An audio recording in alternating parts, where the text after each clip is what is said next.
Hello everyone, welcome to our audiobook channel. If you enjoy this story or want to hear more exciting content, don't forget to like, subscribe to the channel, and leave a comment. Your feedback helps us improve and bring even more captivating stories. Yes, we invite you to listen to part 1 of the series. Enjoy listening. Chapter 1, Past and Present. Mountains shrouded in darkness, yellow flames flickered and danced while devouring the mountain villa, accompanied by countless screams as they echoed through the silent valley. A 14-year-old girl, staring blankly at the sight, with a fire torch in one hand. The ravenous flames engulfed everything, leaving only the crackling sound of burnt wood. Burned, all burned. This evil cage has disappeared. At last, this prison for the past 10 years has now turned into a sea of flames. Where are we going? A tender voice softly asked as the little black cat sitting on the girl's shoulder looked at her intently with a pair of clear eyes as it licked its paws. Anywhere will do, as long as it's out of here. The girl gave a last look at her masterpiece, turned and walked toward the mountains, as the sound of broken chains rattled, restricting her slender ankles as she walked on emotionlessly onto the rugged jungle path. Just as she turned, a body wrapped in flames rushed out from within the chaos, with eyes filled with a hint of madness staring fixedly at the back view, fading into the darkness, when an ear-piercing scream rang through the air. "Wuxia! Come back! You can never get out of here! You belong to me!" More than 10 years of hard work engulfed into nothingness.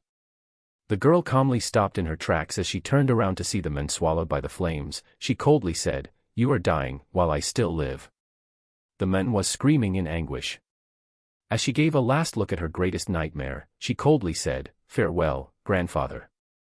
The little black cat sitting on the girl's shoulder gave a contemptuous ridicule and sneered. Grandfather. For someone who was obsessed in studying medicine, a madman who locked his own granddaughter up deep within the mountains using her as a guinea pig, what right did he have to be its owner's grandfather? "Mistress, what are your plans?" Ignoring that voice, which was gradually engulfed by the flames, the little black cat asked the girl. She looked at her slender hands and softly answered, "To test for a veterinary license." "Ha ha ha. That old man, if he knew that you, a peerless genius in the medical field, actually want to be a vet, he would certainly not rest in peace," exclaimed the cat as it was laughing hysterically on the girl's shoulder. "He won't rest in peace." The girl's eyes were downcast as her lips slightly brought back a hint of a smile almost. A year later, she settled in City A and obtained a veterinary license, and went on the path of treating animals. Life is very unpredictable. Just a moment before, she was still in the operating room performing a surgery. However, there was a sudden explosion, and she fell into darkness. Heavy rain poured down as she stirred. She found herself lying on some rocks as she gave a calm judgment of the current situation. She was in a strange new world, replacing a dying soul, and as she searched the fragments of foreign memories that suddenly flooded her mind, she came to realize that this new her was also known as Wuxia, but with a surname, Jun Wuxia. Chapter 2, Self-Help, 1. Lin Wang's granddaughter, notoriously known as the overly pampered young miss of the Lin Palace. Arrogant, haughty, and unreasonable, everyone was a minuscule existence in her eyes, royalty included. Lin Wang and the founding emperor of the kingdom went way back. They had a great relationship, and they even swore an oath to the heavens to be sworn brothers. When the kingdom of Qi was formed, the founding emperor personally granted Jun Xian a grand title, Lin Wang, which rendered him power almost akin to the royalty. In the whole kingdom, it is one of the most revered place. Even the current emperor has to be courteous to them. Lin Wang has 2 sons, however his extreme doting of his granddaughter Jun Wuxia has reached a pinnacle. When she took a liking to the second prince, Lin Wang coerced the emperor to have the second prince and his granddaughter betrothed. However, this arrogant woman was now lying on some jagged rocks in such a sorry state. If not for Wuxia's soul, she would just be a dead body dumped in the wilderness. Both legs fractured, 3 broken ribs on the left side, dislocated right wrist. Falling from such a height, this body has miraculously survived. Another voice in the body of Jun Wuxia sounded. It was the familiar voice of the little black cat which accompanied her for more than a decade, and surprisingly it was in the same body. Still alive. Jun Wuxia muttered as she lay on the rocks without any hint of pain on her face, as if the physical pain had nothing to do with her. "Congratulations, mistress, you've escaped death once again."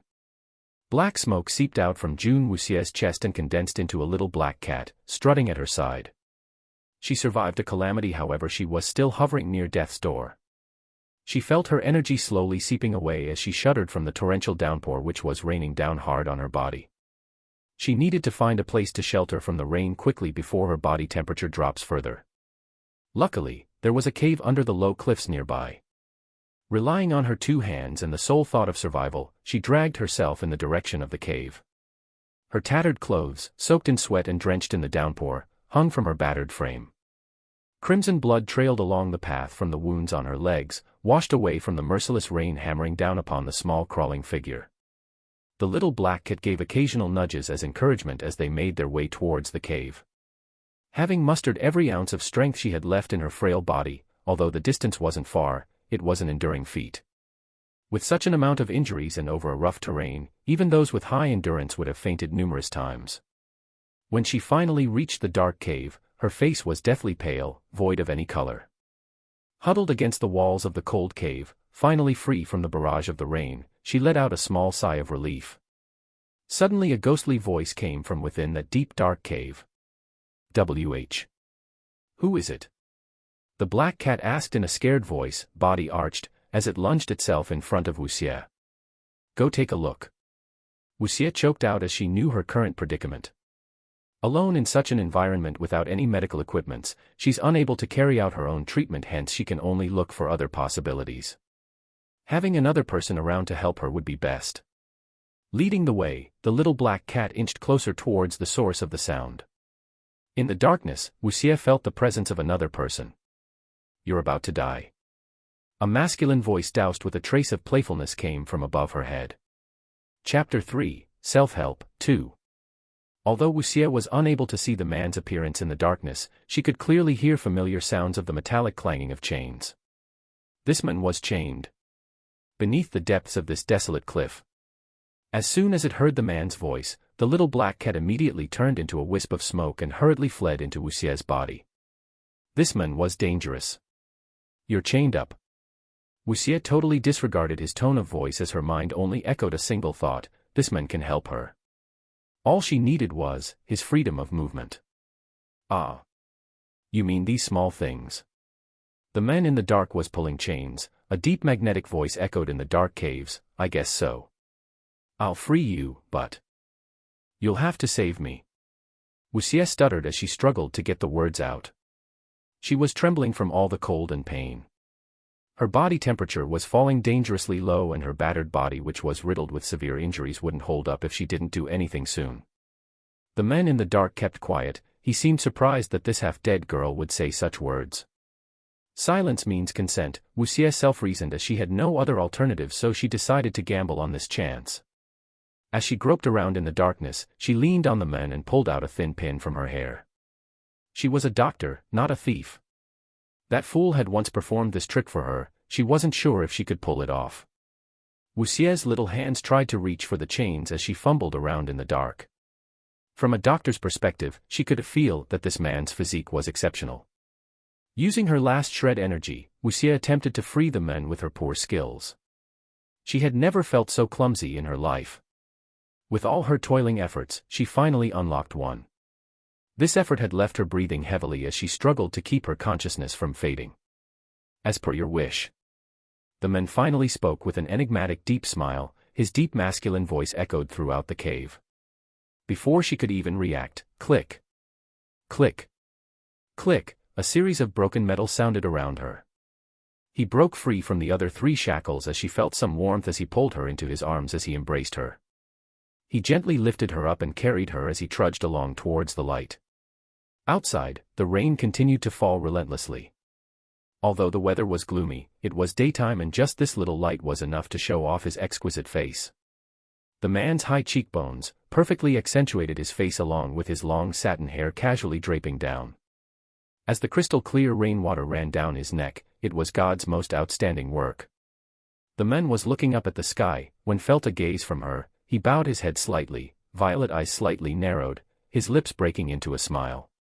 Wuxia looked on indifferently into that pair of purple eyes, without any trace of expression. The rain was falling on her pale cheeks as she calmly watched him. He raised his eyebrows slightly.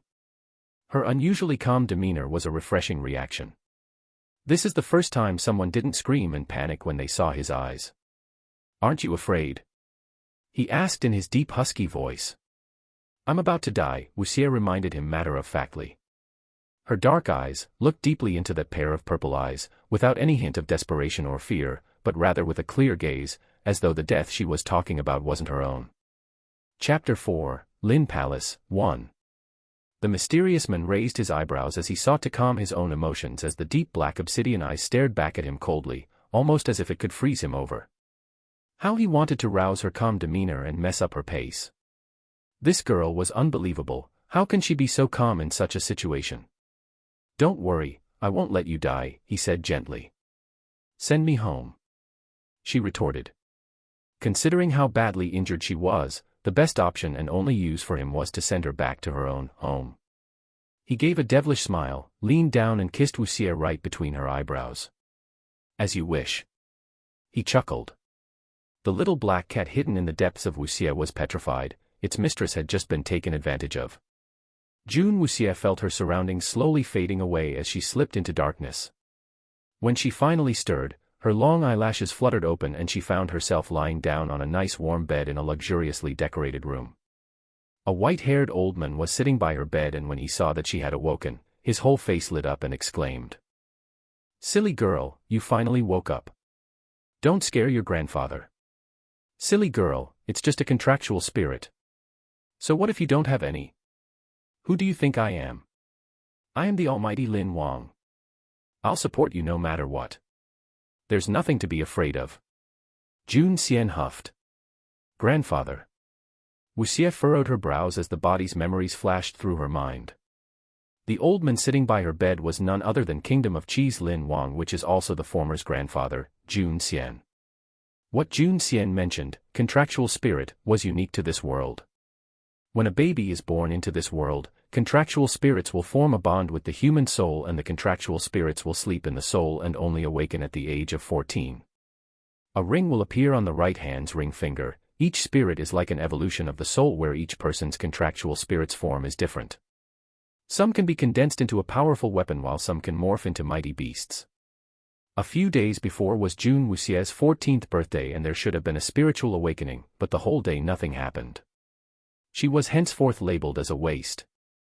In this world where one's future is determined by the strength of their contractual spirits, those that didn't have any were regarded as wastes. Jun Wuxia refused to believe it and had never received such a heavy setback in life. She actually went missing for 2 whole days. Jun Xian was shocked, thinking that this proud granddaughter of his couldn't take this heavy setback and had actually attempted suicide. Jun Wuxia remained silent. Commit suicide? I don't think so. After inheriting all the memories of this body, Wuxia was clearer than anyone else that it definitely wasn't suicide. The reason she left Lin Palace was simply because 3 days ago the second prince had arranged to meet up with her. As the previous Jun Wuxia was depressed that she did not have any contractual spirit, when her beloved second prince asked to meet up with her, she had agreed in a heartbeat. She yearned to be consoled by her beloved prince. However, when she arrived at the appointed place, in place of her handsome prince stood a mysterious masked man in black instead. Chapter 5, Lin Palace, 2. That very man was the one who wounded her and pushed her down into the abyss. If it weren't for those trees growing by the cliff breaking her fall, she wouldn't have had this second chance in life. Not suicide, but homicide. Jun Wuxia's mind quickly pondered on the situation. Whether that masked man in black was the second prince himself did not matter. This definitely was related to him one way or another. Jun Xian had contributed greatly to the expansion of the kingdom's borders with his elite troops, the Rui Lin army. No one else wanted to get tangled with them unless they were courting death. Even the current emperor is polite towards Jun Xian. His Majesty still treats Lin Palace with extra care, but the decline of the Jun family is apparent. Jun Xian had 2 sons, but one died and the other was disabled, leaving only a wastrel Jun Wuxia who only knew how to keep her nose in the clouds. The future of the Jun family looked bleak. It can be said that today's Lin Palace is just a paper tiger. The main powerhouse Jun Xian was already over 70 years old.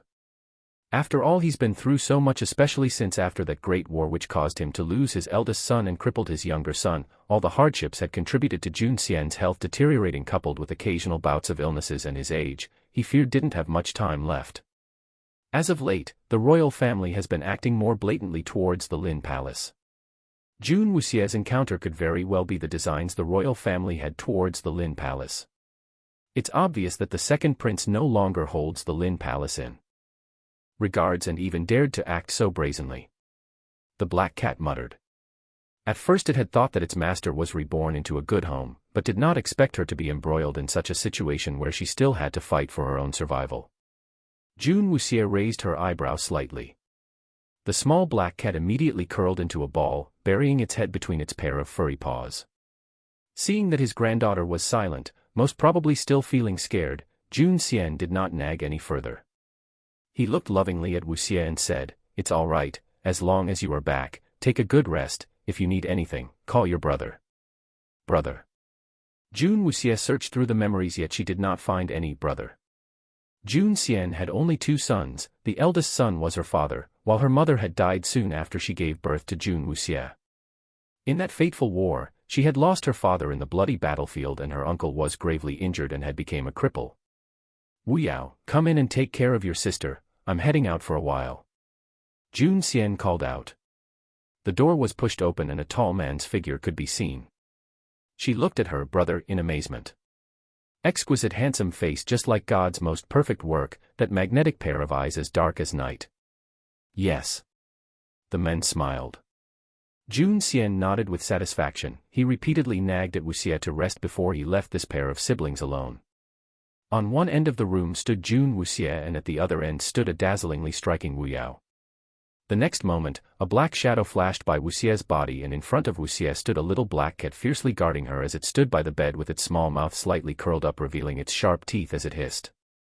Jun Wu Yao casually looked at the small hissing figure while he leisurely walked over and slowly pulled out the chair as he sat down on the chair and crossed his legs. His gaze finally landed on Jun Wuxie. Chapter 6, Lin Palace, 3. Chapter 6, Lin Palace, 3. Jun Wuxie looked calmly at the charming man who was exuding a dangerous aura, the man who claimed to be her brother. Lin Palace never had a Jun Wu Yao in the family registrar. That man sitting in the chair was that very man she had saved from the cave that day, but the only difference was that pair of deep purple eyes were now black as obsidian. "What did you do?" she asked with a frosty expression as she stared menacingly into his eyes. Jun Wu Yao gave her a casual side glance as he propped his chin, raised his eyebrows slightly and curled his lips upwards in a teasing fashion as he stared back at this presumptuous girl. "Repaying my gratitude," he replied. "No need," she retorted. "Unfortunately, the choice is not yours," he threw her an enigmatic smile. Jun Wuxie furrowed her eyebrows. "This man is dangerous. What method did he use to make even the great Lin Wang acknowledge him as his own grandson? What did you do to the people of my Lin Palace?" Jun Wu Yao faintly smiled at her and lifted his hands to reveal a small hair-like snake coiled around his fingertips. "Don't be afraid, I just let these little things into their body and temporarily tweaked a little of their memory.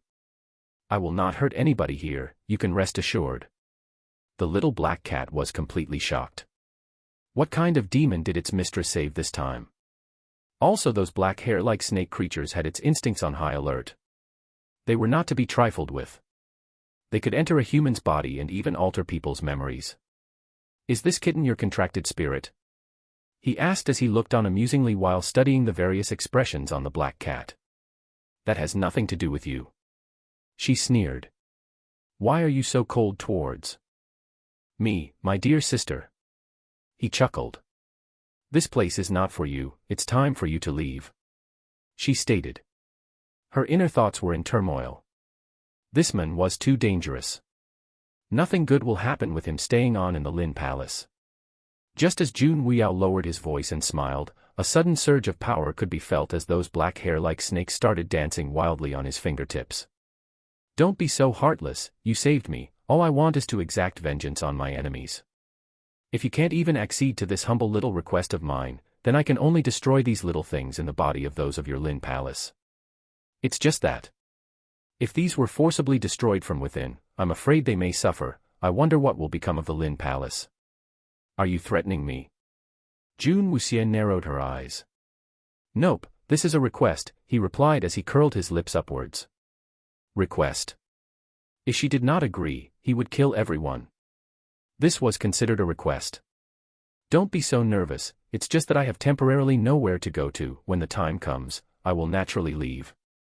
Before leaving, I would also like to repay your kindness. I can assure you, I won't hurt anyone here. Jun Weiyao said with a smile. Won't you kill everyone off when you leave? She asked in a chilling voice. I won't. When it's time to leave, I can promise you that I won't harm anyone. He patiently replied.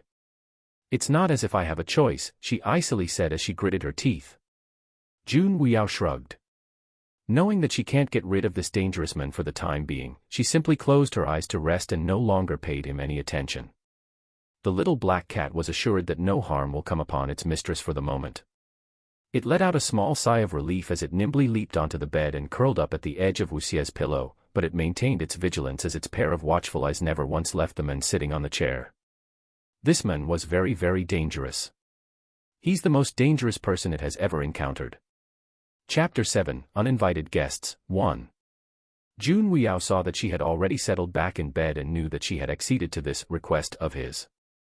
By some stroke of luck he had regained his freedom. Since the heavens had blessed him, he would definitely regain all that was lost. Before he exacted this vengeance of his, he needed to rebuild his strength back to its peak. Meeting this interesting little girl along the way might relieve his boredom. She was unlike those other boring people. Staying here would be entertaining. Over the next couple of days, all sorts of rare pills and potions were being sent into her room. While all the best doctors in the country were summoned for Jun Wuxie's treatment.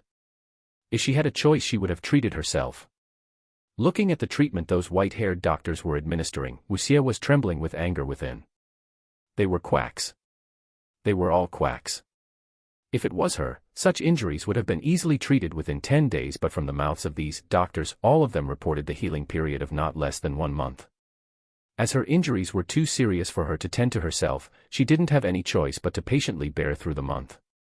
During this period, her grandfather dropped by to visit her every day to check on her recovery. Jun Weiyao rarely visited. When she had finally recovered enough to walk on her own, Jun Weiyao appeared at the door. You are finally looking much better, he chortled as he leaned against the door and flashed her a devilish grin. I'm going to change clothes. Jun Wuxie expressionlessly glanced at him, all with a single meaning. Scram.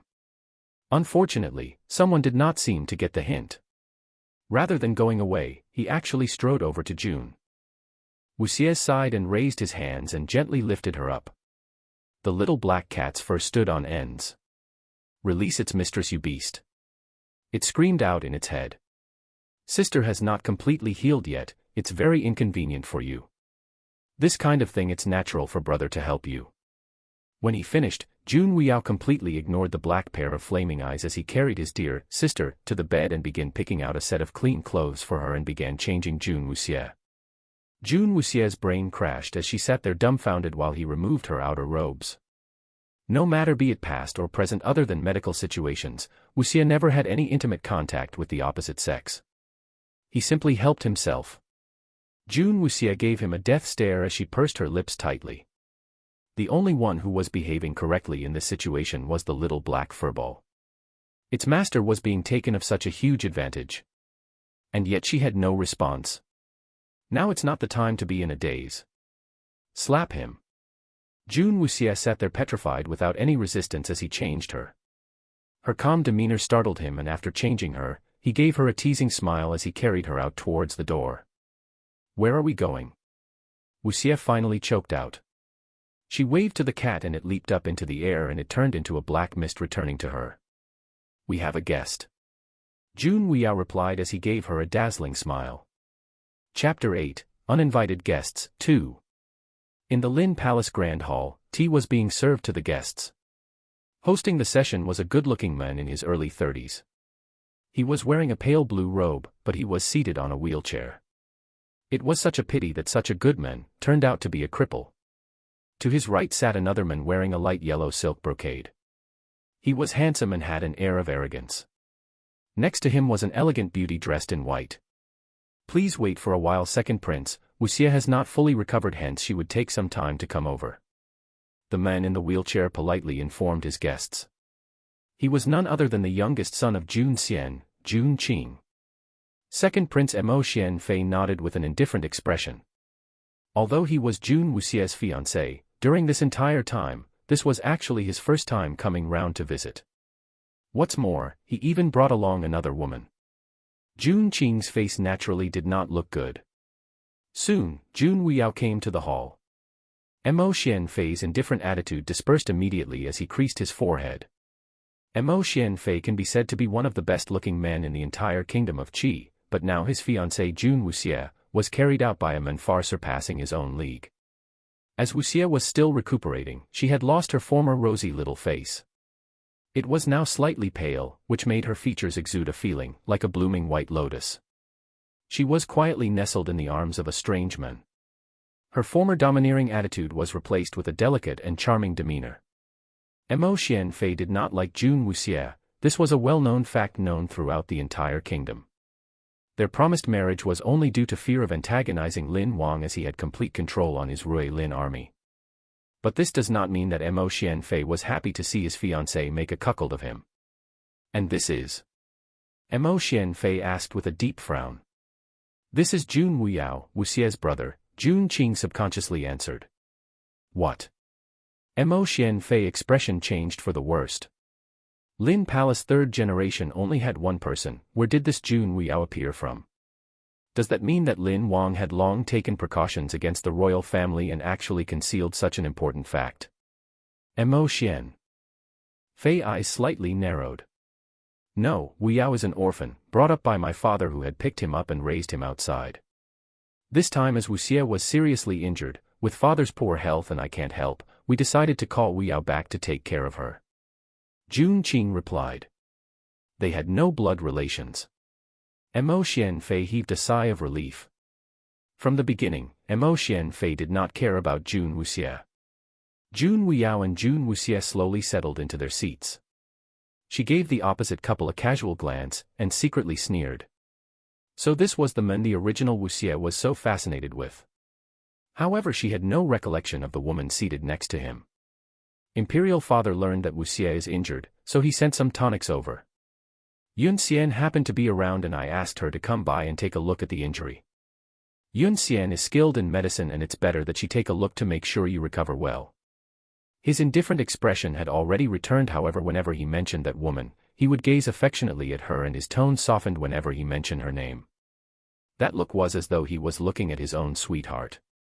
Chapter 9, Uninvited Guests, 3. That scoundrel. The little black cat echoed in Jun Wuxie's mind.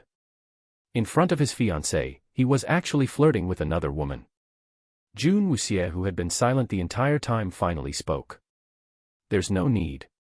This world's doctors have tormented her enough. Jun Wuxie's refusal had caused Mo Xianfei and his companion's smiling face to crumble. Mo Xianfei voiced his displeasure and said, Yun Xian is the direct disciple of Qing Yun clan's sovereign. Qing Yun clan. Jun Wuxie raised her eyebrow slightly, even Jun Qing's face bore a hint of surprise. There were several major powers outside Kingdom of Qi, one of which was the Qing Yun clan. They are well renowned through the continents and had remained undisputed in the field of medicine for generations. They have a long history of producing geniuses, each whose name had fame that could shake the entire continent. The most famed was their sovereign, who has the ability akin to a saint, garnering every kingdom's respect. The kingdom of Qi will definitely be on the losing end if they angered the Qing Yun clan. Bai Yun Xian was the sovereign's disciple, which meant that her status in the clan was quite high. After Mo Xianfei had introduced her, Bai Yun Xian lifted her chin up slightly and her features could be seen clearer, and it was of an otherworldly appearance. I spent a lot of effort to invite Yun Xian over. Furthermore, Wuxie has no contractual spirit. If she doesn't heal well, what will become of her? Although we are not destined for each other, no matter what, as an acquaintance or even a friend, I should also help her. Mo Xianfei finally conveyed his intentions. Jun Qing's face was black as coal. Previously, Mo Xianfei had taken Jun Wuxie as his fiancé, entirely due to Lin Palace's military power, but now he had nothing to fear as he found an even stronger backing. Even Jun Xian's military power, no matter how big, is not Qing Yun clan's opponent. Mo Xianfei's purpose was very clear: he wanted to break this marriage engagement. Does this mean that second prince wants to break your engagement with our Wuxie? Jun Qing was gripping the wheelchair so hard, his knuckles turned white. This is quite upsetting. Although I have no feelings towards Wuxie, since I had gained her affection, I wanted to try to get along and see if we could progress further. But it's been so long, I really do not harbor any feelings towards her, and it's been determined that she has no contractual spirit. We are not destined for each other. Mo Xianfei patiently explained. How can he marry such a spoiled and haughty girl who did not even have a contractual spirit? No matter what he was a prince of a nation. How could he marry a waste and become a laughing stock? He did not care about Jun Wuxie and had thoroughly humiliated her by bringing out her infatuation with him as well as her status as a waste. He had completely pushed the blame to her and wiped his slate clean. Jun Qing's already ashen face silently cursed himself and blamed own uselessness. Due to his disability, others are bullying his niece in his own home, yet he could do nothing at all to protect what's precious to him. Has Lin Palace declined so much? Jun Qing could not bear to see Wuxie's forlorn expression.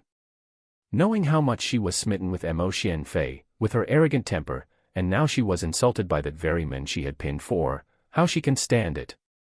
However, what he saw left him stunned. Instead of a drama unfolding before his eyes, what he saw was entirely different from his expectations. Jun Wuxie, with an aloft and indifferent aura, casually glanced at Mo Xianfei and Bai Yunxian. Chapter 10, Uninvited Guests, 4. She did not get angry. Is that all? Jun Wuxie looked at them indifferently. Her calmness had made not only Jun Qing but Mo Xianfei shocked speechless. This was beyond their expectations. When she wanted the engagement, she desperately did every single thing in her power, even to the extent of abusing her grandfather's position to corner him into agreeing. However, now that he himself had announced the annulment, she acted as though it had nothing to do with her. Jun Wuxie, let's go our separate ways. Let Yunxian heal you and we'll owe each other nothing henceforth. Mo Xianfei furrowed his eyes as he couldn't read her. What was she scheming this time round? Jun Wuxie cast a glance at Yunxian and she looked at her from head to toe as if appraising an item, and her lips curved into a gentle smile. The world is a vast place, why don't you go out and have a look? Jun Wuxie asked in a playful tone. What do you mean? Mo Xianfei was puzzled. Jun Wuxiao simply chuckled. I think she meant it's time for you to scram, his eyes slightly teary, trying hard to hold back his laughter as he very kindly offered them her explanation. Mo Xianfei's face instantly became livid. Jun Wuxie, even if you do not agree to the annulment of our engagement, you have to. Imperial Father has already prepared the edict and it would be announced to the whole world tomorrow. Bai Yunxian, who was quiet all this time, finally spoke out in a gentle and soft voice. Miss Jun, my master once said that all life will eventually end. Some things can't be forced. In your current predicament, it is not wise for you to further pursue this marriage. She kindly offered her advice guised with an undertone of arrogance. In short, do not be shameless and stick to Mo Xianfei. How dare she? Mistress. This woman is berating you. Little Black Cat was fuming at this adulterous couple. I'm tired. Jun Wuxie gave an exaggerated look of fatigue and didn't even bother to cast her glance at the couple, although they were directly in her line of sight. She turned and looked over at Wu Yao. Jun Wuxiao stood up naturally, stretched his hands out as he scooped Wuxie's petite body into his arms and left the hall without looking back. Mo Xianfei's face got uglier by each second. Jun Wuxie had never ignored him before, but today, she practically ignored his existence. It's getting late already, dear guests, please return. Jun Qing said coldly. If not for their special identities, he would have kicked them out long ago. Mo Xianfei was about to say something, but Bai Yunxian stood up with a hint of dissatisfaction. He swallowed whatever he was about to say and could only follow quietly as she stormed out. In the quiet hall, Jun Qing's face was as white as sheet. When did Lin Palace need to tolerate such insults? Looking at how things are progressing, with his aging father and no suitable successor to the Rui Lin army, the royal family is starting to act out their thoughts. From Mo Xianfei's actions today, it can be seen that the royal family no longer held the Lin Palace in any regards. Whilst carrying Wuxie in his arms, Wu Yao had on a playful smile. You're not angry? He lowered his gaze and looked at her. It was clear as day that the second prince had purposely brought his new love to visit with bad intentions. However, not a trace of anger could be seen. She raised her head slightly. Staring at him was a pair of eyes as calm as night filled with question marks. Jun Wuxiao could not help but his smile deepened as his crescent eyes revealed a faint glint. No one could fathom what he was on his mind. Wuxia, you really have a good temper. Chapter 11, Assault. I'm hungry. Jun Wuxia's main priority was to get well fast. The longer she left it to those quacks, she shuddered just from the thought of it. Jun Wuxiao left her in the care of the servants and quietly disappeared. After storming out from Lin Palace, Bai Yunxian's face was full of discontent. No matter how much Mo Xianfei tried to coax her, she simply ignored him. If it wasn't you who had requested me, do you think I would have even stepped into that place? Who does she think she is? Bai Yunxian huffed as she bit her lower lip. As Qingyun clan's sovereign's disciple, the number of people seeking her was as long as a dragon. However, on the account of Mo Xianfei, despite her own reluctance, she still went over. The result? She was driven out.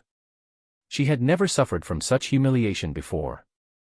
Yun Xian, why waste your energy over a waste? He cajoled her. No matter what, you are a prince of a kingdom. By lowering your head in front of another, you sneered Bai Yunxian. Mo Xianfei's face flushed with embarrassment.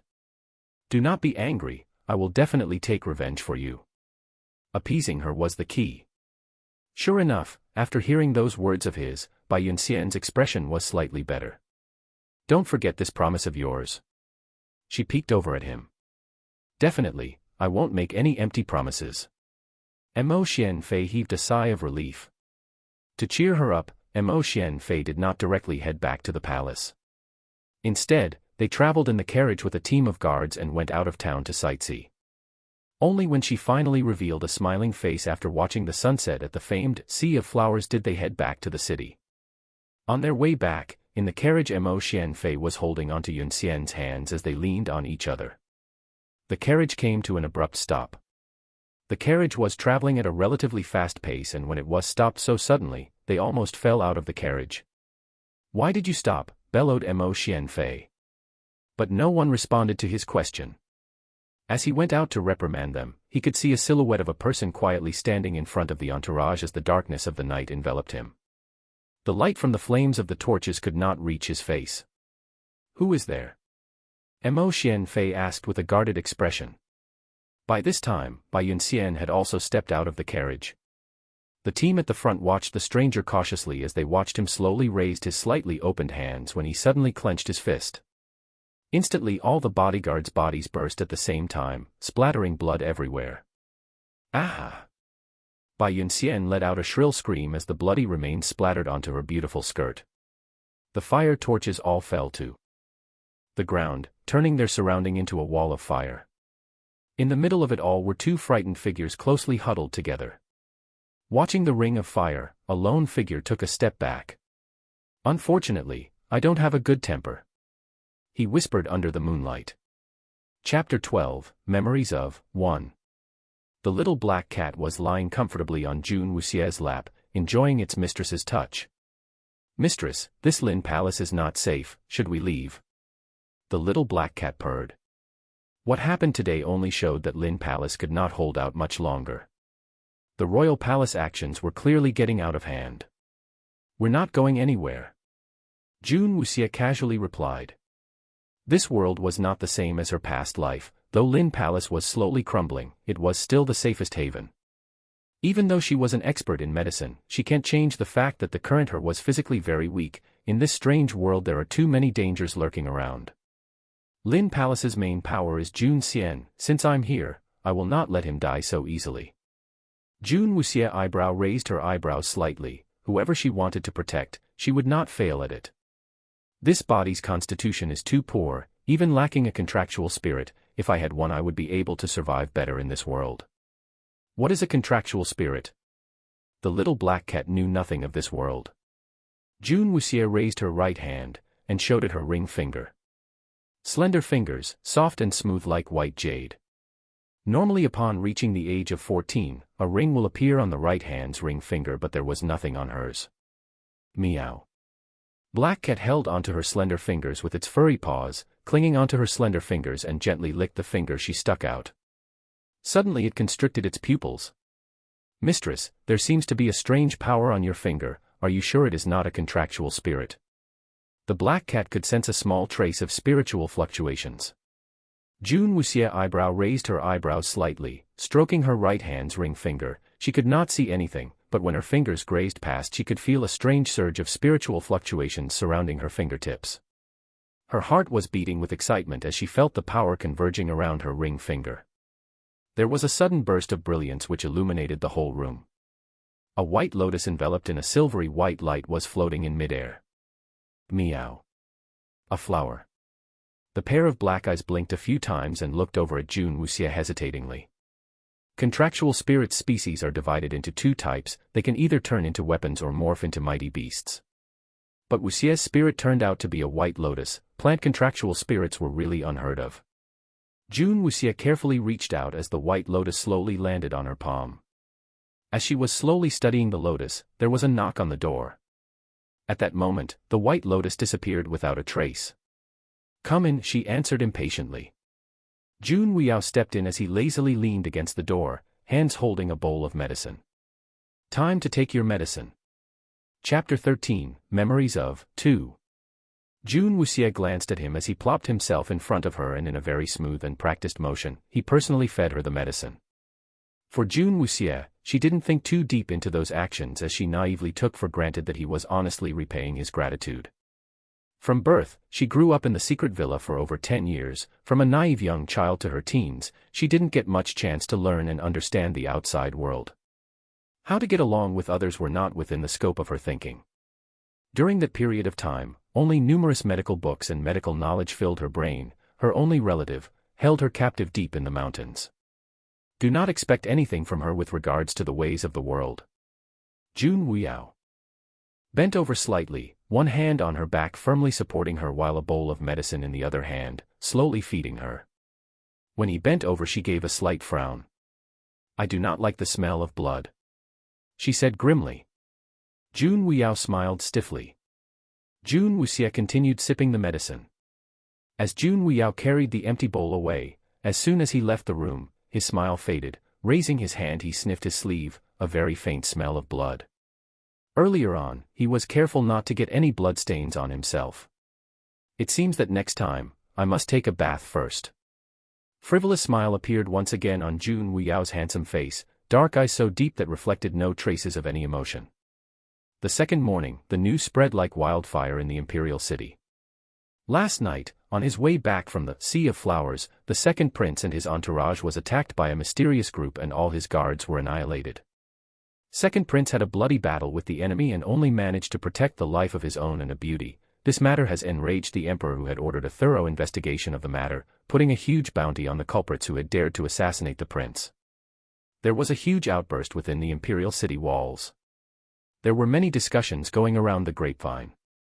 Everybody was talking about it. Everyone knows that the second prince and the Lin Palace's June Wuxia have an arranged marriage.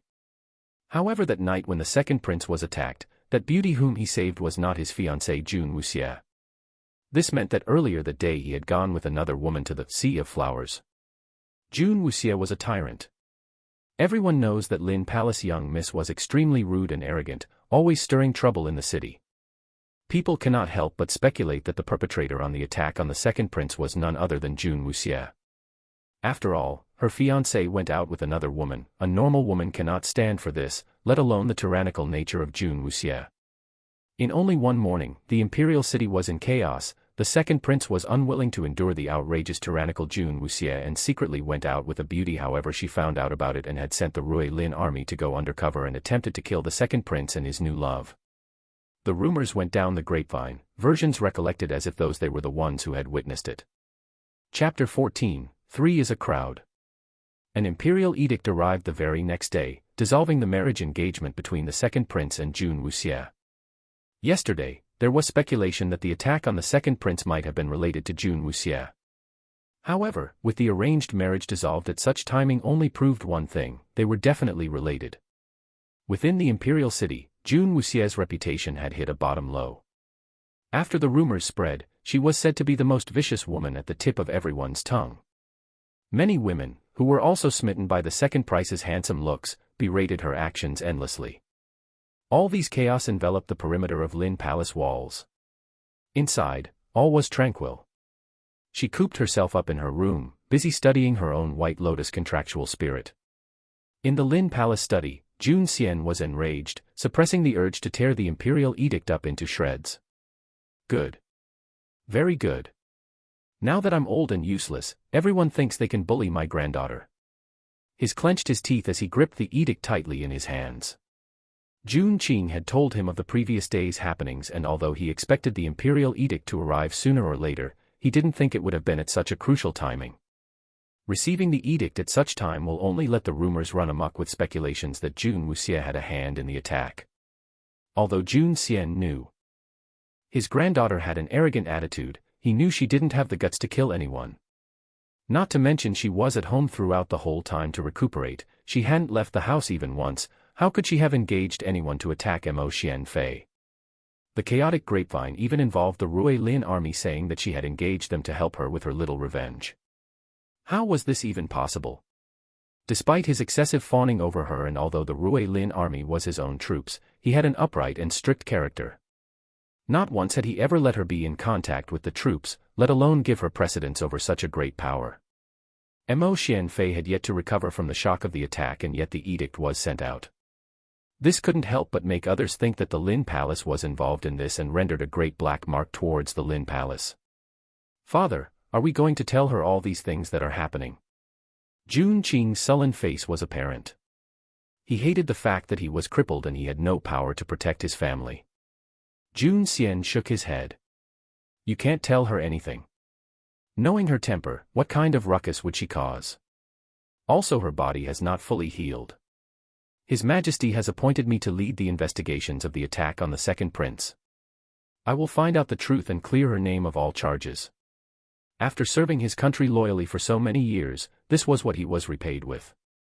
His 2 sons were sacrificed in the process, one died in battle, while the other was crippled.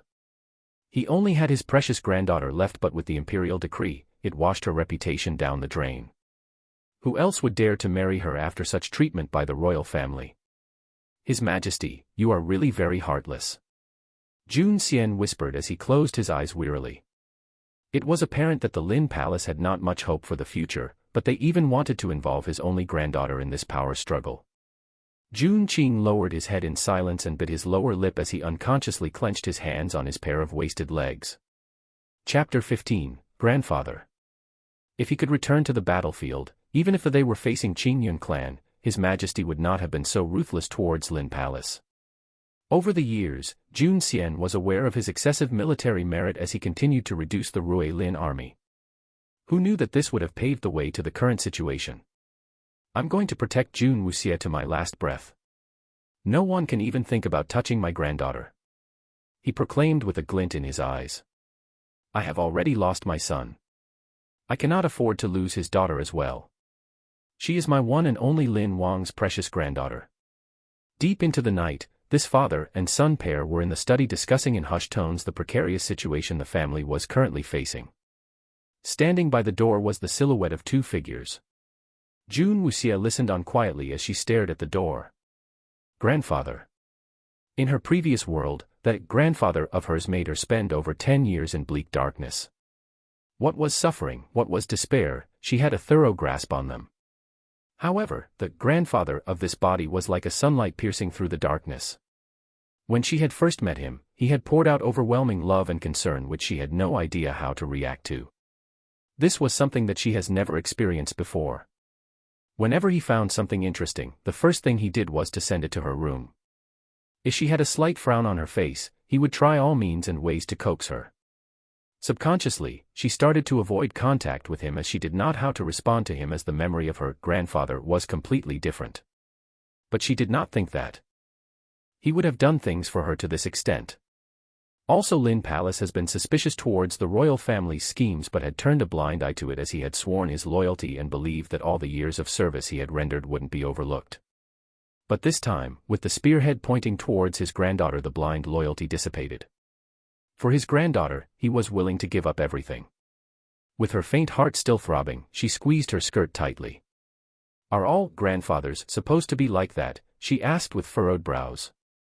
Standing beside her, Jun Wuya was looking at her pale little face, and he did not know why her face suddenly flushed with excitement. "Do you still want to go in?" he asked as he looked at her curiously. "No," she shook a head as her usually calm expression had a glimmer of warmth. She had initially wanted to discuss with her grandfather on doing her own treatment but did not expect to hear these by the door. She turned to leave the study. She needed some peace and quiet to think things through. As she turned to leave, his amused dark eyes revealed a hint of dark purple. He felt that these human monarchs behaved in a ridiculous manner. He just wanted to kill them all. Dangerous fire from the depth of his half-amused eyes was ignited. But if things were done this way, it will also get her into trouble. The killing intent slowly faded. Let's wait and see. Chapter 16, Small White Lotus, 1. When she went back to her room, the little black cat immediately appeared and jumped onto her shoulder as it rubbed against her cheek affectionately. "Are all grandfathers supposed to be like this?" She was sitting in front of the bronze mirror, looking at the strange yet familiar reflection. According to normal relationships, that's the way should be. The black cat was swinging its bushy tail. It was the only one who knew what the word grandfather meant for her. "Is that so?" Her eyes lowered as she gently clutched her chest. Within it, she felt a warm feeling radiate, something she's never felt before. A little sour, a little warm. She loved it. Jun Wuya once asked her whether she was angry when Mo Xianfei and Bai Yunxian came over to break the marriage arrangement. The answer in her heart was, why should she be? For her, the past of this body had nothing to do with her. Even the Lin Palace did not have much relationship to her, so she did not feel the need to be angry, but now things are different. Jun Xian's voice echoed in her head. The constant nagging to eat her medicine, the little attempts at jokes when he was trying to get her to smile, these were all foreign to her. "He is my grandfather." The reflection in the bronze mirror revealed a small smile, one that was enough to melt snow and ice. God had given her compensation for her past experience, giving her a chance to feel what it's like to have someone to care for her and to protect her. She will certainly not let anyone destroy this newfound happiness. "I will not let anything happen to Lin Palace, myself or my grandfather," she said with conviction as she narrowed her eyes. In the past, nothing was worthy of her concern, but now, things have changed. Lin Palace is now in muddy waters, and to protect it, she must take some decisive actions. Things were not so simple. "My white lotus, in the end." "What are you?" she whispered under her breath as she traced her slender finger over the empty ring spot. Faint light diffused from her fingers and the white lotus appeared once again. "Meow. Do you want to try and see what can it do?" The black cat was swishing its tail in excitement as it cocked its head and stared intently on the white lotus. She placed the white lotus on her palm and gently brushed its petals. A sweet fragrance permeated the entire room. Its scent is lovely, as she took in a deep whiff. Somehow she had always felt that whenever she smelled this scent, her blood flow deemed smoother, as though this scent had a relation to this feeling. This lotus fragrance is very strange. It has a very enticing smell and even conditions the human blood. Perhaps this lotus might have other uses as well. As she reached out to pull off a petal, at that moment, before the petal was pulled off. "Ouch! Pain, pain, pain," a gentle childlike voice sounded out as her surroundings turned misty. When the mist gradually dispersed, a small little boy was sitting on the floor tearfully holding his arm, looking dejectedly at Jun Wuxia. Meow. The sudden appearance of this little kid scared the black cat out of its wits, and it almost fell off as it scrambled to sit back on Jun Wuxia's shoulders. Jun Wuxia looked on speechlessly at the small milky white doll-like boy seated on the floor. He was wearing a small bib with a vivid white lotus design which looks exactly like her white lotus contractual spirit. Chapter 17, Small White Lotus, 2. Where did this little thing pop out from? His delicate little face and his big watery eyes filled with grievances, looked at Jun Wuxia as if she had done something very wrong. "Monster!" Black Cat exclaimed loudly, staring at the little guy.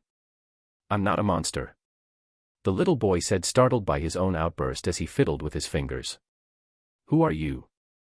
Jun Wuxia looked at him innocently. "Get him thrown out. This guy is definitely a monster." The black cat felt almost numb. Ever since they transversed into this world, the variety of bizarre things have happened so much. When the little boy heard the cat said that he should be thrown out, he immediately started crying. I am not a monster, you cannot throw me out. I'm your contractual spirit. Contractual spirit. How could you throw out your own contractual spirit? The sobbing little boy claimed, while looking at June Wuxie. Big tears from his eyes were falling when suddenly, the room was infused with a deep lotus scent. I didn't know that contractual spirits could turn into humans. June Wuxie rebutted harshly, her gorgeous face not a trace of softening up. Little boy opened his mouth, looked at June Wuxie as if wronged. I really am your contractual spirit. If you do not believe me, I can change into a more familiar form for you. Then it slowly stood up, stifling its tears when he disappeared without a trace. In his place, a beautiful white lotus was floating in midair. June Wuxie no longer knew how to express the shock in her mind. Poof, the white lotus disappeared once again and the little boy once reappeared in the same place. For that moment, June Wuxie thought of the magicians in her previous world. Now do you believe me? The little guy was watching June Wuxie's response in earnest. Although he also knows that even in the spirit world, he was different from the rest, but he really is a contractual spirit. June looked leisurely at her own contractual spirit, white lotus flower, which was already hard to accept as it was the first she had heard of a plant contractual spirit, but now that it could even transform. However, looking at the little arm and legs, not to mention fighting, if others gave him a punch, it would most probably put him to death almost immediately. Sure enough, it's still useless. June Wuxie muttered out loud, frowning slightly, not hiding her discontent that this was not her ideal contractual spirit. Brooding June Wuxie did not notice, after she carelessly said those words, the already uneasy little lotus was again on the verge of tears. Sniff, please do not turn me away, I'm useful, I'm really useful. Alert to his own master's loath, the little lotus could no longer bear it. He threw himself at her while clinging onto one leg, tears running like a tap. I am very useful, really, do not throw me back. Little lotus stubbornly clinging to her leg, fearing her outright rejection. Throw back? Where? June Wuxie finally answered when the words from the little lotus awoke her from her previous stupor. Chapter 18, Small White Lotus, 3. When a baby is born into this world, contractual spirits will form a bond with the human soul, and the contractual spirits will sleep in the soul and only awaken at the age of 14. No known method except in the event of death can separate them. One can only form a bond with one contractual spirit for life, so no matter how useless her own contractual spirit is, she has no other choice in the matter, and even more so to throw it out. The spirit world, little lotus bitterly replied. That's where you're from. This was the first time she's heard of this place. Little lotus nodded, as if afraid of June Wuxie disliking him. In a well-behaved manner he added, before the awakening, the contractual spirit will stay in the spirit world. If the person dies, we will go back there again. That place is terrifying. I've just managed to escape. Please, do not throw me back, okay? She'd like to, but can do that. I can prove to be useful, please wait. A sudden determination seemed to have possessed little lotus when he finally let go of her leg, his small frail body quivering as he stood up, lifted his tender little arm straight out in front of June Wuxie. Ah. June Wuxie asked with big innocent eyes looking at him. Little lotus snorted, his tender little face with a painful expression looking at her. He mustered up his courage and finally shouted, Eat. What's there to eat? I am a special lotus. If you eat my petals, it can purify your blood and remove all impurities within it. Little lotus declared with vigor and pride. June Wuxie's eyes lit up when she heard that. No one knew better than her. How rare was it to purify one's blood? Even if a medicine is amazing, there was still a limit. To be able to condition the human body and to improve the physique was possible. To truly cleanse the body of all impurities was akin to being reborn. In her previous world, despite technology and medicine being very well developed, many scientists were still researching genes and how they affect the human body, but still have not found any suitable methods. If what little lotus claimed was true, then he really is important. In order to determine if little lotus was speaking the truth, June Wuxie held onto his little tender arm. Although she knew the little guy in front of her was in fact a white lotus, the appearance of him in human form made it difficult for her to act any further. She brought his arm to her lips and looked at him. He was already bawling with huge teardrops falling. She really wasn't a monster. Softly sighing, she put his tender little arm down. Although the little lotus was determined to be useful to his master, when he saw that she had put his arms to her lips he couldn't control his own fear and tears started falling on its own. When the expected pain did not come, he had mixed feelings. He was really very happy not to be eaten, but the owner will feel that he is really useless and abandon him. I am really not afraid of pain, little lotus weakly declared. Jun Wuxie glanced over to his red and watery eyes. Little lotus was instantly discouraged. Chapter 19, Small White Lotus, 4. Well, although it hurts, but it will grow back. Little lotus softly said. Your petals are part of your body.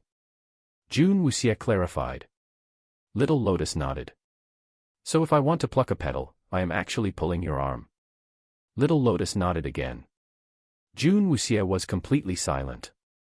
Just when she finally found a use for this little fellow, it kind of turned into cannibalism, which no matter what it crossed her bottom line and it was not something she would do. Hence, he had reverted back to his useless status. Ah. I have this. Little lotus suddenly exclaimed as he touched his little apron and held out his small clenched fist. He slowly opened his hand revealing 5 small seeds quietly lying on his palm. What are these? Jun Wuxie asked. These are lotus seeds. Little lotus blinked a few times. Although the effect isn't as great as eating the petals, consuming it can strengthen the bones, purify the bone marrow though it's unable to renew the tendons and flesh, he slowly trailed off. Only 5. Jun Wuxie raised her eyebrows. Having such an effect is pretty good too. I'm left with 5 for now. I can produce one once a month, the others ate them all up, I could only save these 5 seeds. Little lotus explained timidly. They. Jun Wuxie found it really hard to understand his manner of speaking. However, once a month is still good.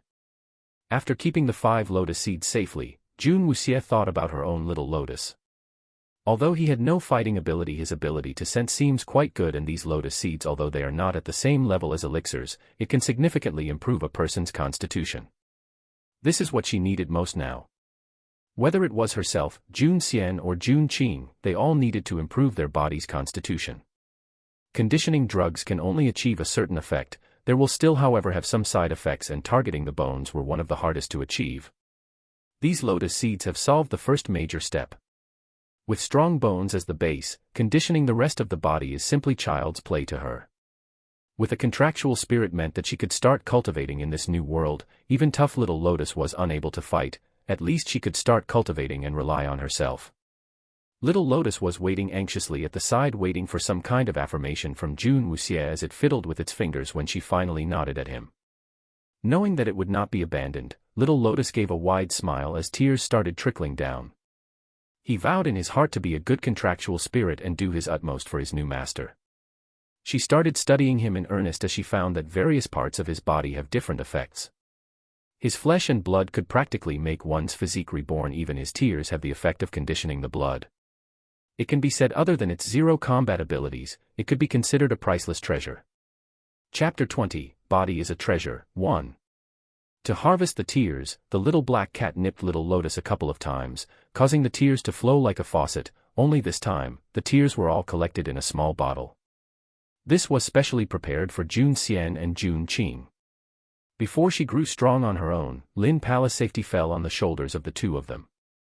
After crying so hard, the poor exhausted little lotus changed back into a barely visible ring and sat quietly on her finger. After the little harvest, Jun Wuxie fell into a deep slumber. At the crack of dawn, she went to look for Jun Xian. Jun Xian was surprised to find his precious granddaughter look for him on her own accord. Ever since she was injured, he rarely had the chance to spend time with her. Every time he tried to interact with her, she seemed quiet and withdrawn, prickling his heart. Wuxie. Why are you here? Come, sit down quickly. Jun Xian hurriedly ushered her to the nearest seat. Jun Wuxie was treated like a treasure as she is the only in her generation. With Jun Qing's disability, having children may not be possible. She sat down meekly as she slowly warmed up to her new grandfather. Grandfather, I'd like to discuss something with you, she said solemnly. Her sudden declaration made his heart skip a beat. Could she have heard all the rumors that have been going around? Just say it. Whatever you want, just name it. As long as it is something within my means, I will do it for you, he addressed her warmly. June Wuxie cleared her throat. This was her first formal conversation she's ever had. Grandfather already knows that I have no contractual spirit. I know that I'm unable to cultivate, and I've been thinking, ever since I've been recuperating in my room, I've been looking through some medical books. My writing skills are not that bad, and since I can't cultivate any spiritual power, I was thinking of studying medicine. He looked at her with a shocked expression. She actually came to say something so sensible. Although he loves his granddaughter, he knows she has no skills other than brewing trouble. He sat there petrified. June Wuxie saw that he was frozen in place. She persisted on, Lin Palace is not as peaceful as before. After my injury, I've come to terms with a lot of things. You don't have to worry about me, I really want to change. June Xian remained silent. Lin Palace's current predicament wasn't good. Even Mo Xianfei personally broke off the engagement shows that their standing was no longer stable. He knew he could no longer conceal anything from her. Chapter 21, Body is a Treasure, 2. His granddaughter was still so carefree despite experiencing so much hardships. On top of that, she even became so well-behaved and sensible. This caused June Xian to feel conflicted and inevitably sad. After all, having him as a grandfather was useless, although she had lost both her parents since young. As her grandfather he couldn't even protect her and give her a stable life. This matter I'll leave it to you. As long as you want to, just go for it. Just remember, as long as I am around, no one can bully you. June Xian declared with a glint in his eyes. June Wuxie's change naturally made him very happy. Thank you, grandfather, she nodded. We are family, no need for such formalities. As long as you are happy, as your grandfather, I feel at ease. If she was really interested in medicine, it would be a good instead of letting her think of the scoundrel Mo Xianfei. I will ask the servants to prepare some medical books and herbs for you. If anything is lacking, just tell Uncle Fu. Uncle Fu was an authoritative figure in Lin Palace. He had followed June Xian from a young age and was second in command in the Rui Lin army before handing down his power to June Wuxie's father. After retiring from the army, he took charge of all the household matters in the Lin Palace. Before it was even lunchtime, Uncle Fu sent the servants to send over medical books and herbs. Her room was quickly filled up with medical books and large boxes of medicinal herbs. June Xian even instructed for a room near her courtyard to be converted into a pharmacy. Uncle Fu came by to check if everything was in order, after which he left her room. She quickly glanced through a few books nearby. After reading a few casually, she placed them aside. Those books that were sent to her might not be top-tier medical books, but they were still very rare books. But once they went through her hands, she could memorize everything and even describe an even more advanced treatment than what was described in the book. She was despairing at this world's medical level after experiencing firsthand through those quacks. She needed to see if the herbs and treatments were any different from her previous world. Although there were some similarities, her comprehension of fusing the medicine and herbs of this world and her previous world was terrifying. In one day, she fully comprehended all of it. The books recorded most of the herbs and efficiency of this world, and within a short span, she had them all clearly sorted in her mind. When are you going to start? The black cat walked elegantly around the pharmacy. The room was filled with the scent of nostalgia as the fragrance of herbs filled the room. It suddenly had a flashback of its mistress seated in a similar room surrounded by various herbs and medical books as she dabbled in various prescriptions and treatments for a decade. I'm in no hurry. June Wuxie calmly replied as she took Little Lotus out. To condition and maximize June Xian's and June Qing's potential, she must master the effects of the Little Lotus. The white lotus looked like a crown jewel, with each petal looking like a crystal, unlike any ordinary lotus she's ever seen. She sucked in a deep breath as she savored this beauty with her eyes. She took out a small lotus seed and swallowed it gracefully. What better way to test the effects than herself? It started off with a dull and uncomfortable pain from her bones as an itching sensation took over. She narrowed her eyes as the pain became more unbearable as the feeling changed with each minute. From a dull itching sensation to a sharp knife-like pain as though someone was sharpening a knife with her bones. She was soon drenched in a thin layer of sweat as she bit her lower lip. This feeling was worse than being stabbed by a knife.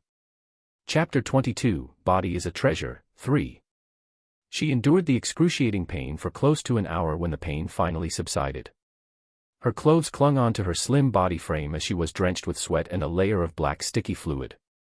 She was finally free from the torment. She gave a sigh of relief as she looked at her hands and those impurities that were expelled out. That little guy didn't lie. June Wuxia muttered absent-mindedly as she tried to feel what changes were made to her body. She could feel that her joints were more flexible and her body felt lighter as well. In this world, if one wanted to cultivate their spiritual power, one needed an excellent physique. Previously she did not hurry to start cultivating as she had wanted to hone her physique to an almost perfect state before embarking on the arduous journey ahead. Starting with a strong foundation will lead to exponential gains in the future. After experiencing all the pain and reaping the enormous benefits herself, Wu Junxia was convinced that she was ready to start the treatment for Jun Qing and Jun Xian. It was time to improve their constitutions and put Lin Palace back in their rightful place.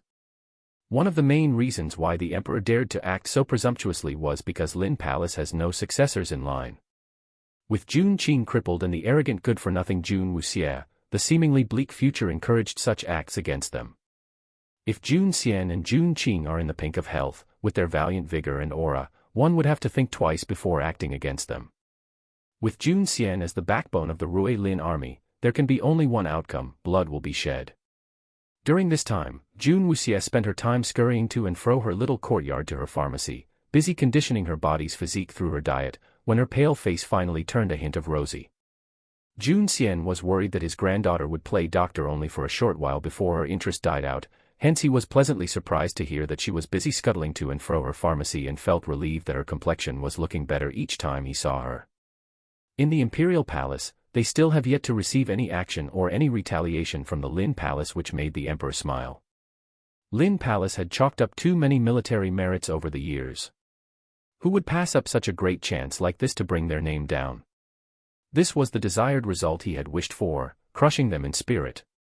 By now, the flames of the malicious rumors of Jun Wuxia engaging the Rui Lin army to act on her personal selfish whims had long spread out far beyond the city's walls. All this while, Jun Xian was trying to trace and find the group of mysterious men in black and get proof to clear Jun Wuxia's name. He had, however, a trace of suspicion that they were hiding something important. All the second prince's guards had no complete corpse, as though they had exploded from within. Also, the second prince was said to have been badly injured due to fighting with them and fending off their attacks. However, he had not been granted any audience with the second prince to determine what injuries or what type of weapon had caused them. Clearly the Imperial Palace was withholding important clues to slow him down in his investigation so as to bring down Jun Wuxia's reputation. From morning till night, Jun Xian is always out looking for clues. On the other hand, Jun Wuyao's figure was rarely seen in the compounds of the Lin Palace. As for Lin Palace matters, only Jun Qing and Jun Wuxia remained. Chapter 23, Poison, 1. A servant pushed Jun Qing to the side of the lotus pond in the backyard to view the lotus flowers in full bloom. Jun Qing, however, was not in the mood to appreciate it. Hearing small footsteps from the side, Jun Qing turned his wheelchair in that direction and smiled as he saw a slightly flushed Jun Wuxia. "You are finally willing to come out?" Jun Qing asked, feigning annoyance. Ever since Jun Xian permitted Jun Wuxia to study medicine, she was practically a shut-in, only going to her pharmacy and nowhere else. Such an appearance was rare indeed. Jun Wuxia looked at her uncle, who was smiling dotingly at her. She was slightly surprised as her body had undergone intensive conditioning through the special lotus seed and tears. Although she has yet to cultivate any spiritual power, her footsteps have become very light. Unless she was in the person's line of sight, otherwise anyone within 5 steps from her would not be able to discover her presence. However, this time she clearly had just entered the spacious backyard, and her uncle, who was facing the lotus pond, knew right from the start that it was her. His hearing was too amazing. Uncle's legs were injured on the battlefield. Jun Wuxia searched hard through the fragments of memories related to this little uncle of hers, but not much information could be obtained.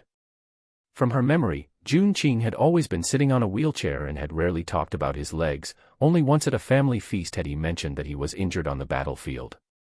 "Yes," Jun Qing answered. "It isn't an ordinary injury, right?" Jun Wuxia pressed on, as she was certain that there was more to it than a simple battle wound.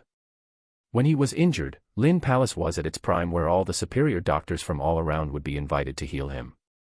When Jun Wuxie fell off the cliff, her injuries were very serious as well, with broken bones as one of the main bane. Within a month, she was able to walk, hence a simple wound from the battlefield should not have any reason to take away his ability to walk. It's poison. I was stabbed in the back by the enemy with a fatal poison. If not for your grandfather, I'm afraid you won't have any uncle to talk to. He was able to get Qingyun clan's sovereign to heal me, he said melancholy, as he raised his hem at his waist to expose a hideous scar. Although the wound was over a decade old, there was still a trace of dark purple surrounding it. Qingyun clan, she slightly frowned.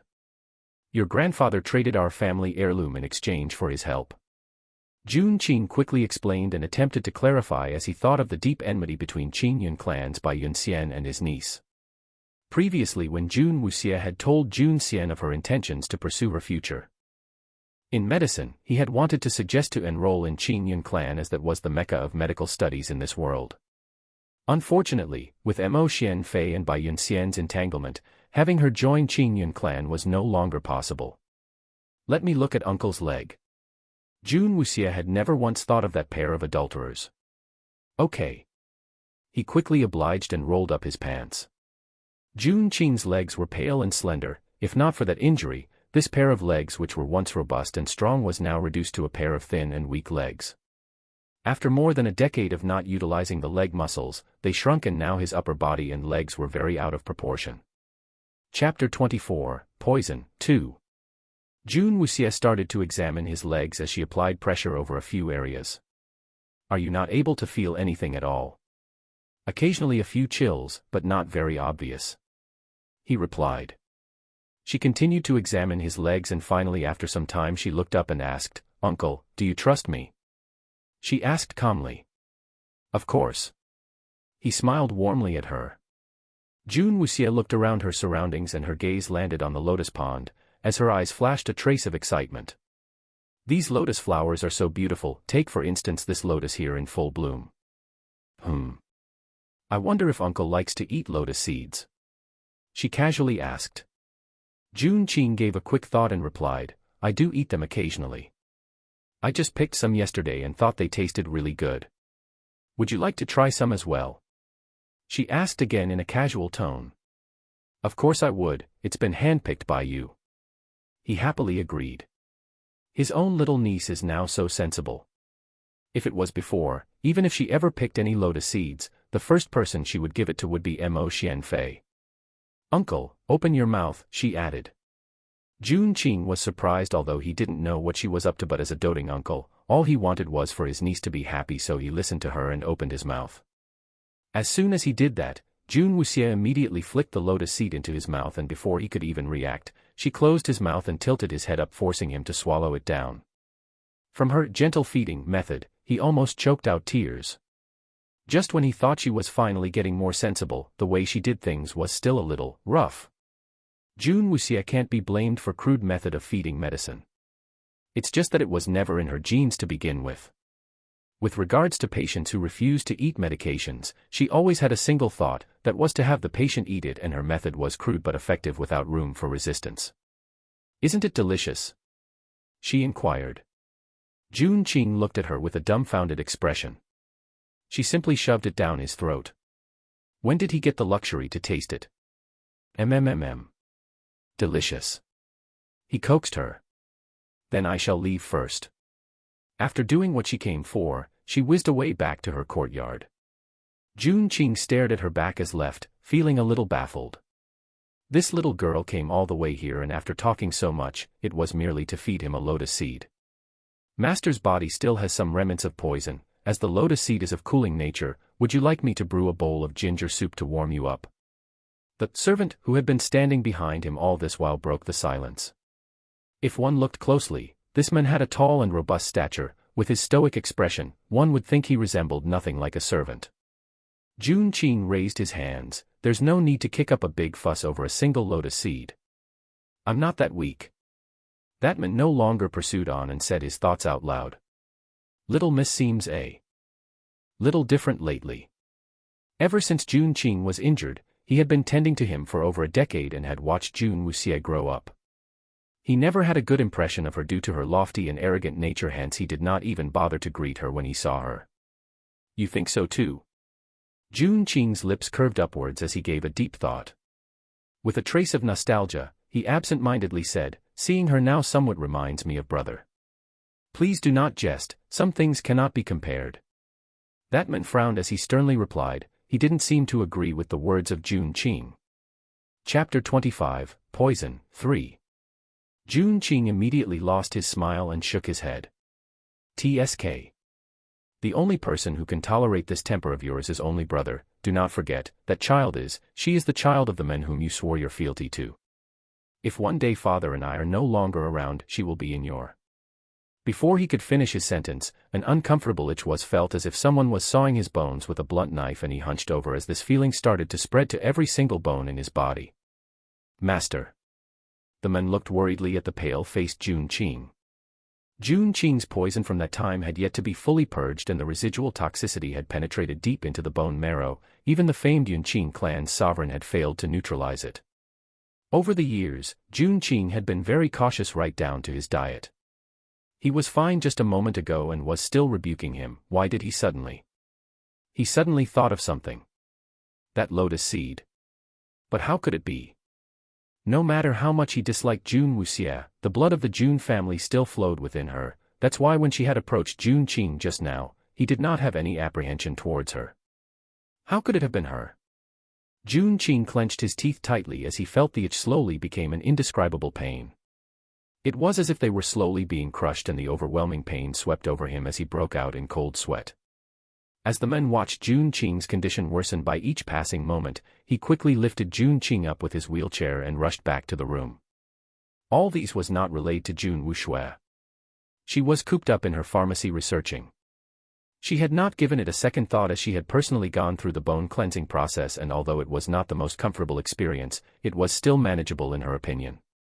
However, what she did not know was that the cleansing of a regular human bone and one that had been poisoned had a totally different effect. In a different courtyard, at this moment Jun Qing was suffering from an excruciating pain, as if 1,000 knives were hacking away at his bones. An emergency summon for all the capable doctors of the state to quickly head over to Lin Palace to treat him. However, all the doctors were helpless in their diagnosis as Jun Qing lay on his bed as his body temperature soared, as his body kept twitching, and soon the sweat soaked through the sheets. The sweat expelled also carried a faint black smelly substance. This scene scared the wits out of the group of doctors who knelt at the bedside quivering. Jun Xian had received the news and rushed back to see his son lying on the bed, complexion as white as sheet. His condition did not look optimistic, and it was as if he had one leg in the grave already. Jun Xian broke out in cold sweat as he roared, "What the hell happened?" A pair of bloodshot eyes was staring viciously at the doctors kneeling by the bed. This humble one does not know how his blood flow is in chaos, and the poison in his bone marrow suddenly spread to warehouse. Whole body. This humble one really tried my best. Lin Wang. Please have mercy. The group of doctors all cried for mercy as they all had the same diagnosis. Jun Qing did not have long to live. This bolt of information almost made Jun Xian faint as he steadied himself. Was his last son going to die? No. This can't be happening. He immediately rushed over to the royal palace, intending to seek out Bai Yunxian as she is Qing Yun clan's sovereign's disciple. To his dismay, Bai Yunxian had refused audience with anyone, saying that she was still frightened from the attack and was still recuperating. He immediately stormed into the grand hall to seek an audience with the emperor instead. His Majesty was placed in a difficult situation, and as he did not have much of a choice, he could only watch on helplessly as he saw Jun Xian lead all the imperial doctors in the royal palace back to Lin Palace to assist with the treatment. Chapter 26, Poison, 4. For one whole day and night, Jun Qing was lying on the bed hanging over the verge of death. All the doctors that came and took his pulse all had the same worried expression, all had the single verdict: Jun Qing was one step away from death's door. Jun Xian seemed to have aged 10 years overnight as he sat by his son as he waved his hands and asked them all to return to the palace. He sat there sadly as he buried his face in his hands. Is that true? The emperor, who was seated in the study, was listening to the doctor who was reporting Jun Qing's situation to him, his face void of any expression as he listened solemnly. This humble one does not dare lie. Jun Qing's poison has indeed acted up and the poison has attacked the heart. The doctor reported truthfully. That's a pity. Order for the Snow Mountain ginseng and the red lingji to be sent over to Lin Palace. The emperor was feeling very generous. Both the Snow Mountain ginseng and the red lingji are rare herbs that was used to prolong life, and it was apparent to everyone that Jun Qing has not much longer to live. Yes, Your Majesty. Withdraw. The emperor waved his hand. When the doctor left, the emperor leaned back in his chair as he went through all the various scrolls on the desk. A small smile could be seen. In the Lin Palace was overshadowed with gloom as Jun Qing lay on his bed motionless. His breathing was very weak. Jun Xian sat by his side with red eyes. Why did this suddenly happen? You were all right all these years. Why did the poison suddenly flare up? Jun Xian could not understand. All these years his condition had been stable. What could have triggered it? The man standing by the side had on a solemn expression as he clenched his fist tightly. Has any suspicious personnel entered the palace lately? Jun Xian asked with a deep frown. The man shook his head as he looked over at Jun Qing lying on the bed. His heart was struggling internally. Before Jun Qing fainted, he had specifically told him not to tell anyone that Jun Wuxie was there before.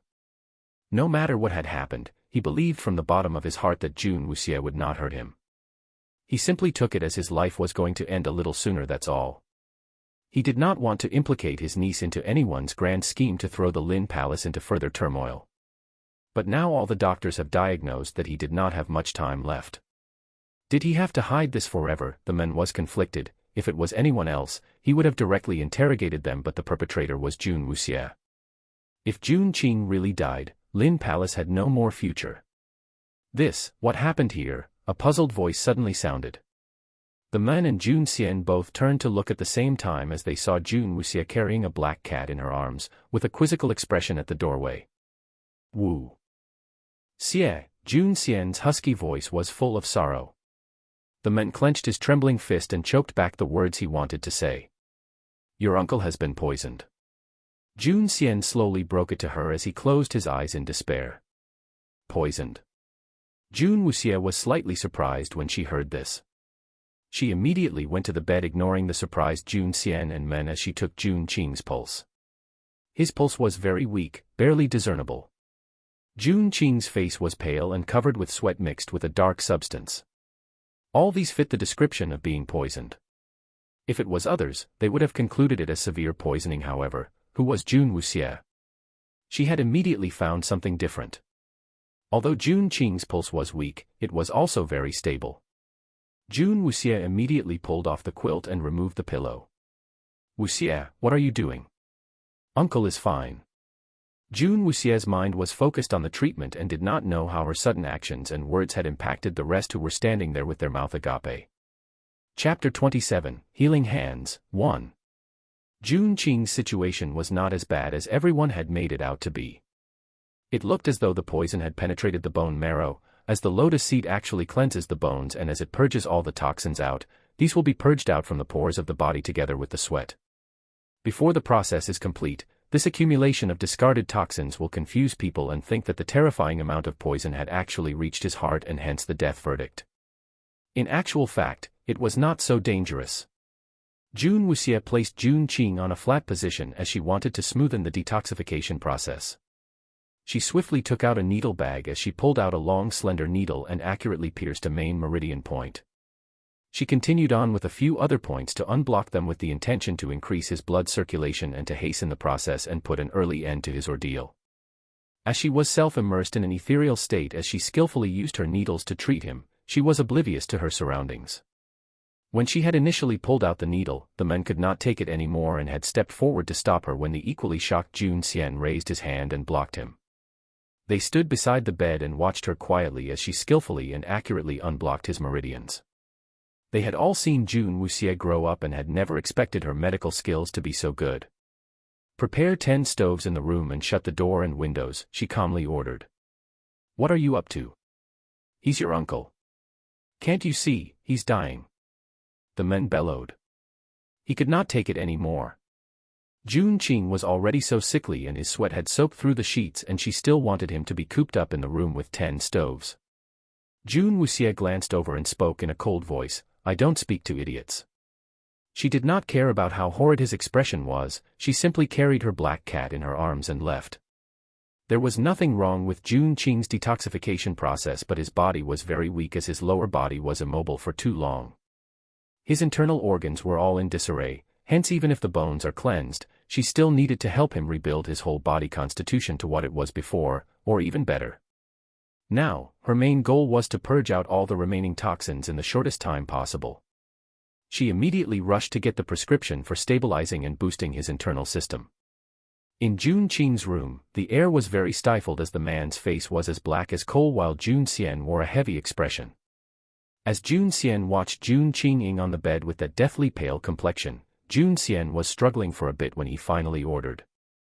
"Prepare 10 stoves. Shut the doors and all the windows tight. Lin Wang, you would even let the little miss mess with his life?" He gave Jun Xian an incredulous look.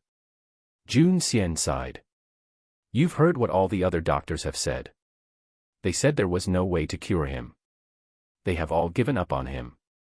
The fact that there is a glimmer of hope, no matter how ridiculous it is, I am going to try it. I have only one son left and I'm not going to let him leave me so easily. Even if the chance is 1 in a million, I'm going to cling on to it." He was pushed into a corner and had no way out. He was willing to risk it all. After all, what did he have to lose? When he saw his granddaughter's skill with the needle, a glimmer of hope ignited within. He'd rather place his hope within his family. "You are going to place all your hopes in her? How long has she dabbled in medicine for? This is too much. It's a life you are playing with. Isn't Qing Yun clan sovereign's disciple currently residing in the royal palace? Even if His Majesty doesn't agree, I'm going to tie her up and drag her here," he argued bitterly. Jun Xian shook his head. "Jun Qing's been poisoned too heavily, even the sovereign cannot neutralize it, what more his disciple? Even if you tie her up and drag her here, what's the point? It's no use." Chapter 28, Healing Hands, 2. The man slumped against the bed as he clenched his teeth. Soon, the stoves were placed in the room as the servants hurriedly closed all windows and the door. The sudden increase in temperature forced both Jun Xian and the men to circulate their spiritual energy, and soon they were each covered in a thin cloak to protect themselves from the extreme heat. Jun Qing's sweat mixed with black substance came trickling out and he was completely drenched. It was as though he had just been fished out from a pool of water. Those sweat beads that dripped onto the floor evaporated quickly and soon the room was filled with steam. A creaking sound was heard as Jun Wuxia entered the room with a bowl of her own concoction as the little black cat stayed by her side. Without paying heed to anyone, she marched straight up to Jun Qing. Suddenly, she felt a strong grip on her wrist. The man had rushed forward in an attempt to stop her. "He's your uncle." He stared at her menacingly. Although he did not tell Jun Xian that the cause of this was all because she had fed him the lotus seed, he still held her responsible in his heart. Although he did not want to believe that she was out to hurt Jun Qing, the facts were right there. "Let go," she said icily as she frowned. She immediately broke free from his grasp as she flung her hand away. She was very annoyed to be interrupted and questioned repeatedly while treating a patient. The man stood quietly at the corner with a gloomy expression as he watched her slowly feed Jun Qing the bowl of black liquid. After drinking the bowl of medicine, there was no response from Jun Qing as he lay quietly on the bed. As time slowly ticked by, the intense temperature of the room was a great torture to Jun Wuxia. As she had yet to start her cultivation, much less protect herself with a cloak of her own spiritual energy from such extreme temperature. She continued to sweat profusely as her thin dress was soaked through, but no matter what, she just sat there quietly as she meticulously paid attention to every single change in his pulse. The black cat leaped onto the bed as it stared at Jun Qing and looked up at Jun Wuxia. Physical condition seemed stable. Jun Wuxia nodded slightly. An hour later, crystal-clear beads of sweat started forming, a huge contrast to the previous murky sweat that was expelled. Jun Wu Xia immediately called for the servants to remove all the stoves and air the room. "Prepare hot water and help freshen second master up," Jun Wuqing ordered. Everyone outside the room looked at her with a puzzled expression. What was their young miss up to again? The situation for their second master was already very bad, with almost every doctor in the kingdom giving him the death verdict. Now she comes in and play doctor. The servants hesitated as they looked towards Jun Xian, and when he nodded, they scuttled in and went to clean up. "You there, go to my pharmacy and take the medical pot I left on the table over and add it into warm water and let second master soak in it for 3 hours." She called out to the men standing nearest to her. During this whole process, Jun Xian stood quietly by the side, never once interfering with her arrangements. As he watched her with his tired eyes, he felt a wave of relief wash over him. Regardless if everything she did was useless, at least she had changed for the better. After she finished all the necessary arrangements, she discovered that her dress had many stains. These were all from the black substance expelled out from Jun Qing's body, and it had an odious stench. She quickly retreated back to her own room to take a bath. She really hated all these smells. Chapter 29, Healing Hands, 3. Jun Qing was soaking in the medicinal bath water that Jun Wuxie had specially prepared for him. Although he was unconscious, it was apparent that his condition had improved, as his breathing was no longer as weak and his face, although pale, it was not deathly white as before. The man could see this, but he still huffed his chest up haughtily as he still bore some grievances towards Jun Wuxie. Jun Xian was by his son's side all this while, and when he saw the improvement, he gave a sigh of relief. After all, Wuxie is his daughter. She may have been somewhat naive in the past, now she is all grown up. You must not have any prejudice against her. She may need the protection from you guys to grow up safely in the future.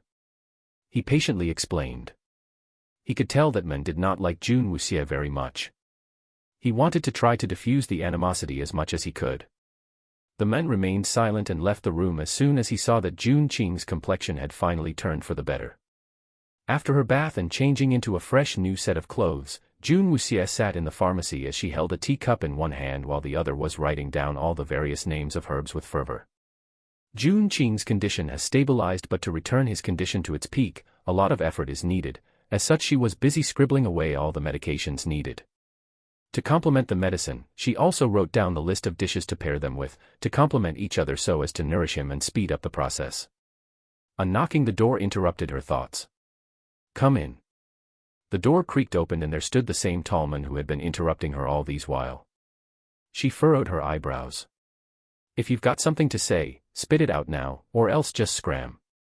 For people other than family, she does not pay any heed to the words used. She says whatever comes to mind without a care. As she just finished speaking, the man standing in front of her suddenly went down on one knee with a loud thud. "Major General of the Rui Lin Army Long Qi has greatly offended young miss. Please punish me as you deem fit," he said grimly as his tall frame was kneeling with on one knee and his head slightly bowed. Rui Lin Army's Major General. She glanced over at Long Qi. She had always felt that he was always staying quietly by her uncle's side and fussing over him. On quite a few occasions, although she had always thought he did not seem like a servant or a bodyguard, it never crossed her mind that he would be Rui Lin Army's Major General. But okay. Jun Wuxie frowned. Long Qi continued kneeling on the ground without uttering a single word. He did not deny he had always some prejudice against her. He even deeply suspected that she poisoned Jun Qing. When he saw how meticulous she was as she treated Jun Qing and the effects of her treatment could be seen, he knew he was in the wrong. Rui Lin Army's protocols have always been severely strict, hence he had habitually sought his own punishment. It was an ironclad rule that every single member had been drilled into since day one. If one did something wrong, it's punishment. Since it's nothing, then you can leave. She had no interest whatsoever in his position or request. This man had repeatedly interrupted her so many times, but this was all due to him worrying over Jun Qing, so when he was rude, she really did not care nor take it to heart. He maintained his position for a while longer, stood up and left the room. Only this time, he was very respectful towards her and had even bowed slightly before he closed the door. "Wow, what extraordinary thing did you do when I was not around?" "This looks interesting," an enigmatic voice with a hint of mischief trailed off from the doorway. TL, did you notice the way he had changed the way he called her? Chapter 30, Healing Hands, 4. Jun Wuxie was a little startled as she looked over with a slight frown. He casually made his way to the nearest chair as he sat down and lazily plopped his head on his hand as he gave her a charming smile. His long black satin hair draped down the side and framed his gorgeous face. That picture itself was a sin. Jun Wuxie had not seen him for the past few days and had almost forgot about his existence. Didn't think that he would appear so suddenly. With his appearance, she could vaguely smell the familiar scent of blood. Despite it being covered by the strong fragrance of herbs, with her sensitive nose, she could still sniff out that faint trace. Jun Weiyao looked at her happily, but his expression almost crumbled when he saw her frown at him as she covered her nose with her hand. His handsome smile was frozen. "Next time, if you have not completely removed the smell, you are not allowed in the pharmacy," she warned him with a deep frown. She did not care where he's from, as long as he didn't provoke her and Lin Palace, he could do whatever he want. Jun Weiyao slowly stood up as he looked at her with a distressed expression. The smell was barely discernible, moreover this place had such strong pungent herb smell. How keen was this nose of hers to be able to sniff that out from this myriad of smells? "You dislike that smell this much?" He chuckled. "Yes." She saw him walking towards her slowly.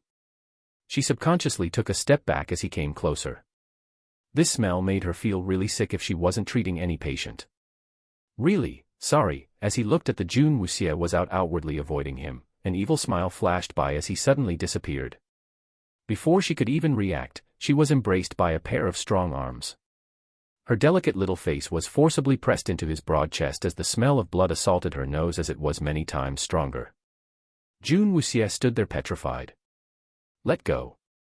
Be good, next time I will not let you smell it." Jun Weiyao not only did not let go, he actually hugged her even tighter. So petite, so soft, it was like a small little animal hiding in a safe place, but the little one he's holding onto seems to have sharp fangs and was bearing it. She was in a frenzy as he hugged her tightly and rubbed her head as if she was some kind of pet. The clothes which she had just changed into had to be changed again as it now had the stench of blood. When he finally let her go, she rushed out of the pharmacy and scrubbed herself many times before she willingly came out. After being abandoned by its master, the little black cat could only glare at Jun Weiyao. Jun Weiyao could not help but laugh out as he saw the fleeing shadow of Jun Wuxia. The black cat could feel some strong energy fluctuations and realized how dangerous this man really was. He immediately followed his master's footsteps and fled the pharmacy. "Master! Don't leave me alone with this crazy man." Jun Qing finally stirred as he groggily saw a familiar silhouette sitting by his bed. As his vision slowly restored, he realized that it was his worried father who seemed to have aged since he last saw him. "Father." Jun Qing struggled to sit up, but his body felt as if the bones have all been broken up and it was so intense he could not move. "Don't move. Lie down." Jun Xian quickly reached out. "What happened to me?" Although his whole body felt as though it was breaking apart and he could not move, he still felt a hint of comfort and ease. "You really almost scared your father to death." Jun Qing helplessly looked at the sullen figure by his bed. Chapter 31, The Mysterious Expert, 1. "Stop sleeping already and get something to eat." Jun Xian heartily nudged his son. Now that he's much better and can finally eat to replenish his strength and nourish the body, what more are they waiting for? When the servants entered the room with the piping hot porridge, the aroma was so enticing that both father and son momentarily looked at the steaming bowls absent-mindedly. The porridge had a faint smell of herbs, but the smell was not too overpowering. Having not eaten for such a long time, Jun Qing could feel his stomach contracting once the bowl was placed in front of him. Once he took in a deep breath, the aroma assaulted all his senses and his previous loss of appetite was history. He struggled to sit up in his bed to enjoy his first meal for these past few days. After he had eaten his fill, with a bit of difficulty as he sat up in his bed and had only realized that he was in a very precarious situation while he was unconscious. Every doctor who saw you concluded that you were on death's door, if not for her.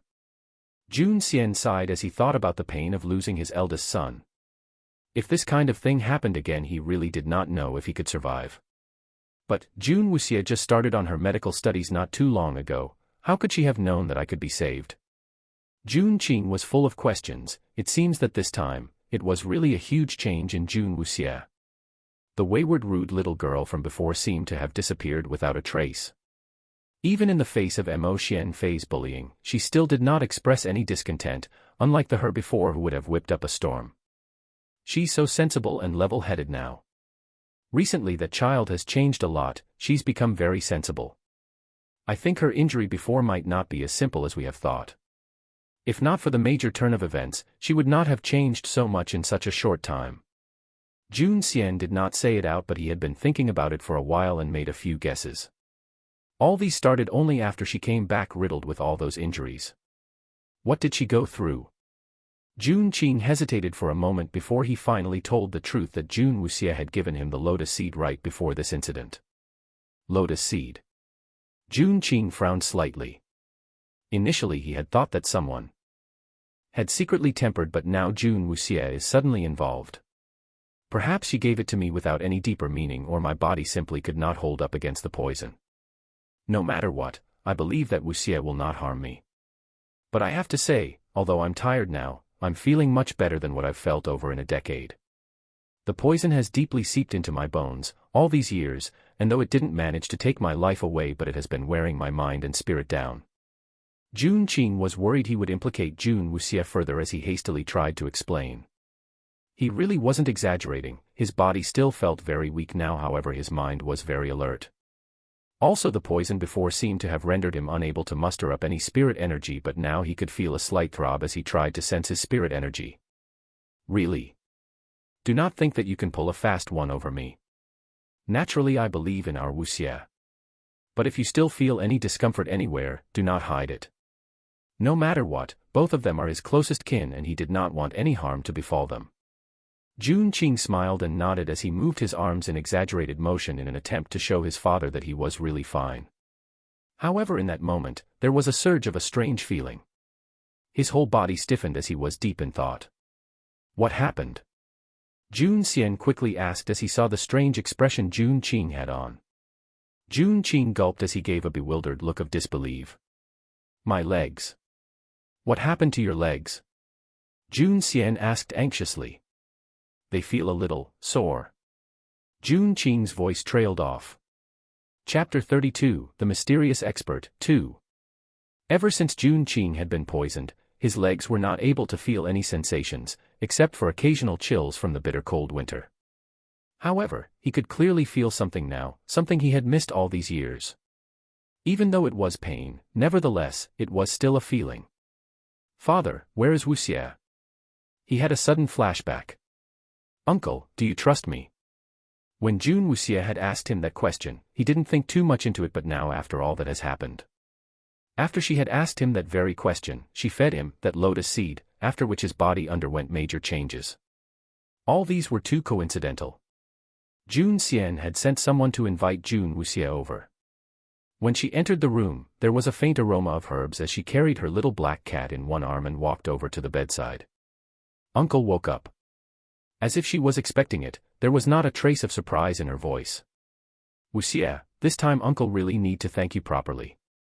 Jun Qing smiled warmly at his niece. He saw the cat that was looking happy and contented in her arms. Jun Wuxia had always liked animals, but because of her impatience, whenever she approached animals, they couldn't keep still and would run off. He even tried grabbing various cats and dogs and let her touch, but they always end up running away, so it was a very rare sight. No need, this is my fault, she softly said as she stroked the cat's fur and looked down. This shocked both father and son. Wuxia, what do you mean? Jun Xian asked gently, fearing his tone was too harsh and scaring off his granddaughter. Jun Wuxia looked at both of them with bright eyes and slowly said, in fact, there's no reason to hide from both of you. That time, when I fell from the cliff, almost all my bones were broken. If not for Master saving me, I'd have long be dead. Master. Jun Wuxia nodded. He was the one who saved me and sent me back to Lin Palace. However, he did not want other people to know about him, which is why he handed me over to Wu, brother. That entire time while I was recuperating, Master saw that I was interested in learning medicine and he took me in as his disciple. Although I don't know about his origins, he's my savior and I know he has amazing skills. The reason why I picked up studying medicine is not because I had an interest in it, but because Master said that since my body constitution was weak and I had no contractual spirit, this was a way for me to protect myself. She glanced over to look at them as they looked at her seriously. She continued on, actually, that was not an ordinary lotus seed, it was given by Master and it has the ability to cleanse the bone marrows. Chapter 33, The Mysterious Expert, 3. Although Uncle has been crippled, he's still able to feel occasional chills and his tendons are not damaged, so I thought I could try to treat it. I also ate the lotus seed, though some discomfort, my body did not have such a reaction like uncle's. His poison flaring up scared me, but luckily Master taught me the way to treat it. Jun Wuxie spoke calmly, though her voice a little immature, she sounded very credible. This speech was thought up after some deliberation to gloss over the origin of the medicine. She had originally wanted to build up their body constitution discreetly, who knew that lotus seed would have triggered off such a big incident. Now she had to find a plausible excuse as a cover-up for her medical skills. Hence, the little black cat and her had been discussing it, and they eventually came up with a master. Pushing everything to her mysterious master would pave her way free from all future problems. After listening to her explanation, Jun Xian and Jun Qing were both in shock. They did not think that Wuxie would ever acknowledge anyone as her master. When she had returned back that day, their memories were tampered with and all they knew was that her brother had brought her back, however the specifics were not known. Her explanation may have sounded a bit too incredible. What kind of luck did she have to meet such an expert? However, it did fit all the current questions they had in their minds, like her change in personality as well as her interest in medicine. Well, Wuxie, all these time did you meet your master here in our Lin Palace? He had on a weird facial expression when he has asked her. Jun Wuxie nodded.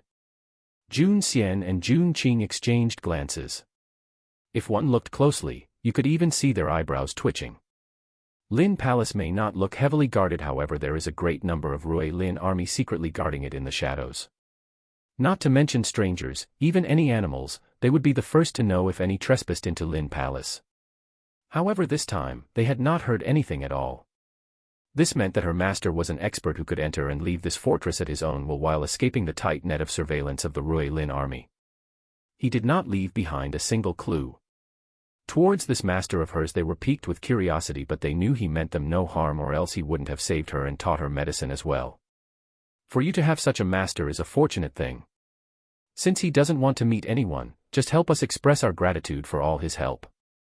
From his vast experience, Jun Xian deduced that this master of hers did not want to get involved in worldly affairs and hence did not insist any further. To have this master was good for both Wuxie and Lin Palace. Jun Xian was elated. All right. She calmly replied as the black cat in her arms shot her a look of misgiving and let out a small meow. Master, you've been led astray. You've actually learned how to lie so blatantly. Chapter 34, The Mysterious Expert, 4. What master?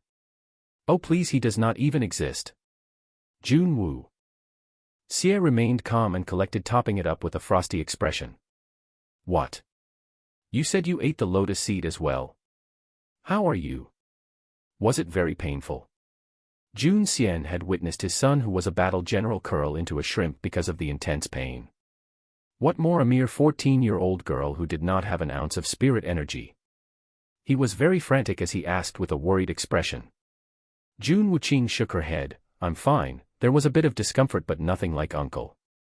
His body reacted badly to it as he was poisoned before, and the poison has seeped deep into his bone crevices over this long period. The lotus seed cleanses the bone marrows, giving him a set of bones akin to being reborn. He experienced such pain as it squeezed out all the poison from every nook and cranny. As the poison is embedded deep in his bones, the purging process is very thorough to expel all the impurities and poison out. All these have been expelled out through his pores with his sweat, so there is no need to worry for any future complications. If she wasn't able to even save Jun Qing, she really didn't deserve to live anymore. When Jun Xian heard that all of Jun Qing's impurities and poison has been expelled out with his sweat, his eyes almost popped out. When I woke up, I did feel a difference. My body feels much lighter, and when I sat up just now, my legs could feel some sensations. Jun Qing stated excitedly. It had been the same for all these years, it was as though he didn't have any legs. Now, even with the slightest feeling, he was delighted. Master said that after everything has been cleared, with additional medicine and medicinal bath conditioning, in half a year's time your legs would be like before. Borrowing her master to reveal how skillful she was. The whole room was silent. Both men stared agape at Jun Wuxie, with eyes wide open. After struggling for over a decade, they finally see a glimmer of hope. Wuxie, what do you mean by, like before? Could it be that your uncle can really walk again? Jun Xian could not stop his excitement, he was just short of jumping in joy and fear of scaring her. She nodded, he'll be able to walk like a normal person, it's just that he's been on a wheelchair for over a decade, his muscles are not very developed. Hence if he wants to return to his previous condition, he'll need up to a year to train and develop his lower body. What? I am able to return to that state in a year's time. Jun Qing felt as though he was floating along in a dream.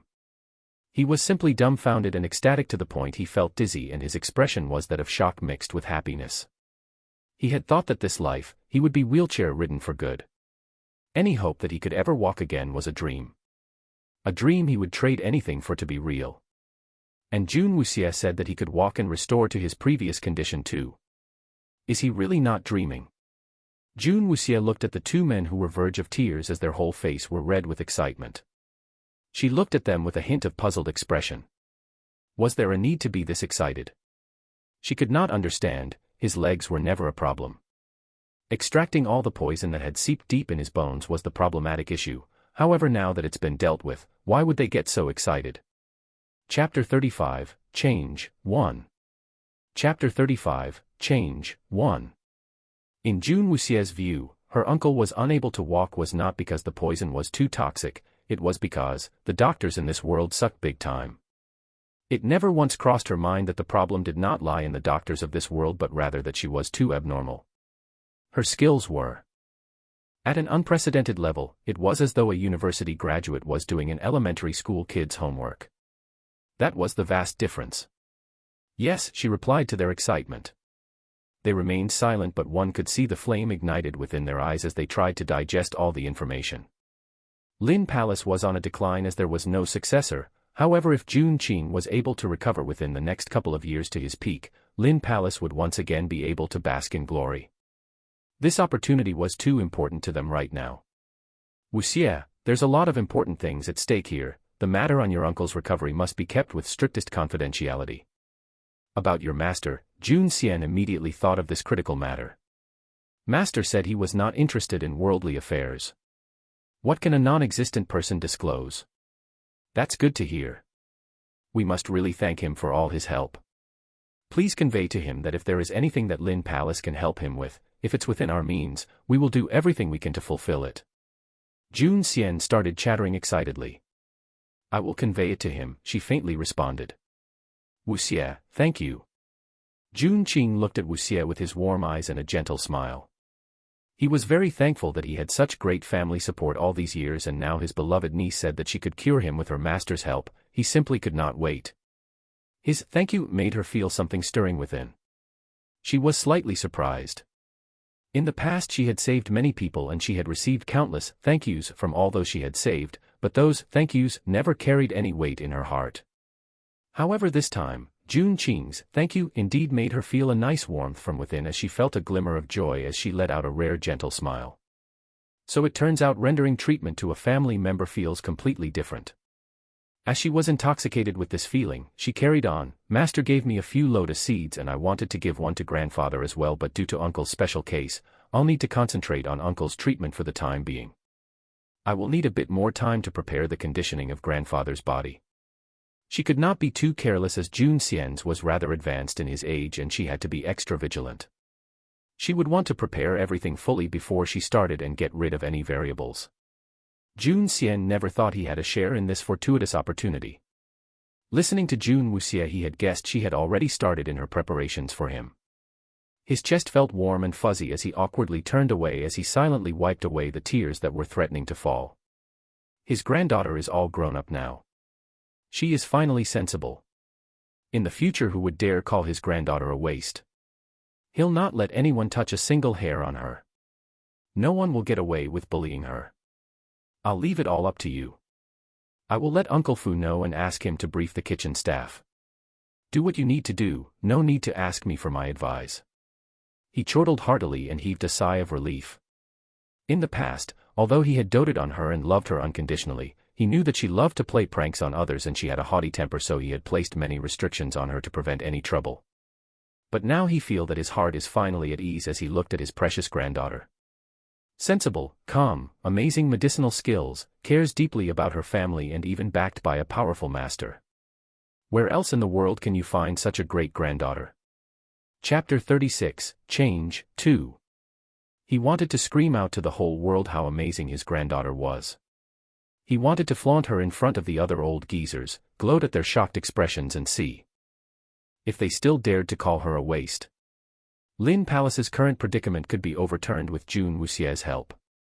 She was the key to its revival, and to keep her protected as well as Lin Palace, they had to keep everything under wraps until Jun Qing fully recovered. Jun Xian had suffered greatly under someone's grand scheme, and it caused him to lose one of his beloved sons. Another was gravely injured and could not even live normally all these years. To keep Lin Palace safe, he had to reduce the Rui Lin army over the years. If they had found out that Jun Qing could recover and the person doing the treatment was Jun Wuxie, he was not sure he could keep them both safe with his power alone. Now, keeping Jun Wuxie safe was top priority. Under Jun Xian's orders, Jun Wuxie had complete freedom to do the things she wanted without anyone raising any questions. All the servants no longer procrastinated when she asked them to do something. In order to prevent any repercussions after eating the lotus seed, Jun Wuxie decided to use herbs to aid in the conditioning of Jun Xian's body.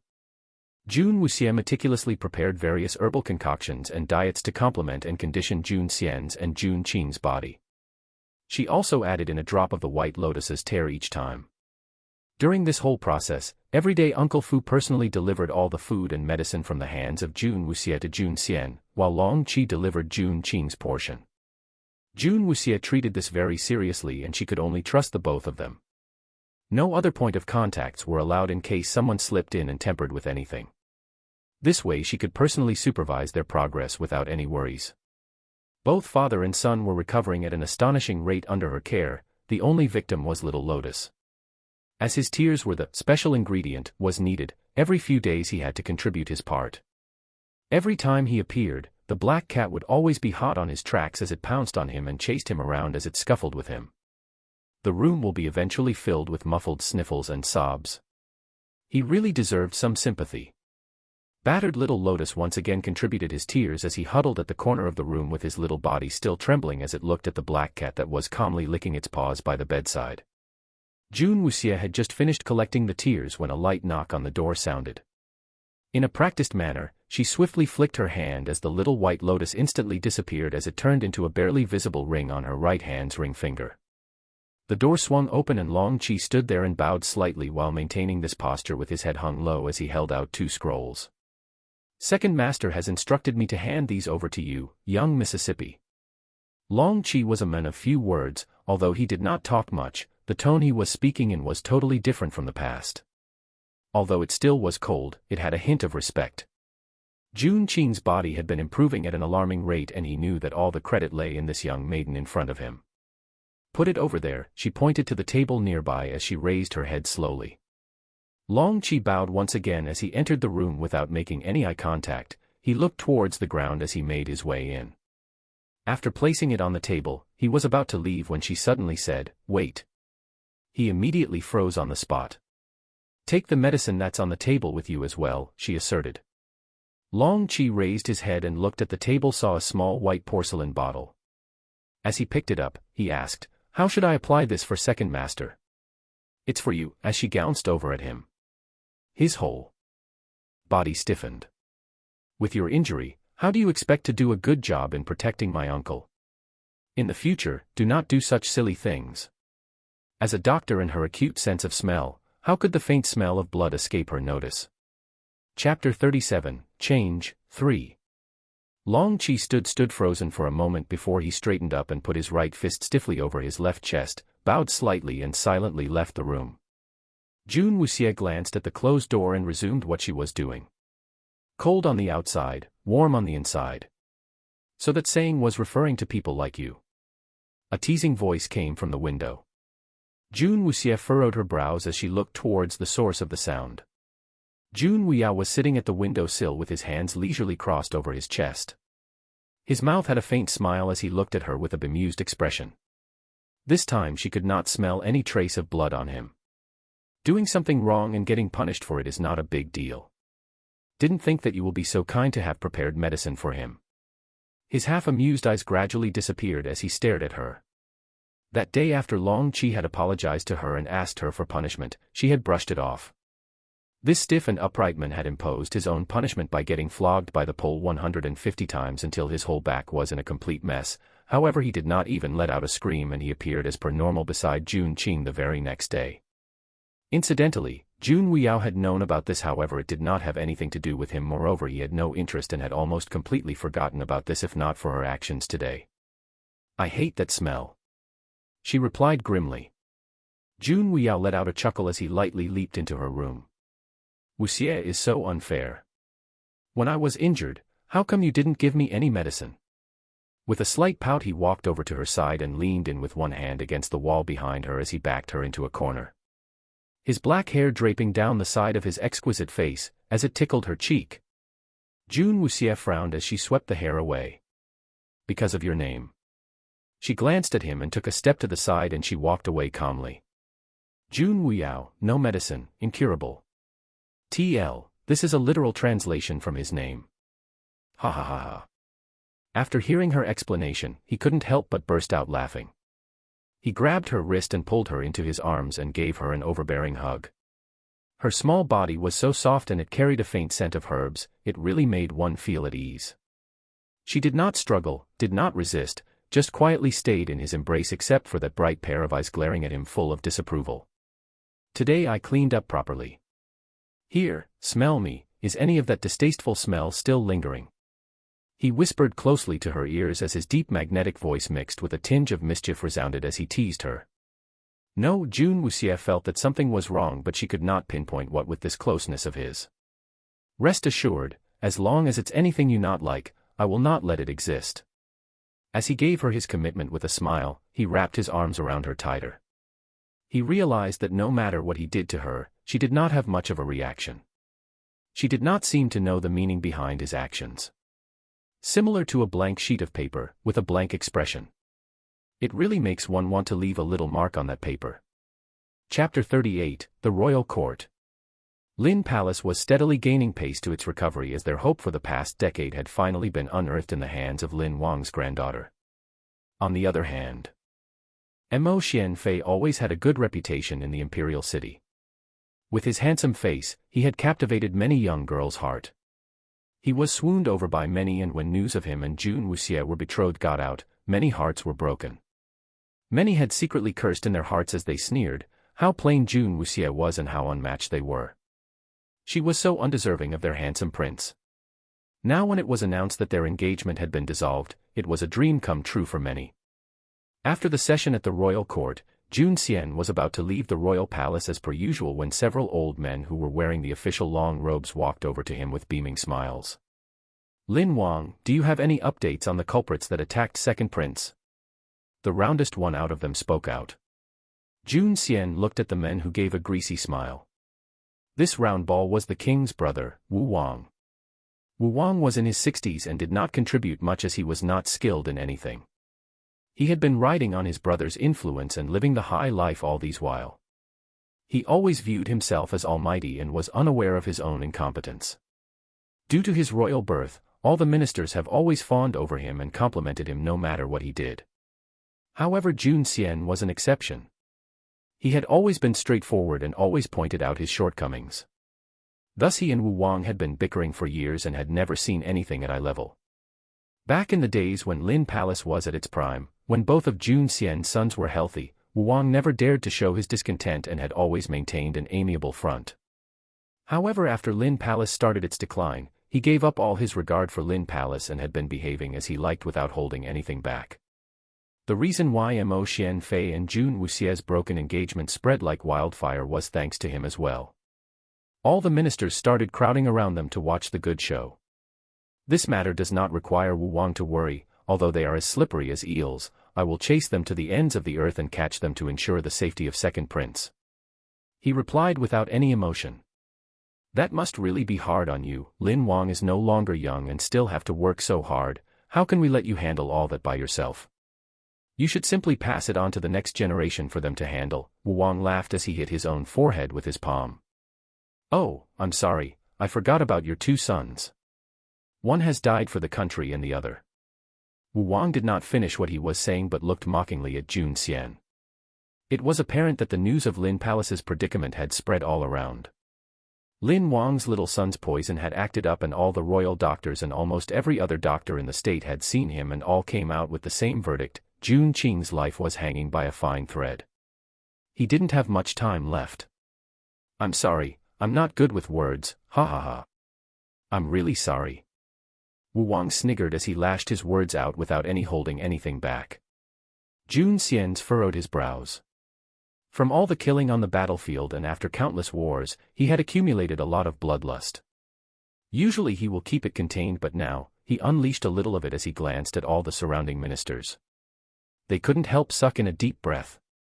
The surrounding temperature seemed to have dropped and the air was very heavy. His piercing gaze rested on Wu Wang. Chapter 39, The Royal Court, 2. Wu Wang felt all the hair on his back stand as the invisible pressure piled on him under Lin Wang's glare. This was the first time in his life he had felt so threatened. He's been around for over 60 years and during this period, Lin Wang's awe-inspiring name have resounded far across the borders of Qi State and he certainly felt the reason why firsthand. He involuntarily let out a gulp in an attempt to calm his own nerves. Matters regarding my Lin Palace are of no concern to you. Do not trouble yourself to worry about it. Seeing the surrounding ministers all laughing nervously, he finally retracted all the bloodlust and the pressure released. Well, I was worried about the matters of our kingdom. After Jun Xian retracted all his bloodlust, Wu Wang concluded one thing: Jun Xian has become a toothless tiger. Now that he is old, he had lost his former courage and did not dare to act too brazenly. Oh, I've heard that the little miss hasn't stepped out of Lin Palace for quite some time. She's still young, even if she and our Xian Fei are not meant to be, she doesn't need to be so sad. She should come out and get some fresh air, it's not good for a young girl like her to be cooped up at home all day. Thinking that Jun Xian was no longer the fierce tiger of the past, Wu Wang carried on mocking Jun Wuxia after talking about Jun Qing. Jun Xian glared at Wu Wang. Wu Wang smiled and said, "It's the Crown Prince's birthday next month and His Majesty has left the birthday celebrations for me to handle. Since your Wuxia has not been out for so long, let her join this celebration to lift her spirits." His Majesty also said that he felt bad with regards to what happened with the engagement and has specially extended the invitation to your Wuxia. Fine. Jun Xian did not want to waste any more of his precious time with these geezers as he flicked his sleeves and walked away. Wu Wang laughed gleefully as he watched Jun Xian's retreating back and defeated demeanor. Still putting on such an arrogant front. Does he still think that he is the Lin Wang of the past? Wu Wang scorned as he put on his trademark greasy smile as the other ministers laughed along. Lin Wang is unable to accept hard reality and his head is still living in the clouds. That Jun Qing is not able to live much longer and with him gone, Lin Palace is only left with that waste. Let's see how long the Rui Lin army can last. Another minister sneered with a smile. He still thinks himself as a great general commanding an entire army, but all he has accomplished is losing his 2 sons. Wu Wang and the other ministers continued on their banter.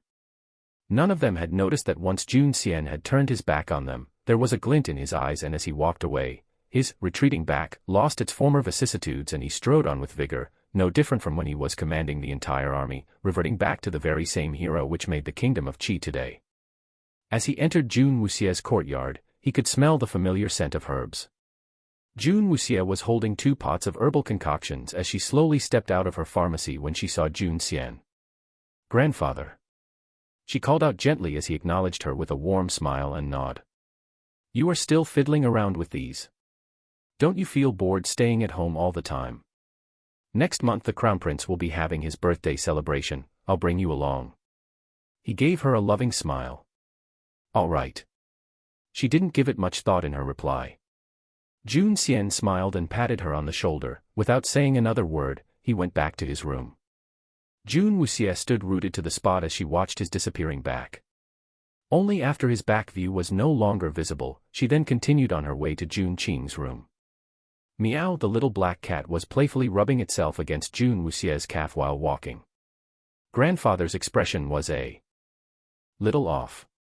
Jun Wuxia had noticed that as well. Is it related to the Crown Prince's birthday? Chapter 40, Ghost City, 1. It's a high chance it is. The former Wuxia brought along trouble wherever she went. Grandfather wouldn't take the initiative to invite me over to such an important function. Since he just came back from the royal court, most probably the idea came from the men on the throne. June Wuxie softly answered the black cat as she continued walking. Meow. Why does he want you to go to the crown prince's birthday celebration for? In other people's eyes, my uncle is already a dead man. Lin Palace is left with me as the younger generation.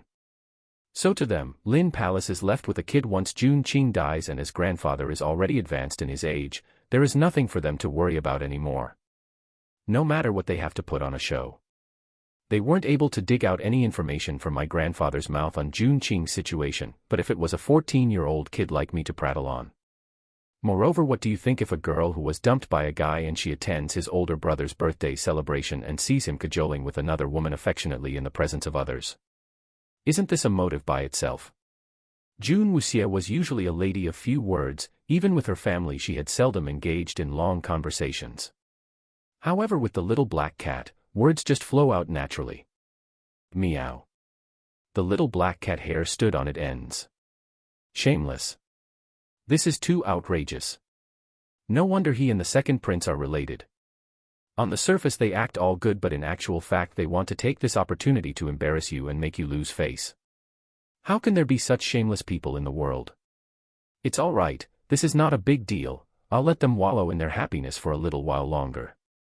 I'll show them, she said indifferently as a cold glint flashed across her eyes. Bother her. She does not mind. However, those people even dared to put her grandfather and uncle in their calculations. Then they can't blame her for being ruthless. Foolish ones who do not deserve to live in this world will perish. She stared icily at the pot of medicine she was holding. Meow. Master, show them your might. Kill that group of idiots. June Wuxie no longer spoke as she calmly walked on with her mind full of thoughts. Jun Qing was recovering very well, however, to get back to his peak, he needs more time. During this period, she will not be idle. She has her contractual spirit as well, and she will train too, one step at a time, to be stronger and pull out all those weeds. Clear them all out. To be more powerful, she must start her cultivation. Having a contractual spirit was her key secret. Ever since Jun Xian had given her more authority and lifted most of her restrictions, she could be seen frequently in the resource hall, where she could be seen flipping through various cultivation techniques. Chapter 41, Ghost City, 2. Unfortunately, none of the books in the resource hall were suitable for her. In the world of cultivation, the techniques and practices were all based on the type of contractual spirit one has. Those with weapons and those beast-type forms each have a totally different technique. However, June Wuxie's contractual spirit did not even fall into these two conventional categories. So no matter how much she read, how much she scoured through each book, she could not find a single cultivation technique suitable for her. If she wasn't able to find any technique, she wouldn't be able to cultivate her spirit energy. Where was she to find a plant cultivation technique? This problem became a headache for her. She bore no more hope of finding it within Lin Palace. An idea flashed through her mind. In the memories of this body, there was a secret place. Hidden deep within this imperial city. It was an underground market which entrance was tucked in a secluded corner of the city. Many rare items which could not be found in the city could be found here. It also had many unconventional things for sale. The only difference was that the items on sale cannot be bought with money. They could only be exchanged with something equivalent in value. It was pure simple barter trade. The former Wuxie had once been there when she was on a date with Mo Xianfei. She did not even know of its existence, even though she grew up within the city walls, until he had brought her there. She did not like that place as it was dark and gloomy. However, that place was the only place she could think of now, and she needed to make a trip there in hope of finding a suitable cultivation technique. Her face was well known in the imperial city and she needed to go there incognito. She took out various herbs, grinded some into powder, extracted some of the juices and combined them into a paste as she applied it to her face and carefully molded and changed her face shape. Looking in the mirror was now a young scholarly-looking man. She had slightly tweaked and changed her facial features to a more masculine look and changed into a white robe. Before going to the underground market, she needed to prepare the currency there where ordinary silver was deemed worthless. These days she had been in the pharmacy making various elixirs and potions to nourish and aid Jun Xian and Jun Qing's recovery. She picked a few bottles, stuffed it into her robe and snuck out of the back door in the still of the night. The imperial city was extremely quiet at night, and although it was her first time stepping out of Lin Palace, she followed her body's memories to the entrance of the underground market. She stopped in front of an inconspicuous restaurant. It was a humble-looking place, no different from any other buildings lining the streets. Sitting at the counter was a waiter who was lazily resting his head on the countertop. When he saw her, he did not say hello and continued lazing. Chapter 42, Ghost City, 3. The entrance to this underground market was in the backyard of this inconspicuous place. At the backyard, an entrance with a flight of stairs could be seen leading deep down into the ground. A few men who had just climbed up the stairs looked at June Wuxie, stunned for a moment. This kid is actually going to Ghost City alone, how rare. They whispered amongst themselves as they left. Ghost City was the name of the underground market. June Wuxie stepped into the dark entrance as she slowly descended the steps. When she finally reached the bottom, she was greeted by a lively sight. Even though it was a quiet night in the imperial city, over here it was just like another world.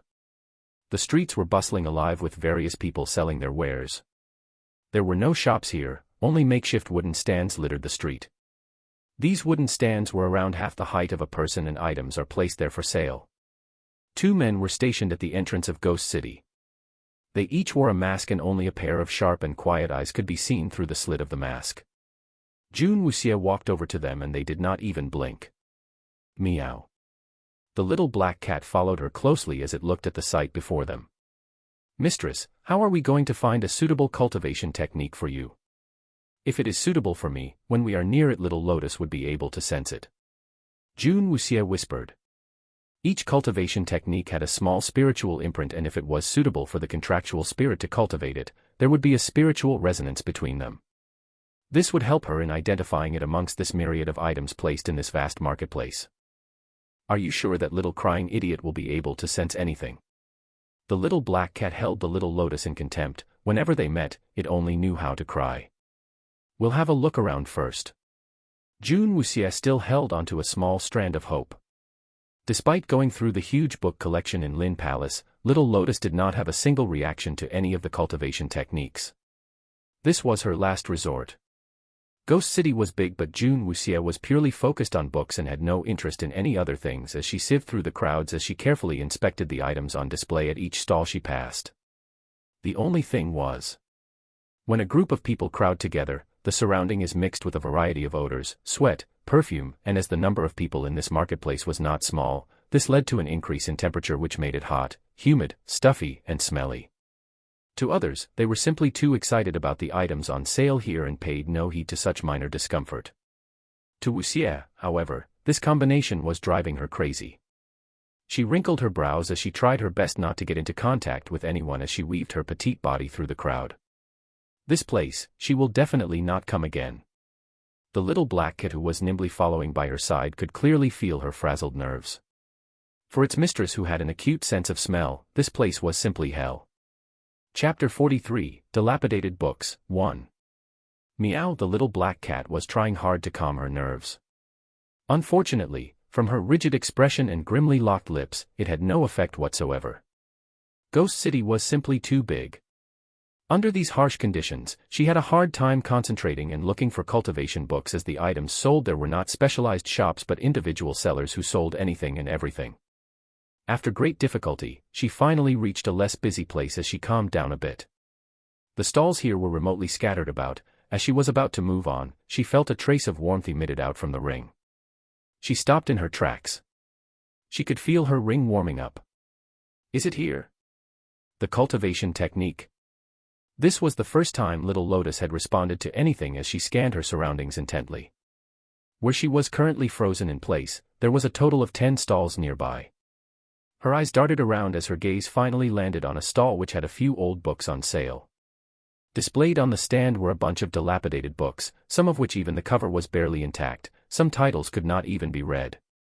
Manning the stall was a pale-faced unkempt teenager who was shabbily dressed. He was sitting on a wooden stool, chewing on a blade of bamboo leaf and smiling happily as he was deeply engrossed in a book he was holding. Even when June Wuxie stood in front of his booth he did not respond. Both parties did not bother with each other as they both each did their own thing.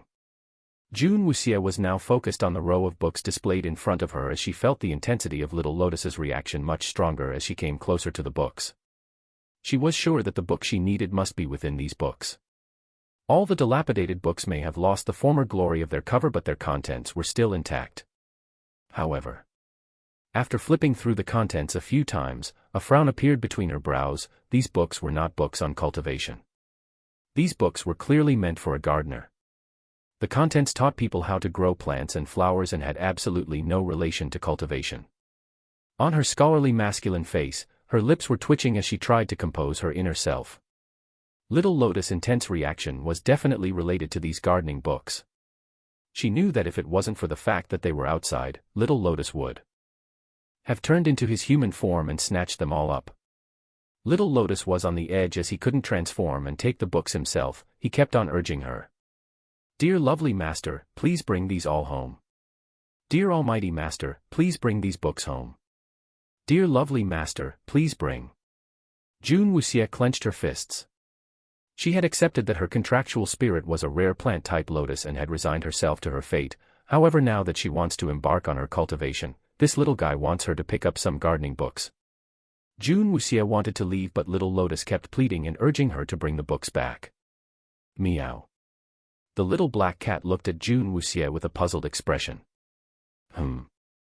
The unkempt youth finally pulled himself away from his book and noticed that there was someone browsing as he raised his head and lazily looked at the scholarly youth in front of his stall, as if appraising an item. He looked at June Wuxia from head to toe. Chapter 44, Dilapidated Books, 2. Welcome. Once the unkempt youth saw that there was someone browsing through his stuff, he immediately put his book away and gave a very bright smile. Although his pale face had dirt smeared all over, he gave his best business smile. "Please have a look. If you see anything that interests you, just let me know," he said enthusiastically. June Wuxia forced out a smile as her lips tightened into a straight line. She still felt conflicted on these books as she fiddled her fingers against the warm ring. "What do you want in return for these books?" June Wuxia asked coldly. She came to this marketplace full of hope and expectations. Never had she thought that she would end up trading for some dilapidated gardening books instead. "All of these? You want all of these books?" The unkempt youth flashed a bright smile as an excited glint flashed across his eyes, as if looking at a fat sheep. "Yes." She nodded curtly. All she wanted was to quickly get this over with and continue looking for her cultivation technique book. The unkempt youth grinned as he stuck out one dirty hand, emphasizing all 5 fingers. 5 Eastern pearls. June Wuxia stared at him blankly, looked at the books and swiftly turned around to walk away. 1 Eastern pearl's value was equivalent to a ton of gold. That would be millions of gold coins worth. This youth's opening price was ridiculously exorbitant. Hey! Hey! Don't go. Don't leave." The youth immediately got flustered as he saw her turn away. June Wuxia did not even bother with him and continued to walk away as the ring started to glow, and suddenly there was a bright burst of light. "Do not go. Do not go. Do not go." From her side came an anxious yet tender voice. June Wuxia was startled as she glanced at her right sleeve. This Little Lotus dared to defy her. For the sake of these dilapidated books he actually defied her and transformed so openly. Not to mention how eye-catching his appearance was. When he appeared, the bright burst of light in such a dark environment was enough to cause an uproar. A strong lotus scent was floating in the air along with his sudden appearance. This had attracted a lot of attention of many people close by, and they all had stopped in their tracks and started looking around. If only she knew how, she would have sent him straight back to that spirit world he mentioned before. "Shut up and stay still," June Wuxia growled. No one knew that she had a contractual spirit, and if it was exposed here, things will get messy. During their banter, the unkempt youth had managed to catch up to her, and within his hands were those few books she had indicated her interest in. "Please do not go. If you think it's too much, I can give you a discount. How about 4 pearls? He ran in front of her to obstruct her path, as he tried to hard sell the books in hand. June Wuxia knew that Little Lotus would not let her go back without kicking up a fuss if she did not purchase these books. She sighed in resignation as she looked over to the youth and said, "I do not have any Eastern pearls, only elixirs." "Ah. Elixirs.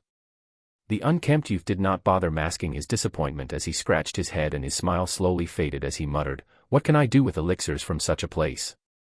"Well, let's forget about it if you do not have any Eastern pearls."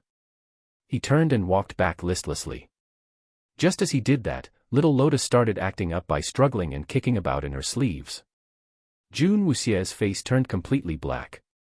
Chapter 45, Dilapidated Books, 3. She deliberated for a moment but finally choked out, "Wait."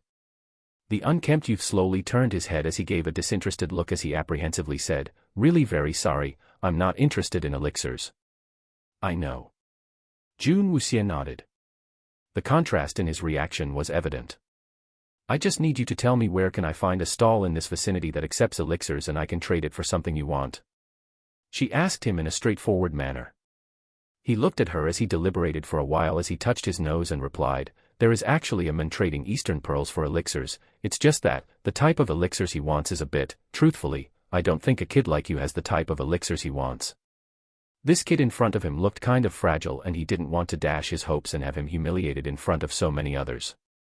Although such a young kid in Ghost City was rarely seen, at such a young age what kind of elixirs could he possibly have to trade for Eastern pearls?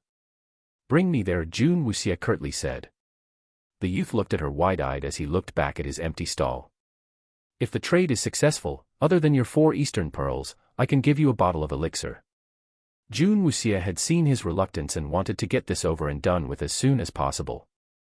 "I really do not want your elixir. If I had wanted elixir I do not need to come all the way here," he grumbled and muttered to himself. He looked over at this kid in front of him and could not place this nagging feeling within. Somehow he had felt that there was something different about this kid standing in front of him. The calmness he exuded was very different from all the other people he had came across in Ghost City. Usually young masters from prominent households would be swaggering around with a bunch of people fawning over them. This kid, however, despite his young age, seemed to emit a confidence that was rarely seen. "Oh well, I might as well accompany you to that old man's place. Since it's been so many days I've been here and you are the only person to have made an offer," he said decisively as all the apprehension he had disappeared. Compared to the unkempt youth stall, this stall selling Eastern pearls was packed with people as the crowd was gawking at the various treasures lined up. 9 large luminous pearls were placed around a velvet box. With these luminous pearls surrounding it, the Eastern pearls seems to be glowing with breathtaking iridescent sheen. Other than Eastern pearls, this stall also sold many other spiritual gems of various grades. After the contractual spirit has established the bond with their master and formed the ring, such gems and pearls were excellent cultivation resources that could nourish the spiritual energy and amplify the bond. Such spiritual gems were worth much more as compared to normal precious gems. Each spiritual gem could make one's cultivation improve by leaps and bounds. However, the price was exorbitant, hence these resources are usually limited for the rich and powerful. Lin Palace had the luxury to secure a few of these in their vault as the founding emperor had bestowed them a generous amount to reward them for their military merits. June Xian had especially set aside a few top-grade spiritual gems for June Wuxie to use once she had become of age, but there was no chance to use them. For now, June Wuxie had little interest in these spiritual gems. It was too early to use them as she had not even found a suitable cultivation technique. It was like a baby trying to run before it even learned how to crawl. The stall owner was a man in his 50s, smoking a pipe as he openly gauged all the patrons surrounding his stall. Even with such a demeanor, the crowd at his stall did not seem to mind. In fact, more people began crowding around. Chapter 46, It's a Small World, 1. The difference, ah. The difference, the unkempt youth wailed in anguish as the difference in patrons was apparent. "You want those Eastern pearls?" June Wuxie pointed to the Eastern pearls on display. The youth nodded. As she weaved her way through the crowd to get to the front, she was surprised to find 2 familiar figures standing within the crowd. A handsome young man dressed in a grand brocade with a beautiful young maiden dressed in elegant white robe by his side stood before the stall. This attractive couple was eye-catching as people kept sneaking glances to admire them. "This place has some good stuff," the young man said gently as his almond eyes were glued to his lady companion. The lady simply nodded with an air of arrogance. The little black cat which was by June Wuxie's side went ballistic. Its fur stood on ends as it hissed.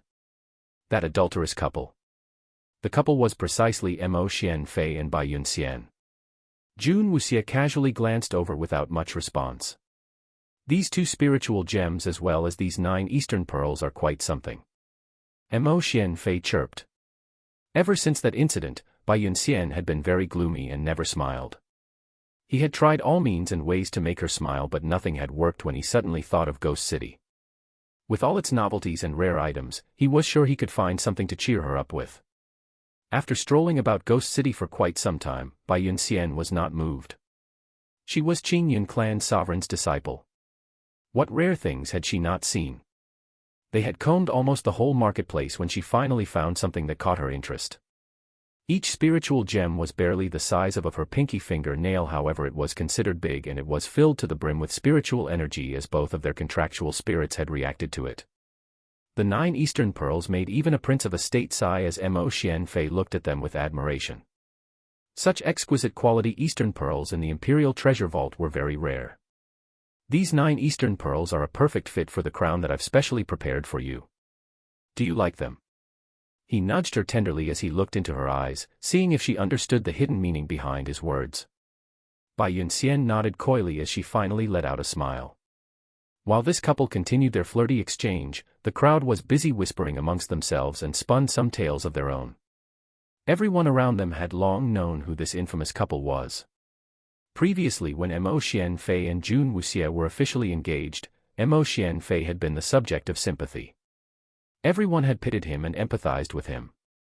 However, now that he was together with Bai Yunxian, he became the object of jealousy and hate as people around stared at him enviously. Jun Wuxia was notoriously known throughout as a tyrant. Although she was as beautiful as a flower, her personality and actions had overshadowed her looks. Not many could stand that fiery temper of hers. Bai Yunxian was completely different. Not only was she beautiful, she exuded an aura of a celestial being with her gentle demeanor and soft-spoken manner.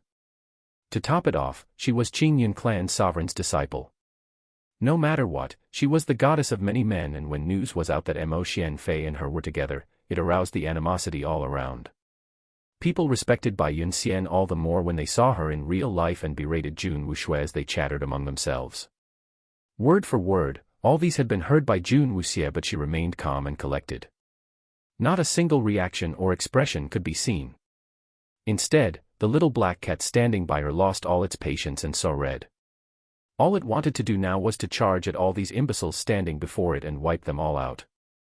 It hissed menacingly. What do these imbeciles know? How can they even compare that woman with my mistress? Chapter 47, It's a Small World, 2. Tisk, what's so great about Qing Yun clan, it's not even worth mentioning. A voice full of disdain came from Jun Wuxia's side as she turned and saw the unkempt youth muttering under his breath while chewing on a blade of bamboo leaf with his hands behind his head. He gave the surrounding crowd who were admiring Bai Yunxian a look of contempt. He had said it very softly, but Jun Wuxia had caught what he said. When the youth met Jun Wuxia's gaze, he gave her a grin and he laughed out. Didn't I say I wasn't interested in elixirs? Naturally I won't be interested in Qing Yun clan as well. The youth tried to explain, however Jun Wuxia paid no heed to him as she strode past him. He helplessly laughed to himself and said no more. What do you want to trade for in exchange for these 2 spiritual gems and the 9 Eastern pearls? Once Mo Xianfei saw the smile on his beloved, he had decided to splurge on her. That time when Mo Xianfei brought Jun Wuxia to Ghost City, not even a single gold coin was spent. They had only walked a couple of streets and they headed back. Now with Bai Yunxian by his side, he was much more generous. The old man looked up at Mo Xianfei, exhaled some smoke from the pipe and casually said, I only accept elixirs. Mo Xianfei was slightly startled. As a second prince to a nation, he had seen all sorts of treasures and had access to a large portion of them as well. However, in terms of medical advancements and elixirs, State of Qi was not as developed as its counterparts, and this was one area he was lacking in. All the valuable potions and elixirs were locked up in a separate vault which he had no access to. I'll trade it with you for jade. Mo Xianfei countered. He did not want to lose face in front of Bai Yunxian, as he casually took out a piece of fine jade almost as big as his palm. This jade was indeed a rare treasure. Mo Xianfei was determined to impress Bai Yunxian. Unfortunately, the old man did not bother to even give it a glance and continued smoking his pipe. It was clear that he wasn't interested. If this had happened in Imperial City, who would dare to offend Mo Xianfei and not give him any face? He was a dignified prince and he actually wanted to buy something from you, and that meant that he had placed you in his sight, and that itself should be the greatest honor. If you did not comply, the guards will dismantle the stall and the person thrown in the dungeon. But this was Ghost City. Although it was opened beneath the Imperial City, it wasn't owned by the Kingdom of Qi. It was opened and managed by a mysterious origin that had brawny guards wearing masks and maintaining the order within the marketplace. It was truly a unique place, which was hidden away from the mainstream, but these guards were not to be trifled with. No matter what you sell, no one bothers. However, if someone wants to stir trouble by not matching the trade, the guards will immediately throw that person out. There were also those who tried to play dirty tricks, were invited out and banned from returning to Ghost City. There was a zero-tolerance policy on troublemakers. There was once when the Prime Minister's son had been thrown out into the streets and had disgraced the entire family. However, the Prime Minister did not dare create any trouble in Ghost City and suffered silently by pretending that no such incident ever happened. Since then, the people knew that the identity behind Ghost City must be from a powerful background, and no one dared to mess around again. As for Mo Xianfei, he did not know who exactly was behind Ghost City, but he knew that it was someone he could not afford to offend. If he did, he may end up with the same outcome as the Prime Minister's son.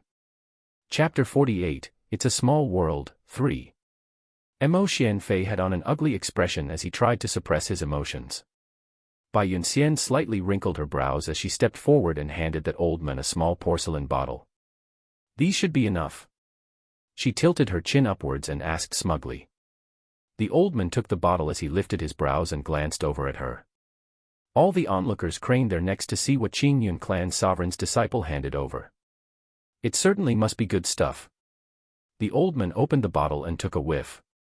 Once he opened the bottle, a sweet refreshing scent permeated the surroundings and left the crowd fascinated. This is? He asked in a raspy voice. Bai Yunxian sneered and replied, This is Qin Yun clan's infamous Qin Yun pill. Once these words came out from her mouth, gasps could be heard everywhere. Qin Yun pill. This was the rumored elixir which was personally concocted by Qin Yun clan's sovereign. It was infamous to be known as the life-saving pill. Even a person who had half a foot in the grave could extend their lifespan by having a pill a day. This recipe was a closely guarded secret, and the sovereign was the one and only person who knew how to concoct this pill. For this, many kings and rulers had tried all means and ways to get their hands on it. This time, Bai Yunxian had made this trip to Kingdom of Qi to specially deliver this prized elixir to the emperor. The one she had just handed over was specially given to her by her master for her own use. The name of this pill resounded throughout various nations and was an elusive name that many wanted but could not get their hands on. Wow, she really lives up to the name of being Qin Yun clan sovereign's disciple. She could even pull out the Qin Yun pill out so easily. This old man is really lucky and have scored big time. Many people were secretly envious as they stared agape at that little porcelain bottle as they discussed in hushed tones. Changing these items for a Qin Yun pill was a huge loss for Bai Yunxian. What do you know? These pills were personally concocted by Qin Yun clan's sovereign. Even if she finished it, all she need to do is to simply ask for more from her master. Don't mix her up with the ordinary folks like yourself. These pills to her may not be worth that much. One of the onlookers said as he looked enviously at the golden couple in front of him. To be able to hook up with Bai Yunxian, the second prince's influence had gone up by a few notches. Bai Yunxian was definitely in a different league from Jun Wuxia. Although these were spoken in hushed tones, it could still be heard, and Bai Yunxian nodded in approval inwardly as she smiled towards Mo Xianfei. However, after sniffing the elixir, the old man simply stuffed the cover back and chucked the bottle back to her. Bai Yunxian's smiling face stiffened. This is something I do not need. Not changing. Not changing. He said wistfully as he sat back in a laid-back position and slowly inhaled a deep breath and blew out the smoke from his pipe. For that moment, everyone's eyes almost popped out. Had this old man gone senile already? That was the Qin Yun pill. Bai Yunxian's smile immediately crumbled and her displeasure was shown on her face. This was the first time someone had rejected her master's personally concocted elixir. Dear sir, this is the Qing Yun pill. Qingyun pill ah. Are you sure you don't want it? She broke it down for him in exasperation. No, no, no. If you don't have any other types of elixirs, then don't disturb my other patrons. He snorted impatiently. This was a huge blow to the couple as they stood there awkwardly, their expressions black to the extreme. They even began to suspect this old man was not out to do business. He even had the audacity to slight and reject the Qing Yun pill. If you don't want to trade, then we won't trade. You really think your items are worth that much? Mo Xianfei coldly rebutted. The old man glanced at him, sneered, and no longer bothered with him. Chapter 49, Slapping One's Face, Again and Again, and Again, 1. I do not know if this elixir would interest dear elder. Just as Mo Xianfei was wallowing in frustration, a small voice came from the crowd as a small figure squeezed out. A fair young boy around the age of 14 finally emerged out from the crowd, holding onto a small white porcelain bottle in one hand. He strutted to the stall and handed it over to the old man. Hey kid, do you think this is a party? Just squeezing in and following other people's footsteps by simply handing in any elixir you have with you. For goodness sake, the old man just rejected the Qing Yun pill ah. The Qing Yun pill? Do you even know what that entails?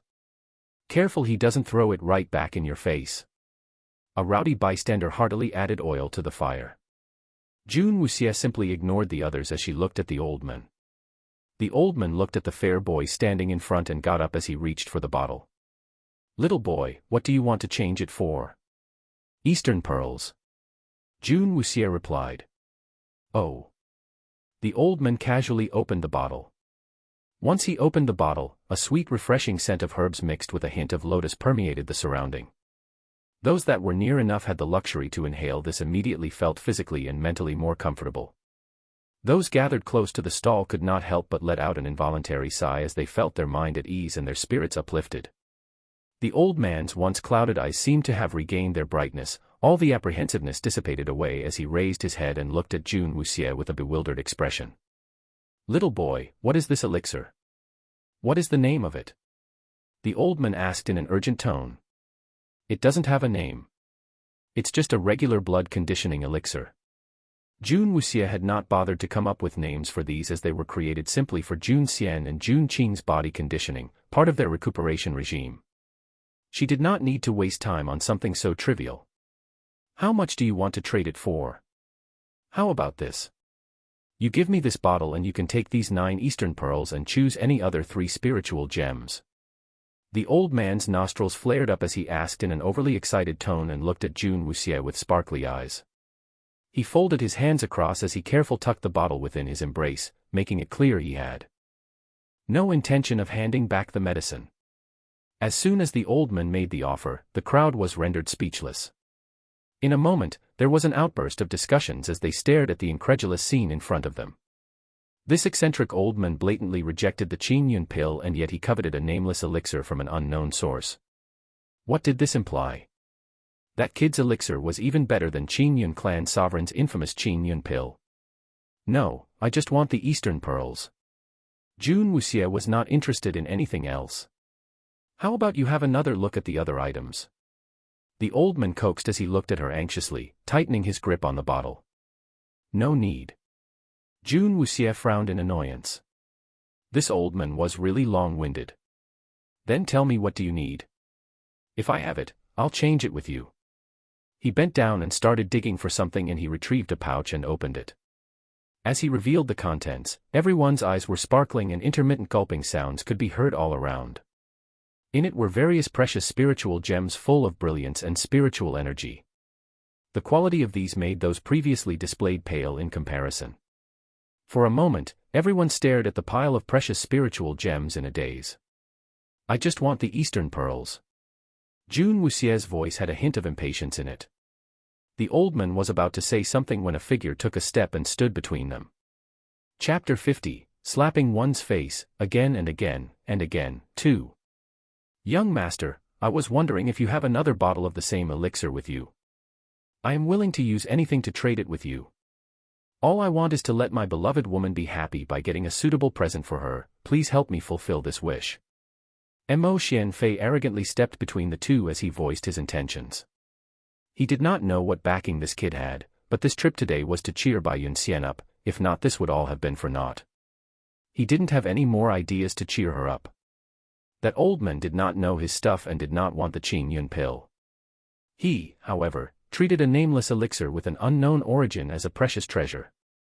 He wanted to show that with his identity and resources he could get his hands on whatever he wanted. That fool of an old man should awaken from his stupor. Jun Wuxia narrowed her eyes as she looked at Mo Xianfei. All these years, these people from the Imperial Palace kept looking for trouble with her Lin Palace. They've been bullying her dear grandfather and uncle for so long.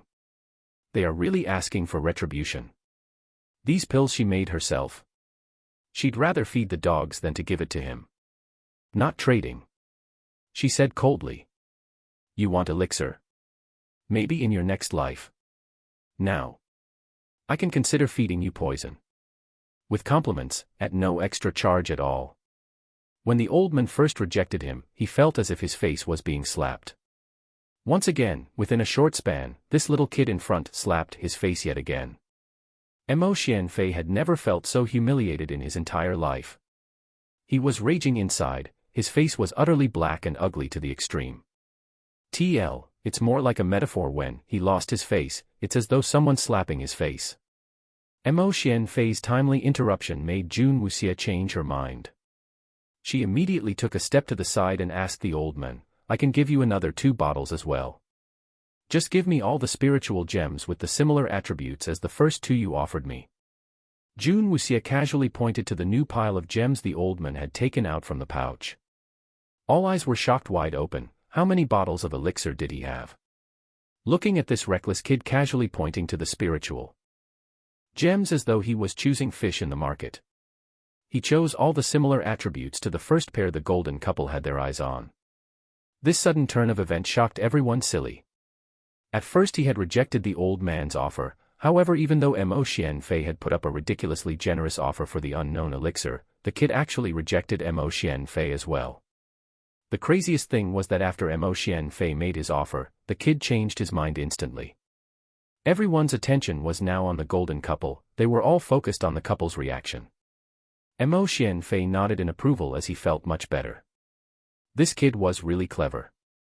He had understood the hidden meaning behind Mo Xianfei's proposal. By refusing him, the kid could change all the spiritual gems and present it to Bai Yunxian and himself for other treasures. The kid had settled the whole matter beautifully. The old man did not care for the reason, as long as he got his hands on the wondrous elixir, and it was not only 1. The kid had 2 more. What a fruitful encounter. Okay, I'll get it for you. Without a trace of hesitation, the old man began picking out the various gems as he was smiling and humming a tune. Jun Wuxia took out another 2 bottles and passed it to the old man. Jun Wuxia tucked the 9 eastern pearls away safely and took some spiritual gems in her hand. She looked at the sparkly beads in her hand and looked over at Mo Xianfei and Bai Yunxian. The couple had on a relieved expression while their eyes betrayed them as their eyes were burning with desire for those spiritual gems in her hands. Everyone was waiting anxiously in anticipation. Waiting for the kid to pass these treasures to the second prince as the kid picked up 2 gems with 2 fingers. Crunch. Everyone focused on the 2 spiritual gems held between the fingers and mouth dropped open when they saw the boy crushing the spiritual gems, as the broken gems turned into specks of sparkling stars falling to the ground. Jun Wuxia blankly looked at the couple in front and little by little, her hands began crushing all the priceless spiritual gems in her palm, turning them into stardust. She then casually dusted all the sparkly dust off her 2 hands after doing the deed. Spiritual gems may be more priceless than precious gems, however their toughness was their main flaw. They were very brittle, being the main reason why they were so rare as well. If one was not careful, it would easily turn into dust. Chapter 51, Slapping One's Face, Again and Again, and Again, 3. While looking at the sparkling star dust trailing off her fingertips, Jun Wuxia did not have a single trace of emotion shown on her face. Everyone stood at their spots petrified and stared at her dumbfounded with their eyes and jaws both wide open. Mo Xianfei and Bai Yunxian were absolutely livid. From the beginning, this kid had no intention to win their favor, what this kid did was akin to slapping them in the face. As she swept off all the remnants off her hand, she looked at Mo Xianfei in the eye as she slowly trailed her pinky finger across her neck as she looked at him provokingly. Mo Xianfei was seething and had almost gone ballistic. The veins around his neck were popping out. If this wasn't Ghost City, he'd have killed this arrogant young punk 1,000,000 times. Bai Yunxian bit her lower lip. She stared viciously at Jun Wuxie. Feeling satisfied from watching Mo Xianfei's expression, Jun Wuxie turned around and handed the box containing the 9 Eastern pearls over to an unkempt youth behind. "My book," she demanded. The youth froze for a moment as he absent-mindedly handed over the few dilapidated books to her. As the crowd saw the exchange being carried out, their mind frazzled. This kid is not that stupid, right?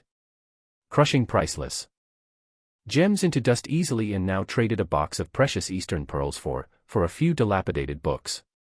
Everyone went crazy. This kid really had character. He was too rich. Too domineering. When Mo Xianfei saw that Jun Wuxie had changed those lustrous Eastern pearls for some old and worn-out books, he almost vomited blood. Some of these books had some of their covers partially torn. These books were in such bad condition that even if they were left by the roadside, no one would have bothered taking a look at them.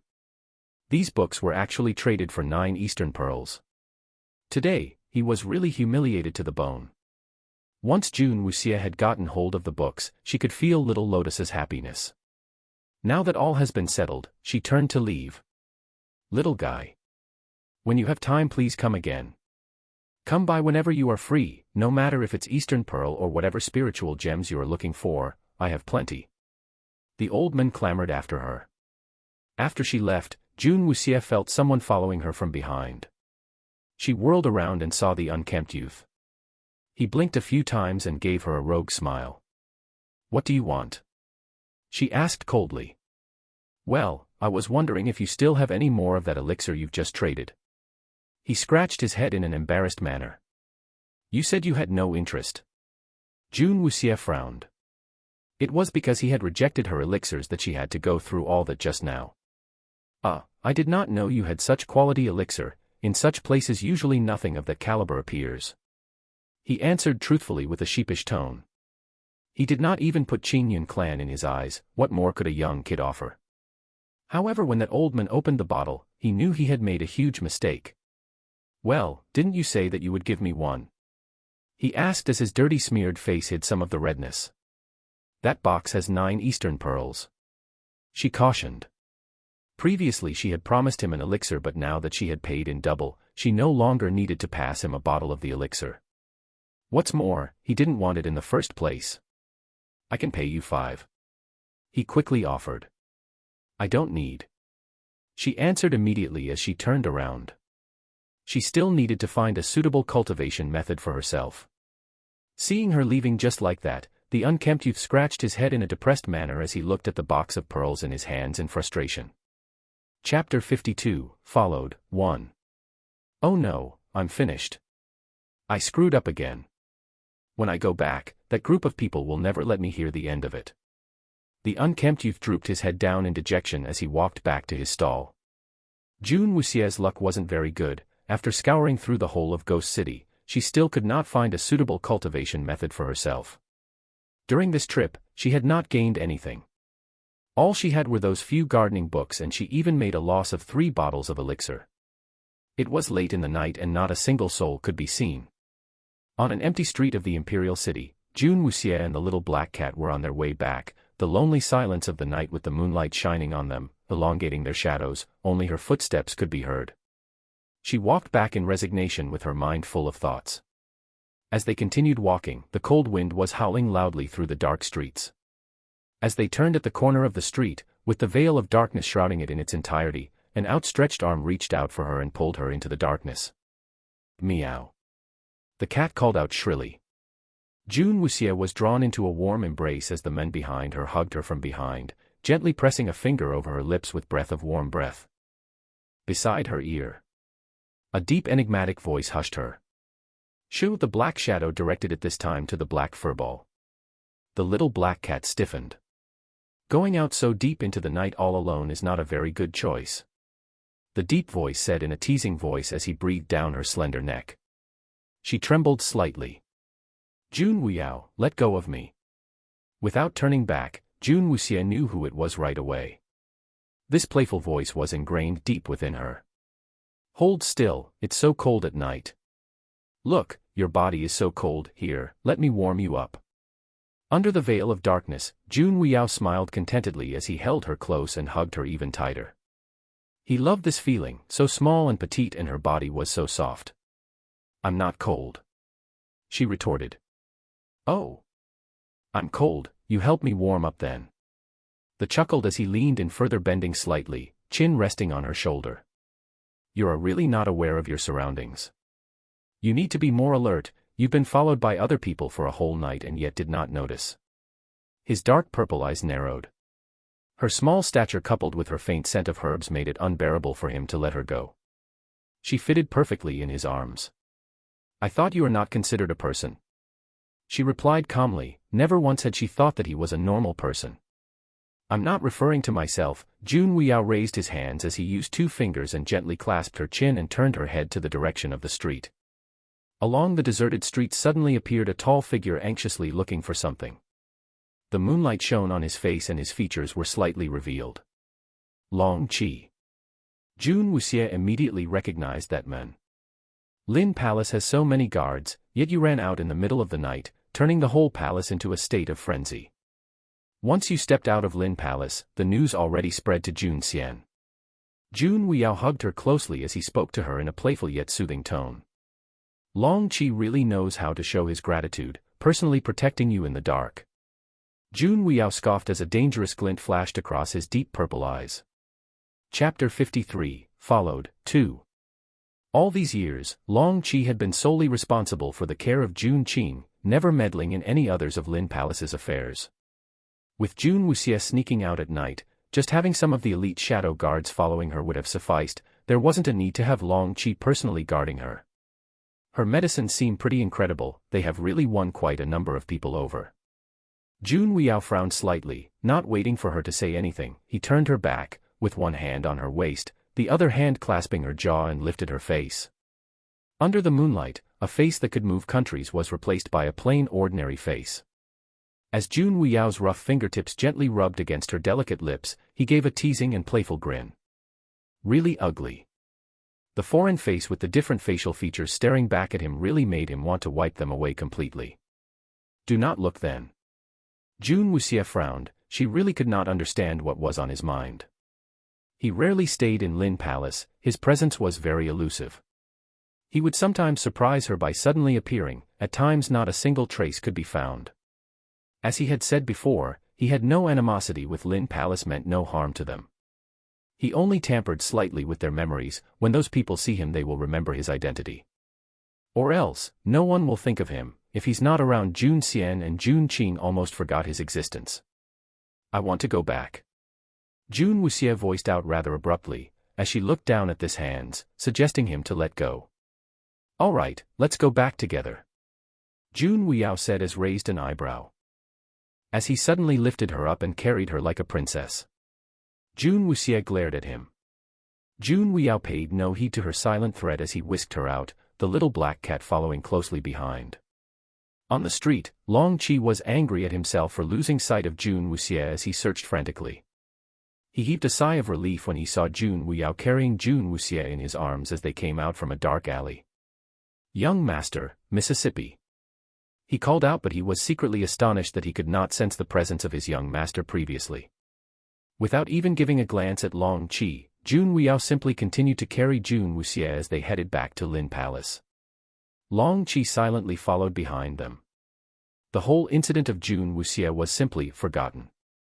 When the sun rose the next day, Jun Xian and Jun Qing did not bring the matter up as Long Qi still followed Jun Qing and tended to him as they carried on their daily routines. As soon as Jun Wuxia and the little black cat entered the pharmacy, Little Lotus was called out in a firm voice by the little black cat. You rascal, come out. A trembling little figure could be seen as it quickly sprawled into the ground on all fours with its head bowed down. Jun Wuxia had her arms folded across her chest, looking at that little figure with a cold glare. Little Lotus shook involuntarily. The room was quiet. After half an hour's standoff, Little Lotus could no longer bear the suffocating pressure. He started to cry out, with his watery eyes pitifully looking at June Wuxie. Do not leave me.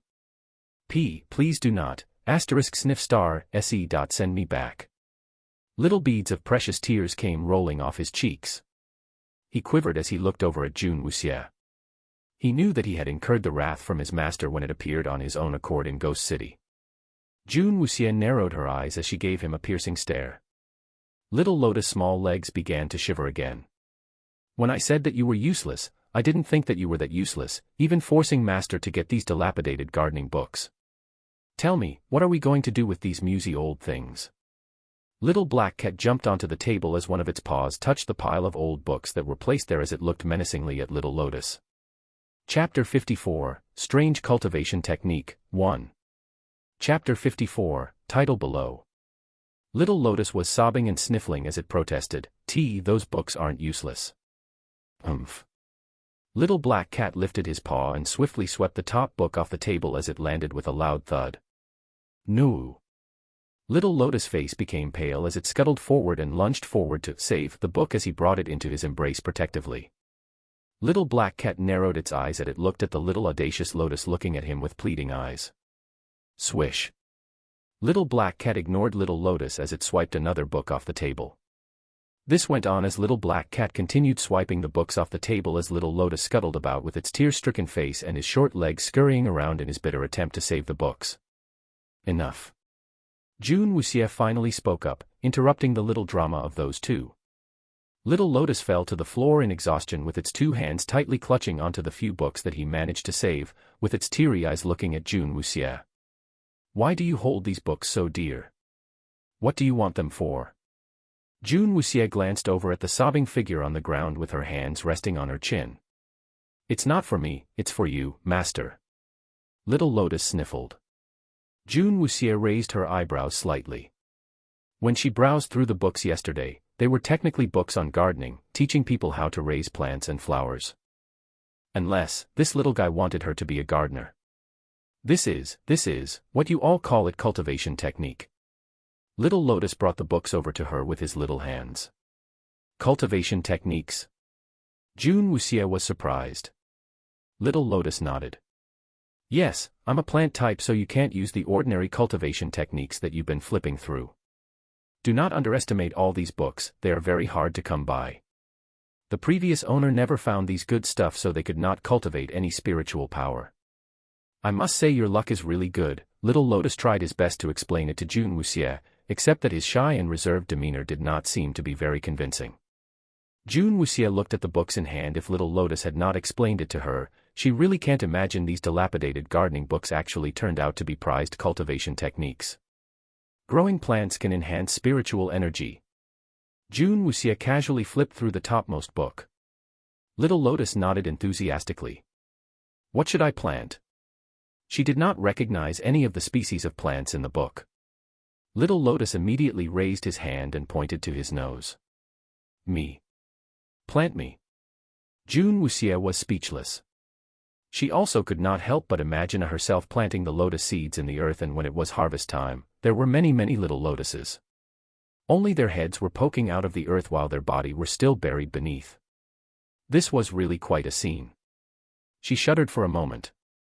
Well, as it states here, as long as you place me in a place with water, well, not me but my seeds, and they will start to absorb, develop and grow and accumulate spiritual energy, after which only you can absorb. When they grow into lotuses, although the effects isn't as great like me, eating them will have lots of benefits. Little Lotus chirped merrily as he blinked his eyes, which still had some tears attached to them. June Wuxie felt that if he had a tail, he would be wagging it happily. It seems to be easier than the other types of techniques I've come across. She had perused so many variety of books and they were all rather complicated, some even nitpicked about the way you breathed. These books, on the other hand, were simple, straight to the point. All you needed to do was to plant flowers. Chapter 55, Strange Cultivation Technique, 2.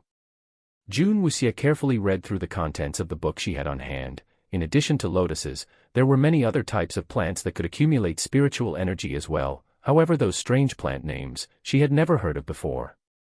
In addition to lotus seed, where do I get the other type of seeds? June Wuxie asked. Little Lotus frowned and hesitated for a moment before replying, I'm not too sure as well. Most of the names I'm not sure where they're from, but for some of the other guys, I do know of them and where they're from. It's just that it's currently out of reach for you. What do you mean? June Wuxie pressed on as she raised her eyebrows. Little Lotus dropped his head and his two little chubby hands grabbed his apron and whined, those few guys can't come out yet. So it's out of reach for you. June Wuxie furrowed her eyebrows. What this Little Lotus was trying to say was really difficult to understand. He always says things that were hard to comprehend. When he first appeared, he once said that his lotus seeds were eaten by some guy. And now from this little mouth of his he once again referred to some guys. June Wuxie was referring, curious to who those guys were. Who are they? Contractual spirits, Little Lotus muttered. So they have to wait for an owner first before they are able to come out? She asked. Little Lotus nodded. Then shook his head, frowned hard as he was trying to explain himself. June Wuxie was even more puzzled. That. Actually, if master practices hard and cultivates properly, you're sure to be able to find the others. However, as you are now, isn't it better to grow my seeds first? Little Lotus hesitated for a bit before looking nervously on at June Wuxie and took 2 quick steps and stood in front of and raised his little head with a pitiful expression. Master, you do not need to be in a hurry to find the other plants, okay? I'm sure I'll be of help to you, can you please start planting me first? Little Lotus pleaded with his misty eyes. June Wuxie had a feeling that if she shook her head, he would start bawling. All right, she affirmed. Little Lotus immediately laughed and the whole room was filled with a sweet lotus scent. June Wuxie started looking through the pile of musty old books, searching for one that had a water cultivation method. Previously she had thought that these were some regular gardening books, however after Little Lotus's explanation, she noticed that the water stated in the books were not regular water. The term, rootless water, came out a few times, and this, rootless water, was the lowest grade, and this was water that flowed out of heaven but have yet descended on earth, not the waters in the lakes and rivers. The book described various water plants, one of which was the snow lotus cultivation method. After reading that portion, June Wuxie's face went black. To plant the snow lotus, one needed water.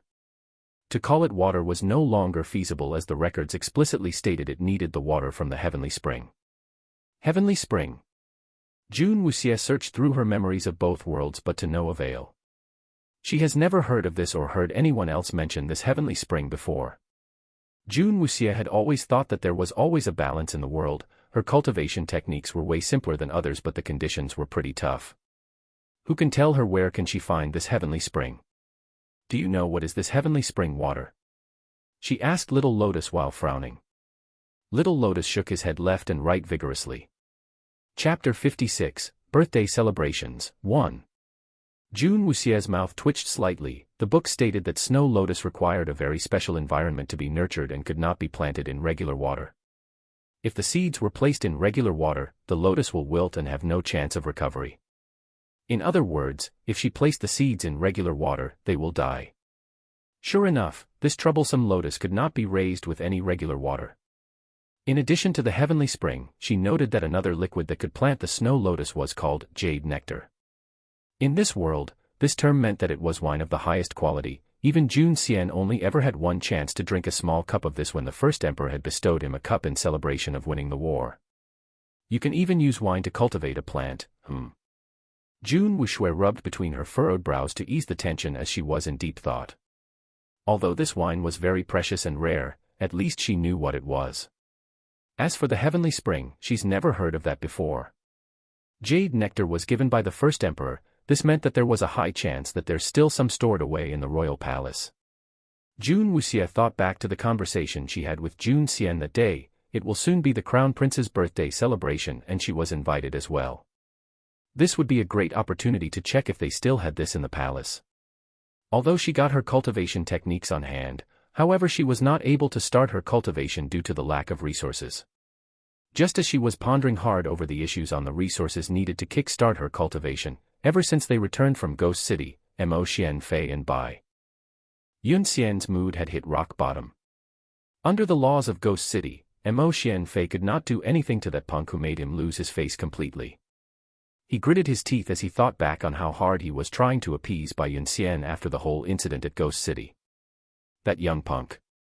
How dare he cross his path like that? He had summoned the court painter urgently and had him draw out the kid's face based on their description. Even though he could not touch him in Ghost City, once he's out, he won't let him off. Mo Xianfei mobilized his secret forces and had them comb through the entire imperial city that very night. However, the strange thing was that no trace of that kid could be found. It was as if he mysteriously vanished into thin air.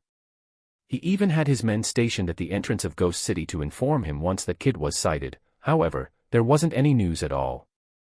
Time passed quickly as the whole city was busy in preparation for the Crown Prince's birthday celebrations. Just the night before the birthday, Jun Xian called Jun Qing and Jun Wuxie over to his study. This time round, not only the waste Jun Wuxie was invited, even the dying Jun Qing received an invitation. The Crown Prince's birthday is tomorrow, both of you need to come along with me. Long Qi is not allowed in So Wuxie, I'll leave the care of your uncle in your good hands. Jun Xian looked over at Jun Wuxie with pride. His little girl had grown up to be so dependable and this was such an assurance. Unknowingly he had placed all his hope of Lin Palace's future in this little girl's hands. All right. Jun Wuxie nodded. One more thing, people outside do not know the condition of your uncle. As of now, they all still think that he has not much longer to live. If they find traces of his recovery, I'm afraid. Wuxie, can you ask your master if there is any way to make your uncle seem terminally ill?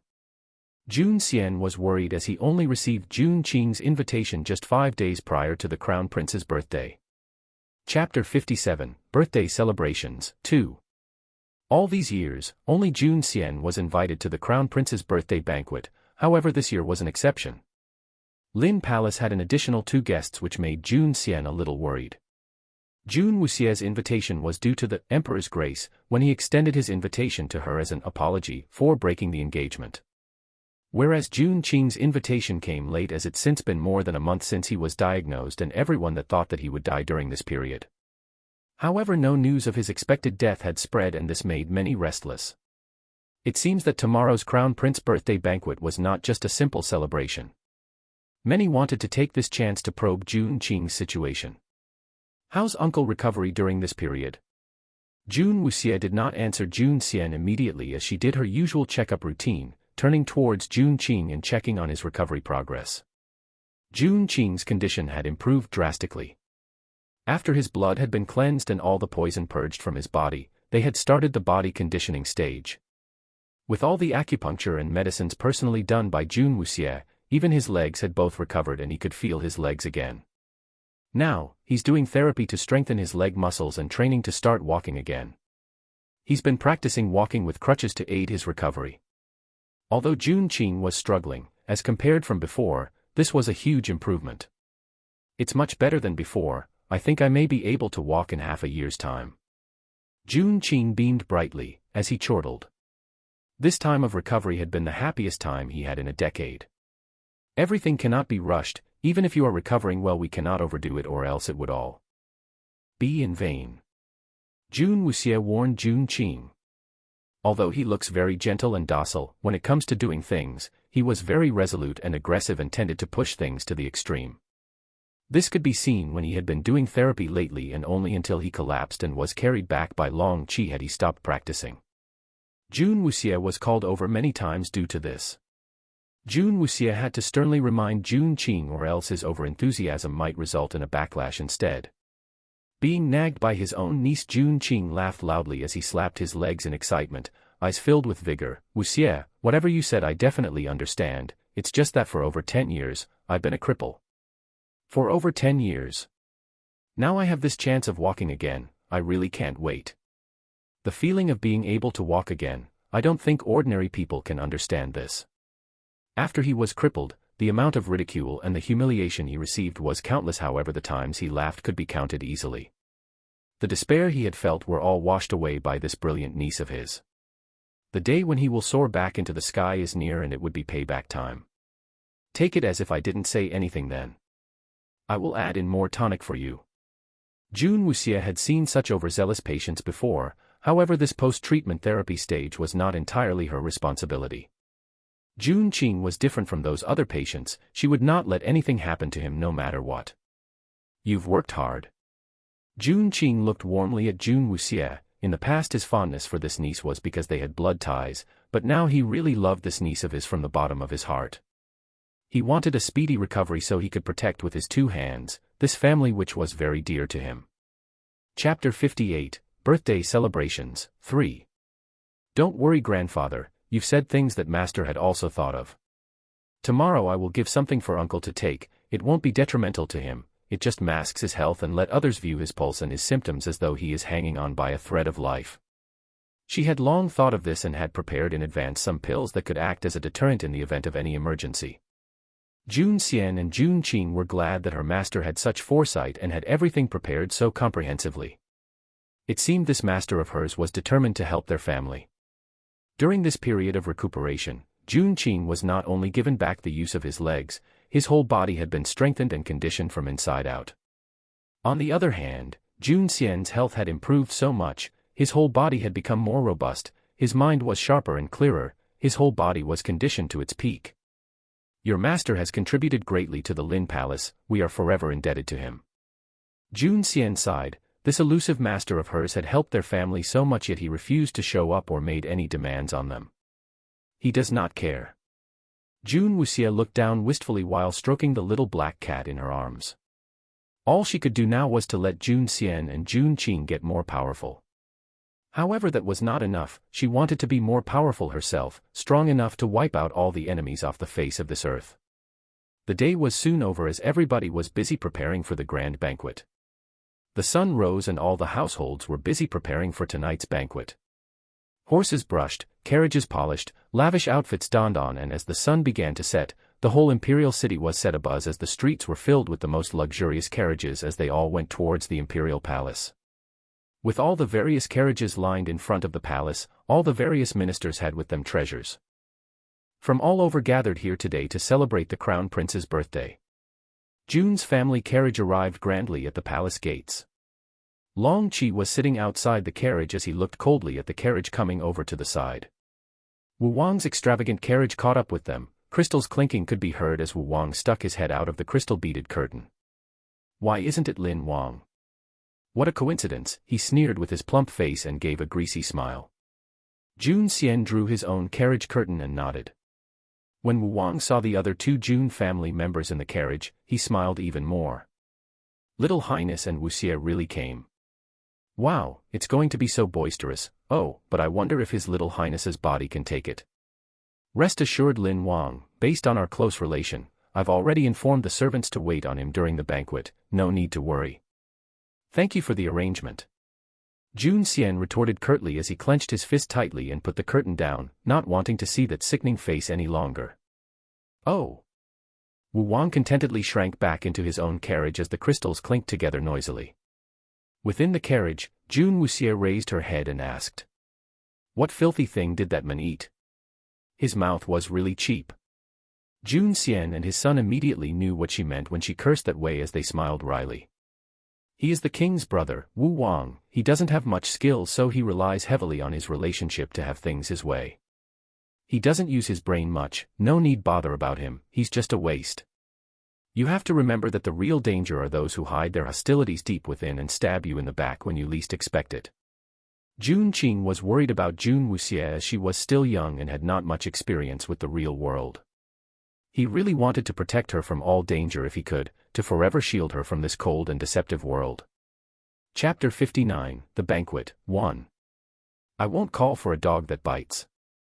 Jun Wuxie casually said while stroking the little black cat's smooth fur. Want to stab her in the back? Well, she must first give you an opportunity for that. In the past, she only trusted her back with one person. In this world, she wouldn't give anyone that chance other than Jun Xian and Jun Qing. Seeing that she understood his meaning, Jun Qing laughed. Sometimes he felt that his little niece grew up way too fast. Her perception and mentality seemed to have gone through an enormous change overnight, fortunately it was a good change. More and more carriages entered and dropped off various important ministers of the state as the crowd trickled in to join in the celebration of the crown prince's birthday. While waiting to enter the banquet, all the guests entered from the side door and were ushered into a large waiting reception area. When it was finally their turn as the carriage arrived at the side door, Long Chi prepared the wheelchair, assisted Jun Qing and took a thin blanket to cover his legs. With the arrival of the 3 generations of the Jun family, there was a huge commotion as many shifted their attention to the newly arrived guests. Jun Xian was like a sleeping tiger, although he had more wrinkles over the years, no one dared to underestimate him. By his side was a young maiden who was an alluring beauty. She was like a little flower bud which had yet to bloom. In a few years, she definitely would be a beauty that could topple nations. She seemed to grow more beautiful each time they saw her. In terms of appearance, very few could rival this precious flower from the Lin Palace, however everyone knew under this beautiful exterior lay a hot-tempered fiery girl who could burn them easily, and she brought trouble wherever she went. Jun Wuxie's notoriety was known throughout, no one dared to treat her as a well-behaved little rabbit. However, now the one that they were most concerned about was the handsome man sitting on the wheelchair. Although he sat there quietly with his pale face, one could tell he had quite a bit of difficulty even breathing. His raspy and disorderly breathing could be heard, gripping people's hearts as they hear him struggling for his breath. It was known that Jun Qing was in a bad shape for quite some time, and everyone speculated that he would have died after a few days when Jun Xian forced his way into the palace asking for all the royal doctors. With one look at Jun Qing today, one did not need to be well versed in medicine to tell that he was really hanging on to his life by a fine thread. Even if Jun Xian used up all the precious herbs, nothing would be able to save his son. Affirming their own notions, they looked over at Jun Xian and saw him brooding. This further confirmed their own speculation. Some ministers went over and offered him some words of encouragement, portraying a noble front, and disappeared into the crowd soon after. This whole facade went on as both father and son played the victims and looked vulnerable. Jun Wuxie, on the other hand, was totally ignored. Compared to Jun Qing's imminent death, being dumped by Mo Xianfei paled in comparison. Anyway, the impending fall of Lin Palace was nearing. What can this outrageous tyrannical little girl do? She seemed to have toned down a lot from previous occasions. At least she knew her place. Various inner thoughts and whisperings went around, masked with bright smiles and vibrant music. Regardless of what's happening on the surface, everyone had deemed Lin Palace a huge joke. They had been in power for such a long time, showed their prowess before, but all of that was in the past. Now they were only waiting for their downfall. After passing through the reception area, the guests were led to their seats in the banquet hall. Soon, it was in full swing as music, laughter, and lantern lights filled the whole palace. Chapter 60, The Banquet, 2. Many gasped at the scale of this banquet. The banquet was held at the Crown Prince Palace wing, and one could see that the emperor really held the Crown Prince birthday in high regard. The main hall was decorated lavishly, and the feast itself was pure luxury. Silk brocades with exquisite embroidery could be seen all around as beautifully carved wine glasses out of precious materials graced their presence. The finest dishes were brought out with rare and delectable ingredients in beautiful artistic designs were presented to the guests. For this banquet alone, how much gold was splurged? Jun Wuxie was pushing Jun Qing on the wheelchair, following quietly behind Jun Xian as they entered the banquet hall. A small memory flashed by. In the past, the previous Wuxie had attended the Crown Prince's birthday once, and that was the time when she had met Mo Xianfei and fell for him. The Crown Prince doesn't have it easy as well. Jun Wuxie looked at the grandeur surrounding her as she coldly stated her thoughts. Jun Xian and Jun Qing's expression stiffened. Jun Qing was about to say something when Jun Xian suddenly cut it and said, "Wuxie, why do you think so?" Jun Wuxie replied, "If His Majesty really loved the Crown Prince, he would create an image of a benevolent ruler that doesn't spend the people's money in such ways. The way I see it, it's not the case. The Crown Prince's abode is so luxurious, and just for a banquet such extravagance splashed out, isn't it just for all to see?" She stated everything very matter-of-factly. In front of her this beautiful scene was just like an invisible shackle. Jun Xian widened his eyes in shock. He did not think that the young Wuxie could see through the secret. Jun Xian glanced at the servants walking in front of them as he whispered softly, "His Royal Crown Prince was born by the Queen. Her own family was very powerful, which enabled her to sit on the Queen's throne. In just a few years after her death, her family also faced an unexpected calamity and their power declined tremendously." Jun Wuxie finally understood. The only reason why the Crown Prince could hold on to his title was because of his mother's side of the family, not because the emperor favored him. From the look of things, with the decline of the crown prince's support, the emperor seemed to have started making his move. To say the least, the current crown prince's predicament was similar to Lin Palace. Without a powerful backing, the emperor who was previously helpless before them had his own designs. However, his schemes really ran deep. Even when dealing with the crown prince, he portrays it as if he doted heavily on this son of his. Then who does his majesty actually favor? Jun Wuxie asked softly. The second prince. Jun Xian answered coldly. Jun Wuxie suddenly realized how everything fell into place. No wonder Mo Xianfei was so persistent on pursuing Bai Yun Xian. Her identity itself could boost him up to take over the coveted position of crown prince. If they were engaged, it was a great opportunity to make the favored son the crown prince instead. He have eyes but fail to see. How ignorant, she scoffed. Although she did not know the crown prince very well, however, in the eyes of Jun Wuxie, Mo Xianfei's personality was rotten to the core. Even a lump of was better than Mo Xianfei. Jun Xian laughed. Although his little princess did not talk much, her mouth was really quite toxic. After all the ministers have arrived and sat at their seats, the emperor turned to his right and whispered something to the handsome youth seated by his side. Chapter 61, The Banquet, 3. The youth seated by the emperor was handsome and had similar features to Mo Xianfei, however he looked more uninhibited. When the emperor was conversing with him, his brow was wrinkled.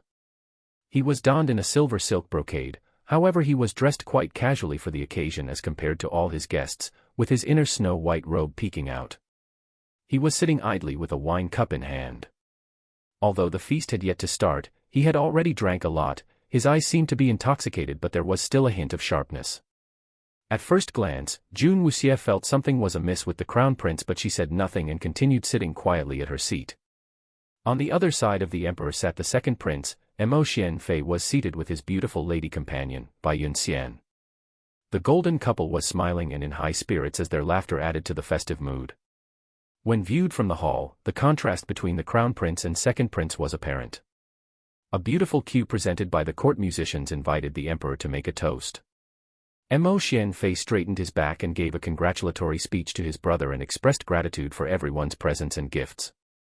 The main lead tonight, Crown Prince Mo Qianyuan, had been silent throughout, sitting at his own corner drinking his wine.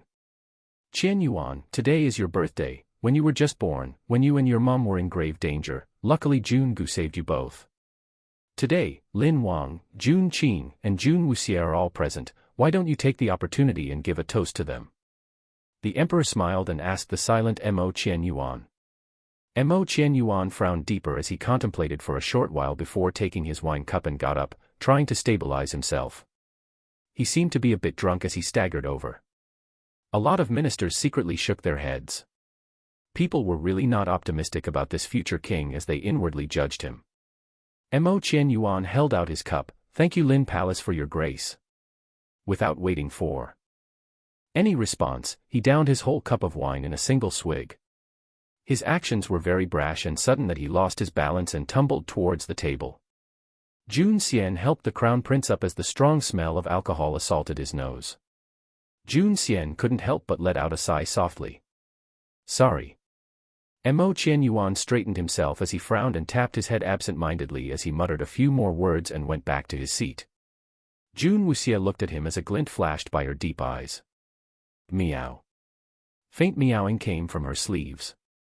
Before entering the banquet, the little black cat had hid itself in her large sleeves. Fortunately it was very small and it had gone in unnoticed. Master, that man has something nasty on him.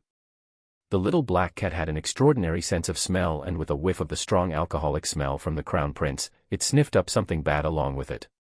Jun Wuxie sat there without moving. The reason why she herself had an ultra-sensitive nose was mainly due to her soul link with the little black cat. In her previous world, this deed was due to that person's extreme experiments and had her increase her sense of smell by few times. Although it was nothing compared to what the little black cat, it was still much more sensitive than an ordinary person's. Chapter 62, The Banquet, 4. At that moment when Mo Qianyuan had tumbled over, she could pick out a faint floral scent, one that she was very familiar with. In the previous world, there was a type of flower and the extract of that flower could be made into a type of drug. If a person was taking that drug, their clothes would have this faint floral scent on them. After taking this drug, it would make people all floaty and happy, throwing all their problems away. If taken long-term, it could change a person's mental capacity. If a person ate it for an extended period, he would turn into a waste very quickly, as the drug not only damaged a person's nerves, it also corroded their organs.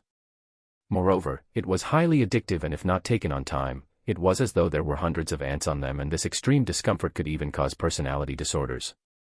Jun Wuxie did not think that such a vile drug had existed in this world as well, and what made her even more surprised was that this scent came from the Crown Prince. Looking at his disorderly state, it seems that it was not simply excessive drinking of wine but more related to that flower scent emitted. The period of him taking the drug seems to be for quite some time. She touched her chin as she assessed it based on her experience. It seems that he had been taking this drug for a few years. He can't drag this on for much longer. If he continues, it is estimated he had only 2 more years left. It made no difference to her if he lived or died. However, the emperor can justify his death and use it as a means to raise the second prince, Mo Xianfei. This was something she did not want. This man cannot die. She decided immediately as she narrowed her eyes in determination. It may also be a great opportunity to help a desolate prince, and perhaps he may prove useful to change the current state of Qi.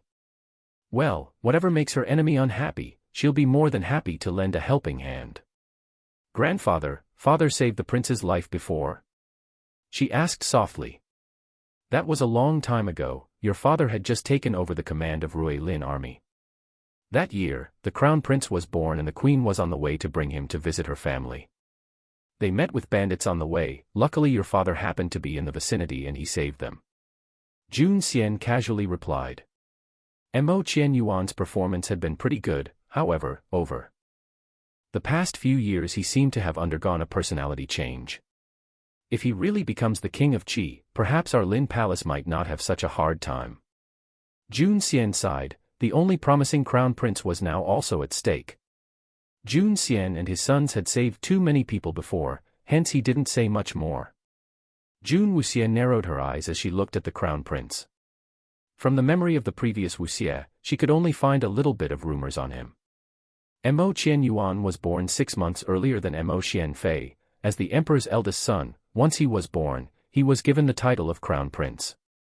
When he was young, the common folk had all said that he was talented, modest, mindful, and polite. Many sang praises of him. At that time, the emperor too had doted on him and everyone praised him. All these of course was when the queen was still around and her family was a large faction that had lots of power. She was still in charge of the harem then. With the passing of the queen, the whole country was mourning and Mo Qianyuan fell terribly ill for 3 whole months, and after his recovery, his temperament had undergone major changes. Chapter 63, The Banquet, 5. Jun Qing also came today. Are you feeling better? The emperor smiled gently at Jun Qing. Jun Qing sat weakly on the wheelchair, and as he tried to speak, his breathing became chaotic and he started gasping for his breath. The emperor's face changed immediately and quickly said, "Quick! Imperial doctors, quickly go have a look." Upon the emperor's order, the 2 imperial doctors on standby quickly rushed over to Jun Qing's side and attended to him. During the whole process, Jun Qing's face was pale and his breathing was very faint. Jun Wuxie sat there quietly sipping her tea, looking at the 2 doctors taking the pulse of her uncle. This uncle of hers was not bad. He added quite a clever touch. The purpose of the emperor's invitation to Jun Qing was clear as day. When the emperor started probing, Jun Qing immediately gave him this opportunity. Jun Qing's situation was no different from the previous time they had taken his pulse. His pulse was very weak and his breath was faint. His life seemed to be so fragile and could be extinguished any moment. After both the imperial doctors thoroughly checked, they whispered amongst themselves and turned towards the emperor with a serious tone, said, "Please pardon us, but we are unable to resolve this for His Highness. We can only advise His Highness to rest as much as he can and do not cause any unnecessary strain on the heart." They were very subtle in their diagnosis. The 2 imperial doctors were helpless, and with their diagnosis, Jun Qing was already deemed dead.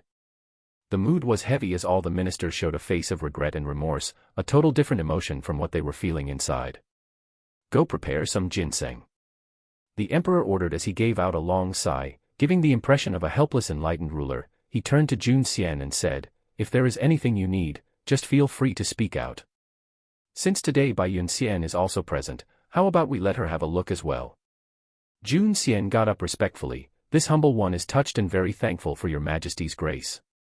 The emperor nodded and Bai Yunxian, who was seated beside Mo Xianfei, got up from her seat and walked over to take Jun Qing's pulse. Jun Wuxie rested her chin on her hand and looked at the approaching Bai Yunxian. Her eyes flashed an icy cold glint. This old fool is really disgusting. If he had truly wanted to save your uncle, he should have asked Bai Yunxian to have a look earlier. What use is there to ask her come now? The little black cat sneered as it puffed its chest up unhappily.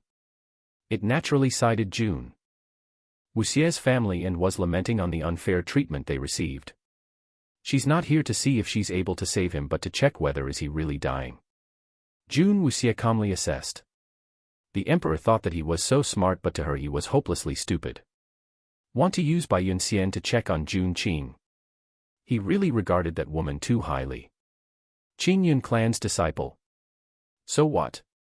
In her eyes they were nothing but a joke. Bai Yunxian carried an air of aloofness as she covered his wrist with a thin cloth and tapped his wrist gently and took his pulse. Jun Xian was nervous as he looked at Bai Yunxian. She was after all not an ordinary doctor but from the famed Qing Yun clan. He was not sure of how good her abilities were as he had not witnessed them for himself, but he knew they had to take this gamble.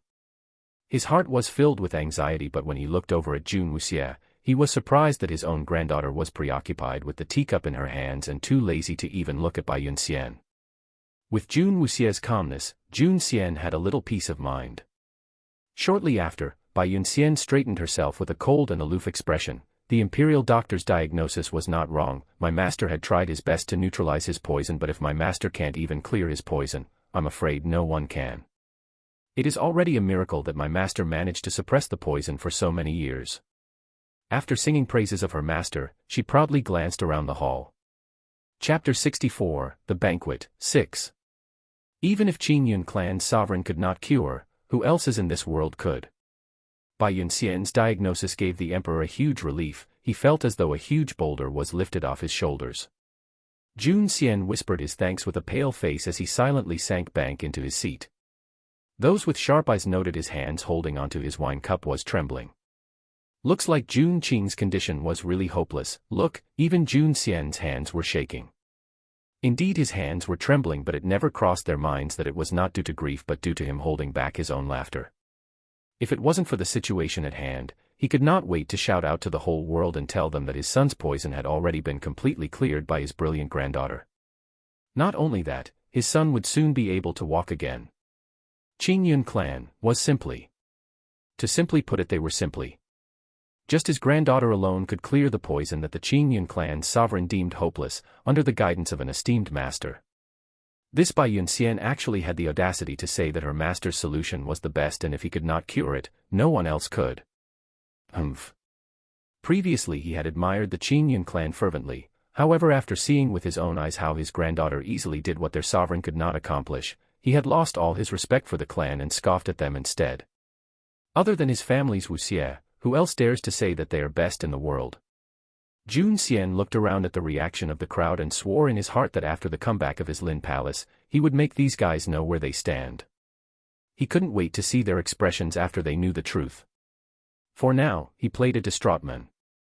Jun Wuxie simply admired her own grandfather and uncle for their acting skills and gave them full points. After completing the task, Bai Yunxian went back to the second prince's side. He immediately looked at her gently and said, "Yunxian, you've worked hard." Bai Yunxian smiled sweetly back. "You really are a romantic at heart, dear brother. Looks like your feelings run deep."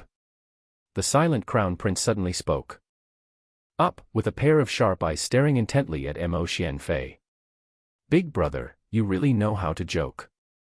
He did not know why his brother suddenly praised them. "Well, I don't know if this romantic you is a bit too irresponsible. Favoring the new over the old is not the style of our royal family.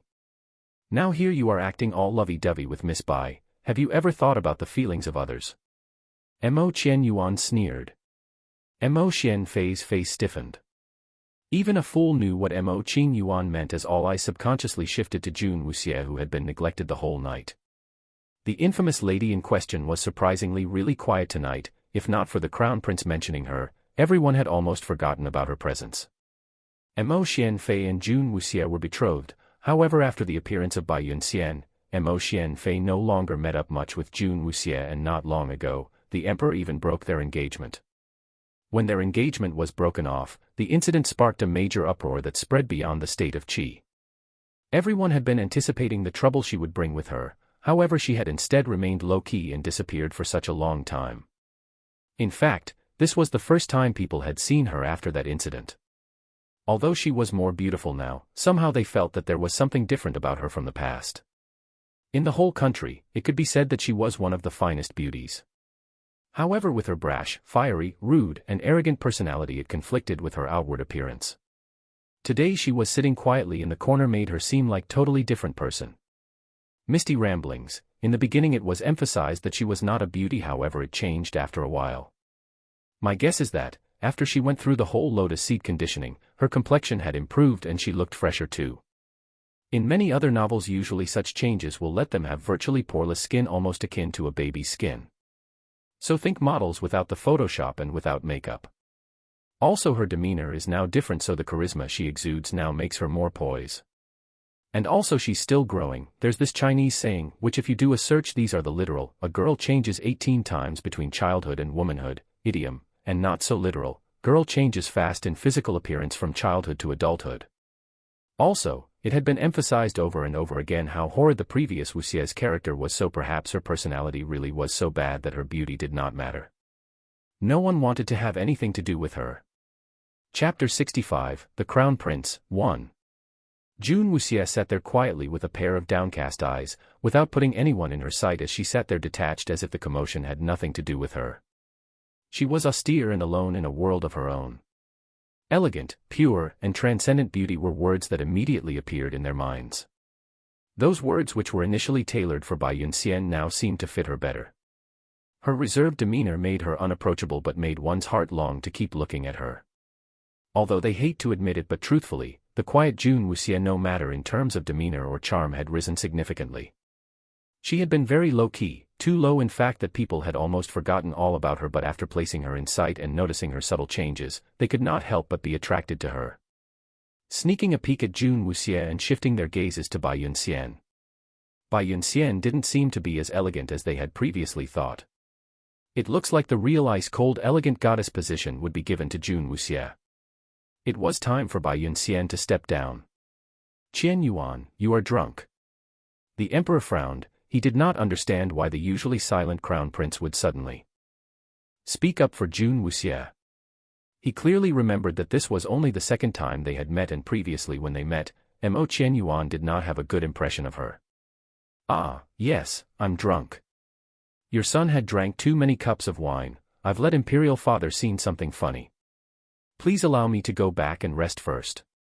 Mo Qian Yuan straightened himself up as he let out a faint smile. Go. The emperor bellowed. Mo Qian Yuan no longer hesitated and immediately got up, raising his hand and waving away the servants who wanted to assist him. He narrowed his eyes as he hissed, I still can walk myself, no one is allowed to touch me. The manner which the crown prince left had instilled discontent in many.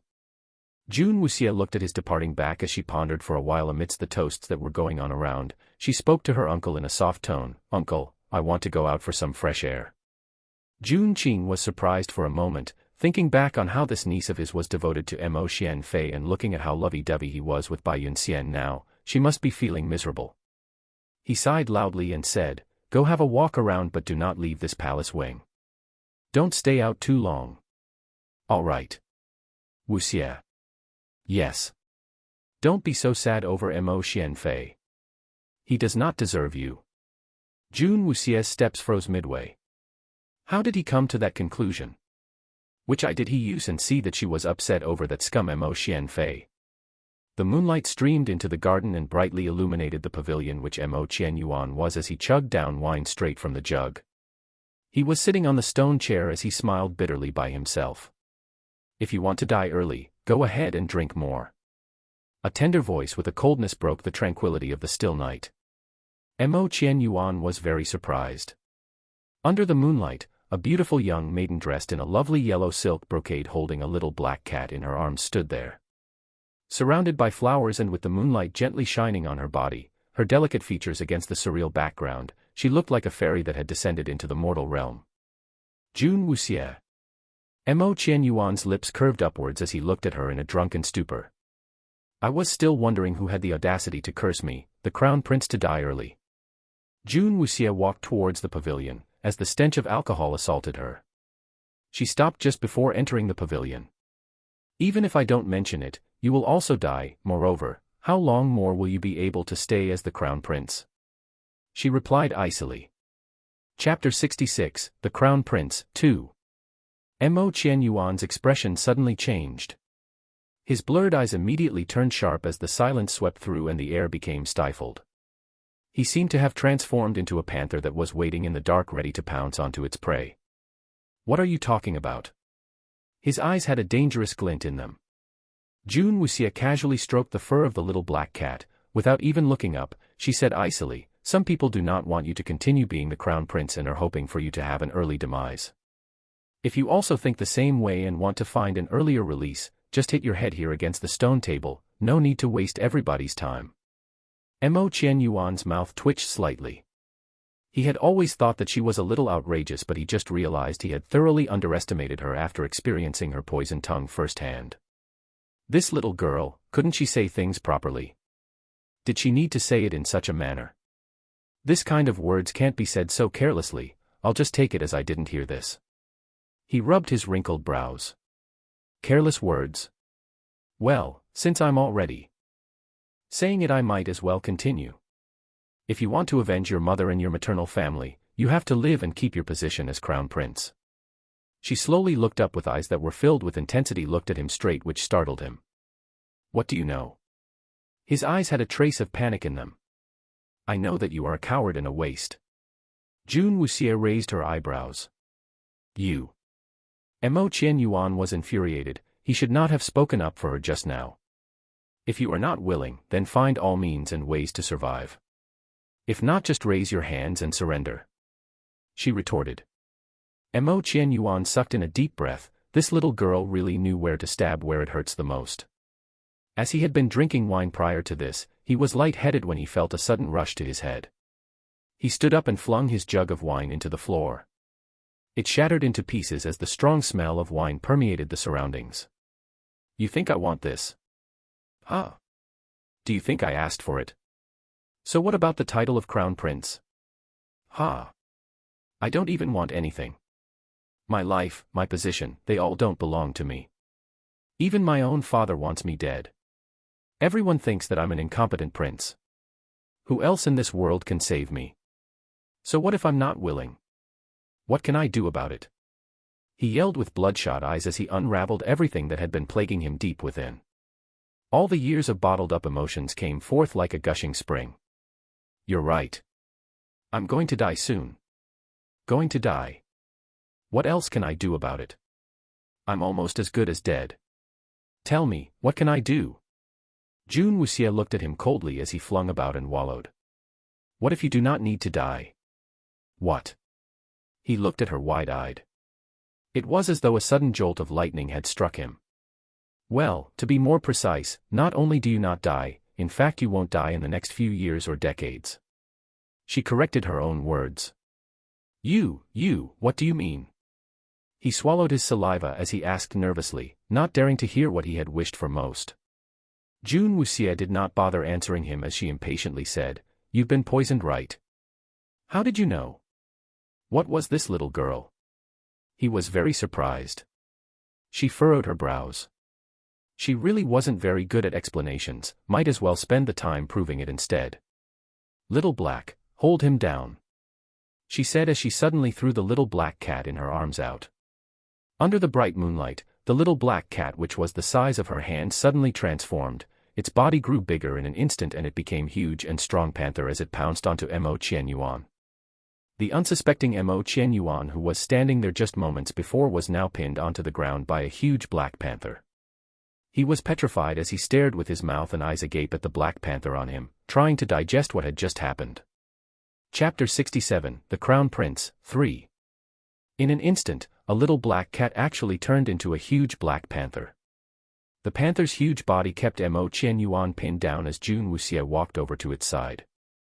I'm not used to speaking rubbish, so if you are not stupid, you will soon find out what's going on. June Wuxie bent down as one of her slender white hand gripped on firmly to his chin. Although her fingers looked so delicate, who knew they mustered such strength? In a very practiced and swift manner, she opened his mouth and shoved a pill in as she closed his mouth and hit his chest. It happened in seconds, it was simply fast and accurate. Before he could even react, he had swallowed whatever she had thrown in. "Wah, what are you up to?" He looked at her with bloodshot eyes as he felt his heart palpitating quickly. He didn't know what she was planning and it made him fear her a little. "Little Black, keep an eye on him." She didn't bother replying him as she walked over to the stone chairs in the pavilion and casually sat on one of them. Mo Qin Yuan still tried to break free as he struggled. The huge panther opened its mouth wide as it gave a warning growl and lowered its head as it positioned Mo Qin Yuan's neck between its sharp teeth. "If he utters a single word, feel free to bite him," she said emotionlessly as she gave the panther the order. The black panther stood there motionless as it stared at the men beneath it. Mo Qin Yuan's mind was distraught as he thought to himself. This was the worst birthday ever. Tonight must be one of the most depressing nights he ever had, to think that he actually let a little girl pull a fast one over him. Under the threat of the panther, he slowly closed his eyes, as he reluctantly began to accept his own fate. Sure enough, he really is a good-for-nothing. He gave up so easily. He did not dare move a single muscle. Time ticked by slowly. Mo Qin Yuan felt that the discomfort he had, all the prickly sensations, all that disgusting feeling of ants crawling all over him for all these years seemed to be subsiding. He flung his eyes wide open as he looked at June Wuxie with a shocked expression.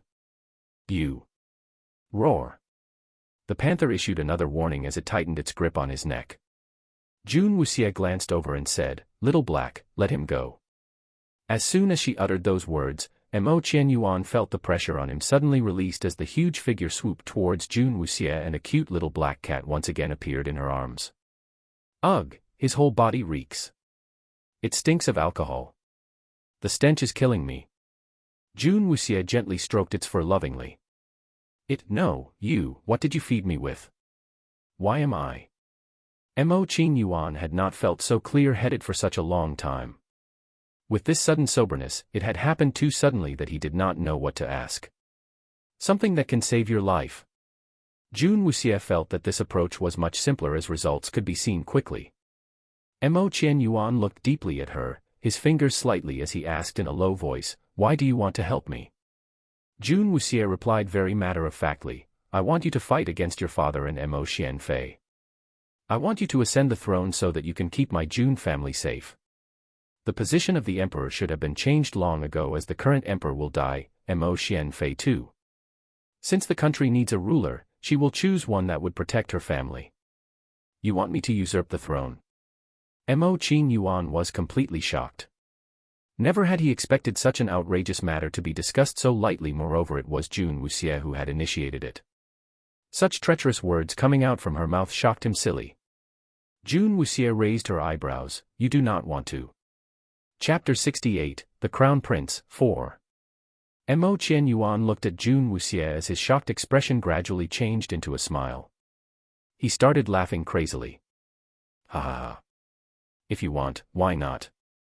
Since they want to kill me, why can't I do the same to them? Tell me, can you really save my life?" He stared intently at her. Henno looked at her in a different light. She was no longer the outrageous superfluous young girl he had in mind. "Of course." June Wuxie answered simply as her eyes showed determination. "But it's not enough." He frowned. "There is no faction that will support me in the fight for the throne. Even if I've fully recovered, I have no way to wrest the throne from him. If he's really intent on killing me, he has his ways. There will be." She replied blandly. "Lin Palace will be your backing. Rui Lin Army will support you for this fight for the throne. But you do have to remember this one fact clearly: I can save your life, similarly, I can also take your life away. Our Lin Palace can support you to get the throne, but we also have the power to drag you off it." When the crown changed, she needed someone with the royal bloodline to be the next in line. Lin Palace just needed to be in the shadows. Rui Lin Army, but, he gave her a conflicted look. June Qing's own situation was more precarious than his own. Who will lead them when he's gone? Were they able to maintain the same might? You do not need to worry about these things. Just mind your own problems. If you want to live and exact your revenge, you have to accept the condition. If you want to die, I will not force you. That pill you ate just now can only relieve your discomfort temporarily. There's too much toxins accumulated in your bloodstream, so we need more time to completely clear it. She explained.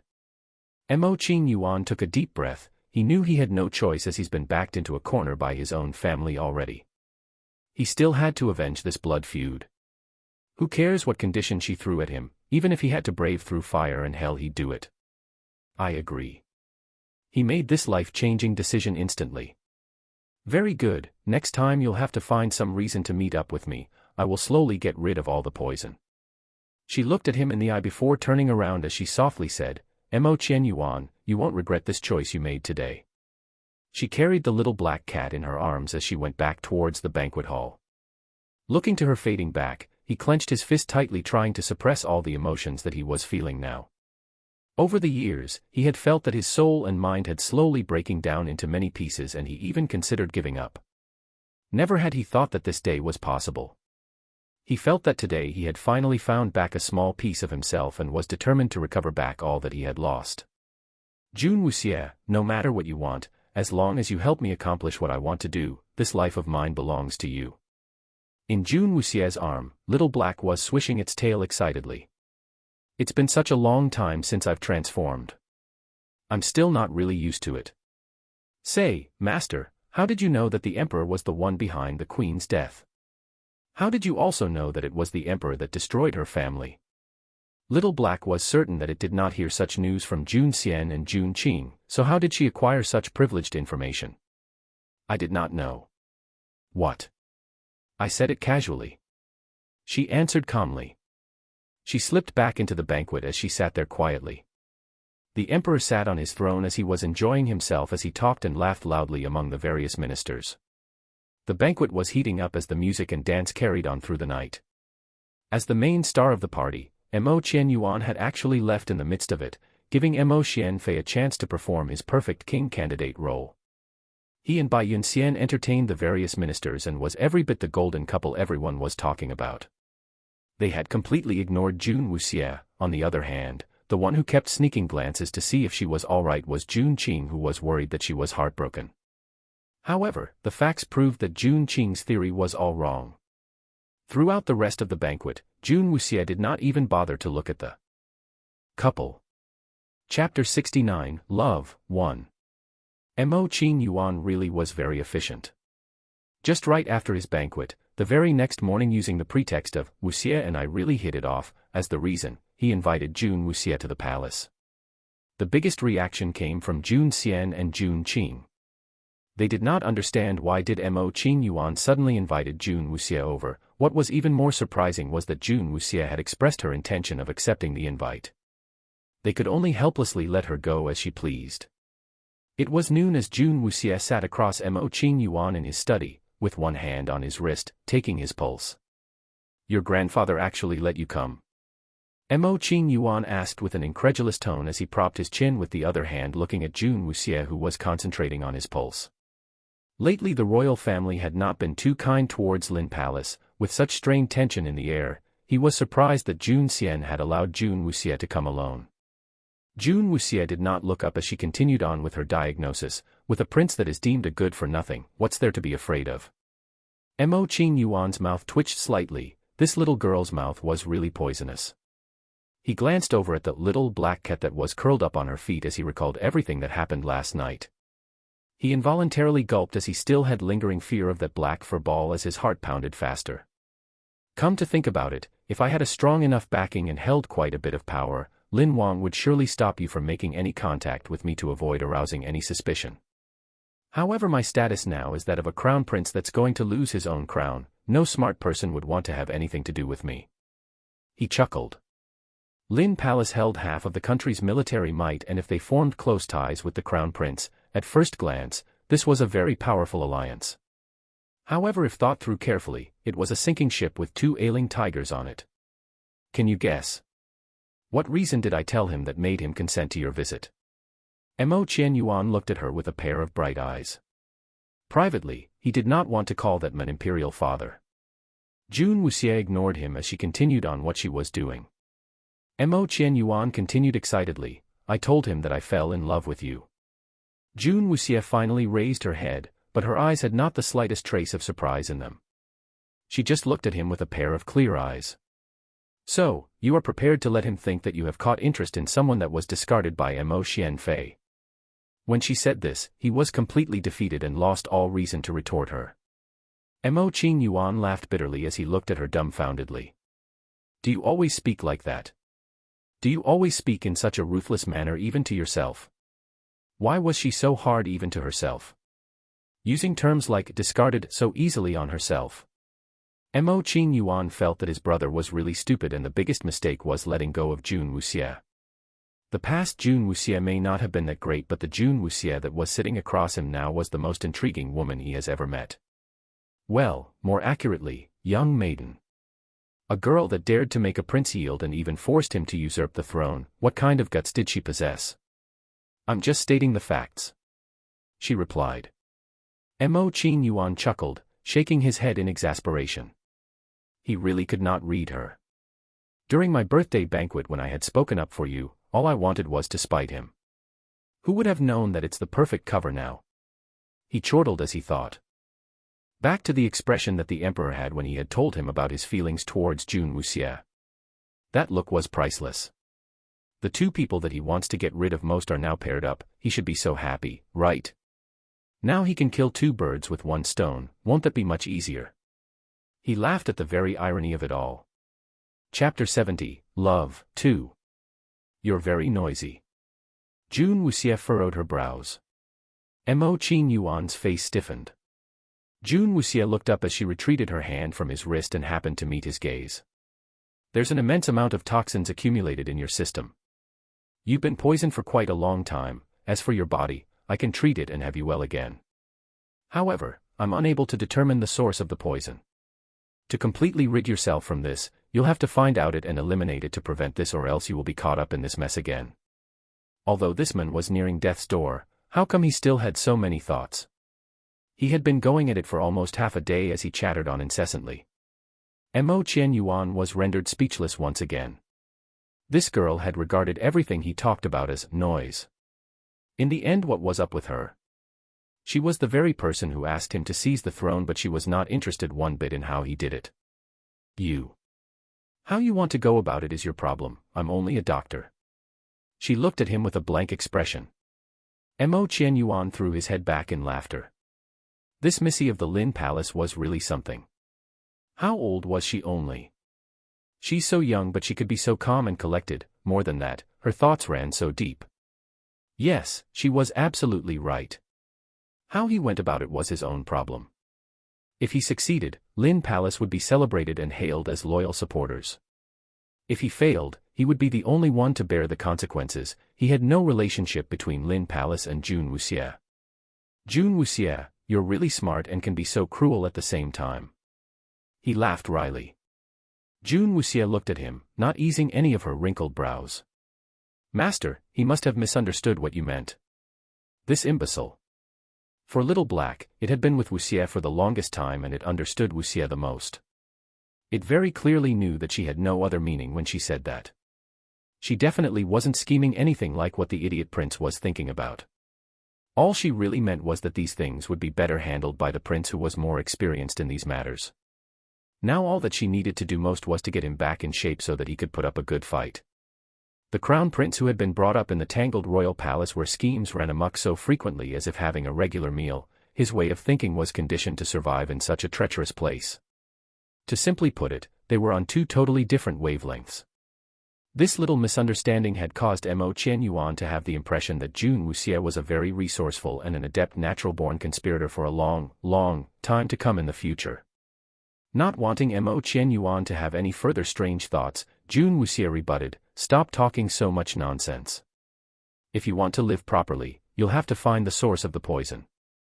Mo Qianyuan sighed softly. Truth be told, when my body was getting weaker by the day, I had also faintly guessed that I may have been poisoned. In fact, only after you asked me last night was when I finally confirmed my suspicion. I do not know the source of the poison as well. He smiled bitterly. If he knew what the source was, he wouldn't let himself be in such a dire situation. Jun Wuxia took out a small porcelain bottle and handed it over to him. You've been poisoned by the wheat night flower. Drink this, and if you're in contact with any extract of this flower, you will have a reaction. To find the source of the poison was child's play to her, as she knew the method. However, she didn't want to use it herself. Because the reaction she mentioned earlier was really too disgusting. She definitely did not want to experience it herself. Jun Wuxia convinced Mo Qianyuan to drink it as he downed the contents of the whole bottle in a few gulps. Immediately after, he got up and started searching the room thoroughly. Mo Qianyuan searched it through once and couldn't find anything suspicious. He combed through every nick and cranny. Nothing was found. The always dignified prince was now in his own quarters, sniffing and scurrying about like a rat. This made Jun Wuxia speechless. Should she have told him that the extract of the wheat night flower could not withstand being exposed for an extended period of time, and hence he would not be able to find it on all those items he just tried searching? Looking at the current prince, who was busy searching through his clothes as he studied each single one of them intently, she decided to keep this to herself for the time being. Exercising more would also aid the detoxification process. Ah, yes, that's it. Chapter 71, Love, 3. Mo Qianyuan almost turned his whole residence upside down as he searched through, but yet he could not find anything suspicious. After such intense searching, he could feel the strain, and the poison from the wheat night flower had already invaded his system and eroded away his health and stamina. His healthy, robust body was now a thing of the past. As he sat down to get some respite, his whole forehead was covered with a thin layer of sweat. Are you sure that vile thing is really in my residence? He asked in a resigned manner. Jun Wuxia was leisurely sipping tea when she finally placed the cup down and answered him. To administer the poison of the wheat night flower, it has to enter the body orally. Mo Qianyuan's face turned livid as his mouth twitched. This girl. Fine, he admitted he did not ask, and he just assumed it was something near him. However, why did she not tell him earlier and only told him after he had went through all that fuss? I'm hungry. Jun Wuxia was not bothered that Mo Qianyuan's face was black as coal. Mo Qianyuan gritted his teeth as he reminded himself that they were in this together. He could only silently simmer as he ordered for the servants to prepare lunch to be sent into the study. What does it want to eat? Mo Qianyuan looked at the black fur ball that was now curled up on her lap, swishing its tail as it looked back at him. His eyes twitched. This. After the incident yesterday, this black cat had left a shadow in his heart. He still could not figure out the origin of this black cat. If it was a contractual spirit, wait, that couldn't be right. Jun Wuxia's affinity with contractual spirit had been known throughout the country. This girl did not have any during the awakening ceremony. Wanna eat? Jun Wuxia looked at the little black cat on her lap. Meow. The little black cat blinked as it brushed its bushy tail on her arms, gently swishing it up and down her arms. Fish. I want to eat fish. Fish. She replied. Mo Qianyuan's mouth twitched slightly once again. Watching the strange conversation between this cat and girl refreshed his view on the world. Shortly after, servants came into the study and filled the desk with a huge array of food as colorful dishes filled the entire table. At the side was an 8-treasure mandarin fish. Without any need for anyone to call for it, it swiftly jumped onto the table and contentedly helped himself to the delicious fish. Jun Wuxia sat down to eat silently. On the other side, Mo Quanfei had no appetite as he had no mood because he had failed to find the source of the poison. He just poured himself a cup of wine, resting his chin on one hand as he watched Jun Wuxia slowly sampling the spread before her. Although Jun Wuxia was petite, her notoriety was so well known that people had subconsciously avoided and feared her. However, the girl in front of him was just a young girl enjoying her food. If she was not born into the Lin Palace, she would have had a very calm and easy life. Jun Wuxia was slowly tasting each dish. Amount of food she actually ate was a similar amount the cat had. Mo Qianyuan felt more and more intrigued by this female tyrant, which the whole capital had called her. Although this was only the third time he had met her, the feeling she gave him each time was different. The first time was also his birthday. He remembered clearly that year, a bright smile and that pair of sparkly eyes always followed his younger brother wherever he went. She was clearly smitten by him. She was a lovely young maiden in love. The second time was yesterday's birthday banquet, but this time her reputation had gone up a notch, but in a bad way. Her name was at the tip of everyone's tongue for quite a period of time. She was seated quietly at one corner. Too quiet until her presence was almost forgotten. Despite Mo Xian Fei and Bai Yun Xian's loving scenes, she did not waver and sat there as if she was in a different world. When he had met her again in the garden, he was surprised that this small girl actually had a strong character. The third time was today. He felt that he had found out another side of her. She had watched quietly by the side, the entire time of him making a fool of himself as he searched for the poison. This girl also had a little mischievous side to her. Chapter 72, Jade Nectar, 1. Although she was being stared at while eating, Jun Wuxie still continued on eating in a calm and composed manner. Her eyes were downcast as she picked at the food with her chopsticks as if she was all alone in a room, not in the study of the Crown Prince's residence with the Crown Prince seated across her. After staring for a long time, seeing that she had no reaction nor had she the intention to raise her head, Mo Qianyuan got bored as he lifted his cup up and downed it in a single swig. Once the wine entered his mouth, a sizzling spicy sensation scorched his whole throat all the way down to his stomach. Before he could even understand what was happening, he felt another wave as though there was a fire within as he lurched forward and vomited. Without any warning, he had emptied his entire stomach onto the table full of food. Jun Wuxie finally looked up. In her hands was a small glass bowl and the other was a pair of ivory chopsticks, as she looked at the Mo Qianyuan who was still vomiting with a calm pair of eyes. The little black cat froze. It looked at the uneaten portion of fish that was still on the table that was covered in a suspicious liquid. It also had some splashed onto its fur. Mo Qianyuan knew he had messed things up and had wanted to explain himself, but before he could even speak any further, he felt another burst of nausea as he quickly covered his mouth and rushed to the corner of the room and held into a wooden barrel and vomited into it. Jun Wuxie calmly put the bowl and chopsticks down as she got herself up and left the table of ruined delicacies. Meow.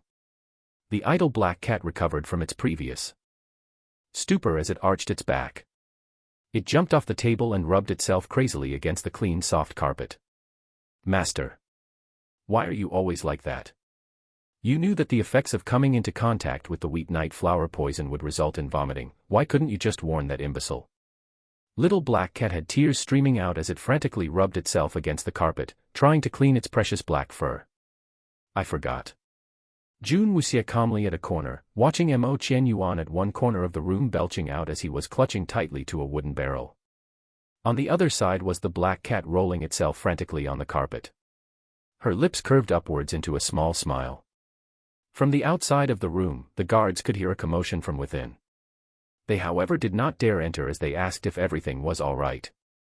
Mo Qianyuan who had been vomiting felt like crying as he roared at them to go away.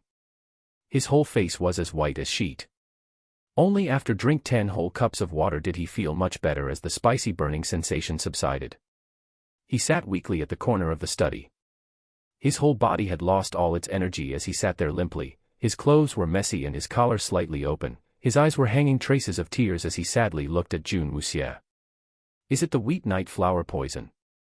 He asked, seething with anger. Why didn't you say anything earlier? He lamented. Even if you beat him to death, he wouldn't believe that she did not know the reaction if he came in contact with the poison. After he saw her calm demeanor, he knew that she had expected it. There is no difference. She sat there at one corner looking bright and fresh, and most importantly, she was clean. She took out the small porcelain bottle and opened it. A refreshing fragrance filled the air as she poured some onto her hands and she rubbed her hands together. The refreshing scent filled the room and the stench slowly disappeared. Even if she had told him in advance, he still had to vomit it all out. What difference did it make? So that was why she did not bother telling him. Mo Qianyuan felt that his alliance with this girl here was a double-edged sword. He might eventually die in her hands instead of his father and brother. So, what did you eat? Jun Wuxie faced him without the slightest bit of guilt as she asked him in a nonchalant manner. Mo Qianyuan was taken aback for a moment before his gaze filled with murderous intent landed on the jug on the table. Chapter 73, Jade Nectar, 2. He did not eat anything, he had only drank a cup of wine before he. Someone poisoned the jade nectar. Mo Qianyuan's face contorted as it paled further.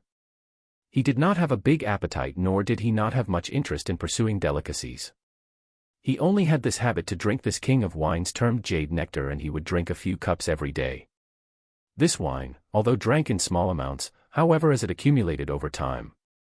Wait. Jun Wuxie's expression suddenly changed. Jade nectar. Why did she find this term so familiar? Mo Qianyuan did not know what she was thinking as he briefly explained, "This is the first emperor's personally brewed prized wine. He had brewed this wine himself. The recipe is extremely complex. After the death of the first emperor, there wasn't anyone else who could brew it other than my mother. After she has passed on, there was no one left in this kingdom that can brew it, hence the only jade nectar left are the ones that my mother had personally brewed. They were bestowed to him after her passing, so every day he would drink this wine in small amounts to remember his mother by. Who in this world could be so cruel, to actually put poison in this precious keepsake he had left?" Mo Qianyuan clenched his fists tightly until they turned white. Visible veins could be seen protruding out as his eyes had a murderous glint in them. In memory of his mother, the only thing she had left for him, they actually polluted it with such a vile thing. He would never ever in the slightest suspect that it was in this precious keepsake of his. "How much jade nectar are you left with?" Jun Wuxie's eyes had a slight sparkle as she asked him calmly. "There's a few barrels left." He gritted his teeth. "Bring me over, let me have a look." She stood up quickly as the little black cat who was still rolling on the carpet immediately stopped and followed behind. Mo Qianyuan did not put much thought into why she wanted to go as he brought her along to the cellar. On the way over, he did not forget to put some blame on the food, saying that the ingredients were not fresh and Jun's family Missy felt uncomfortable after eating it. Having the entire blame shifted onto her was so ridiculous that Jun Wuxie shot him an incredulous look with a cold glint in her eye. Mo Qianyuan could feel the murderous cold gaze coming from his back and did not dare turn around to look at the source as he quickly hurried and brought her to the wine cellar. In the cellar, there were 5 huge barrels, 4 were sealed tight as one was temporarily sealed for his daily consumption. "In the entire state of Qi, there's only these 5 barrels jade nectar left," he said with a hint of pride in them. Looking at these barrels of wines, he reminisced on the past when he was only half the height of these barrels and was sitting by the side, watching his mother brew this wine with undivided attention. Today, his mother was no longer around, he only had the wine left. Jun Wuxie dipped her little finger into the barrel that was used for his daily consumption.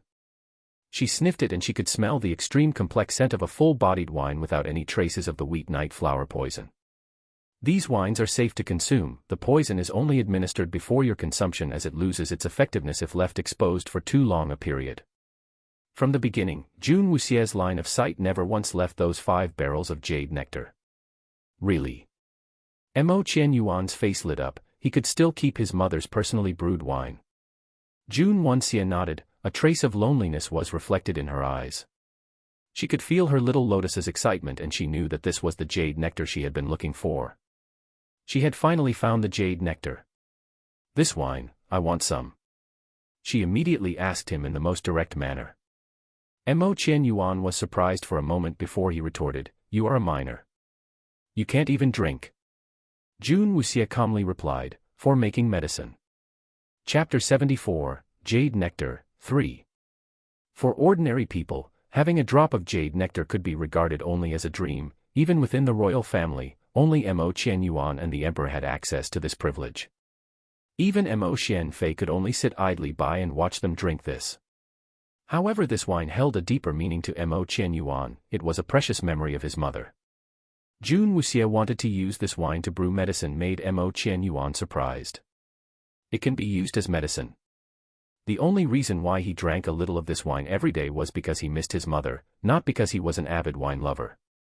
Now, if the perpetrator knew that he had found out the source of it, they would use other means. Rather than alerting them, he had to use another method. "All right, you can have some." He had made his decision. "I'm going to give you the wine only because I don't want to go through all that again to find out a new source."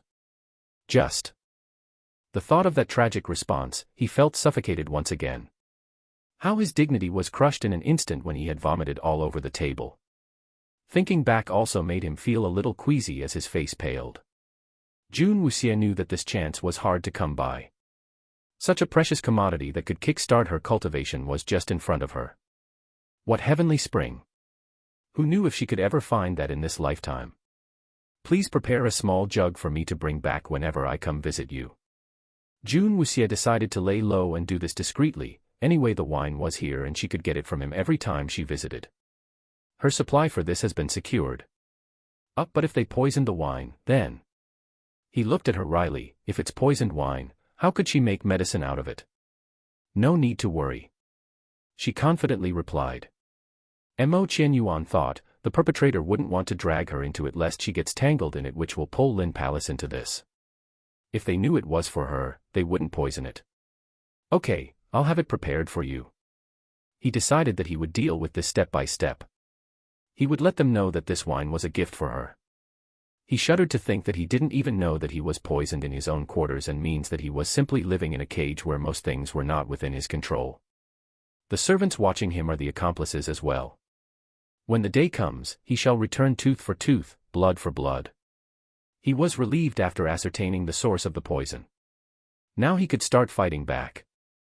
He was also thankful that June Wuxia had left some pills to aid him in his recovery. To completely cure him and have him back in the pink of health, time was of the essence. She had also set aside a lotus seed for him, but that had to wait till his body was in a better state, after which she would let him condition his whole body with the best of her ability. Towards people who were useful to her, she was rather generous. Mo Qianyuan accepted the bottle she had given him. He knew deep down that she could spare no effort to save him, however she could also do the same by sparing no effort to dispose of him. After June Wuxia had left him all the instructions on the various medicines, he had personally prepared a small jug of jade nectar and walked with her all the way up to her carriage. He stood rooted to the spot even though the carriage had long disappeared from his sight. He let out a big sigh as he stood there for quite some time. He looked up into the blue sky. He was feeling elated.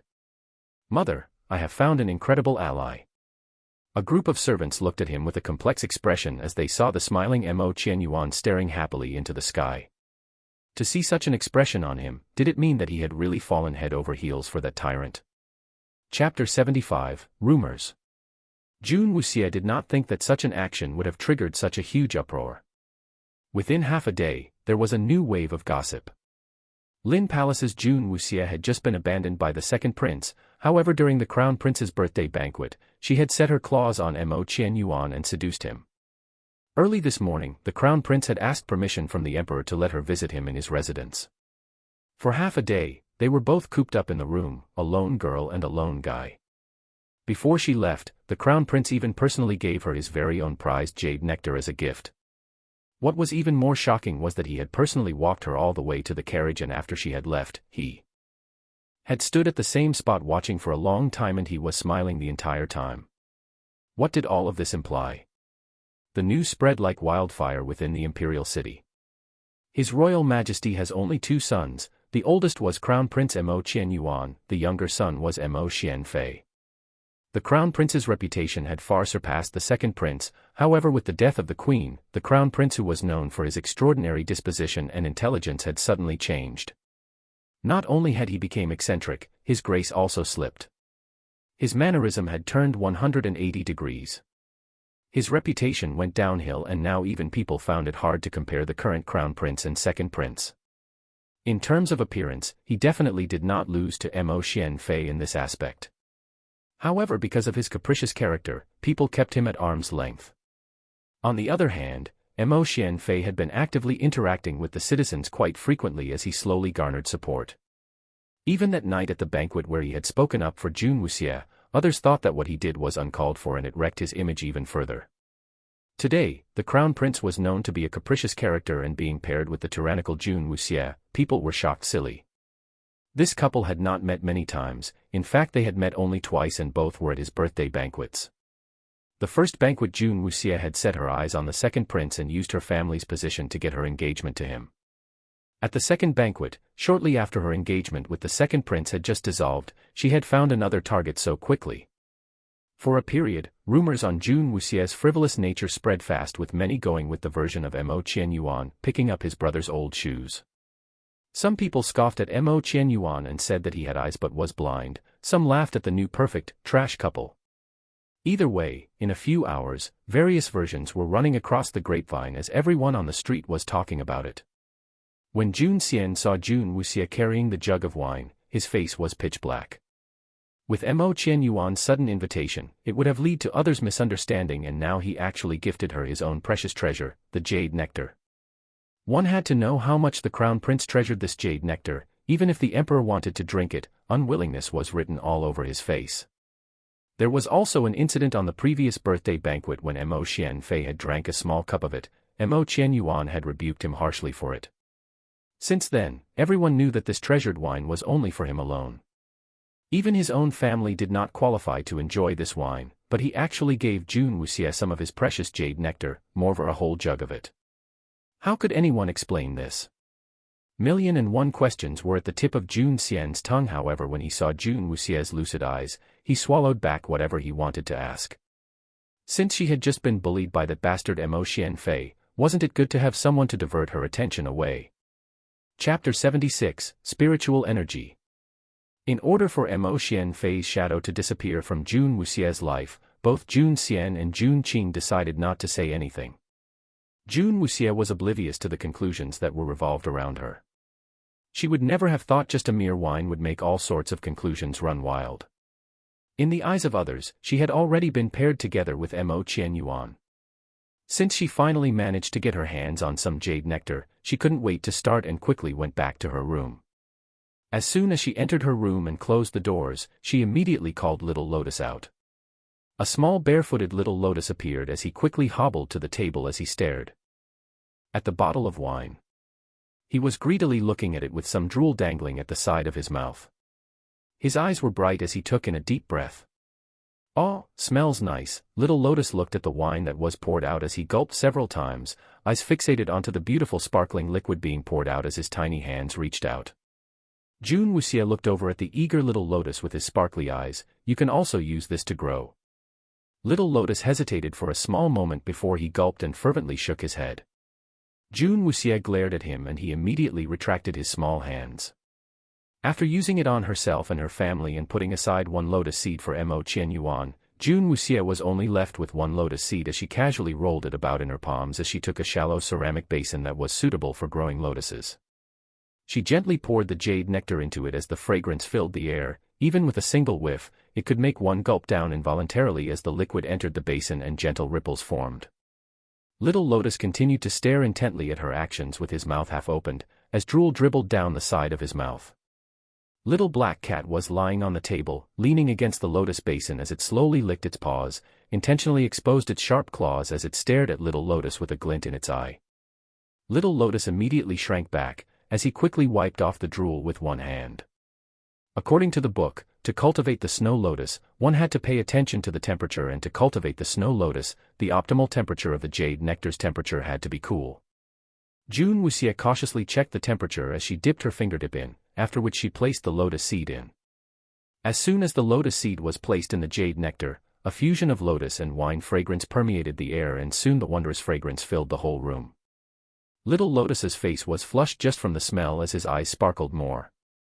Jun Wuxia stared at the lotus seed in the wine for a long time but found that it did not have any further reaction, except for the fragrance that was getting richer by each moment.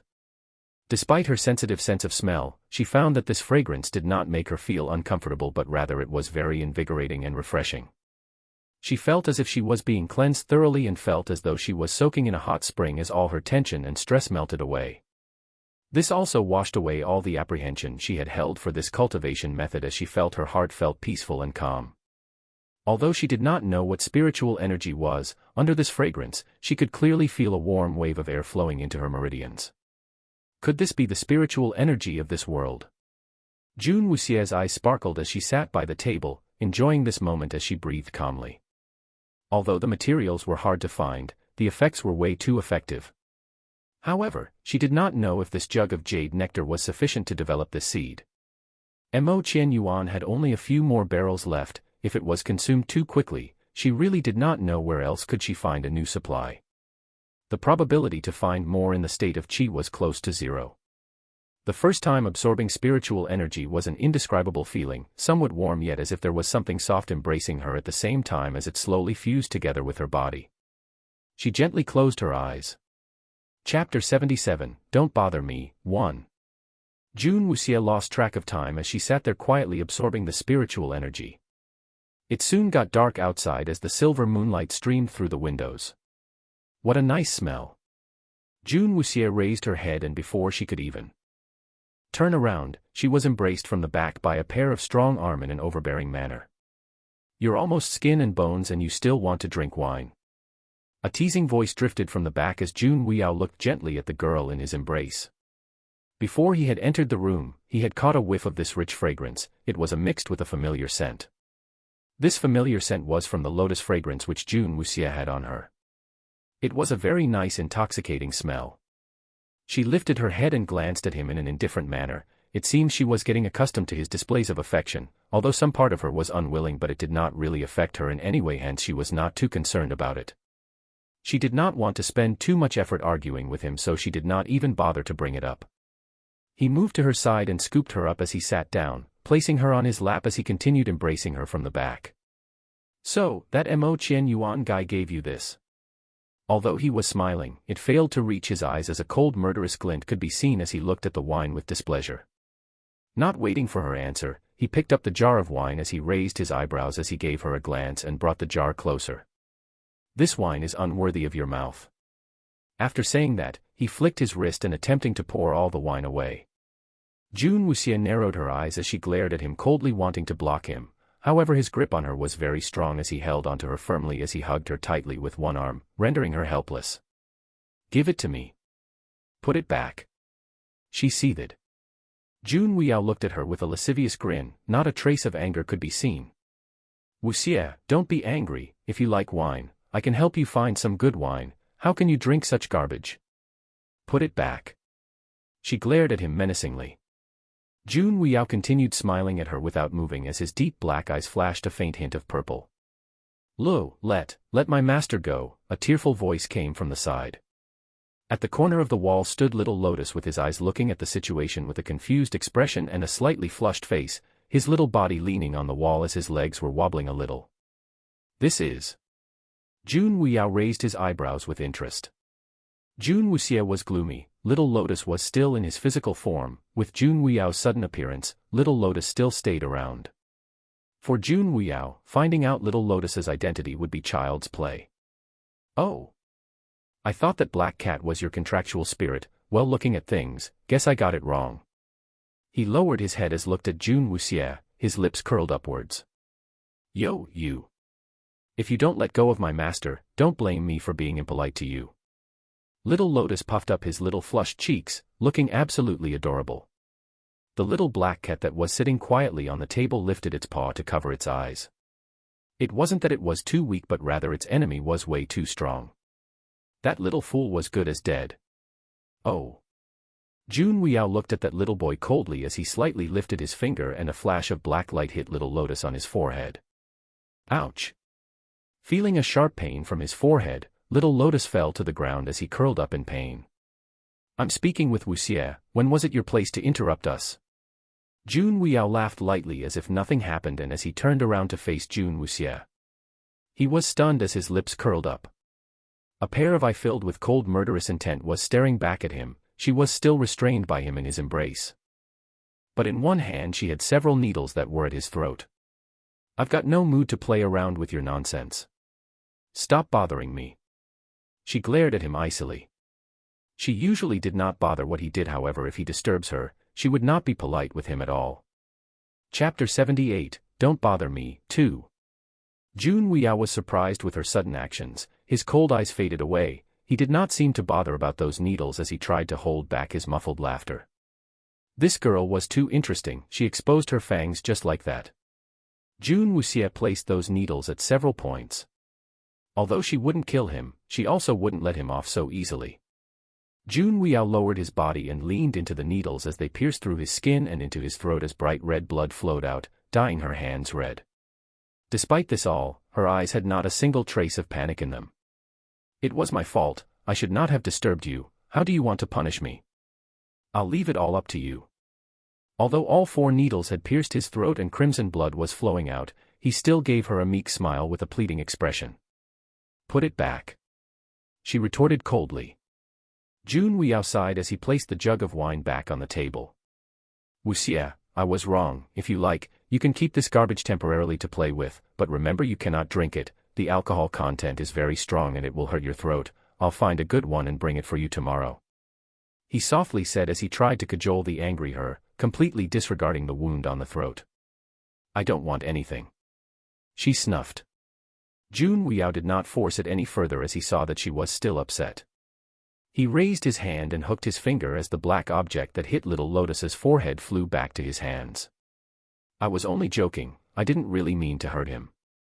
He's your contractual spirit, how can I bear to kill him?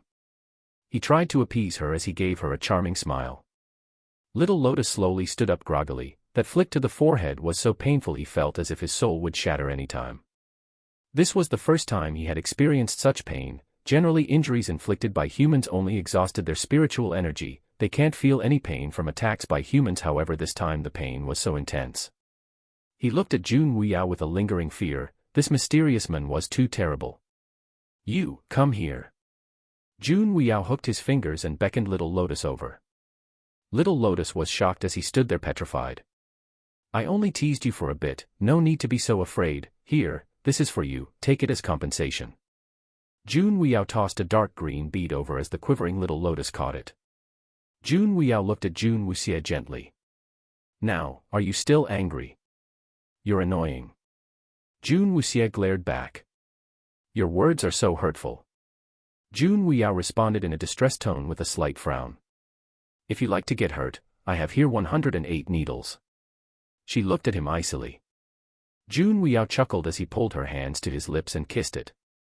If it makes you happy, even if it's 10 times of that, I'm willing.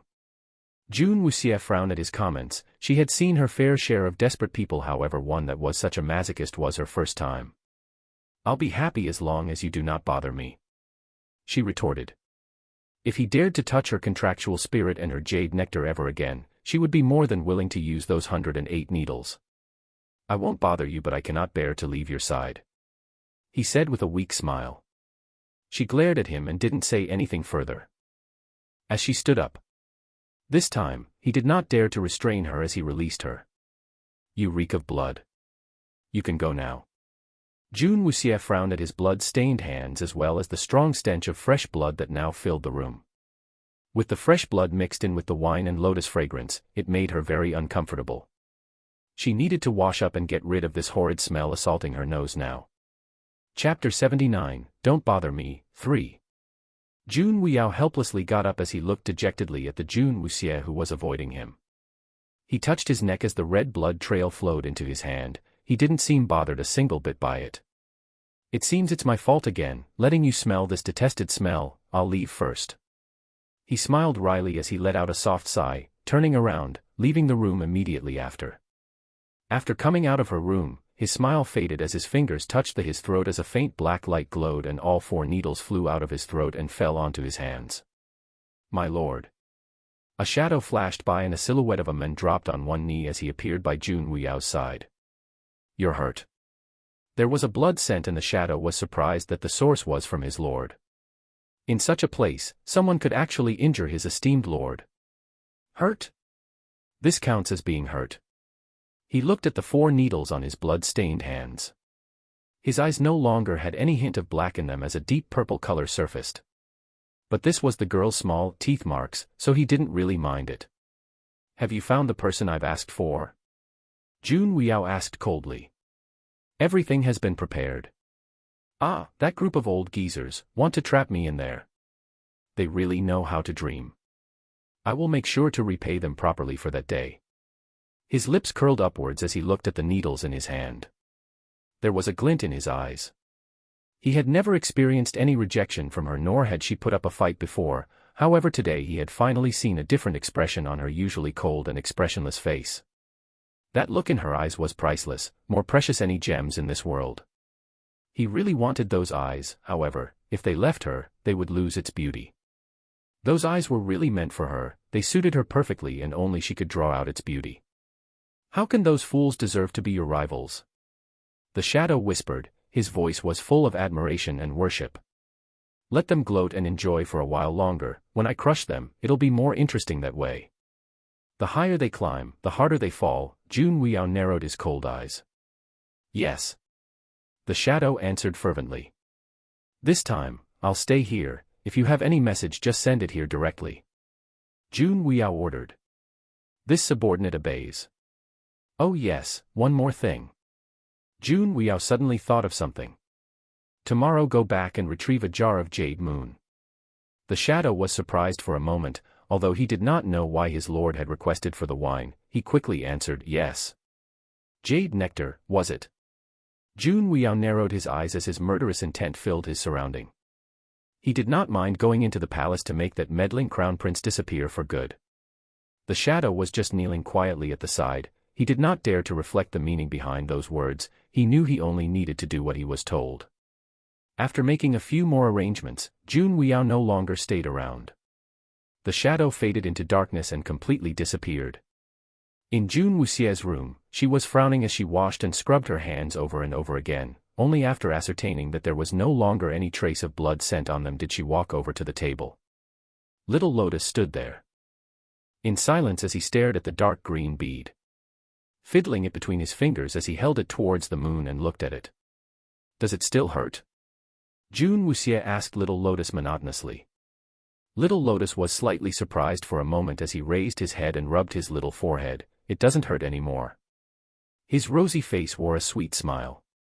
Earlier when Jun Weiyao had retracted back the black object, all the pain instantly disappeared. Without feeling the slightest discomfort, Little Lotus began to doubt himself if he had really just been hurt by a human. Chapter 80, Embellished Wood Bead, 1. Come here. Jun Wuxie beckoned Little Lotus without a hint of expression on her face. Little Lotus scurried across quickly. Jun Wuxie lifted his fringe to check his forehead. After carefully examining it and when she could not find a trace of any injury did she finally relax as her eyes turned gentle. In the future, do not do anything, just let him be. Jun Wuxie felt that Jun Weiyao was not as gentle as he appeared on the surface. No matter if it was that incident with Mo Xianfei or the few times that he carried the scent of blood, those were all warning signs. Jun Weiyao was strong, much stronger than anyone she has ever met. He was powerful yet mysterious at the same time and he exuded a dangerous aura. She really did not want him to be her opponent now when she was still weak and powerless. As long as he did not provoke her, she will not bother what he does. However, if he crossed the line, she would let him know that she was not to be trifled with. But Little Lotus choked out. Based on his intuition, he could feel that man was extremely dangerous and when he saw that he was very close to his master, he could not help but felt chills run down his back. Although that man was smiling on the surface, it gave him a chill that was bone deep. He will not hurt me. If he had attempted anything dangerous on her, she would have acted already. She just couldn't understand why he had stuck around. He was indeed in a league of his own, even if he was not here in Lin Palace. In this world she didn't think anyone had much ability to cause him any major harm. Moreover, he had repeatedly used the excuse of repaying his gratitude to her. She found it such a joke. Little Black Cat was lying on the table silently, swishing his long tail as it looked at Jun Wuxie. Jun Wuxie didn't have much of a temperament. As long as you didn't disturb, bother, or provoke her and left her alone, she was generally docile and aloof. However, if you messed with her, results were unthinkable. That night, that huge fire in the mountains that devoured everything, who would have thought that the culprit would be such a seemingly harmless and quiet girl? She had burned down everything in that villa, including her only family as well as her nightmare. Jun Wuxie was just like that. She was generally amiable and doesn't care much about what others think. However, if someone had provoked her, she would put no stop to it until the other party had no way out. Little Black Cat was never afraid that she would suffer, because even if she is disadvantaged, she would absolutely not be at the losing end. The opposing party would definitely be in a much worse condition than her. Master, this bead, can I use it? Although Little Lotus never knew what was his master thinking of, he could still vaguely sense that she cared about him. This was the first time that she had shown him concern. Such a nice feeling, so warm and fuzzy. What is it? Jun Wuxie couldn't help but ask as she looked at the dark green bead in his hands. Embellished wooden bead. This can aid contractual spirits in their cultivation. This is the second time I've seen it. I had seen it once in the spirit world, didn't think that I could actually find one here as well. Little Lotus chattered on excitedly. With the appearance of this embellished wood bead, compared to the miserable state he was in prior to this, he seemed to have completely forgotten about it. One had to know that this simple-looking bead was actually a highly sought-after treasure that was very precious to aid contractual spirits in their cultivation. You can also cultivate. June Wuxia raised her eyebrows in surprise. She had initially thought that the only way to strengthen contractual spirits was through the person's cultivation. It seems there was more to it. If the contractual spirit could cultivate on their own, wouldn't that save a lot of time and effort? She had to give some credit to Jun Wuxiao, at least he compensated something worthy. Chapter 81, Embellished Wood Bead, 2. Little Lotus immediately explained to Jun Wuxia their own method of cultivation. Contractual spirits live in the spirit world. At the time of the birth of a human, the contractual spirits will feel a resonance with the human soul, and once they've answered the call, the contractual spirit would sleep in the human soul until the human reaches the age of 14. Only upon the awakening ceremony will they be truly able to appear in this world. In the spirit world, the contractual spirit can continue to cultivate their growth there. However, in this world, they can only rely on the human's cultivation to grow in their cultivation. When the contractual spirits cross over to this world, their cultivation would be extremely slow. The embellished wood bead was something that did not harness any power within, however it had a special ability, that was its ability to purify. In this world where humans live, the environment was polluted, hence the contractual spirits were not able to cultivate on their own, only relying on their human counterpart, would they be able to cultivate. The energy they try to absorb from the environment would be mixed with impurities that were hard to be extracted, making it a daunting task. However, things were different if the embellished wood bead was used. It could especially extract all the pure energy from the polluted surroundings, and this in turn could be easily absorbed by the contractual spirit and directly used for its cultivation. Purification. Jun Wuxia muttered out as she pondered for a while, looking at that plain-looking bead. It didn't look like much, but its use was really essential. Little Lotus's medicinal value was already very beneficial. If he cultivated more, how would he grow and develop? What would happen? However, his endurance and physical strength really required a much-needed boost. It is a treasure. Little Lotus grinned from ear to ear as he carefully held the bead in his hand. Although he had experienced such an intense pain just now, it was all well worth it. If he could exchange for a few more treasures, he really didn't mind more pain in exchange. Just keep it safe, I'll leave it to you how you want to cultivate yourself. Jun Wuxia nodded. This Jun Wuxiao was indeed a mysterious person. His approach was very vicious, however he could easily toss a treasure like this out so readily, it led her to wonder what was his origin. Although she had no prior knowledge to the spirit world until Little Lotus explained things to her, for Jun Wuxiao to even possess something of this caliber and throwing it so casually to Little Lotus, she really was quite speechless.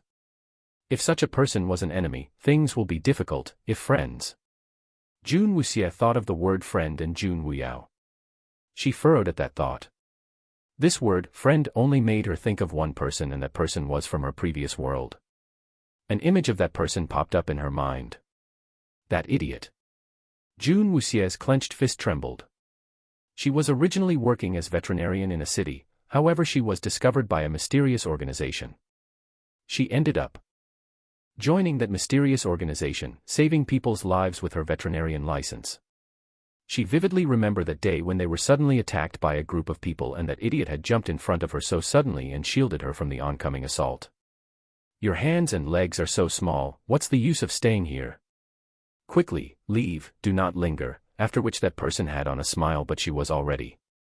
Jun Wuxia rubbed her brows. She didn't remember much from her previous world, as she had always been a loner. Even towards her only family she could bear to be so ruthless. She never had much interactions with others and never placed much importance towards life and death, only when that person had protected her in exchange for her own life. This was something she could never forget. The reason she hated the smell of blood was precisely due to that day. That person's chest was marked by the death god as a crimson red flower bloomed on her chest as the smell of fresh blood overwhelmed her. It's not worth to save someone like me, Jun Wuxia muttered, as she looked down and bit her lower lip.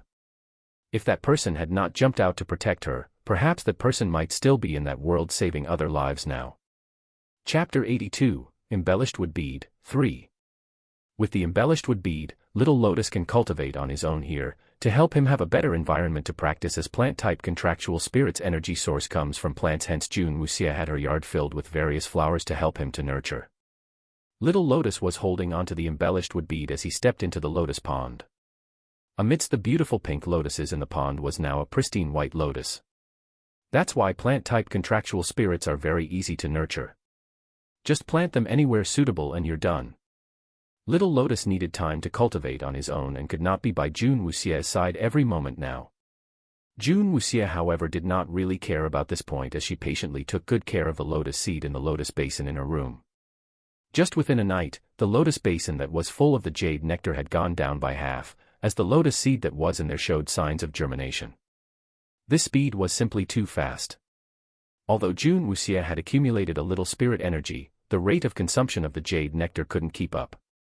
If this continues on, it would take only 2 more days before the whole jar of jade nectar runs out and she will have to go back to the palace for more. A knock sounded and Jun Wuxie turned towards the door and said, "Come in." She waited for quite some time and yet no one came in. Seeing that, she walked to the door and opened it. There was not a person in sight but a beautiful jar was on the floor by the door. Jun Wuxie opened the cover of the jar and a strong intoxicating burst of fragrance filled the room, masking even the scent of the jade nectar. The fragrance from this jar was much stronger than the jade nectar. Jun Wuxie did not have to even bother thinking to know who was it from. Holding the jar as she left the room, a faint chuckle sounded as Jun Wuxiao smiled, looking at Jun Wuxie's back disappearing around the corner. In the study, Jun Qing was scribbling something and Long Qi stood by his side silently. As Jun Wuxie entered the study, Jun Qing's face lit up. "Uncle, this jar of wine is for you." She put the jar of wine on the table. "Jade nectar." Jun Qing smiled. His darling niece whom received a jar of jade nectar from Mo Qian Yuan had long reached his ears. "This isn't it. Am I able to drink wine now? Can my body take it?"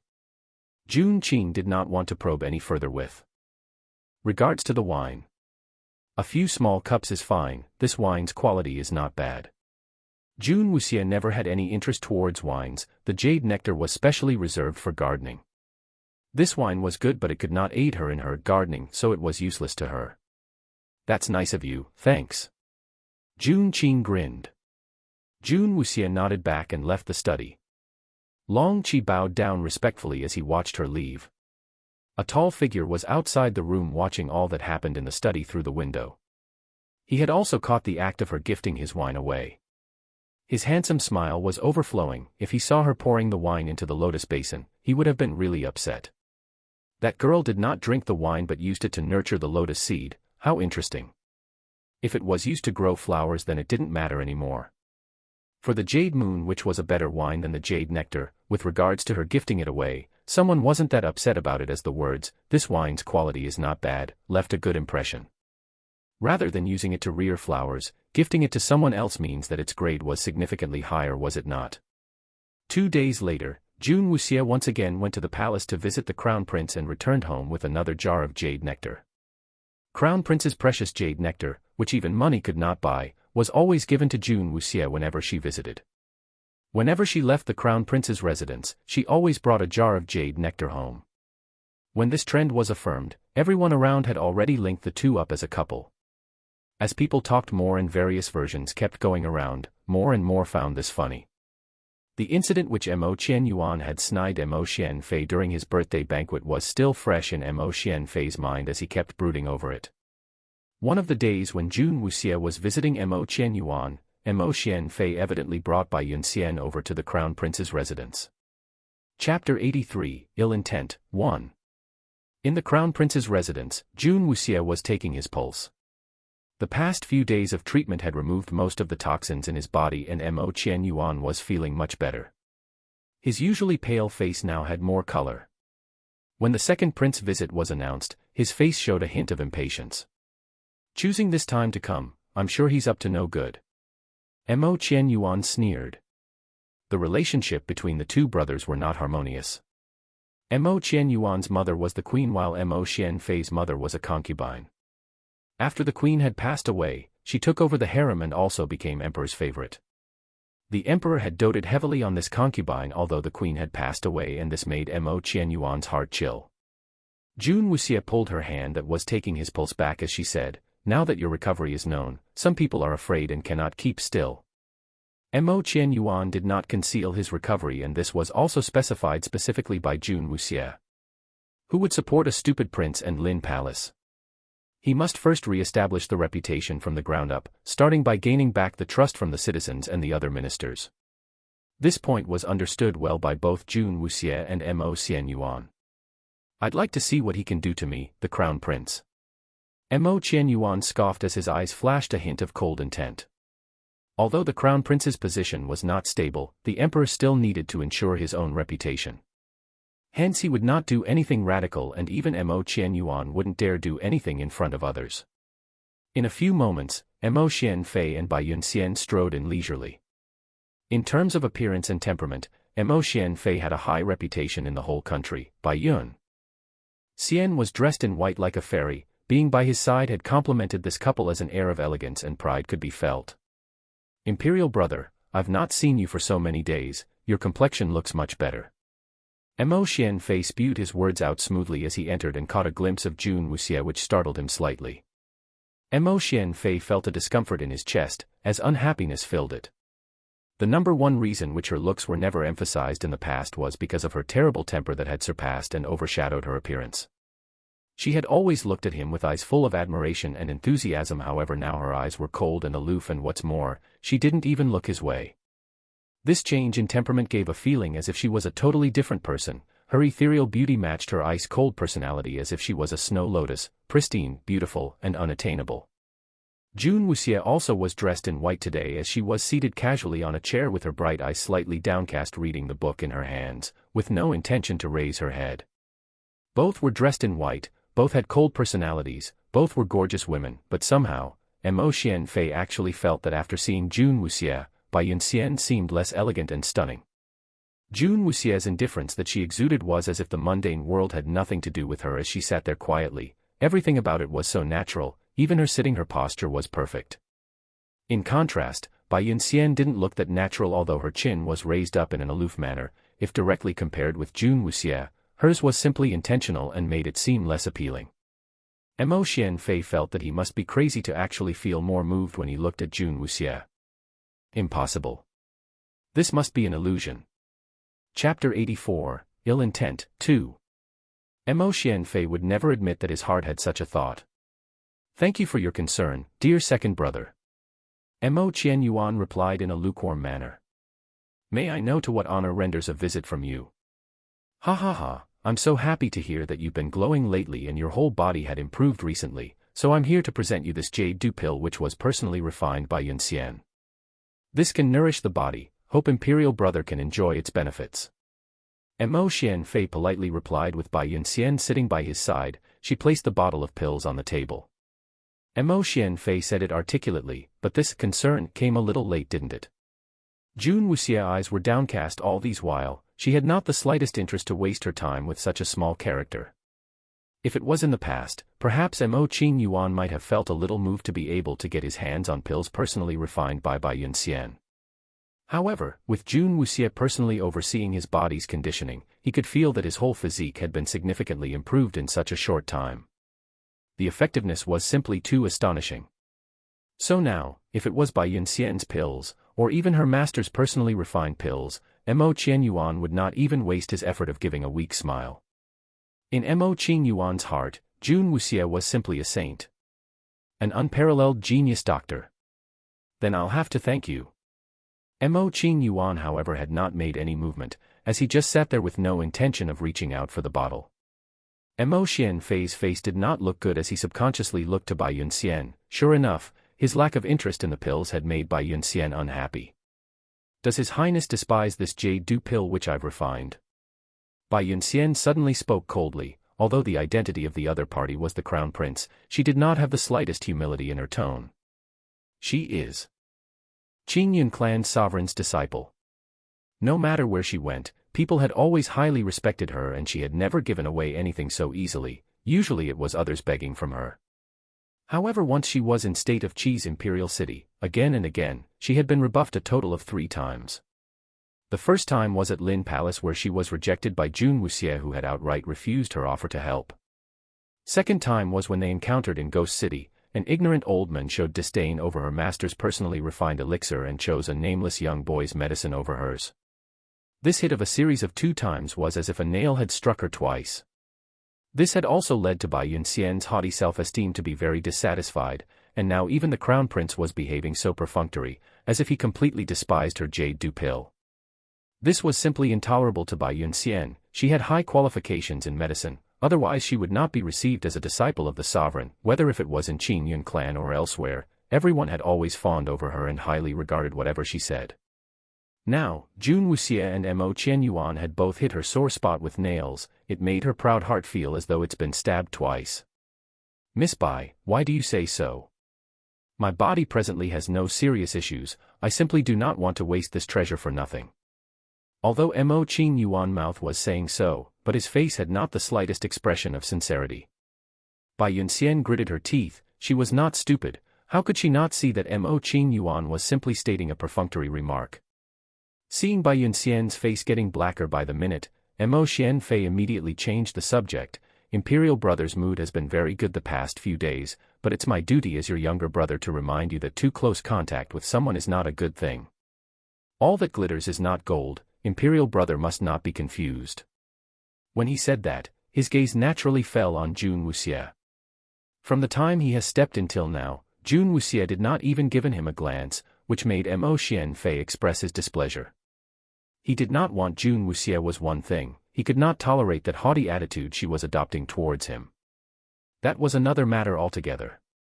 This was something the wretched human heart was like. When Jun Wuxia's affection towards him was as deep as the sea, she was completely smitten with him to the point of obsession. He even felt disgusted at one point. Chapter 85, Ill Intent, 3. But now that their souls have changed, the current Jun Wuxia could not even bother putting Mo Xianfei in her eyes. The whole day he was thoroughly ignored. Indeed, this made Mo Xianfei very unhappy.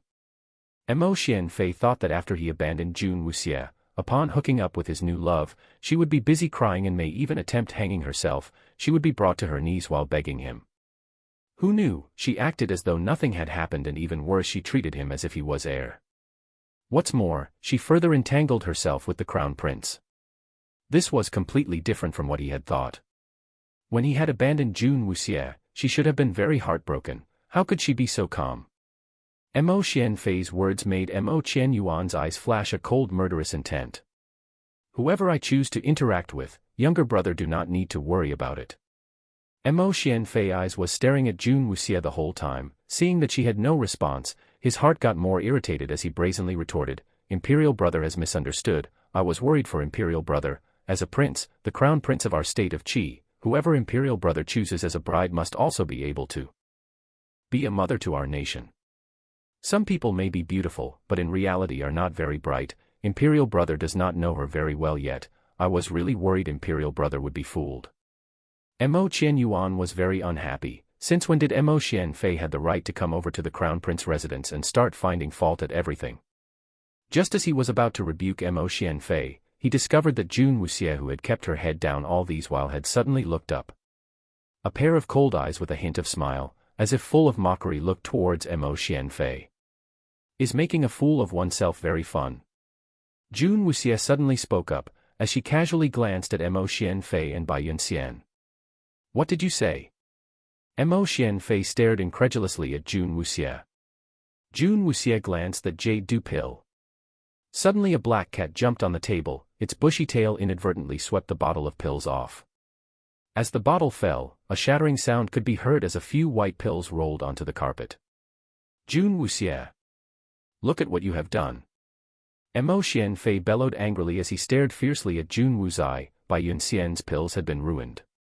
Jun Wuxia did not even cast a glance to him, just stared at the little black cat as it jumped onto the carpet.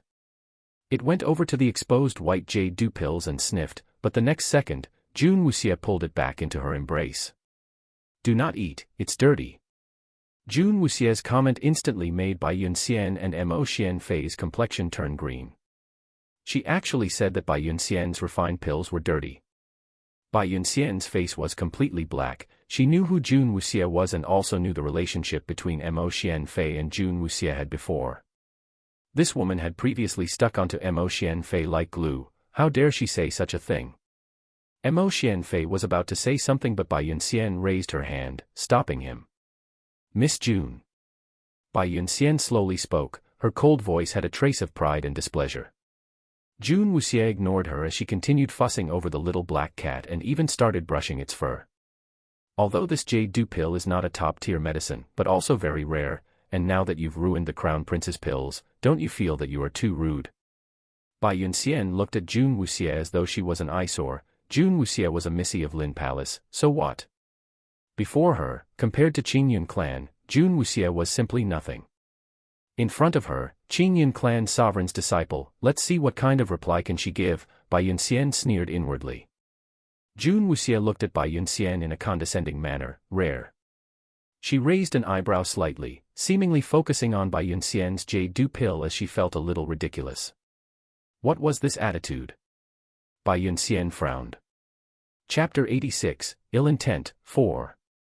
June Wuxie, if you do not understand, do not shamefully say such things. This jade dew pill is concocted with Qingyun clan's secret recipe. How many people dream of obtaining it but not able to have it? Mo Xianfei could not resist saying. Somehow today's June Wuxie's remarks had made him feel somewhat uneasy, even his manner of talking had become somewhat chaotic. Even if he had abandoned her, she should also continue admiring him in her heart, ignoring him like just now. How could she? Previously she had fawned all over him and was at his beck and call. She was love-stricken, and every time she looked at him, her eyes were filled with admiration. That was all in the past. Now she treats him like air. This new contrast made Mo Xianfei feel irritable. Dream of obtaining it but not able to have it. June Wuxie just made light of what Mo Xianfei had said, as her clear eyes were looking at the pair of adulterers hopping about. That remark sounded very familiar. When they were in Ghost City, didn't the crowd also use a similar phase, many wanted but could not get their hands on, with the Qingyun pill? In the end, it was still rejected by other people. Well, it was that old man who knew his stuff. Meow. Little black cat nestled comfortably in June Wuxie's arms as it looked at the pair of adulterers with disdain. Really a disgrace, parading out here like fools when they treat such level of pills as rare pills. My master makes much better quality pills and much better than that master of yours. So what are you even being so proud of? She can easily outdo your master, not to mention you. Little black cat scoffed as it raised its little nose in the air full of pride. Bai Yunxian had never been mocked by anyone so directly in her entire life, and the other party was just a young missy who did not even have the right to hold her shoes. This is Miss June despises my pill. But this pill was not given to you. You have damaged the Crown Prince's medicine. I'm afraid it is not appropriate. Bai Yunxian proudly glanced over at Mo Qianyuan. Lin Palace in the country is certainly powerful, but if compared to Qingyun clan, they were like ants. If Mo Qianyuan was not a fool, naturally he would know what to say. If June Wuxie were to offend Qingyun clan sovereign's disciple, this was not a wise choice. Bai Yunxian looked over at the couple as she started from Mo Qianyuan, and her gaze eventually rested on June Wuxie. Bai Yunxian was right. Whoever who had brains knew who to choose out of the two. Mo Xianfei was a classic example, and he chose Bai Yunxian. But Mo Qianyuan sneered. My things are Wuxie's things. What she wants to do with it, I do not mind. Then he looked at June Wuxie warmly, full of affection in a doting manner. So what if it's Qingyun clan?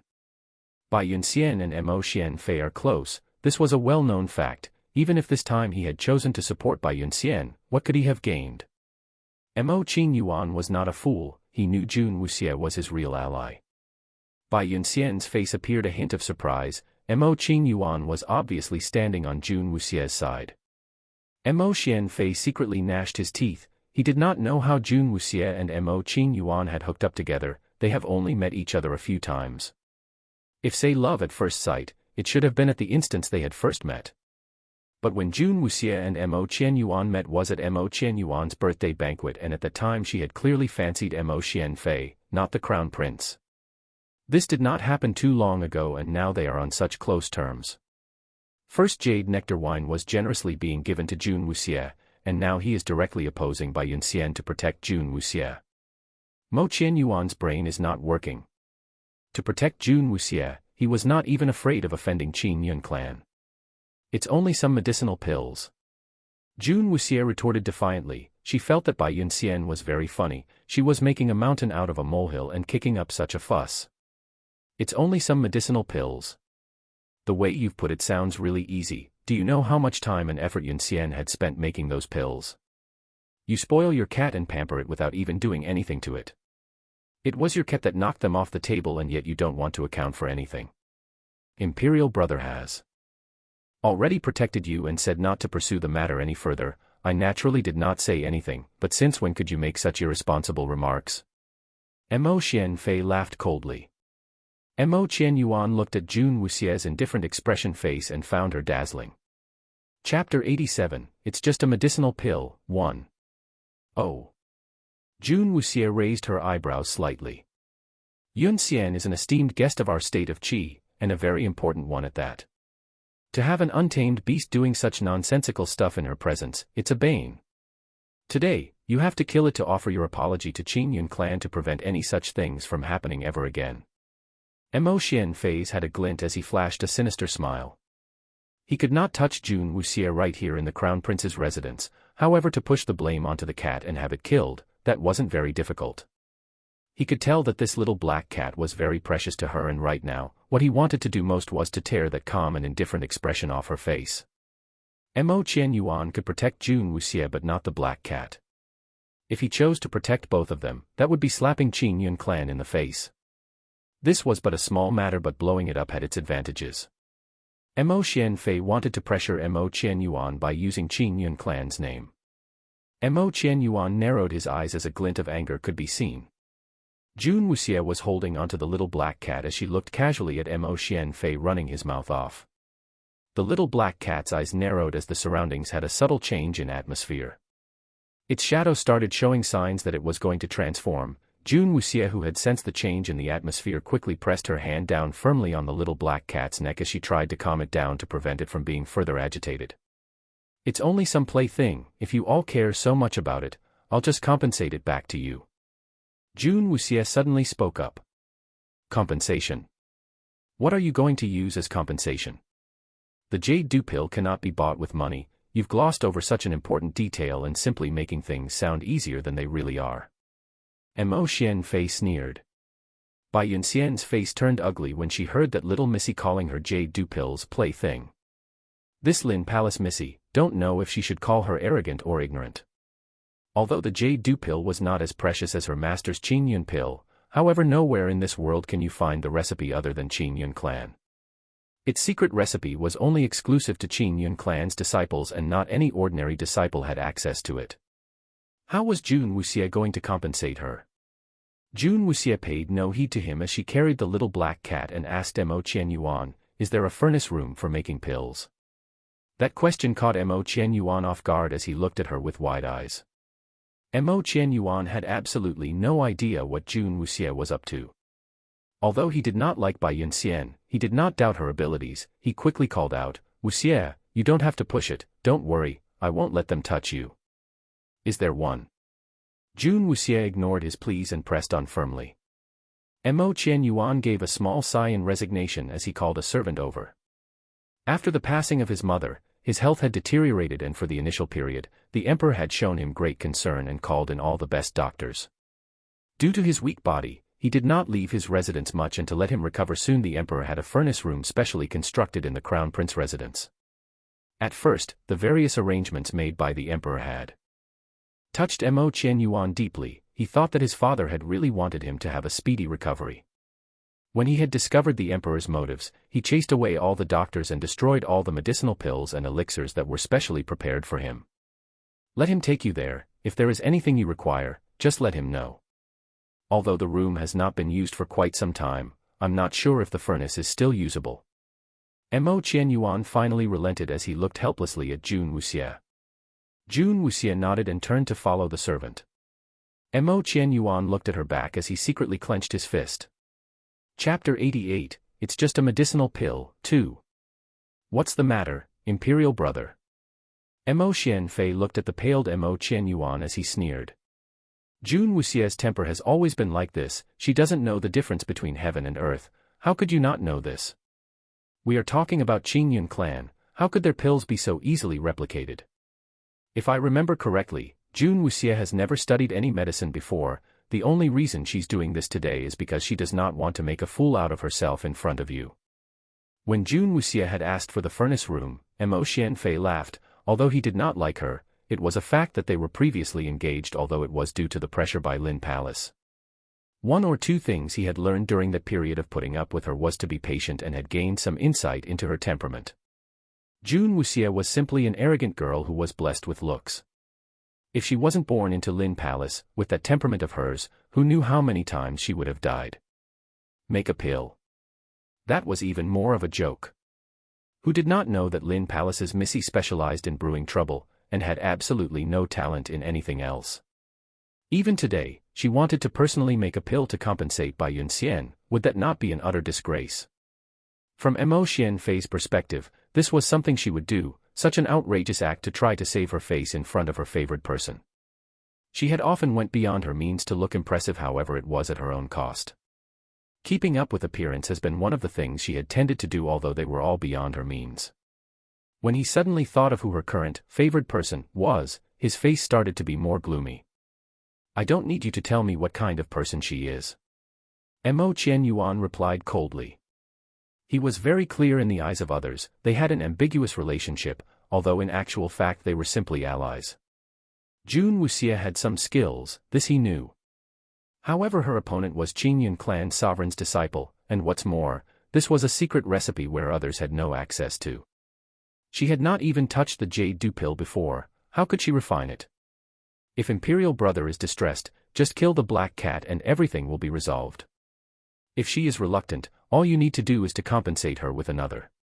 We cannot let others say that our royal family neglected Qingyun clan. Mo Xianfei chuckled, however there was a dangerous glint in his eyes. He wanted June Wuxia to know that Mo Qianyuan is not a good choice. Even if Mo Xianfei did not want her, it was impossible between June Wuxia and Mo Qianyuan. A prince who can't even protect his own beloved woman and what's precious to her, that was simply a trash. Mo Qianyuan glared at Mo Xianfei. Apparently after strolling into his residence with Bai Yunxian, he had been forgetting his decorum and had been acting more presumptuously by the minute. This idiot really thought that he was sowing a discord between their relationship. Really stupid. He could still vividly remember the fear from that night when that huge shadow pounced on him. No way would he ever commit the same mistake again by looking down on that little black cat. Mo Qianyuan knew that if Mo Xianfei carried on what he was doing now, he would most likely be seeking death. He would experience the black shadow pouncing over him and biting his neck. On the other side of the crown prince's residence, June Wuxia had followed the servant to the furnace room. It was just as Mo Qianyuan had mentioned earlier, although the room was clean, it was evident that this room had not been used in a long time as the bottom of the furnace was clean. Pen and paper. June Wuxia requested from the servant standing by the side. Once she had the writing materials, she quickly scribbled down a list of herbs that she needed and handed it back. The servant immediately picked up the written list and looked at it. Bring this list of herbs here. Chapter 89, It's Just a Medicinal Pill, 3. The servant looked blankly at June Wuxia, her hands full with long lists for herbs, confused on what to do with them and what the Missy of the June family wants done. June Wuxia cast a brief fleeting glance, and the little servant girl was so overcome from the chill in those eyes, she immediately turned around, and hastened out the door. Your lowly servant shall prepare it. Am I that scary?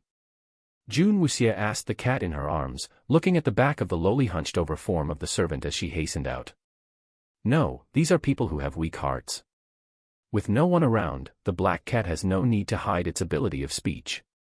People do not know June Wuxia like the little black cat did. She is neither haughty nor superciliously aloof. She just does not know how to get along with others in a normal way. Just imagine, a person kept alone from birth, it is for certain there will be repercussions on human interrelations. June Wuxia was locked up 13 long years, her world had only been herself, the mountains of medicine and treatments, and the cold and lifeless medical equipment. At that time, she barely spoke 2 words throughout the years. When the little black cat first met June Wuxia, it thought she was mute and autistic. She viewed everything coldly, her eyes never showing a single trace of emotion. From a young age, she was able to dissect still warm bodies unfeelingly, soaking the still fresh organs in formalin. The little black cat has always felt, its owner is just a machine incapable of emotions. That was till the first time she learned to hate, it burned the cage that had imprisoned her. She was finally freed, but more than a decade of imprisonment had made her develop a regimented, closed-up lifestyle. Coming into society, she is unable to blend and mingle with people, unable to integrate. She preferred to stay in the animal clinic, treating the animals. Though animals are incapable of speech, and Jun Wuxie cannot fathom the behavior of people, she is very sensitive and understands the needs and pains of the animals. She knows why they are suffering and how to help them. At these times, Jun Wuxie does not need to speak. Having joined that organization, where she met her only friend, she then began to feel like a human.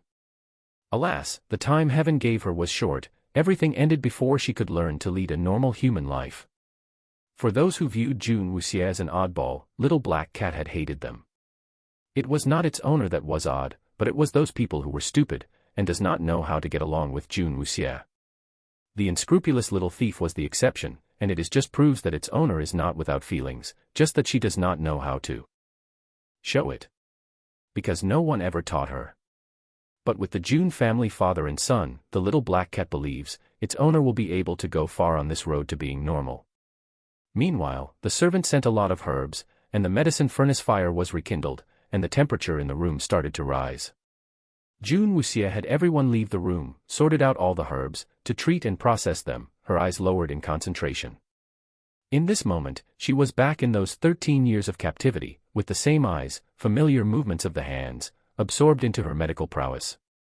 Extraction, grinding, crushing. Jun Wuxie's soft and fair hands seemed imbued with magic. All that passed those hands, in the blink of an eye, was processed with impeccable precision. Chapter 90, First Slap, 1. Medicine of this present world is plainly very similar to the traditional Chinese medicine of Jun Wuxie's previous world. Though she is unable to produce Western medicine, Chinese medicine is a breeze for her. Seeing the herbs being processed one by one, Little Black Cat lay there swinging its tail, unable to shake off the feeling of familiarity with the scene playing out in front of it. In the past decade, is that not exactly what Jun Wuxie does? Holed up in the room, laboring over countless heaps of herbs. In the study, Bai Yunxian looked on coldly as Mo Xianfei and Mo Qianyuan were engaged in an intense war of words. Light was fading. As sunset approached, the imperial city was aglow in the last vestiges of the warmth from the waning sun, enshrouding the palace in a veil of intoxicating beauty. How long do I have to wait? Mo Xianfei looked out at the sky, his patience gradually dissipating. It has been more than half a day. Jun Wuxie was still nowhere in sight. He even suspected that in order to protect her, Mo Qianyuan had even asked his people to secretly hidden her away. He stood up, intending to check on it. Impatience. My brother.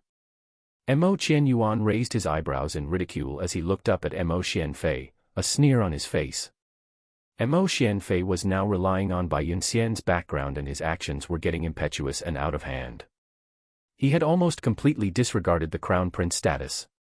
This is the Crown Prince residence, where you wield absolute dominance, where you can do anything without a single soul knowing. I just hope that you do not cause any friction with Qingyun clan because of a small matter. I will remind you to bear in mind that Qingyun clan is not to be slighted. Mo Xianfei said retorted. Hiding behind a woman's skirt and you can still be so proud. An icy voice sounded from a distance. Although her voice still had a hint of immaturity in it, but every word was articulated properly and it was as though each word was doused in ice water. Outside the door, Jun Wuxie was standing there with the warm orange sunlight shining on her back, her whole body had a faint glow. With her pure white robe basking under the magnificence of the golden sunlight, everything seemed unreal. With the Little Black Cat lying on her shoulder, this contrast in black and white was so striking, and in her small hands held a white porcelain bottle. This scene was as if she walked out of a dream. Wuxie. Mo Qianyuan stood up in awe, as if his body did not belong to him. Under the beautiful golden dusk, she was a sight to behold. This beautiful scene had also impacted Mo Xianfei, who imprinted this deep within his mind as he looked on in a daze. Bai Yunxian had caught sight of his reaction and nibbled her lower lip. Jun Wuxie walked into the room and placed the porcelain bottle on the table as she carried the Little Black Cat and took a seat. Here's your compensation. Jun Wuxie did not look at Mo Xianfei but directly at Bai Yunxian. Bai Yunxian furrowed her eyebrows. Mo Xianfei was still in a trance, only when he had happened to see the displeasure in Bai Yunxian's eyes did he come to his senses. He hardened his heart and immediately asked, "What is this?" "Jade dew pill," Jun Wuxie replied. Mo Qianfei's mouth twitched slightly. He had thought that Mo Qianyuan had sent her away in secret and did not think she was still loitering around. She even had the audacity to claim that the bottle on the table was a bottle of jade dew pills. Jun Wuxie, this is quite a claim you are making. This thing here is the jade dew pill. Even if you beat him to death, he would never believe that she could refine the jade dew pill. Bai Yunxian would know. Jun Wuxie did not bother explaining anything. If these two men started their banter and kicking up a fuss, who knew how long this would take? She was not interested in wasting time. Mo Qianfei was about to say something, but Bai Yunxian stood up and picked the bottle up from the table. Miss June, your cat ruined my pills. I do not mind, but now you just stuff something in a bottle and say it's jade dew pills. That is an insult to our Qingyun clan's reputation and I won't allow it. Bai Yunxian glared at Jun Wuxie. Chapter 91, First Slap, 2. The jade dew pills recipe is an exclusive and tightly guarded secret recipe within our Qingyun clan. Based on the time needed to refine this pill, it's already wrong. To completely refine the jade dew pill, you need at least 3 to 5 days. You spent only half a day and you claim it's the jade dew pill. Do you think I'm a child and you can easily fool me? Bai Yunxian laughed coldly. She absolutely did not believe that the contents in the porcelain bottle was the jade dew pill. The refining method to this pill was unique to their Qingyun clan. Others did not know that the time to refine such a pill would take such a long time. This Lin Palace Missy simply wanted to pull a fast one and stuffed some medicinal pills, claiming the contents in the bottle to be the jade dew pills. If she let such mockery drag on, it would really be a huge joke. 3 to 5 days. Jun Wuxie raised her eyes and looked at Bai Yunxian in a condescending manner as if challenging her. Bai Yunxian sneered. Why don't you say something after verifying it? After talking so much, wouldn't the facts speak for itself? There is no need for that. Bai Yunxian scoffed as she raised the bottle up in an attempt to throw it. Mo Qianyuan swiftly got up, with a set of resolute eyes. He said, Miss Bai, why are you in such a hurry? We just need to verify the contents of the bottle.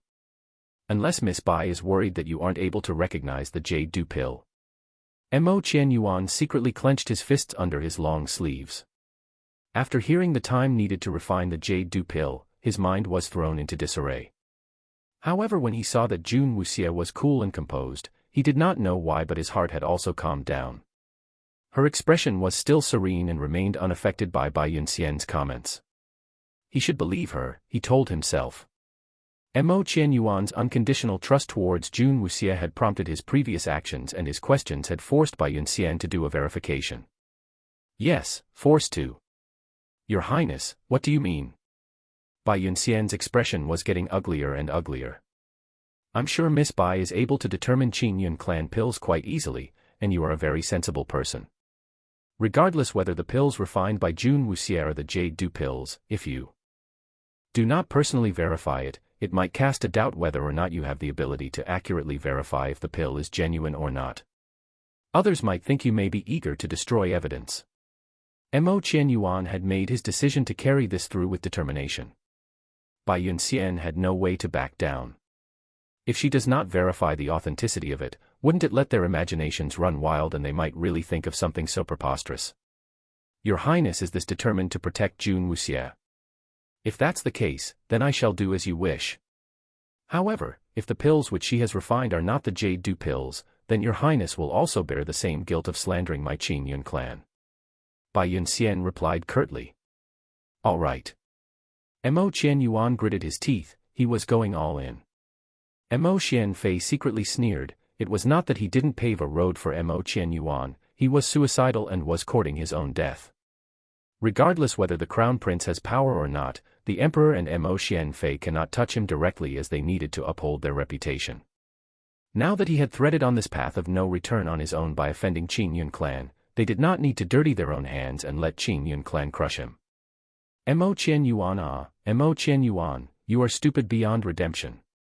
You actually offended Bai Yunxian for this woman. Chapter 92, First Slap, 3. No one believes that Jun Wuxie is capable of producing the jade dew pill. The authenticity of it does not make a difference. Jun Wuxie looks at Mo Qianyuan thinking, if Bai Yunxian refuses to verify the pill's authenticity, she knows how to make her do it. With Mo Qianyuan's intervention, she remained silent. With Mo Qianyuan dragging Qin Yun clan's name into this, Bai Yunxian was forced to verify the pill's authenticity. Veiled under her calm exterior, her heart fostered a deep hatred for Jun Wuxie and Mo Qianyuan, as no one has ever dared to speak in such a manner to her. Bai Yunxian smiles coldly, and opens the medicine bottle. In the brief moment the lid is opened, a balmy fragrance permeates the air, an all-too-familiar smell, exactly like the jade dew pills scattered on the ground. Bai Yunxian paled, eyes widened in surprise. Impossible, as a disciple of Qin Yun clan, Bai Yunxian had made the jade dew pills countless times, and its fragrance is deeply ingrained into her heart. The smell from this bottle is exactly the same. The flabbergasted look on Bai Yunxian made Mo Qianfei sit up tensed, his face darkening. Are you convinced? Jun Wuxie asks, eyebrows slightly raised, bringing her cup of tea to her mouth, slowly, calmly sipping. I am not done. Bai Yunxian answers, through gritted teeth. Pills glistening like white jade poured from the bottle into her hand, no different from those scattered across the floor.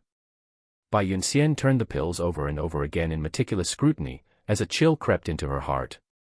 These are clearly jade dew pills. How could this be? Bai Yunxian's lips trembled, unable to believe herself. Mo Qianfei saw the disbelief in Bai Yunxian's eyes and his heart sank. He hurriedly jumps to his feet, and insinuates, even though the appearance and smell do have similarities, the pills are after all fake. Rest assured Yunxian, for the insolence Jun Wuxie has shown you and the disrespect to Qin Yun clan, justice will be meted out. I will not allow Bai Yunxian to admit the authenticity of those jade dew pills. Bai Yunxian looked blankly at Mo Qianfei, before it dawned on her. That's right, it is up to her to say whether those jade dew pills are real or fake. If she proclaims them fake, they will be deemed fake, irregardless of authenticity. Bai Yunxian composed herself, putting up her usual cold front. Miss Jun, these are not jade dew pills of the Qin Yun clan. I see now what disciples of Qin Yun clan are like, said Jun Wuxie as she threw a bitingly frosty glance at Bai Yunxian, who was struggling to maintain her forced facade of calm. Bai Yunxian felt chilled from those eyes. If they are not jade dew pills, what are they?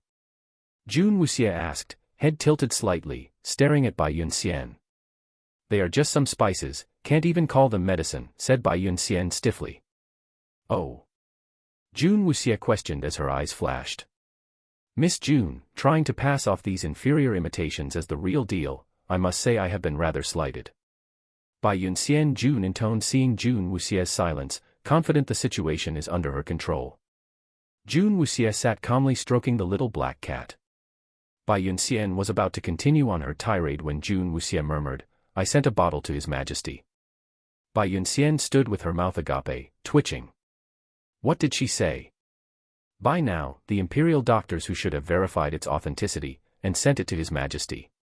Jun Wuxie raised her eyes, watching the paled and stiffened face of Bai Yunxian. Bai Yunxian stood, lips trembling, reeling from the shock. Mo Qianfei's face darkened, he never would have imagined Jun Wuxie hid such a hand. Chapter 93, Second Slap, 1. By now, the imperial doctors should have verified its authenticity and sent it to His Majesty.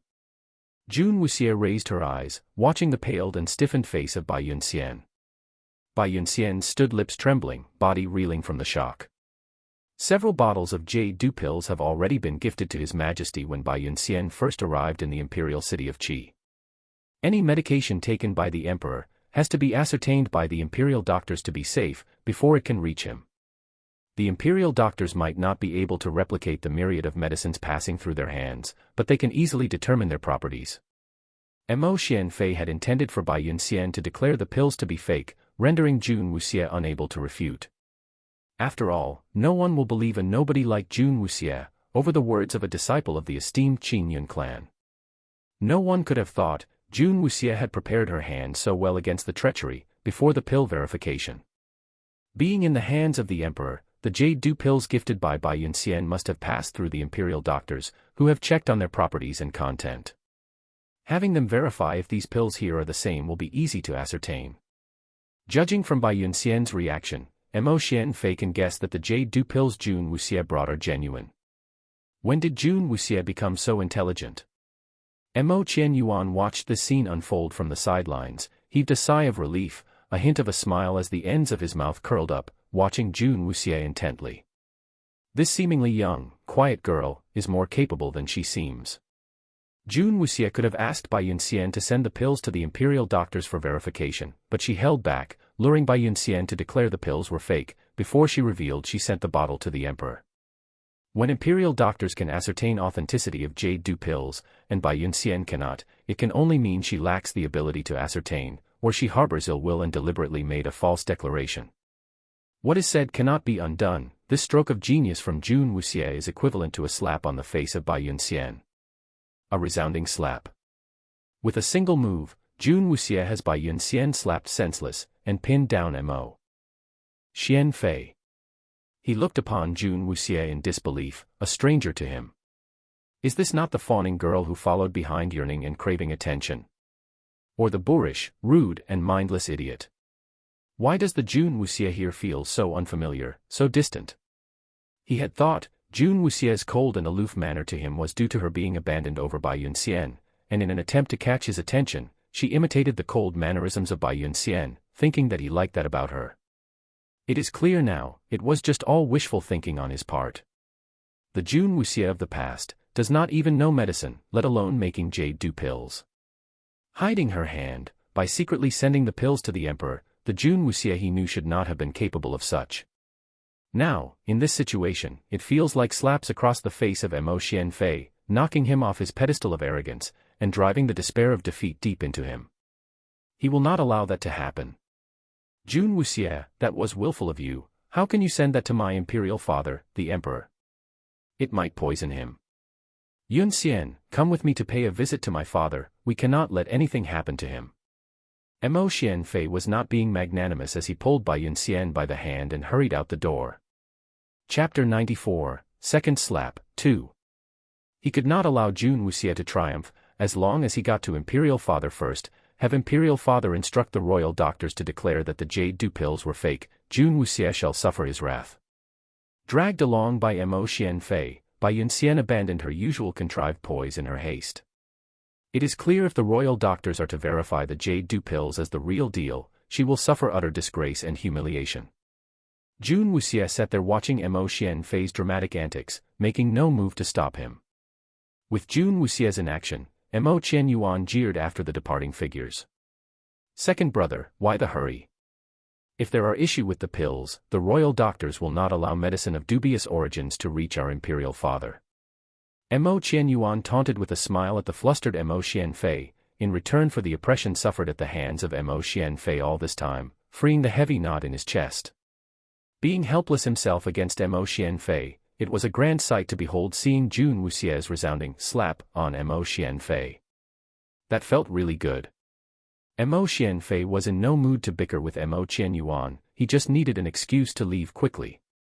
Irregardless whether he can stop the royal doctors, as long as he leaves the crown prince residence now, he could pretend that none of today's events ever happened and salvage some dignity for Bai Yunxian and him. Alas, the heavens seemed to be against Mo Qianfei. Before he could scamper out of the crown prince residence, two palace eunuchs scurried forward, carrying a tray of jewels, wide smiles across their faces. Your Highness, Miss Bai, I was thinking I will find you here. The jade dew pills from Miss Bai have been received and His Majesty has gifted these jewels for Miss Bai's pleasure. The eunuch bearing the gifts was His Majesty's personal senior eunuch, obsequiously smiling. What did you say? Mo Qianfei could not believe his ears. The eunuch was somewhat taken aback by Mo Qianfei's grim expression, and stammered. Hi. His Majesty ordered your lowly servant to send these gifts over. You said Yunxian sent the pills to imperial father. Mo Qianfei stared, eyes wide in astonishment. Bai Yunxian paled further, blood drained from her face. The eunuch did not know what to make of the situation. Jade dew pills are exclusive to the Qin clan, they must have been sent by Bai Yunxian. Mo Qianyuan looked on at the stupefied people by his doorway, his mouth curled up in scorn, and turned to see Jun Wuxie, calmly head lowered, still sipping her tea. Jun Wuxie had known Mo Qianfei would develop cold feet, and weasel his way out. She secretly sent the pills to His Majesty and sent it under Bai Yunxian's name. The emperor, to garner support from Qin Yun clan, will gift in return, oblivious to the fact that will cut off his way out of this mess. With the gifts here, it just showed that the pills sent by Jun Wuxie have been verified by the royal doctors, and conveyed to the emperor. It is now clear whether those jade dew pills were genuine. The eunuch's uncanny timing with his arrival bearing the gifts, did not give Mo Xianfei any wiggling room. Jun Wuxie, you dare deceive his majesty. Those pills were clearly not from Yun Xian. Mo Xianfei, eyes full of malice, refusing to be toyed around by Jun Wuxie, a woman he once abandoned. It was intolerable. Jun Wuxie slightly raised an eyebrow. It belongs to her. What nonsense. Jun Wuxie said indifferently, replacement for the bottle my cat broke. She had assured, she will compensate by Yun Xian for the jade dew pills. The result is plain to see, by Yun Xian, your conclusion. Jun Wuxie fixed her frosty gaze upon the pale quivering frame of Bai Yun Xian. Chapter 95, Second Slap, 3. Bai Yun Xian stood biting her lip, unwilling to admit the authenticity of the jade dew pills, but it was now hard to refute with what Jun Wuxie has schemed. But, how was this possible? Jun Wuxie was just the Missy of Lin Palace, there was no way she knows the recipe for jade dew pill. It was impossible she can process and produce those jade dew pills. Moreover, she achieved it in half a day. It was already unimaginable she produced a bottle of jade dew pills in such a short span of time. She made 2 bottles at that. Your furnace room is old and falling apart, and that wasted a lot of my time refining the pills. Jun Wuxie grumbled at Mo Qianyuan. Due to the furnace room being run down due to disuse and neglect, and much of the equipments left not functionable, Jun Wuxie would have produced 5 instead of 2 measly bottles. Mo Qianyuan stifled his laughter at the thought of Bai Yun Xian declaring that the production of jade dew pills needed 3 to 5 days, and Jun Wuxie's nasty rebuke by producing 2 bottles within half a day. To add insult to injury, she now claims my furnace room is dilapidated and equipment spoilt, causing her delays in production, telling Bai Yun Xian that she is capable of more in ideal conditions. This unspoken reprimand and innocent grumbling had delivered another 2 slaps upon the face of Bai Yun Xian. Such exhilaration. You could almost hear them. Mo Qianyuan finally understood Jun Wuxie's contempt for jade dew pills. Bai Yun Xian's praise for her unparalleled jeweled jade dew pills, in the hands of Jun Wuxie, had turned to mere worthless rocks, being thrown upon the face of Bai Yun Xian. Jun Wuxie, how did you come to know the recipe for Qin Yun clan's medicine? Bai Yun Xian was seething with anger, as she had never been so humiliated. Jun Wuxie replied nonchalantly, you need a recipe for this. You can tell just by smelling them. Bai Yun Xian almost foamed at the mouth with her dismissive tone. Mo Xianfei, sensing that the situation steering out of control, held Bai Yun Xian's by her shoulder. We were just kidding today, it is getting late, we should go. Mo Xianfei said abruptly, thinking they have been humiliated enough and staying any longer would only embarrass them further. No hurry, my dear brother. Miss Bai has not verified the pill's authenticity. Mo Qianyuan was unwilling to let him off easy. Bai Yun Xian glared at Jun Wuxie, murder in her eyes. Struggling to find the words, she faintly mumbled, those pills are jade dew pills. Those words seemed to have drained her completely as she stumbled, her legs giving out. Yun Xian. Mo Xianfei rushed to hold her up, and through gritted teeth, we shall not impose on you anymore, Yun Xian seems unwell, we will catch up again another day. Without waiting for Mo Qianyuan's reply, Mo Yuanfei hastened out, holding Yun Xian up. The eunuch bearing the gifts, confused, hurriedly hastened behind the second prince, to present the jewels. When everyone has left, Mo Qianyuan could not suppress his mirth anymore and laughed out heartily. Jun Wuxie, you greatly surprise me, the humiliation you put my brother and Bai Yun Xian through today, it was a sight to behold. You withheld the truth in the beginning, luring them to sink in deeper by allowing them to brag more, before you dropped the axe. That was simply wicked. Ha ha ha. Jun Wuxie glanced at Mo Qianyuan laughing heartily, and thought to herself. Wicked. I don't think so. The humiliation they suffered today was their own doing. Evil begets evil. But, your actions today will earn the wrath of the 2 of them, warned Mo Qianyuan. It's bound to happen. Jun Wuxie lowered her eyes, hiding the lethal glance that flashed briefly in her eyes. Chapter 96, Rui Lin Army, 1. With constant nourishment from jade nectar, the lotus seed Jun Wuxie planted proceeded to bud and flower. The intermingling rich fragrances of the lotus and the wine enveloped Jun Wuxie's room at all times. The fragrance infuses Jun Wuxie with spiritual energy even while she sleeps. Contractual spirits from plants may seem useless, however their cultivation techniques were simply ridiculous. Within a mere 2 weeks, Jun Wuxie was able to gather spiritual energy within her body. Staring at the scarlet glow on her palm, Jun Wuxie finally allowed a tinge of satisfaction to show in her eyes. Spiritual energy in this world are classified into 7 stages, in the colors of the rainbow. Differentiated by red, orange, yellow, green, blue, indigo and violet. Jun Wuxie had only just been exposed to the spiritual energy. The red glow in her palm shows a red spirit. Spiritual energy can only be developed after the awakening of the contractual spirit. That will mean, people of this world start their training in earnest only from the age of 14. Before that, they need to build up their bodies and fortify their tendons, arteries and veins in preparation for the awakening. Originally, before she took over this body, Jun Xian conditioned and cultivated Jun Wuxie from a young tender age intensively in preparation for a spiritual awakening, and made it extremely receptive to spiritual cultivation now. From age 14 onwards, people have to rely on the contractual spirits to endlessly cultivate their spiritual energy. As their spiritual energy increases, the spirit absorbs more, allowing them to grow.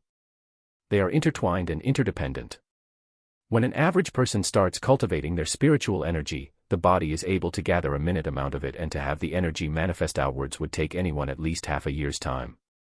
However, Jun Wuxie only took half a month's time to accomplish this. If anyone knew this, they would be frightened to death. Jun Wuxie suddenly retracted everything as the red glow vanished. The next moment, there was a knock on the door. After she started cultivating, her 5 senses had been heightened. The door creaked open as Long Qi stood outside as he gave a respectful bow. Second master has invited Miss to see him. Long Qi led the way as he brought her to the underground training grounds. It was an expansive land and it looked awe-inspiring as weapons filled the 4 majestic walls surrounding it. At the center was a lone figure, holding a sword, relentlessly practicing his sword moves, as the movements were swift and fierce, fluid and sharp. His robe was soaked with perspiration, however he did not seem to care as he continued on with a firm determination.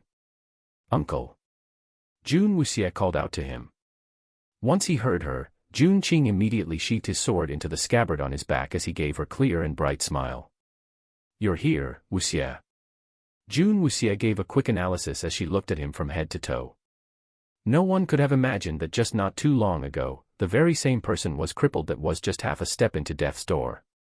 Ever since Jun Qing he discovered he could stand, he had been secretly training, pushing himself to his limits daily, in this hidden training grounds, in an attempt to make up for the time lost when he did not have use of his legs.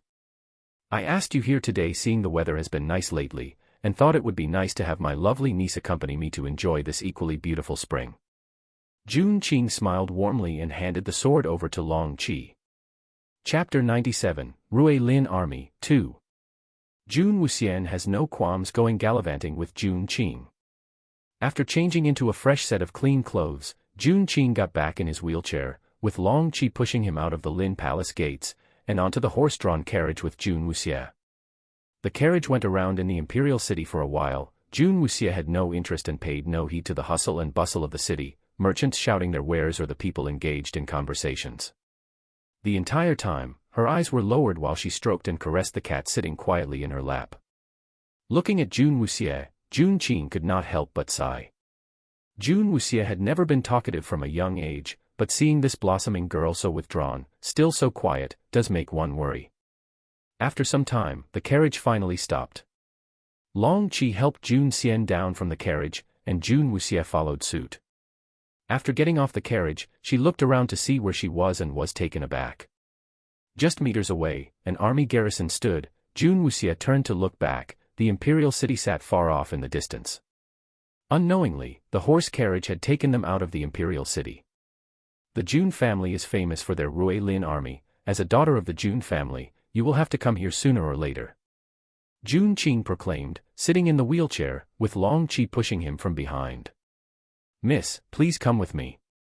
Long Qi asked respectfully, pushing the wheelchair into the barracks. The Rui Lin army, the most ferocious army in the state of Qi, had proven their mettle on countless battlefields. Their reputation preceded them, it kept their enemies holed up behind their borders for many long years. In recent years, State of Qi enjoyed stability at their borders, only then did Jun Xian pull back the Rui Lin army. To avoid suspicion from the emperor, Jun Xian handed over most of the military might over and garrisoned the barracks away from the imperial city. He housed the Jun family of 3 within the imperial city, to put the emperor at ease of any rebellion, with their 3 lives within the grasp of the emperor. It was known, only the descendants of the Jun family can command the Rui Lin army. With the lives of the Jun family in your hands, you control the Rui Lin army indirectly. It was the first time Jun Wuxia had set foot in the Rui Lin army barracks, for her and for this body as well.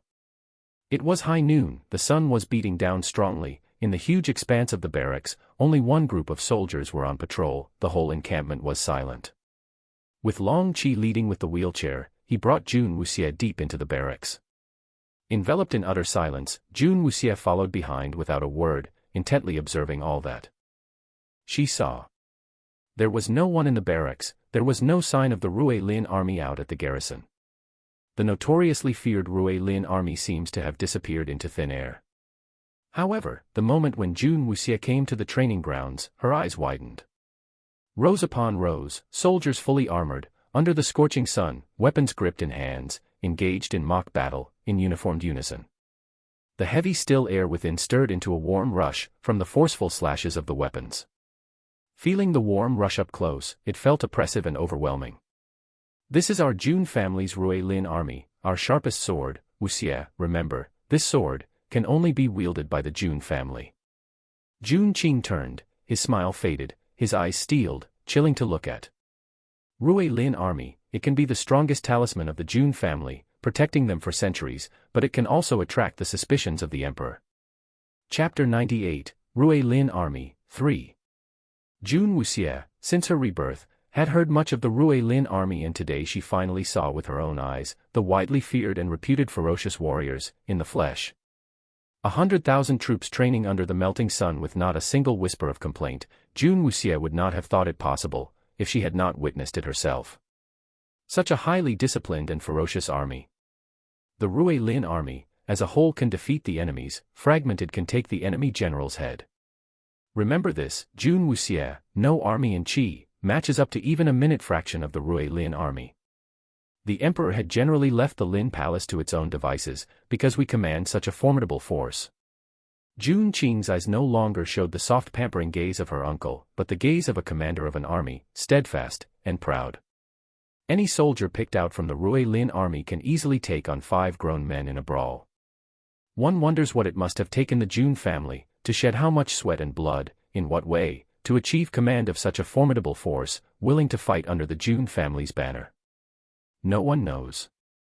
Many have tried to poach from the Rui Lin army. They have either died at their hands, or unceremoniously thrown out.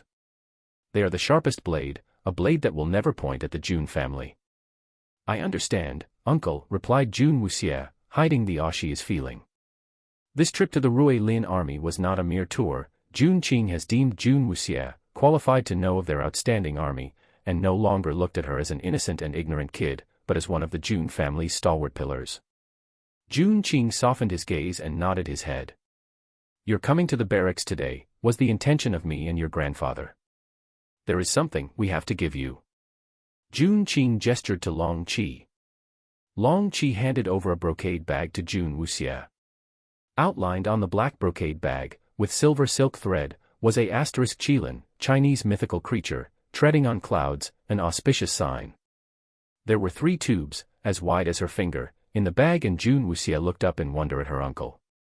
Jun Qing explained, those are soaring cloud signals of the Rui Lin army. Pull the lever on the soaring cloud signal and a flare will fire high into the sky, bringing the Rui Lin army to you.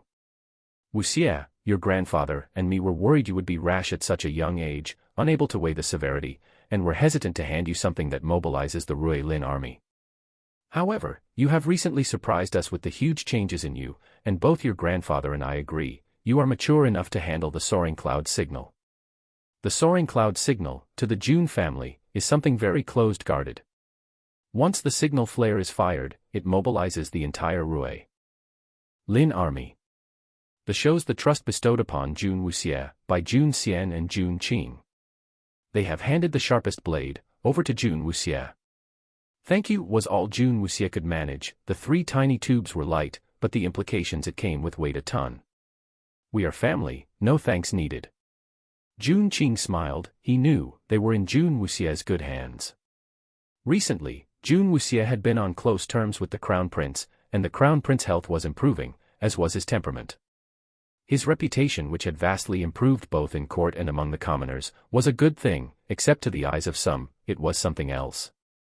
Lin Palace will shield Jun Wuxie from any harm, for anyone scheming otherwise, shall best reconsider whether they can withstand the might of the whole Rui Lin army storming down in vengeance. Chapter 99, Mass Production, 1. Having gone to the Rui Lin army barracks, Jun Wuxie finally understands the might behind the Jun family. This razor-sharp blade has killed many who had plotted against the Jun family, and weighed heavily even on the emperor's mind, deterring any moves against them. Jun Xian and Jun Qing had backed down and ceded their authority, as there had been none capable enough to succeed the Rui Lin army. Now, that has changed. After her return from the Rui Lin army barracks, Jun Wuxie went straight to the pharmacy. The sharp blade of the Jun family must be honed further. From that day on, Jun Wuxie never left the Lin Palace, holed up in the pharmacy, having heaps of medicinal herbs delivered every day. Despite being absent from the Crown Prince residence, Mo Qianyuan had sent jade nectar to her every other day. Even the budding lotus was moved to the pharmacy and no one knew what she was doing in there. Jun Weiyao pushed the door open and saw the petite frame, leaning back on the chair, fast asleep. Jun Wuxie's tranquil beauty shone as she slept, with the absence of her usual cold and distant self. Jun Weiyao glanced at the crates in the corner, strode over to Jun Wuxie and gently carried her up. Meow. The little black cat asleep upon the knees of Jun Wuxie stirred, looked up at Jun Weiyao once, and snuggled back into the embrace of Jun Wuxie, asleep. The little black cat's movements roused her and Jun Wuxie opened her eyes briefly.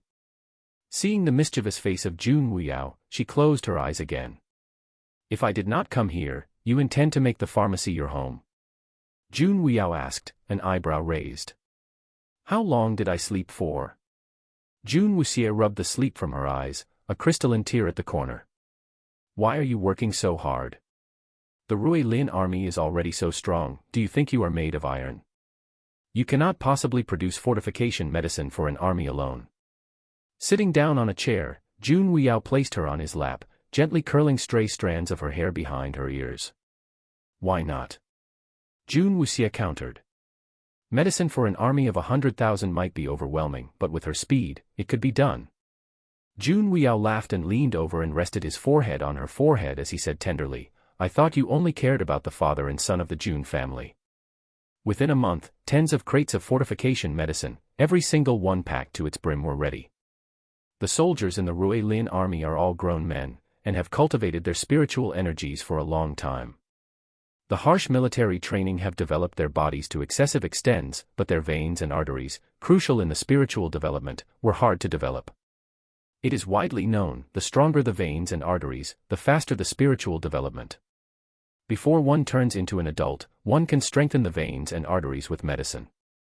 Once they reach adulthood, and the veins and arteries mature, it is difficult to strengthen or develop them any further.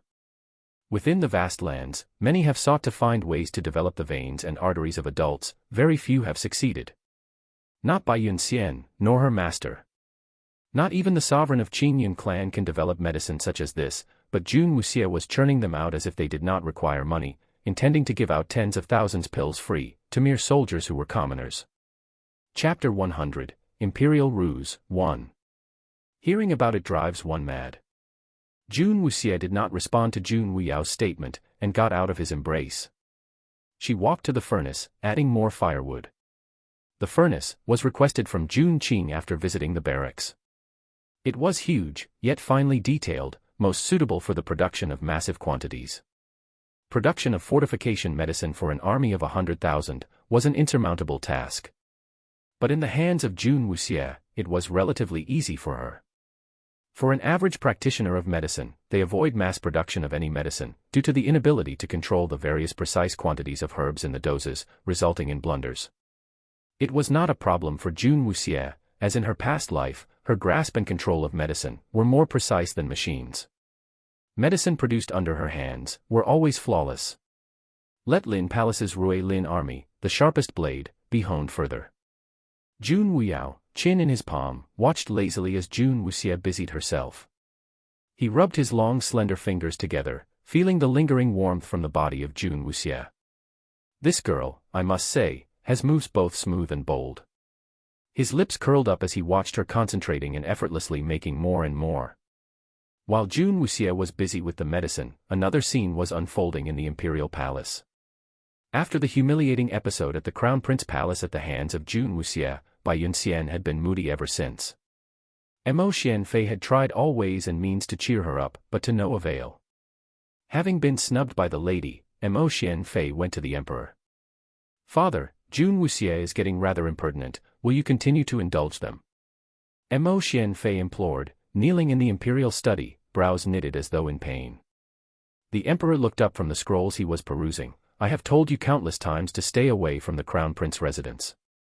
Mo Xianfei bit down on his lip, and implored further, but, the change in the Crown Prince recently has been strange.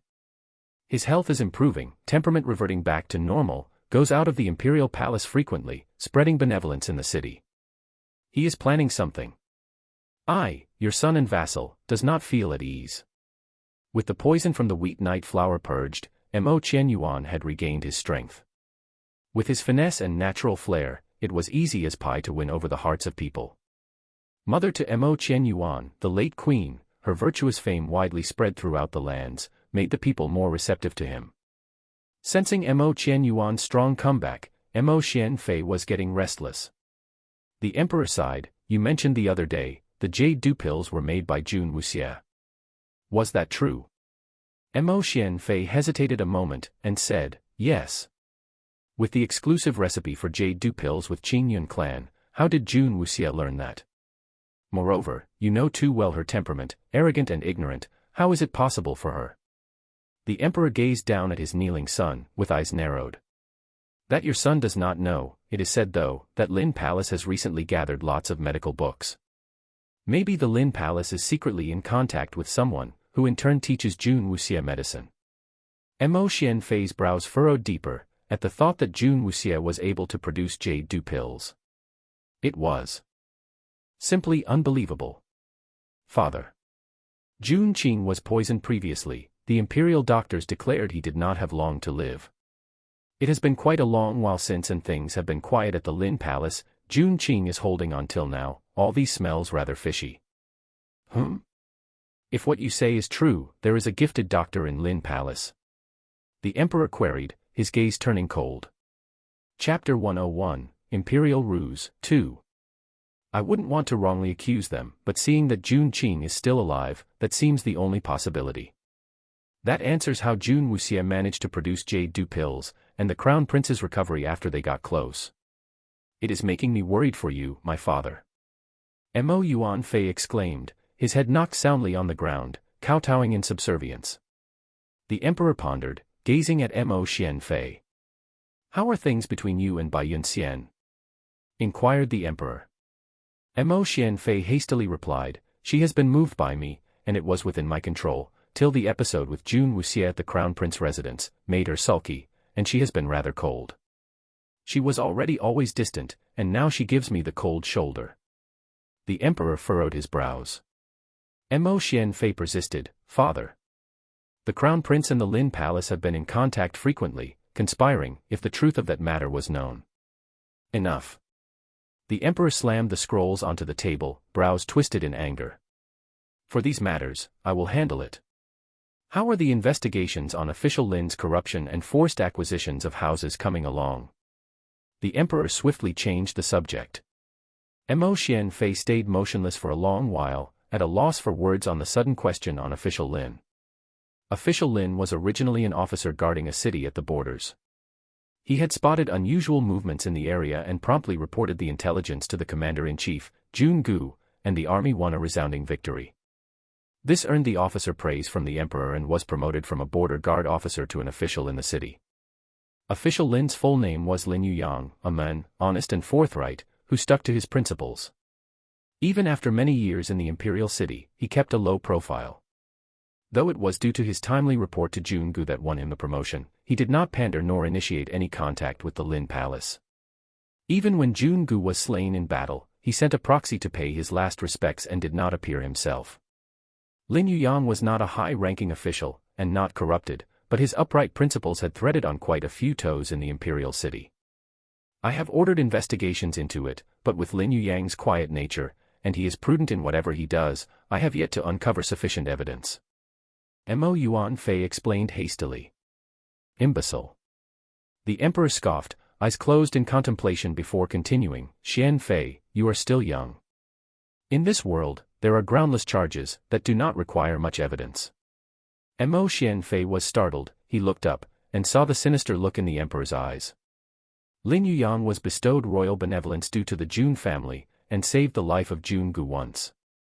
If he is accused of betraying the royal benevolence, and charged with suppression of the commoners in the imperial city, Lin Palace will surely take action for a man so closely linked.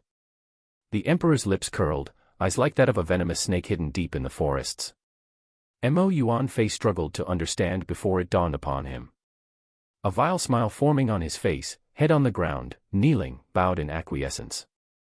I learnt a lot today, I shall arrest Lin Yuyang this instant. Hold it. The emperor said slightly, raising his hand. Lin Yuyang is highly skilled, ordinary guards are not his match. If he escapes the arrest, you will have to watch your back, no need to expose yourself to harm.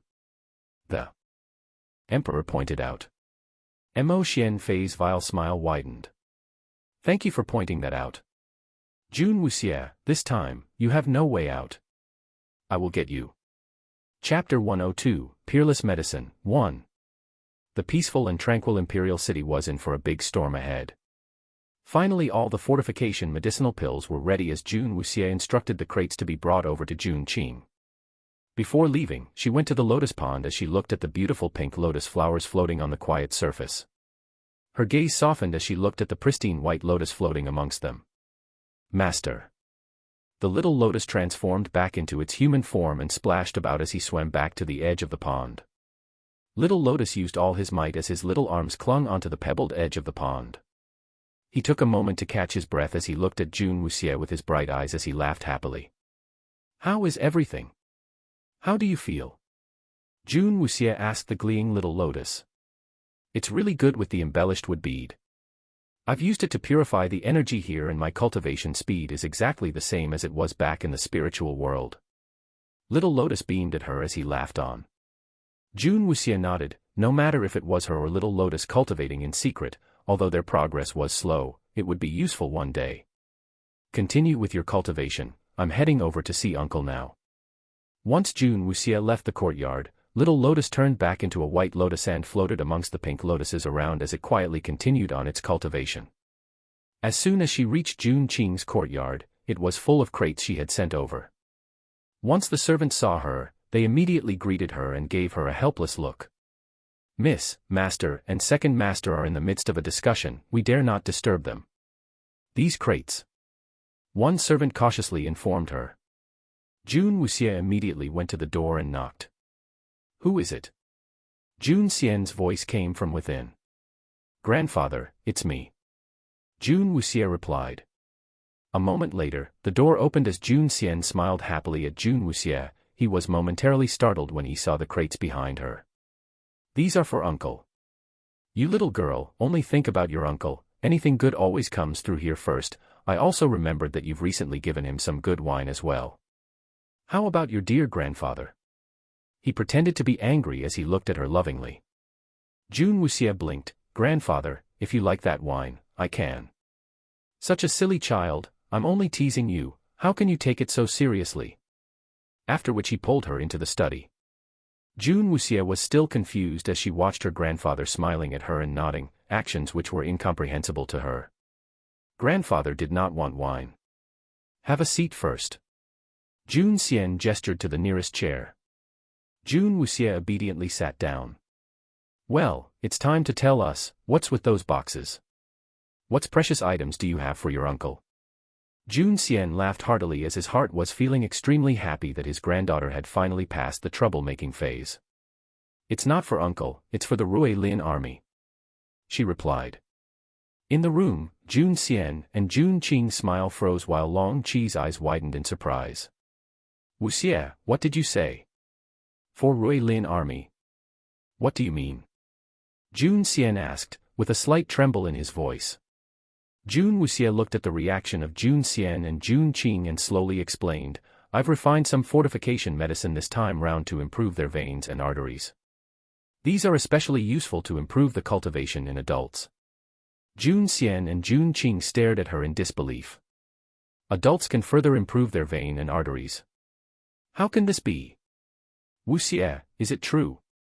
This is really capable of doing that. Jun Qing's voice was trembling with excitement. Chapter 103, Peerless Medicine, 2. Jun Wuxie looked at the two of them inquiringly, Uncle, grandfather, haven't you been taking them every day? Both father and son widened their eyes in surprise. Jun Wuxie prepares their daily meals with herbs, and sends them various medicine to condition their bodies.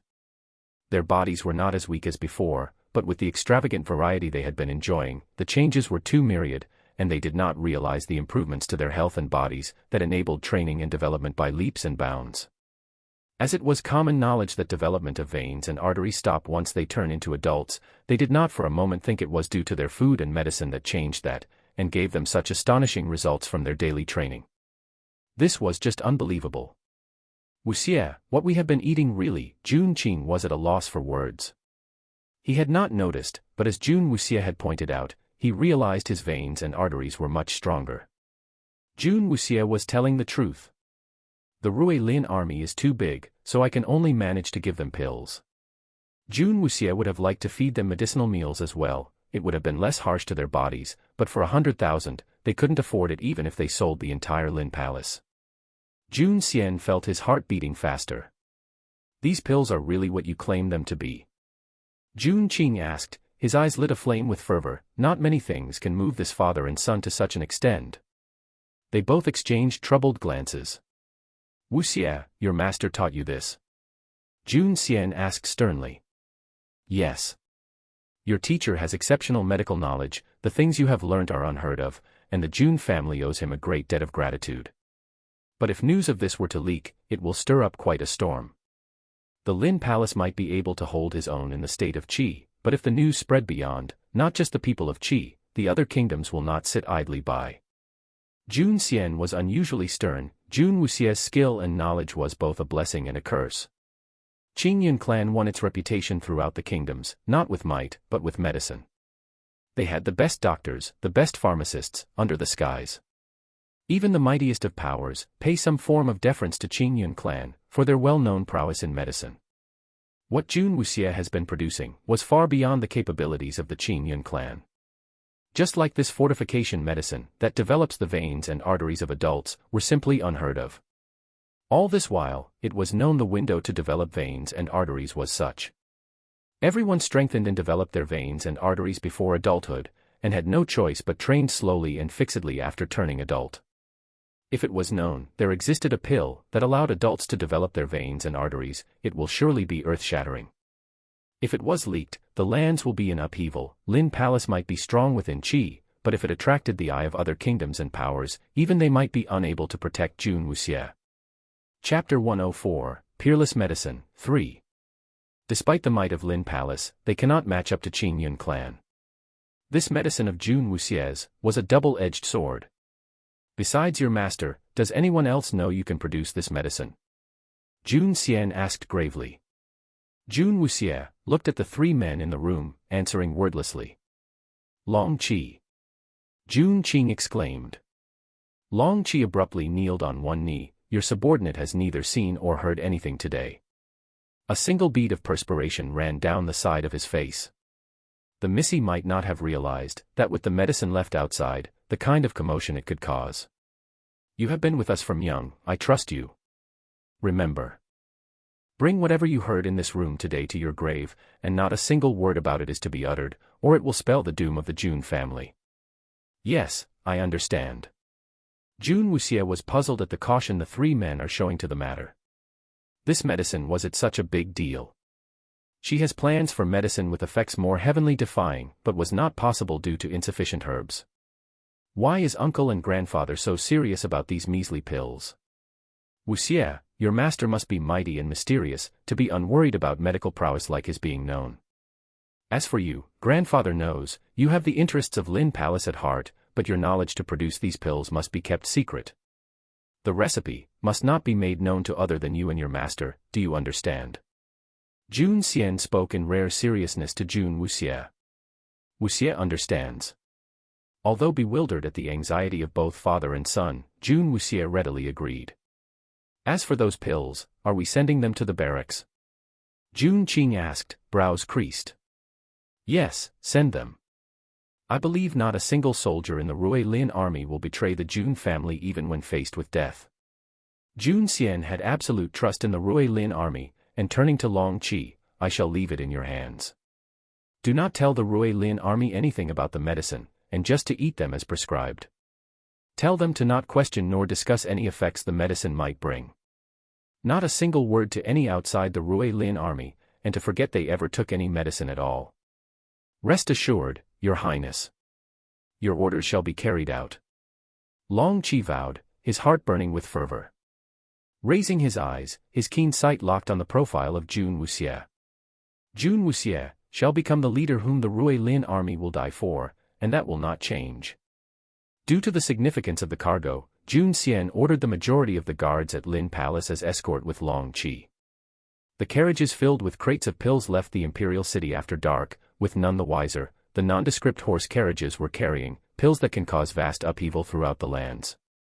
That night was the night the Rui Lin army was transformed. Deep into the night, the Jun family of three chatted under candlelight, Jun Wuxie just listening quietly most of the time. Wuxie, if you are sleepy, just go rest. Jun Xian coaxed, thinking the toil the 100,000 doses of medicine must have taken on Jun Wuxie, and seeing the dark rings forming under her eyes. Yes, grandfather. Jun Wuxie got up, knowing there are things Jun Xian and Jun Qing did not want to discuss in front of her as she carried the little black cat and left the room. Chapter 105, A Storm is Brewing, 1. After Jun Wuxie departed, the expressions of Jun Xian and Jun Qing darkened. The matter about Lin Yuyang is true. Jun Qing brought up the discussion they had earlier before Jun Wuxie came. Jun Xian nodded solemnly. It is strange, Lin Yuyang has always been honest and upright and does not hold a high rank. But recently, the number of impeachments against him has been astounding, and the emperor has ordered investigations into it. Lin Yuyang saved the life of my brother. If not for his report on the spies within the army collaborating with the enemies, my brother might have lost that war. Jun Qing sighed at the favor the Jun family owed to Lin Yuyang. Yes, he is an honest man, and no fool. When he was promoted to an official post in the imperial city, he distanced himself from Lin Palace. He might have sensed something and drew a clear line between us. For many years, we have not met him much though we all live in imperial city. Lin Yuyang has been subtle all this time, who would harbor ill intentions against him? Jun Xian pondered, for a man holding an unimportant post, without any authority, not involved in court matters, who can he offend? Are you going to investigate, father? Jun Qing queried. Jun Xian sighed, your brother owes him a debt of gratitude, and he is an honest man. If it wasn't for that incident with our Jun family, the emperor would not even begin to suspect a border guard to be in collusion with our Jun family.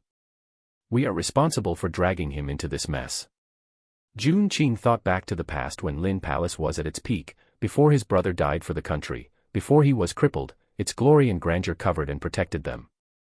Since its decline, in the absence of its former glory, hidden dangers started to surface. Have someone look into it. Jun Xian shook his head, helpless. He cannot bear to see a just man framed like this. An urgent knock sounded, interrupting their conversation. Come in. Jun Xian intoned. A Lin Palace guard knelt at the door, the cold night wafting into the room. Reporting to Lin Wang. The General Li Ran requests for an audience. General Li Ran. What does he want from me so late in the night? Jun Xian asked, brows furrowed. I do not know, the general has quite a few soldiers with him, and seems anxious. I'll go take a look. Jun Xian stood up, and Jun Qing tugged on his sleeve. The cold gets frosty, deep in the night. Father, take caution. Jun Qing implied. Jun Xian nodded. Just outside Lin Palace, a pair of soldiers brandished burning torches, driving back the night. General Li Ran stood in front of his horse, looking anxious. Seeing Jun Xian coming out of Lin Palace, Li Ran rushed up and prostrated himself. Li Ran, what is this all about? Lin Wang. Please help. Li Ran pleaded, fist in hand. Jun Xian raised a brow. What happened? To make you come here so late in the night? Official Lin's household. Li Ran hesitated. Jun Xian's heart skipped a beat, but maintained his composure. What happened? I was carrying out His Majesty's orders to bring official Lin in for questioning in regards to corruption and bribery charges. When I arrived, the mishap at Lin household had already happened. Official Lin killed 36 people of his household. When I got there, I saw him holding onto the sword, insane, that was still impaled in the chest of his wife. Li Ran was bathed in cold sweat, unable to believe what he witnessed earlier. Chapter 106, A Storm is Brewing, 2. What did you say? Jun Xian stared, unable to believe what he just heard. Official Lin knows, His Majesty has been investigating his foul deeds. I do not know how he came to know about it. He suddenly killed everyone in his household, and I wanted to apprehend him just now. Little did I know, his skills far surpass mine. He defeated tens of my guards, and escaped. I am not his match, hence, I came here to request for assistance from your highness. I implore your highness to lend a hand. If he escapes, His Majesty will not be lenient with me. Li Ran pleaded, kneeling before Jun Xian. Hidden within Jun Xian's sleeves were fists tightly clenched. Using all his might, he masked the shock that reverberated through him. It was impossible that Lin Yuyang, such an upright man, would kill his whole household over trumped-up charges. Where is he now? Jun Xian asked coldly. I had him followed. He has left the imperial city, heading southeast. Li Ran replied hastily. I will set off now. Jun Xian refused to believe Lin Yuyang was capable of such atrocities, but with Li Ran bearing eyewitness to Lin Yuyang killing his wife, they will kill Lin Yuyang right there and then if they get to him first. The Jun family is indebted to Lin Yuyang, a point Jun Xian would never forget. He will handle this matter personally, bring Lin Yuyang back to reveal the truth, in order to keep him alive. The majority of the Lin Palace guards were out with Long Qi escorting the pills.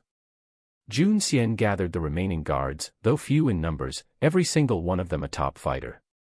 Without a moment's hesitation, Jun Xian was on the chase. A hidden shadow watched Jun Xian leave the city gates. He grinned wickedly, shrouded in the darkness. Your Highness, as astute as you are, you will not allow your benefactor to die an ignoble death.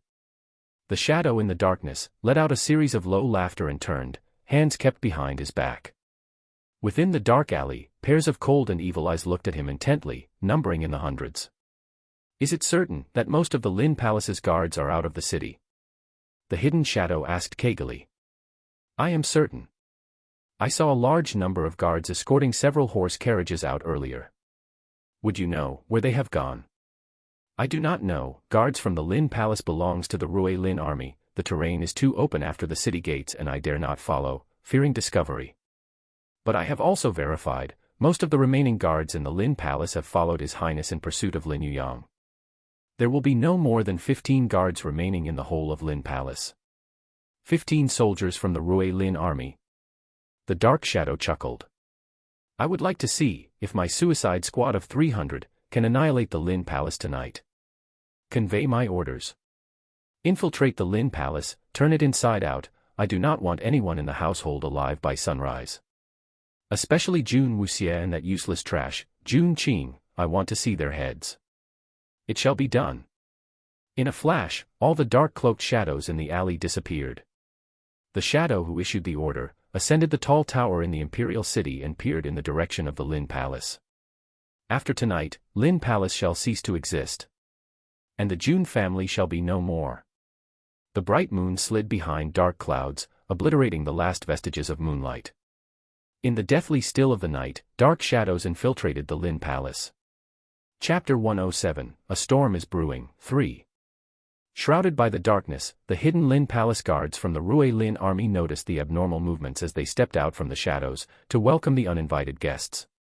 If you are here to seek an audience with His Highness, please come again in the morning. Lin Palace does not receive guests after dark. The white-haired Uncle Fu stood, hands behind his back, eyes steeled, facing the oncoming rush of shadowy assassins. Standing behind him, 15 resolute and stalwart figures blocked the only way to the backyard. We are not here to visit, we are under orders to send everyone in Lin Palace on their way to hell. The dark-cloaked figure exclaimed, laughing maniacally.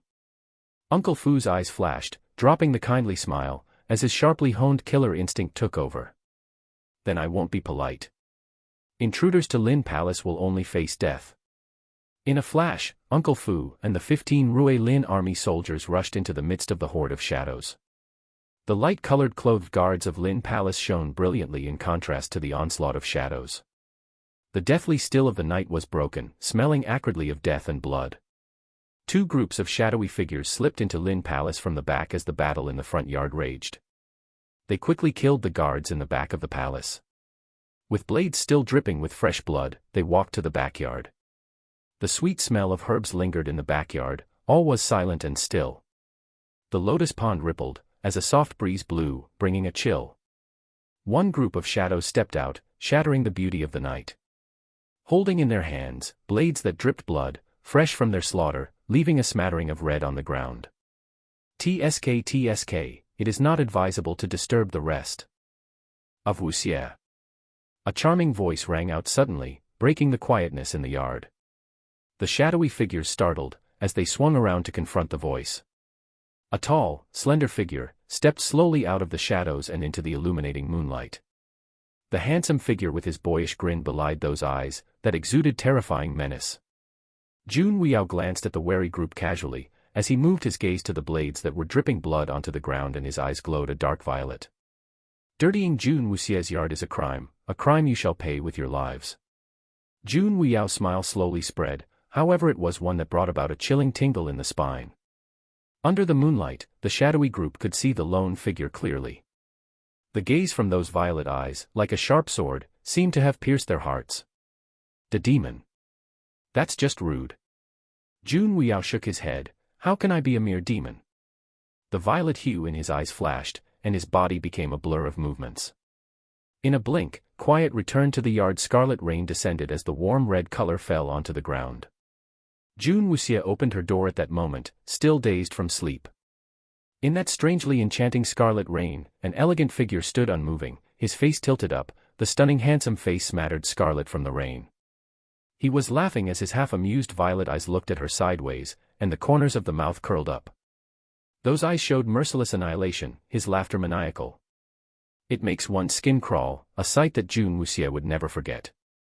It was extremely beautiful, strangely alluring, but chilling to see at the same time. Chapter 108, A Storm is Brewing, 4. The scarlet rain that fell brought with it an acrid and suffocating smell. Jun Wuxia glanced at the bodies scattered all over, her eyes strangely calm. Sorry I woke you, Wuxia. Jun Weiyao smiled apologetically, and looked down at his blood-spattered clothes. I really wish you didn't have to see me like this. Jun Wuxia narrowed her eyes. Upon hearing fighting from the front yard, her eyes flashed a cold intent. Master. Something's up, the little black cat arched its back in anxiety. It's the Emperor. Jun Wuxia reasoned exceptionally coldly. Jun Weiyao. Jun Weiyao smiled faintly, fervor in his eyes. Kill them. As you wish. Jun Weiyao smiled and his slender figure turned into a shadow, and shot towards the front yard. Master, your uncle. The little black cat exclaimed. With a flourish, Jun Wuxia threw the little black cat. Its body elongated and bulked up and a majestic black beast landed in the backyard. Jun Wuxia hopped onto the beast, eyes ablaze with fury. Go. The ferocious black beast, in full stride, sped towards Jun Qing. Clamor and din tore through the night in the Lin Palace, as the stench of death hung heavily over the palace. Jun Qing sat in his wheelchair, eyes narrowed, staring down the group of men in black who broke in. A sword in hand, droplets of scarlet were dripping down the tip of his sword onto his wheelchair, as blood from the 5 dark-clothed figures who lay dead around the wheelchair. More shadows closed in on him. I see your highness is still as skilled as before, but in your current state, are you able to win against these odds? The dark-clothed man sneered, looking at Jun Qing in his wheelchair.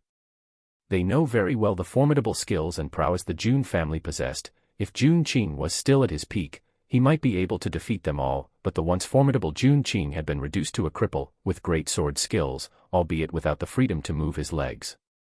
Jun Qing eyed the men in black that surrounded him, expression cold as steel, eyes narrowed as his eyes flashed a glint of murderous intent. These men in black, having chose this most opportune time to come here, obviously had plotted this for some time. With the majority of the guards out of the city, the few remaining guards must be having a hard time with the enemy. A small fry, showing such impertinence in Lin Palace, you overestimate yourself. Jun Qing intoned coldly. He was not afraid he was surrounded. He was more worried for Jun Xian and Jun Wuxie. Jun Xian was impelled to leave the city, and these men in black immediately stormed the Lin Palace. This whole ruse was targeted at the Lin Palace all this time. He was worried if Jun Xian was all right, and if his niece Jun Wuxie was safe. Jun Wuxie did not have any contractual spirit and was not able to develop her spiritual energy.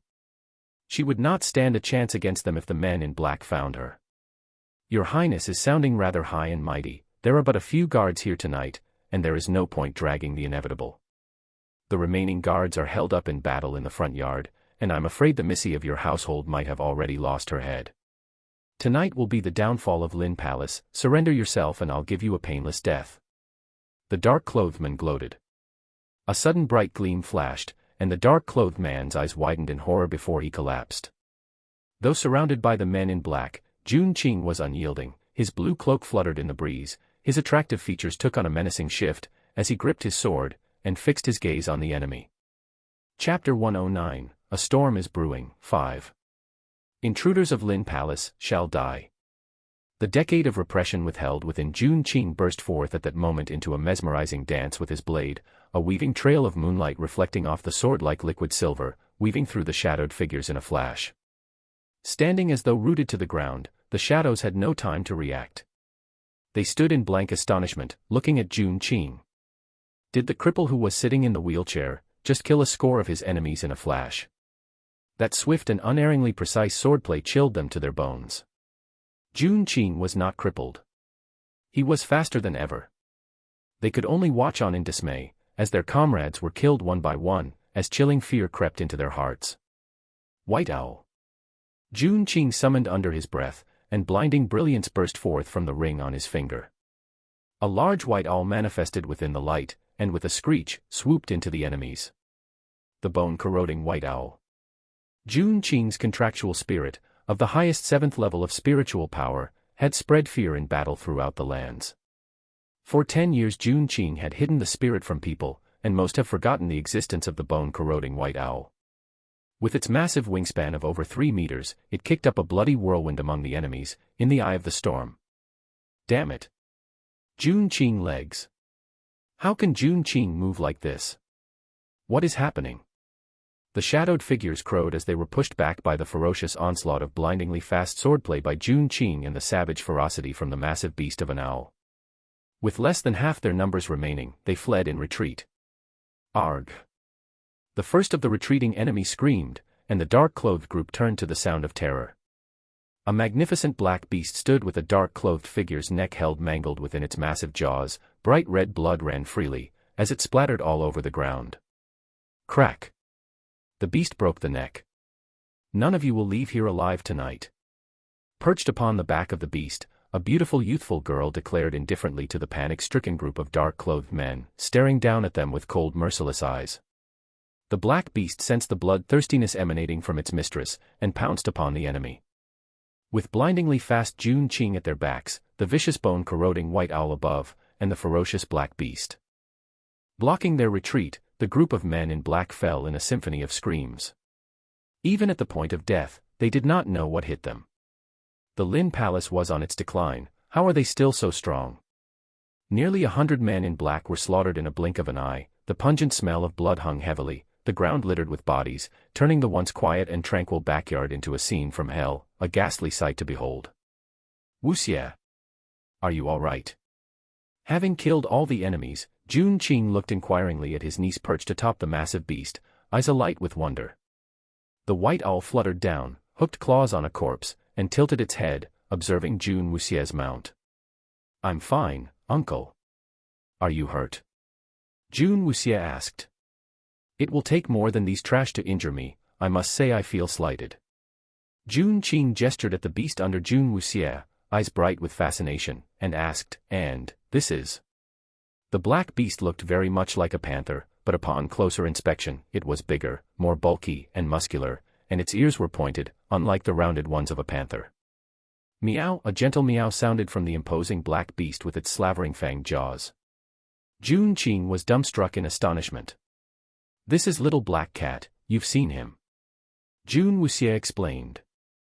Looking back at the times when Jun Wuxia had been carrying the tiny little black cat in her arms, Jun Qing was unable to believe the massive beast that stood in front of him and that tiny kitty were one and the same.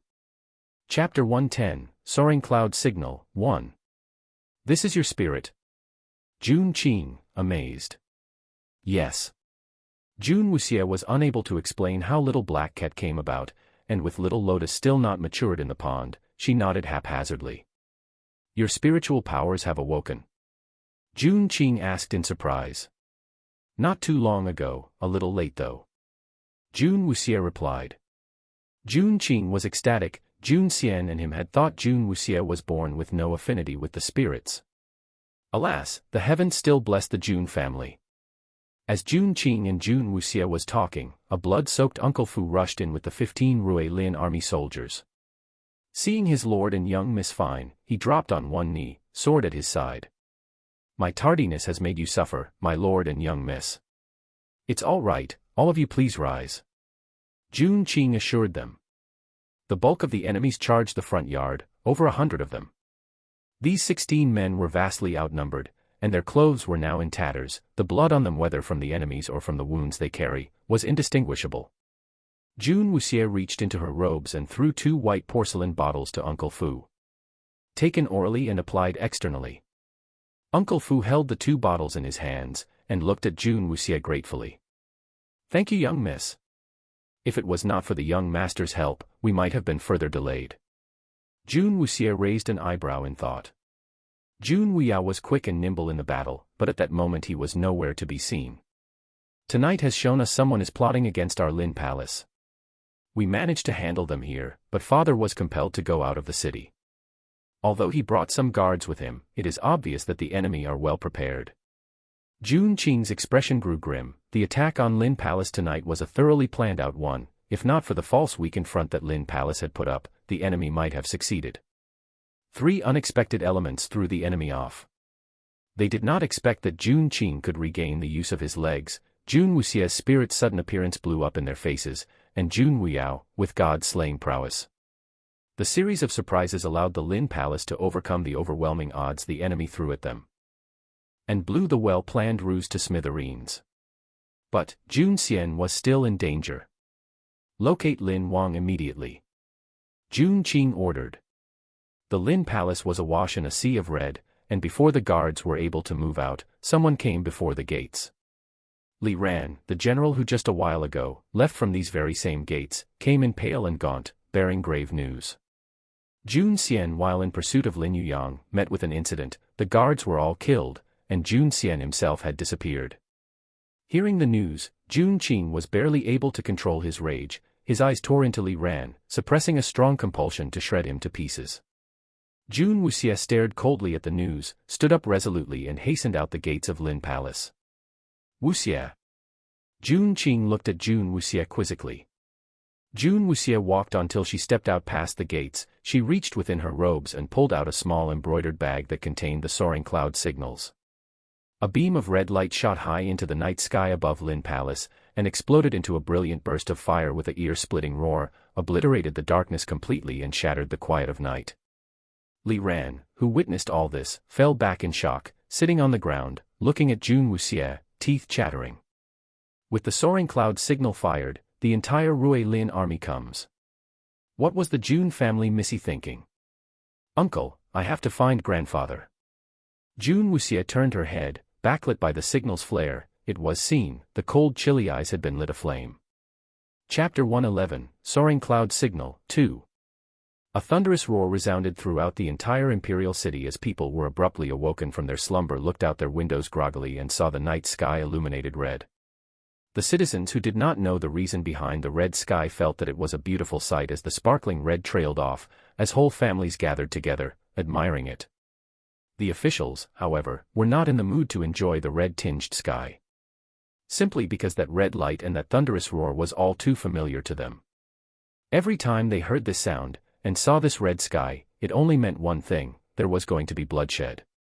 Soaring Cloud Signal has been activated.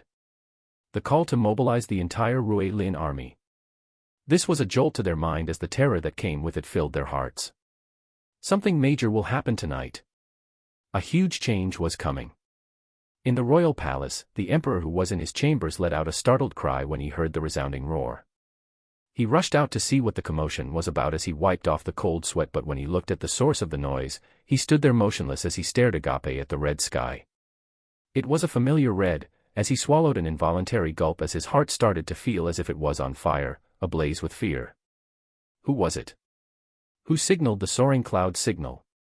Under the cover of the night, the earth was trembling slightly as the mad rush of horses neighing and hooves clamping could be heard nearing the imperial city. In Imperial City, the guards narrowed their eyes and peered into the darkness with the flickering torches, when they saw the cavalry of fully armored men with the Chilan emblem coupled with their oppressive presence and with ferocious eyes.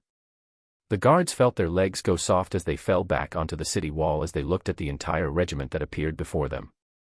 The Rui Lin army. It's the Rui Lin army. Riding their majestic horses and galloping into the direction of Lin Palace, they were like a gust of wind as they rushed past the guards who still had not awoken from their stupor. That night, it was a sleepless night for everyone in the imperial city. In Lin Palace, June Wuxia was standing motionless as if deep in thought as the night breeze blew as the flickering flames from the torches illuminated her beautiful face. However, her expression was grim and cold. Once the Rui Lin army reached Lin Palace, they dismounted their horses. They each had unpolished silver armor with a Chilan emblem on it and immediately got down on one knee in unison as they assembled in front of June Wuxia. Long Qi was at the front of the ranks as he solemnly kneeled and said, "Young miss." June Wuxia narrowed her eyes as she looked at the most elite troops in the state of Qi. All the frost in her eyes were engulfed by a flame from within. "Wuxia, what is your intention?" Jun Qing was sitting in the hall as he looked anxiously at June Wuxia, who was standing at the doorway. June Wuxia turned around and looked at Jun Qing, her eyes full of murderous intent. "Emperor to abdicate. That foolish emperor. How dare he?"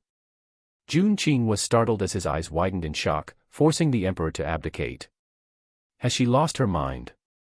Li Ran, who was badly shaken by the onslaught of events, was trembling by the wall, his legs threatening to buckle any moment.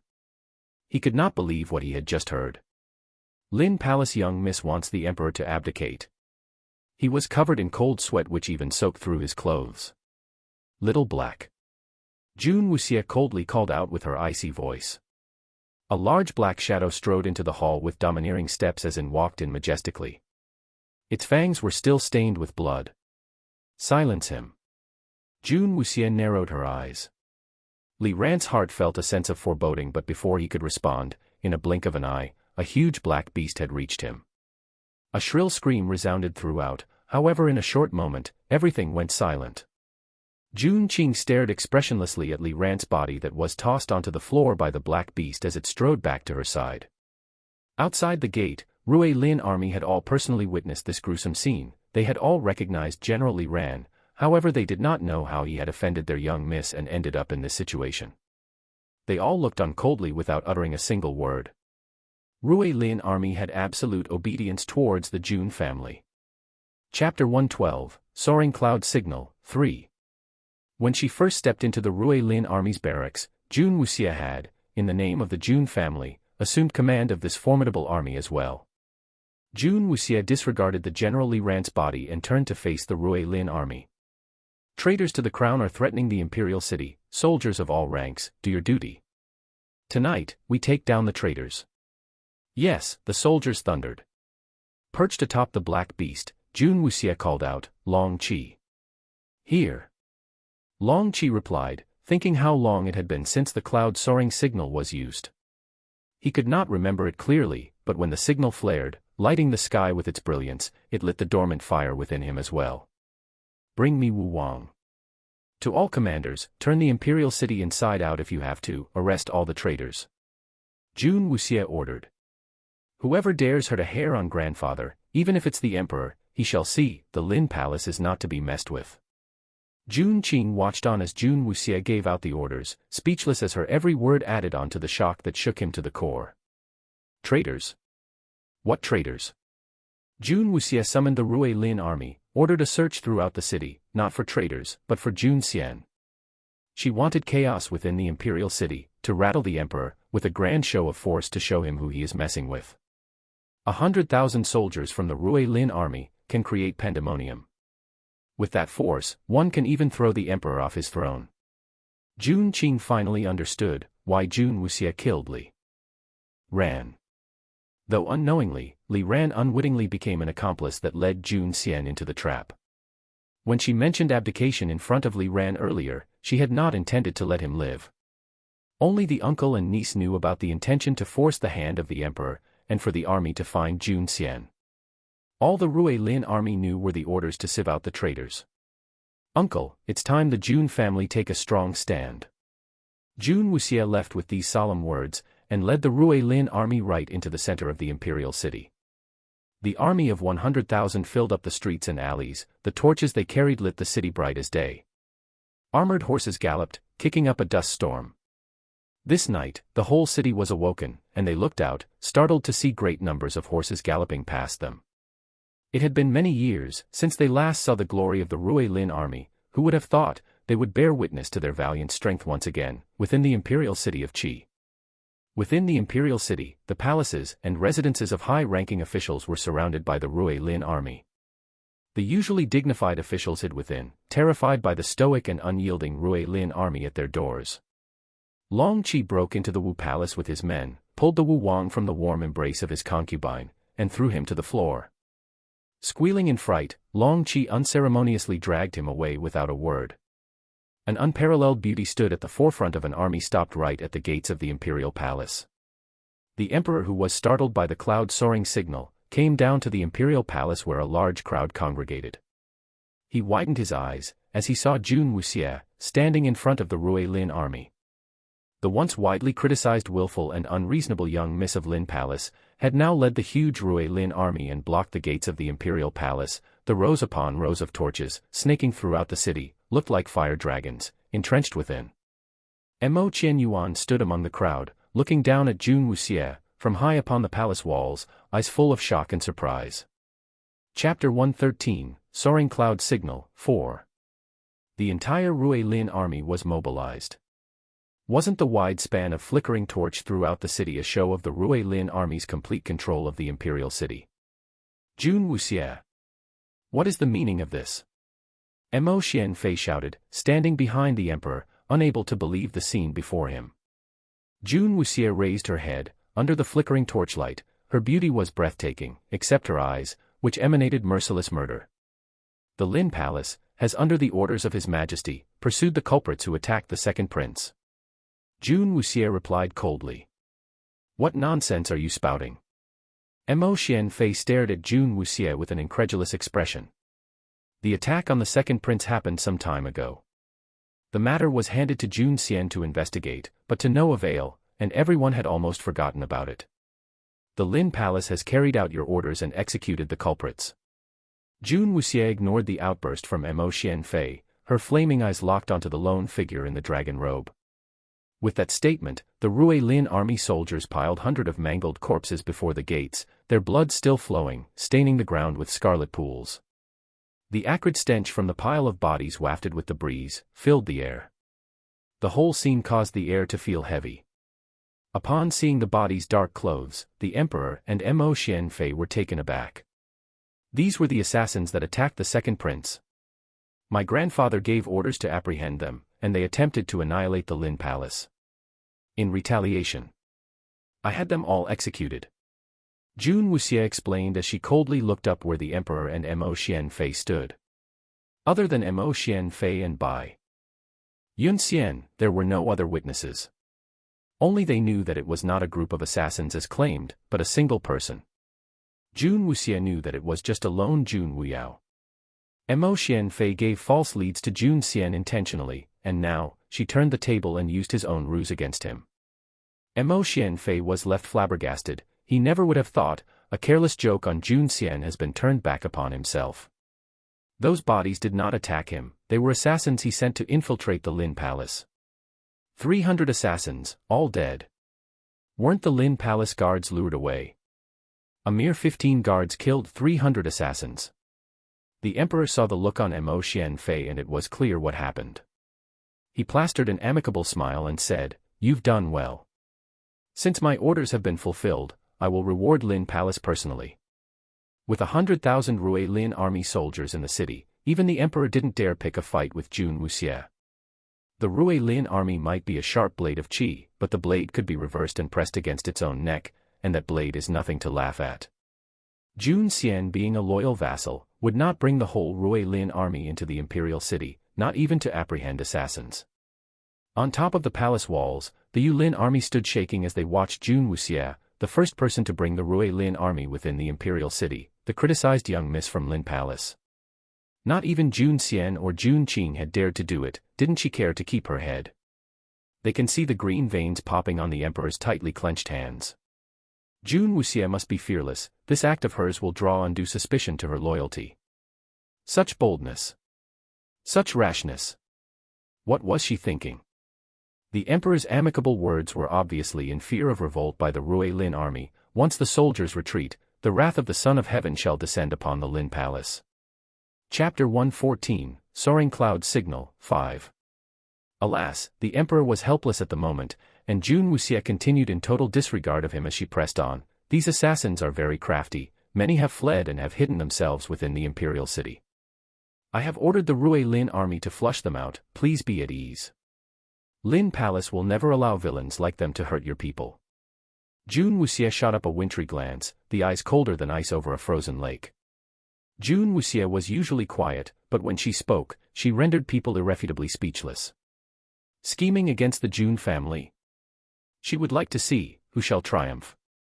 They started the fire, and she blew it back, an inferno. The emperor bit down on his lip, unable to fault Jun Wuxie. Looking at the corpses strewn in front of the gates, they number not far from the 300 assassins Mo Xianfei sent to annihilate the Lin Palace. And seeing the mutilation and degree of wounds on them, none escaped the ferocious retaliation and walked out alive. What did she have up her sleeve? What was her underlying motive? This obviously was not merely about the capture of assassins, but to exert pressure on him. The army of 100,000, portrayed in brilliance with the glittering of torches weaving through the streets and alleys, sounded alarms within the imperial family. The emperor could not counter the situation at hand, and have the army retreat. With the grand entrance the Rui Lin army made, they woke the whole city and the people gathered, curious, around the imperial palace where they heard every word exchanged at the gates. The scene that played out in front of the people seemed to be that the loyal Lin Palace had carried out their duty and apprehended the criminals. Little did the large crowd know, they had been roped in unwittingly by Jun Wuxie, to pressure the emperor to do her bidding. You want to win the hearts of the people? I'll deliver it right up to you. Under your orders, the villains have been vanquished. How will you fault me on that? Jun Wuxie had shrewdly used the orders previously issued carelessly to Jun Xian by the emperor back against him, this time a slap across the face of the Son of Heaven, the emperor himself. The emperor could only swallow the insult. He had no excuse to make the army retreat. But faced with the army within the imperial city, the claws of fear gripped his heart tightly. The people might not see the underlying battle of wits at play, but it was all too clear to the emperor and Mo Qianyuan. The imperial family's malicious intent to annihilate the Lin place was now plainly known to the Jun family. Jun Wuxie's actions tonight was a big show of might, and a stern warning to the plotters. How did the plan for Jun Xian go? The emperor pulled Mo Xianfei to him and whispered, seeing the tide of events going against him. Mo Xianfei replied in a low voice, I've been told, the mission was a success, and Jun Xian is being escorted to the dungeons in secret. There were two aspects to the plan to take out the Lin Palace. The first was to annihilate the Lin Palace, and the second aspect was to lure Jun Xian out of the city and ambush him. The plan for the Lin Palace had spectacularly failed, but at least Jun Xian's capture was a success. Make sure Jun Xian is watched closely. Jun Wuxie's actions are obviously an attempt to locate Jun Xian. Under no circumstances must you allow the Rui Lin army to find Jun Xian. The emperor hissed as his eyes narrowed in malice, intending to hold on to this glimmer of hope tightly. As long as Jun Xian was not found, no one can prove that the culprits behind tonight's attack on the Jun family was in fact the imperial family. Chapter 115, Wind of Change, 1. Just kill Jun Xian and Lin Palace prowess will drop by half. No matter how much ability Jun Wuxie has, she was still only a kid and Jun Qin was a crippled waste. The most Lin Palace could hang on was for a little while more. Once they started this, it was a road of no return. The emperor knows the importance of this matter, and even if Jun Wuxie had suspected that tonight's attack on Lin Palace was related to them, she had no witnesses. If she dared to revolt, he had the excuse to put them down and charge them with treason. Henceforth sealing the entire Rui Lin army. The reason why the emperor was wary of the Rui Lin army was not only because of its military power but also because of its high reputation amongst the people of Qi. The Rui Lin army were highly regarded in their hearts, and even if the emperor had secretly harbored thoughts on disbanding them, he had to take into account the voices of the people of Qi. If he had followed through his intentions, he would be buried with petitions and cursed by many. There will be chaos that he did not have a solution to. Their plans could never keep up with the changes, as the emperor hushly whispered some orders to Mo Xianfei. Another regiment of Rui Lin army arrived.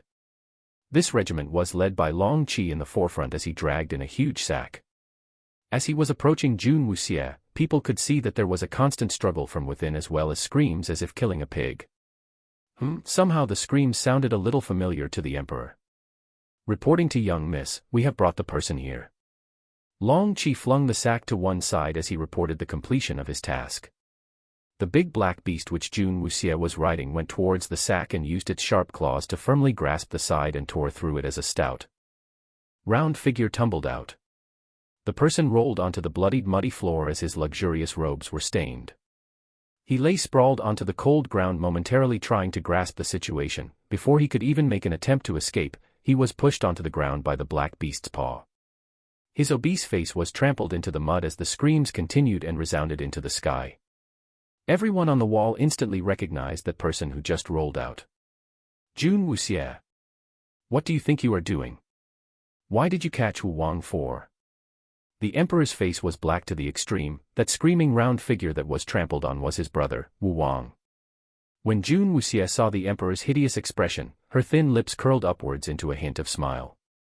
Under the moonlight, that smile exuded a chillness that made all who saw it feel as if they were on a snowy plain and the coldness was making their teeth chatter. Jun Wuxie had rarely smiled, be it this world or previous world. One can say that her smile was a treasure. However, each time she smiled, it was as if opening Pandora's box. It was even mentioned before that her smile was alluring and lethal. While people were still obsessed with that intoxicating smile, Jun Wuxie casually replied, Wu Wang colluded with the attackers and his bad intentions towards Second Prince. Immediate execution. That cold voice made the emperor wake from his previous stupor and stared wide-eyed at Jun Wuxie and bellowed, Jun Wuxie. You better not mess. Ah. Shrill screams interrupted the emperor. Wu Wang, who was still pressed down in the mud by the paw, was swiftly attacked by the black beast. Beneath the black beast now rolled out a dirty fat head that had eyes full of fear as it stared at the palace walls. Grandfather, those that dare to bully you, Wuxie will help you get rid of them. Chapter 116, Wind of Change, 2. Jun Wuxie's smile widened. The public execution of Wu Wang was brutal and bestial. The people stared at Jun Wuxie as if looking at the devil incarnate. The emperor was seething in rage. Although they were never close, Wu Wang was nevertheless a member of the imperial family, and the emperor's blood-related brother. Executing him in the emperor's presence without his consent was disrespecting the crown. His royal decree was interrupted and ignored, and Jun Wuxie killed the duke before he could finish the sentence. Jun Wuxie. You dare? The emperor trembled in contained rage. Jun Wuxie continued nonplussed, the investigation on Wu Wang has been resolved. The Ruilian army will be bringing in the other accomplices involved in the attack on the second prince shortly. What do you plan to do? The emperor feared what Jun Wuxie has in plan next. She must have lost her mind.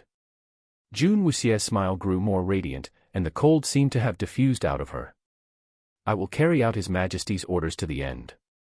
The emperor's face twitched. When did she receive orders to execute Wu Wang? Long Qi. Jun Wuxie summoned. Here. Bring to me official Wang, official Shangguan, official Su. Jun Wuxie continued on a long list of over 10 court officials. The crowd murmured in reaction to every name Jun Wuxie announced to invite over. Tonight, not one will be spared. That is enough. Jun Wuxie. All those people are high-ranking court officials, and you have executed Duke Wu. The matter should have ended. The emperor realized now the reason for killing Wu Wang in front of him. It was a show of force and for vengeance. In retaliation for what happened at the Lin Palace tonight. The order to investigate into the attackers on the second prince was to make things difficult for Jun Xian by giving him false leads. Never would the emperor have thought the same order was being used to make things so difficult for himself. Under the pretext of carrying out the orders of the emperor.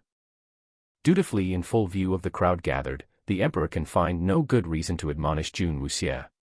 But, if she is allowed free rein, the imperial city will be a sea of red come sunrise. Your Majesty. Jun Wuxie looked up at the emperor. These traitors harbor sinister intentions against the prince. The punishment meted fits such horrendous crimes. Moreover, the Lin Palace was given full authority to punish the culprits in any manner seen fit. This was mentioned in the conversation between Jun Xian and Jun Qing, while Jun Wuxie listened. The Jun father and son's casual conversation was remembered word for word by Jun Wuxie.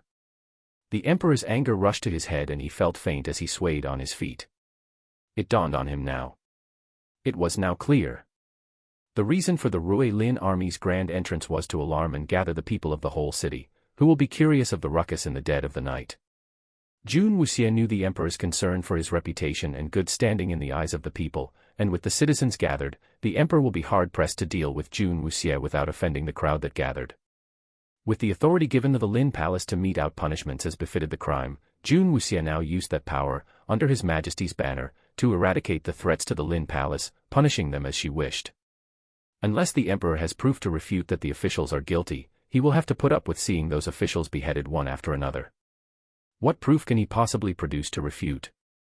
The corpses lying down there were sent to Lin Palace to wipe them out as a fact that was irrefutable. He cannot publicly renege on his words that the prince was attacked by a lone attacker now, can he? Mo Xianfei declared he was attacked by a group of attackers for 2 reasons.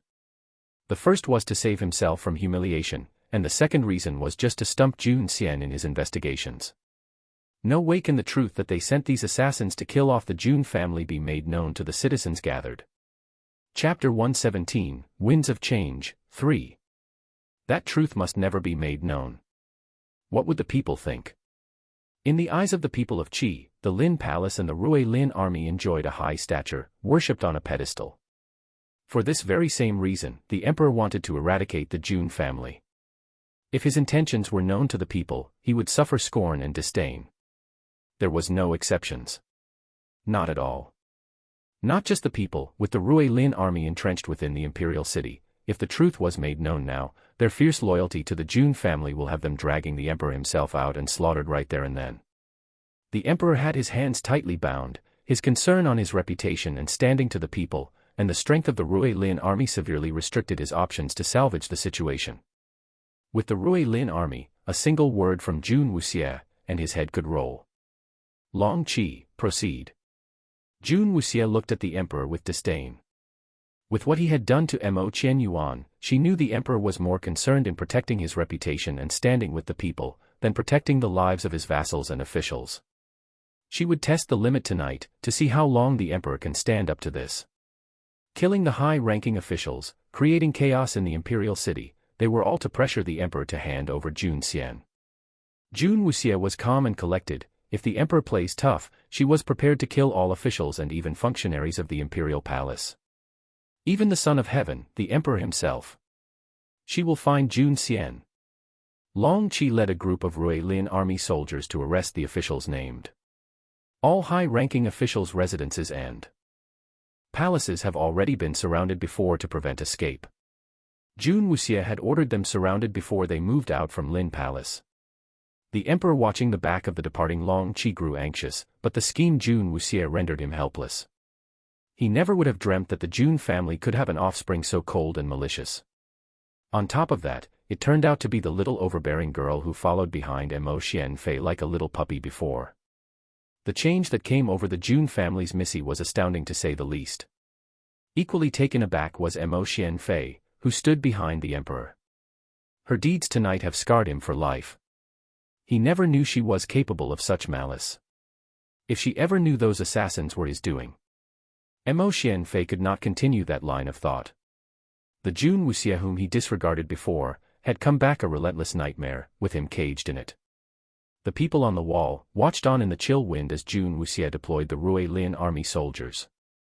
From their high vantage point, they could see the whole city. The wall was originally built to illustrate the high status of the emperor, and no buildings were allowed to be higher than the imperial palace. Tonight the high point only served to allow them to see the Rui Lin army and its awe. They saw a sea of torches and dust kicked by the massive number of horses, riding towards to residences of the named officials. It was a cold and chilly night, but the emperor and Mo Xianfei were roasting, like they were caught in an oven, their backs soaked in sweat. Mo Qianyuan stood at the back of the people on the wall, watching the events that played out, a smile suppressed. Provoke the heavens, provoke the earth, but Jun Wuxie was not to be provoked. A pity his father and brother found that out too late. A pity, too late. Chapter 118, Winds of Change, 4. It was a night many would remember. Many high-ranking officials and generals, who were always arrogant and aloof, were dragged forcefully from their residences and palaces by the Rui Lin army, whimpering and whining. The guards and hired mercenaries were no match for the Rui Lin army soldiers, who killed any who tried to stop them from carrying out their orders. The smell of death and blood spread and hung thickly over the imperial city. Those officials and generals who resisted had their arms broken and dragged before the palace gates, their blood trailing in their wake. Overbearing might. Dominating authority. These mattered not to the Rui Lin army. Not even the emperor dared use such ruthless means on southwest many court officials, but it mattered not an ounce to the Rui Lin army, whose eyes did not see the pleading and begging of those captured but only the orders they were given by Jun Wuxie. Once an order was given, the Rui Lin army carried it out to their death. There was no stopping the Rui Lin army as the killing continued with pockets of feeble resistance put up. More and more high-ranking officials were tied up and carted off. They never could have imagined, with their high rank and authority, they would ever be subject to such humiliation and treatment. The brutality of the most elite army of Qi when resisted from carrying out their orders, drives the strongest of men to tears. Jun Wuxie stood calmly, the wind blowing behind her, looking up at the emperor. The dust kicked up as a horse carrying a captured official stopped beside her.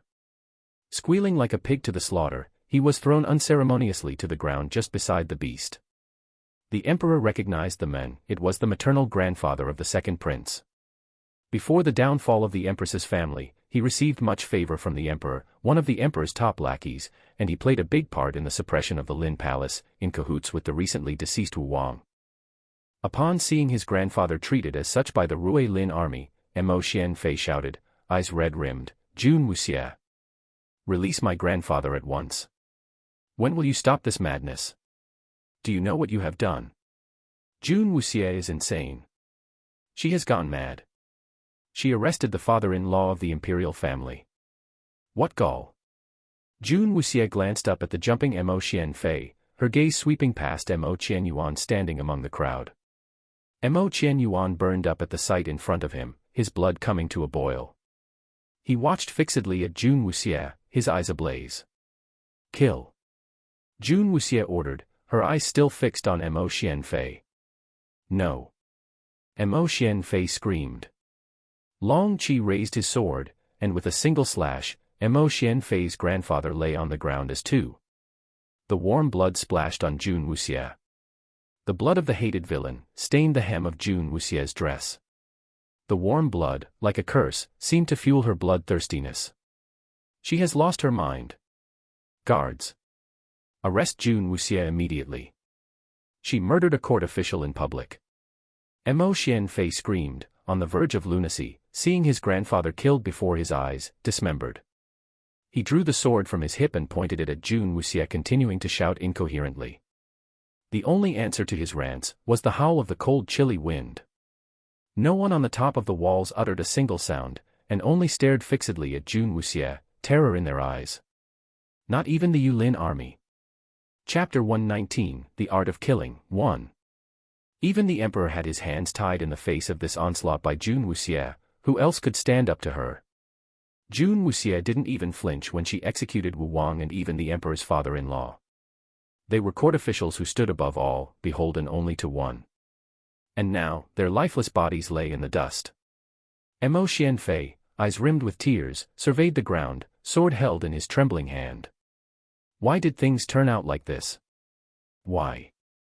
The lone person who stood before the gates, who pushed him to the brink of sanity tonight, was the same lass whom he spurned and dumped. Jun Wuxie shifted her gaze from Mo Xianfei, whose face was gradually twisting up in further agony, to fall upon the emperor. She was waiting for the emperor to order the release of Jun Xian. Jun Wuxie, you claimed Wu Wang plotted to assassinate the second prince, which could still be possible. But how will his grandfather do anything to hurt the second prince, his own grandson? The emperor struggled to maintain his composure, as he gripped his hands raw behind his back tightly. A young girl like this, however merciless, would tend to overlook things and leave weaknesses to exploit in her schemes. How would any grandparent be capable of hurting their own grandchildren? The emperor was confident. With this, he had a strong card in hand. Jun Wuxie saw the emperor's struggle to hide his uneasiness with rage, and raised her hand. Long Qi. Here. Long Qi ran forward and knelt before her. Jun Wuxie drew 2 scrolls from a bag atop the black beast and threw them to Long Qi. Read.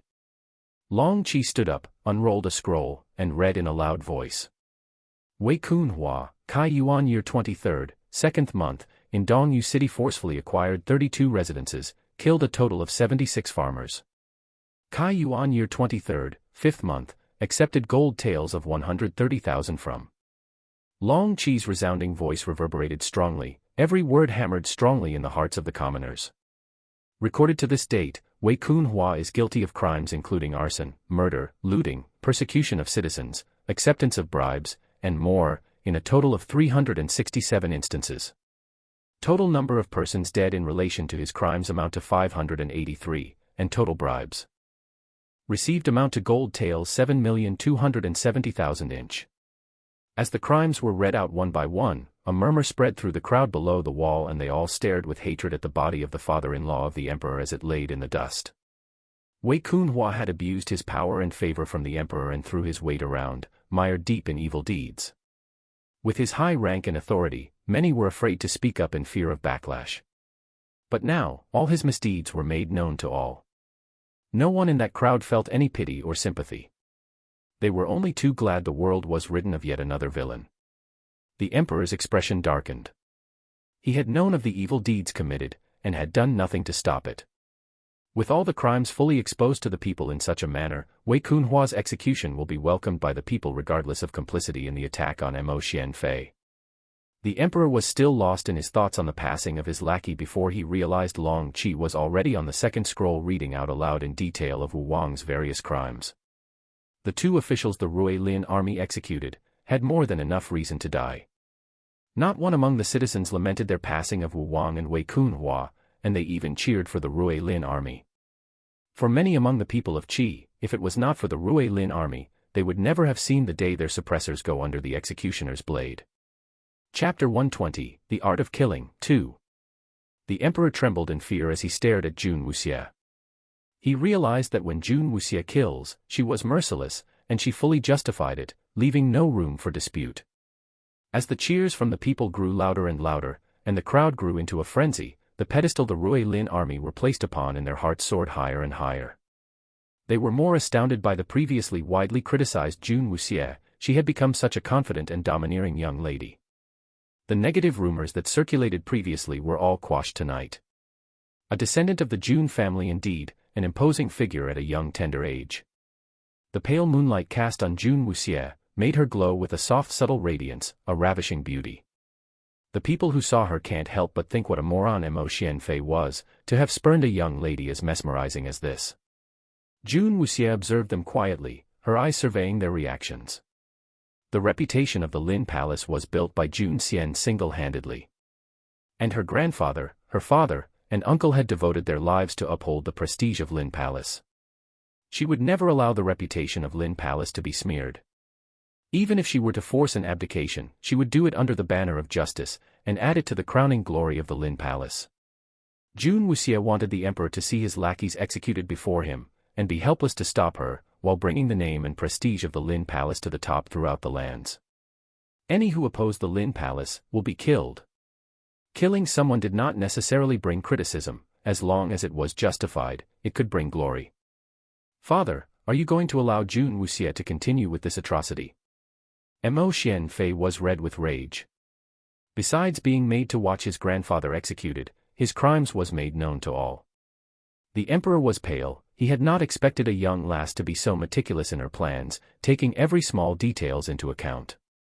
From the moment she appeared in front of the gates, every move she made was carefully calculated and well linked, forcing him to swallow his anger with her every step. What really frustrated him was, he still cannot come up with any plausible reason to rebut her. Jun Wuxie justified her killings of Wu Wang and Wei Kunhua with strong reasons. Firstly, the Lin Palace was under orders from the emperor himself. Secondly, she detailed the crimes committed by them and exposed them for all to know. These two high walls were impossible to scale and were two very strong shields for Jun Wuxie. Although the emperor would like nothing better than to skin her alive there and then, there was nothing he could do without earning the wrath of the people. He had never suffered such a setback ever since he ascended to the throne. The suppression of his rivals and the Lin Palace had been upended by the appearance of Jun Wuxie. The emperor racked his brains for a way to defuse the situation. He knew, Jun Wuxie will not stop here. Instruct the men to kill off Jun Xian. The emperor, through gritted teeth, ordered the senior eunuch standing by his side, and the eunuch shuffled off. With Jun Xian dead, Jun Wuxie would have nothing to fight for after tonight. Come the morning, with news of Jun Xian's death announced, the Lin Palace shall perish. I just have to pull through tonight. I will have Jun Wuxie in 1,000 pieces. The emperor was blinded with rage, while Jun Wuxie was just beginning her show. More and more officials were being dragged in by the Rui Lin army. They were tightly bound, and knelt in a row in front of the gates. Chapter 121, The Art of Killing, 3. The officials kneeling in front of the gates peered up the wall and upon seeing the emperor, started shouting, confident the emperor will save them. But when they spotted the bodies that lay in the dust and recognized them to be who they were, their hearts sank into utter despair. The officials grew quiet. Even Wu Wang and Wei Kunhua did not escape the knife. Who were they to hope otherwise? For the first time in their lives, the high-ranked officials felt the sinking feeling of impending doom. Jun Wuxie, why have you brought them here? The emperor asked in a trembling voice. He had thought witnessing the executions of Wu Wang and his father-in-law had been all he could take. Seeing the officials kneeling in front of the gates made him sick, as he struggled to remain standing. He surveyed the officials' faces. All with none the exception, were enemies of the Lin Palace who have smeared their names or tried to bring them into disrepute in one way or another. She missed no one, nor wrongfully captured any. The Rui Lin army had apprehended all the officials within the imperial city who plotted against the Jun family, in one stroke.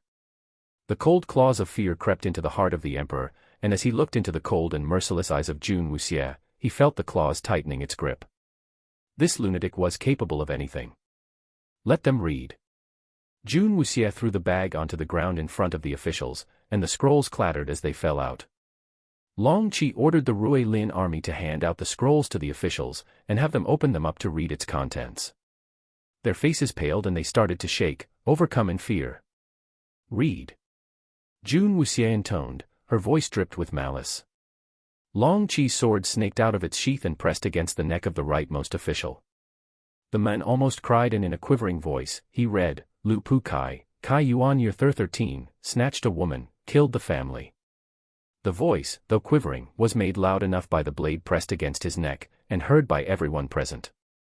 He was sweating profusely in the chill night as he read out the scroll to the end, and collapsed in a heap, exhausted. Kill, Jun Wuxie ordered softly. Mercy. I did not. The official Lu Pu who knelt in the middle started to plead before he was interrupted by the Rui Lin army soldier standing behind him with a swift slash of his sword. The bloody head rolled, and a bright red trail formed. The officials all cringed in terror as they witnessed the sight right before their eyes. The horror of the scrolls that laid before them intensified with the knowledge that they listed past crimes of officials in detail, and whether the next one read out will be theirs. Death hung over their heads, over every single one of those kneeling before the palace gates. Jun Wuxie will spare not a single one among them. When the scroll listing their crimes was read out, those were the last words they ever heard. Your Majesty. Save us. Your Majesty. They cried, they begged, the high-ranking officials beseeched the emperor to interfere and to bestow his benevolence as they knelt upon the cold hard ground. Jun Wuxie. For these crimes, investigations will be conducted and punishments meted by the authorities. Who are you to take this upon yourself? Mo Xianfei screamed, unable to contain himself further, jumping in rage, pointing his finger at Jun Wuxie. Jun Wuxie raised her eyes and replied plainly, I am only carrying out orders. Nonsense. Whose orders? The Son of Heaven, the Emperor. Lies. Mo Xianfei yearned to tear Jun Wuxie apart. Jun Wuxie replied calmly, these people played a part in the attack on you, the second prince, and the emperor had given full authority to the Lin Palace to resolve. Hence, she was only killing under those orders. Right. Chapter 122, The Art of Killing, 4. Mo Xianfei had seen despicable, but never one as despicable as Jun Wuxie. She was blatantly pinning the past crimes of the officials onto the unrelated charge of the attack on him. And to the topmost ranked court officials. What audacity! At this moment, even Mo Qianyuan, who had been observing in the background, started to suspect that Jun Wuxie was not born of the Jun family. Although the Jun family was mighty, people of the Jun family were religiously upright. They were incapable of action through despicable means. What made it more strange was Jun Wuxie's grave solemnity through it all. It was not a disposition of one as young as she. Where did she get these evidence for the crimes of those high-ranking officials? She had them all prepared and had them with her all this time. What was scary was the meticulous detailed planning that all these required. To attack someone using a borrowed knife. This plan really ran deep.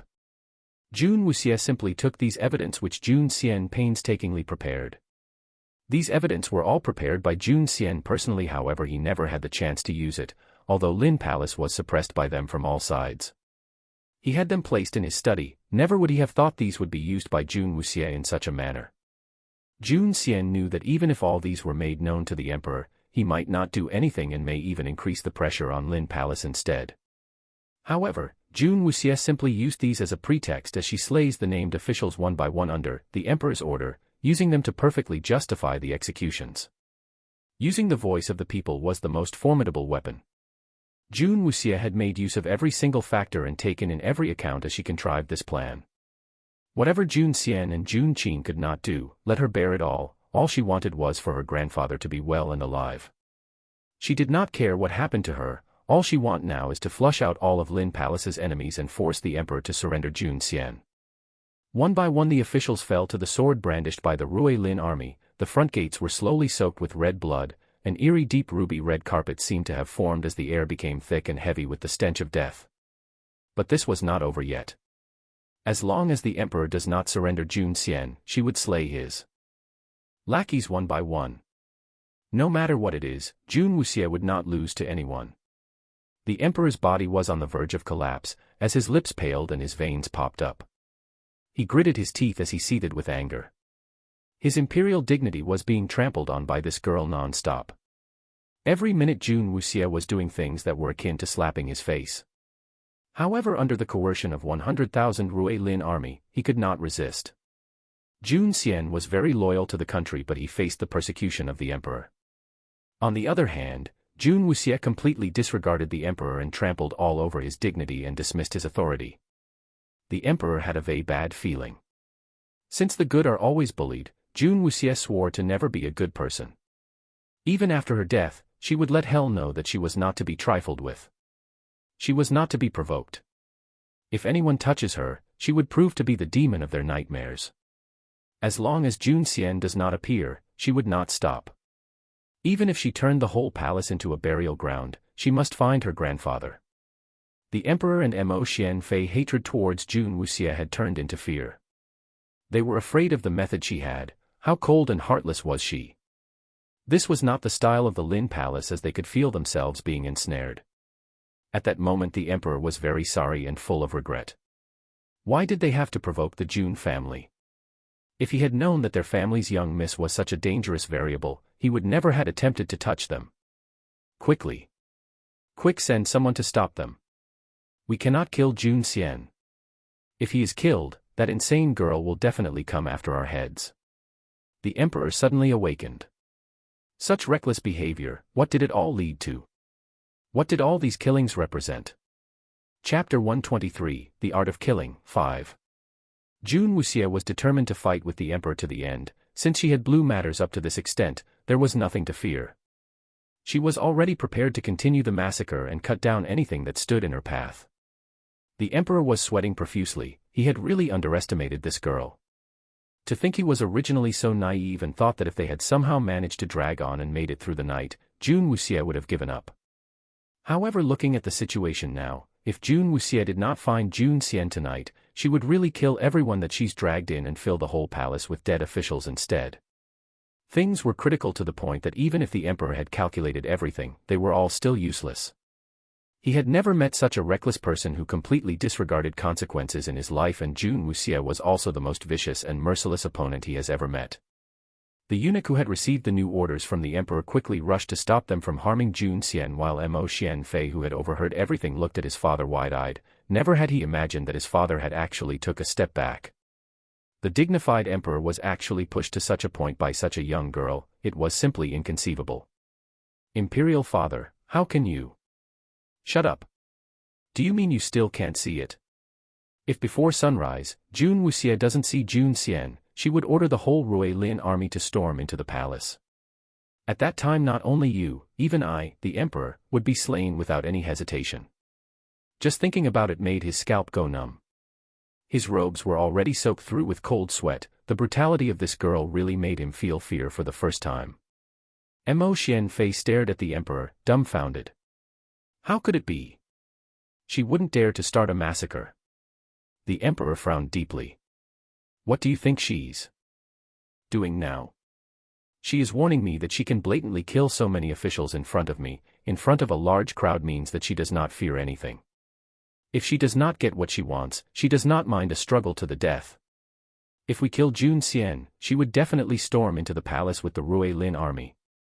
Just thinking of Jun Wuxia's cold stare made the emperor shudder and chills tingled down his spine. Just relying on the palace guards and the Yulin army, how are we going to withstand the torrential onslaught of the Rui Lin army?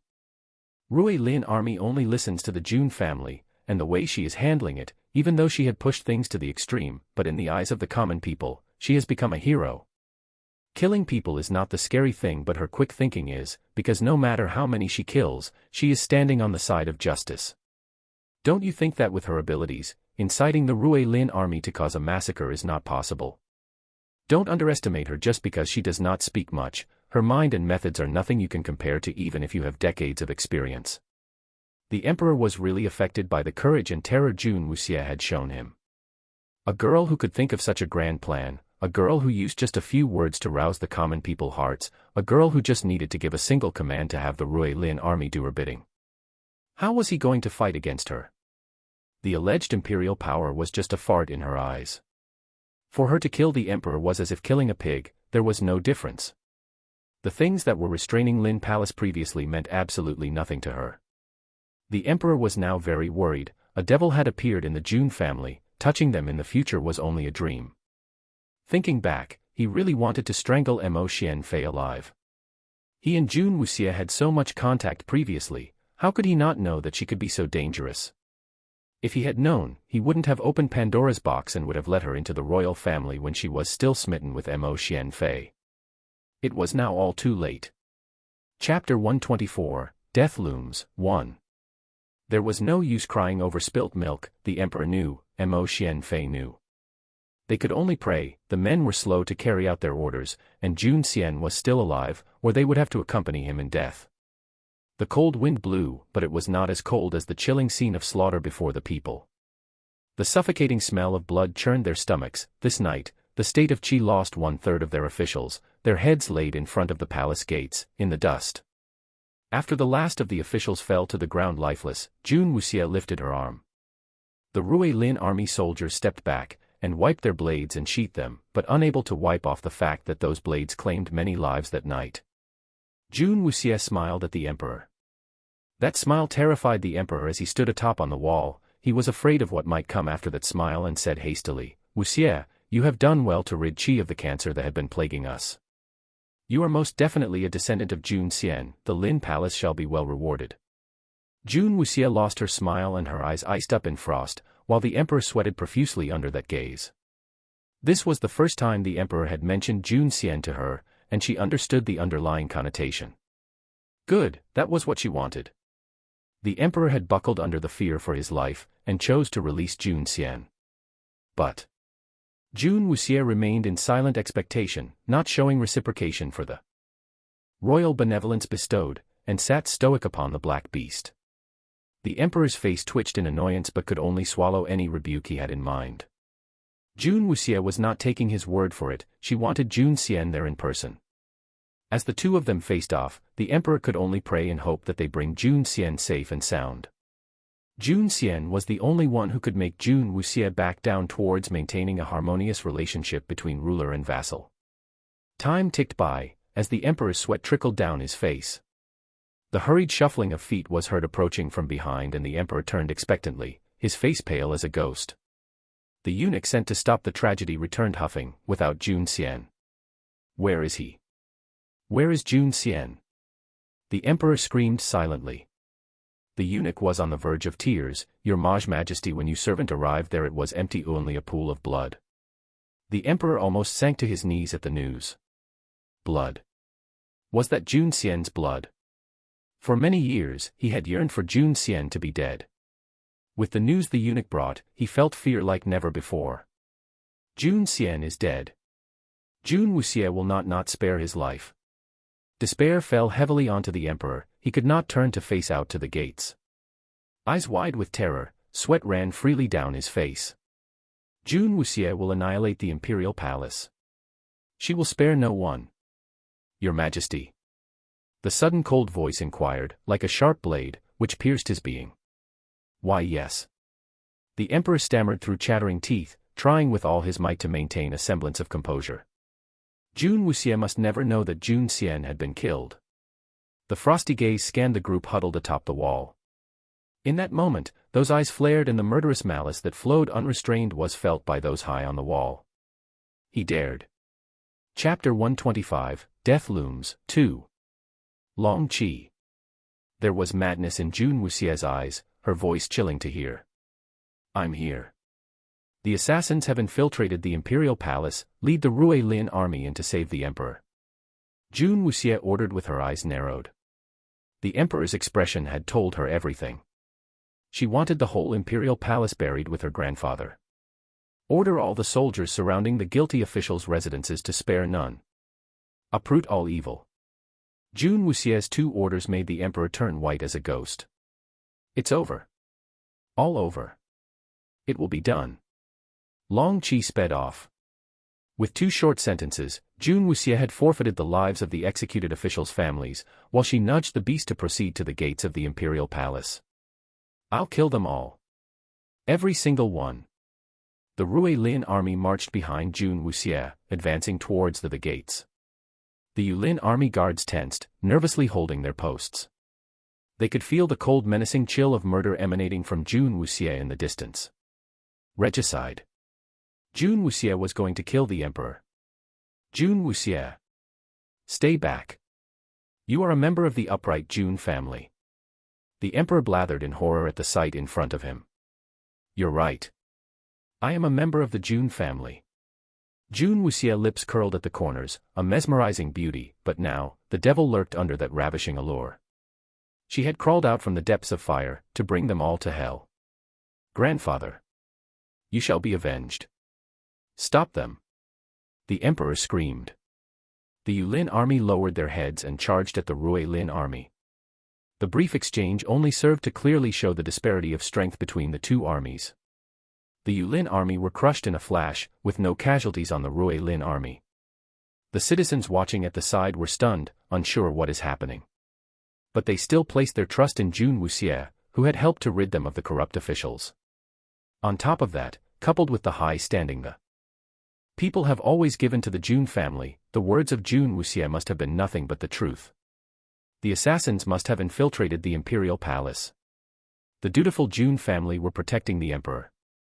In the battle, the Yulin army was utterly defeated and the Ruilin army advanced, battering on the gates. The wall reverberated with the impact and was felt keenly by the people atop the wall. Why did it come to this? The emperor staggered, as his knees buckled, and was caught by Mo Xianfei. The emperor had kept aging at bay for decades, but the events tonight seemed to have made him 10 years older. It's over, all over. A loud crash boomed, and the imperial palace gates had been breached. Jun Wuxie's murderous intent was at the height of frenzy. She rode the black beast, about to charge right into the imperial palace and exact her pent-up vengeance. Wuxie. An all-too-familiar voice rang out. All thought of vengeance and killing, the murder and malice that was just boiling a moment ago, melted right out of her at that moment.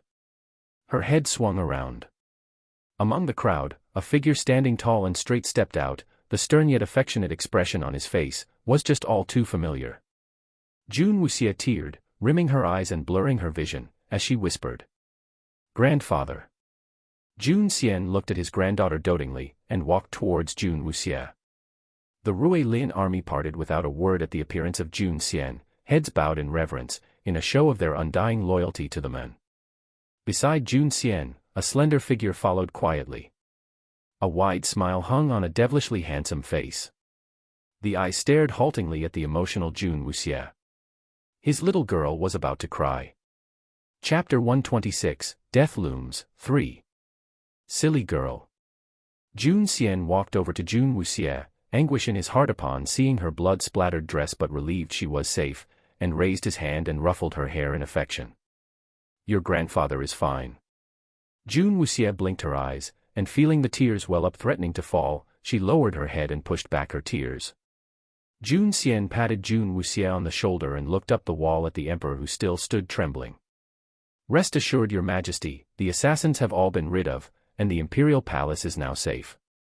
Jun Xian's appearance had shocked Jun Wuxie, and had stunned the emperor to stare speechlessly at him. "He's alive. My beloved vassal, you have suffered. The Lin Palace has gained extraordinary merit again, and I will not forget it. Men. Covey my orders. The Lin Palace is bestowed 100 bolts of brocade, 10,000 taels of gold, and the Ruilin army is to be awarded commendation for protecting me. Irregardless, Jun Xian is alive. Heaven knows, he might have been killed.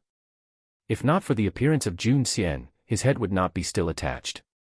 The emperor was so glad this day that Jun Xian was alive. Before Jun Xian replied, Jun Wuxie had regained her composure, and lifted her head to the emperor. "Your Majesty, the credit for the events today was not due to the Lin Palace." The emperor's heart sank when Jun Wuxie spoke, and he remained quiet. The successful execution of corrupt officials tonight was due to the meticulous preparation by the crown prince. His Highness had hidden his intelligence and wisdom all this time, to appear mediocre and unambitious, in order to catch them all unawares and secure evidence of their crimes. The apprehension of the corrupt tonight was made possible only through the unparalleled wisdom, and at the sacrifice of his image and reputation, to be misunderstood by all, in order to drive the state of Qi to greater prosperity and might. Jun Wuxie had lifted the image of Mo Qianyuan up to the skies with her statement, and not just the emperor, even Mo Qianyuan was caught by surprise, as both of them stood just staring at Jun Wuxie, clueless as to what she was up to. The glory and credit due for the execution of corrupt officials had been handed over to Mo Qianyuan on a platter. "I implore Your Majesty to bestow the gifts to the crown prince, as the Lin Palace is undeserving of them." Jun Wuxie pushed on, ignoring the looks of puzzlement around her. The emperor did not know what to make out of it, but to escape from the scary girl who stood before the gates, he nodded hesitantly, trying his hardest to portray a look of benevolence when he turned to Mo Qianyuan. "Qianyuan, it has been hard for you these years." Mo Qianyuan snapped back to his senses, trying to grasp the whole situation, and gravely replied, "It is my duty as the crown prince, and was just doing my part." "You have done well, and you will be rewarded handsomely," the emperor said, with a twitch at the corner of his mouth. Seeing the revered exchange between the emperor and Mo Qianyuan, Mo Xianfei was overcome in disgust. Jun Wuxie was obviously rebuilding the reputation and standing of Mo Qianyuan among the people. When news of tonight's events spread, his past idiosyncrasies and indulgences will be forgotten and instead remember him as the crown prince who sacrificed everything for the kingdom. No one will fault him for his past arrogant and obnoxious behavior. That move Jun Wuxie made was sure smooth, vicious, and precise. Things turned out beyond the expectations of everyone. She reversed Mo Qianyuan's years of poor and tattered reputation to the people in one quick move. Chapter 127, This is just the beginning. 1. Father, the praise is exaggerated. Mo Qianyuan replied politely. Both the crown prince and the Lin Palace deserve merit for today's events. I will decide on the appropriate rewards. It's been a long night, and Jun Xian, you must be tired out. Please go rest, as the state of Qi cannot do without you, its pillar of strength. The emperor smiled kindly, but on the inside, he raged with the humiliation he had to swallow further. He had never felt such indignity and disgrace as what Jun Wuxie had put him through tonight. He only wanted the devil away from here and pray there will be no other incidents. Jun Xian was in no hurry to reply but looked at Jun Wuxie, taciturnly turning the power bring things to a close over to her. Jun Wuxie had calmed the malice with the appearance of her grandfather, and only the cold distant demeanor remained as she replied, "Thank you, Your Majesty, but there are culprits still remaining, and I would like to extend an invitation to the crown prince to grace us with his wisdom in discussion on any culprits that your humble servant have missed." The emperor startled again. Culprits they missed. Jun Wuxie had massacred many, and Jun Xian returned. She still did not back down. How many does she need to kill before she is satisfied? The emperor was too tired to resist and could only squeeze out an amiable smile and nodded wearily. Mo Qianyuan walked out from the palace and stood beside Jun Wuxie. The events tonight had not only terrified the emperor and Mo Yuanfei, it had shocked him, an ally, with Jun Wuxie's savagery. "We shall take our leave. Your Majesty has been subject to much fright tonight, please rest well." Jun Wuxie turned and left upon finishing, an air of indifference, like she had forgotten all that happened tonight. Jun Wuxie's simple statement was the signal for the Rui Lin army to retreat as they gathered and left the imperial palace. The people who lined the streets were full of praise and respect. On the wall, watching the retreating Rui Lin army, the emperor could no longer hold down the night-suppressed anger and fear, and a surge of blood from his mouth as attendants rushed to hold him. Returning triumphant, Jun Wuxie rode the black beast alongside Jun Xian's steed. Jun Wuxiao had once again disappeared into the crowd and Jun Wuxie could not find him. "Grandfather, you all right?" Jun Wuxie asked calmly.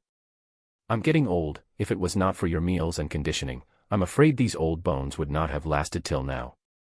The radiant Jun Xian, who stood before the palace, had his weariness showing now that they were out of sight of the people.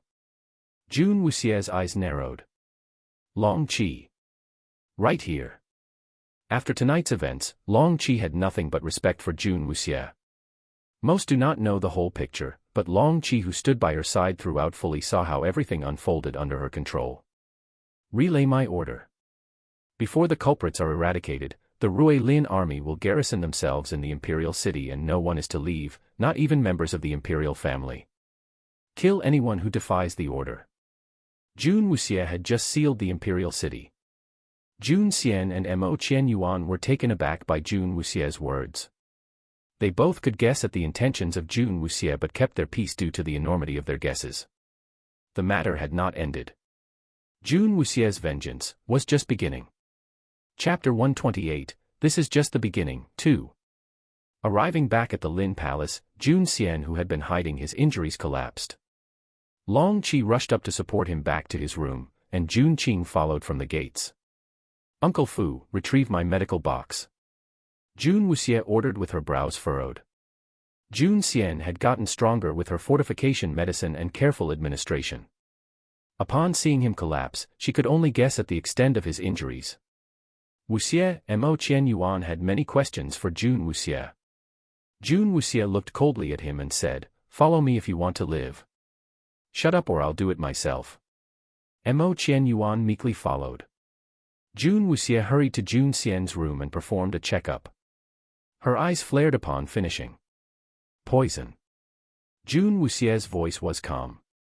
But it made the hearts of everyone there sink. I'm fine, do not worry. I made it back in one piece, didn't I? The wearied Jun Xian forced a smile, leaning on the bedpost, assured Jun Wuxie. Without a word, Jun Wuxie retrieved the silver needle from her medical box that Uncle Fu brought in, and administered acupuncture on several pressure points. Blood-darkened black flowed down the needles and dripped on the bed. Jun Xian grew more pale, his lips turning frighteningly purple. Will Father? Jun Qing asked, worried. It's fine. Jun Wuxie, head lowered, continued busying herself.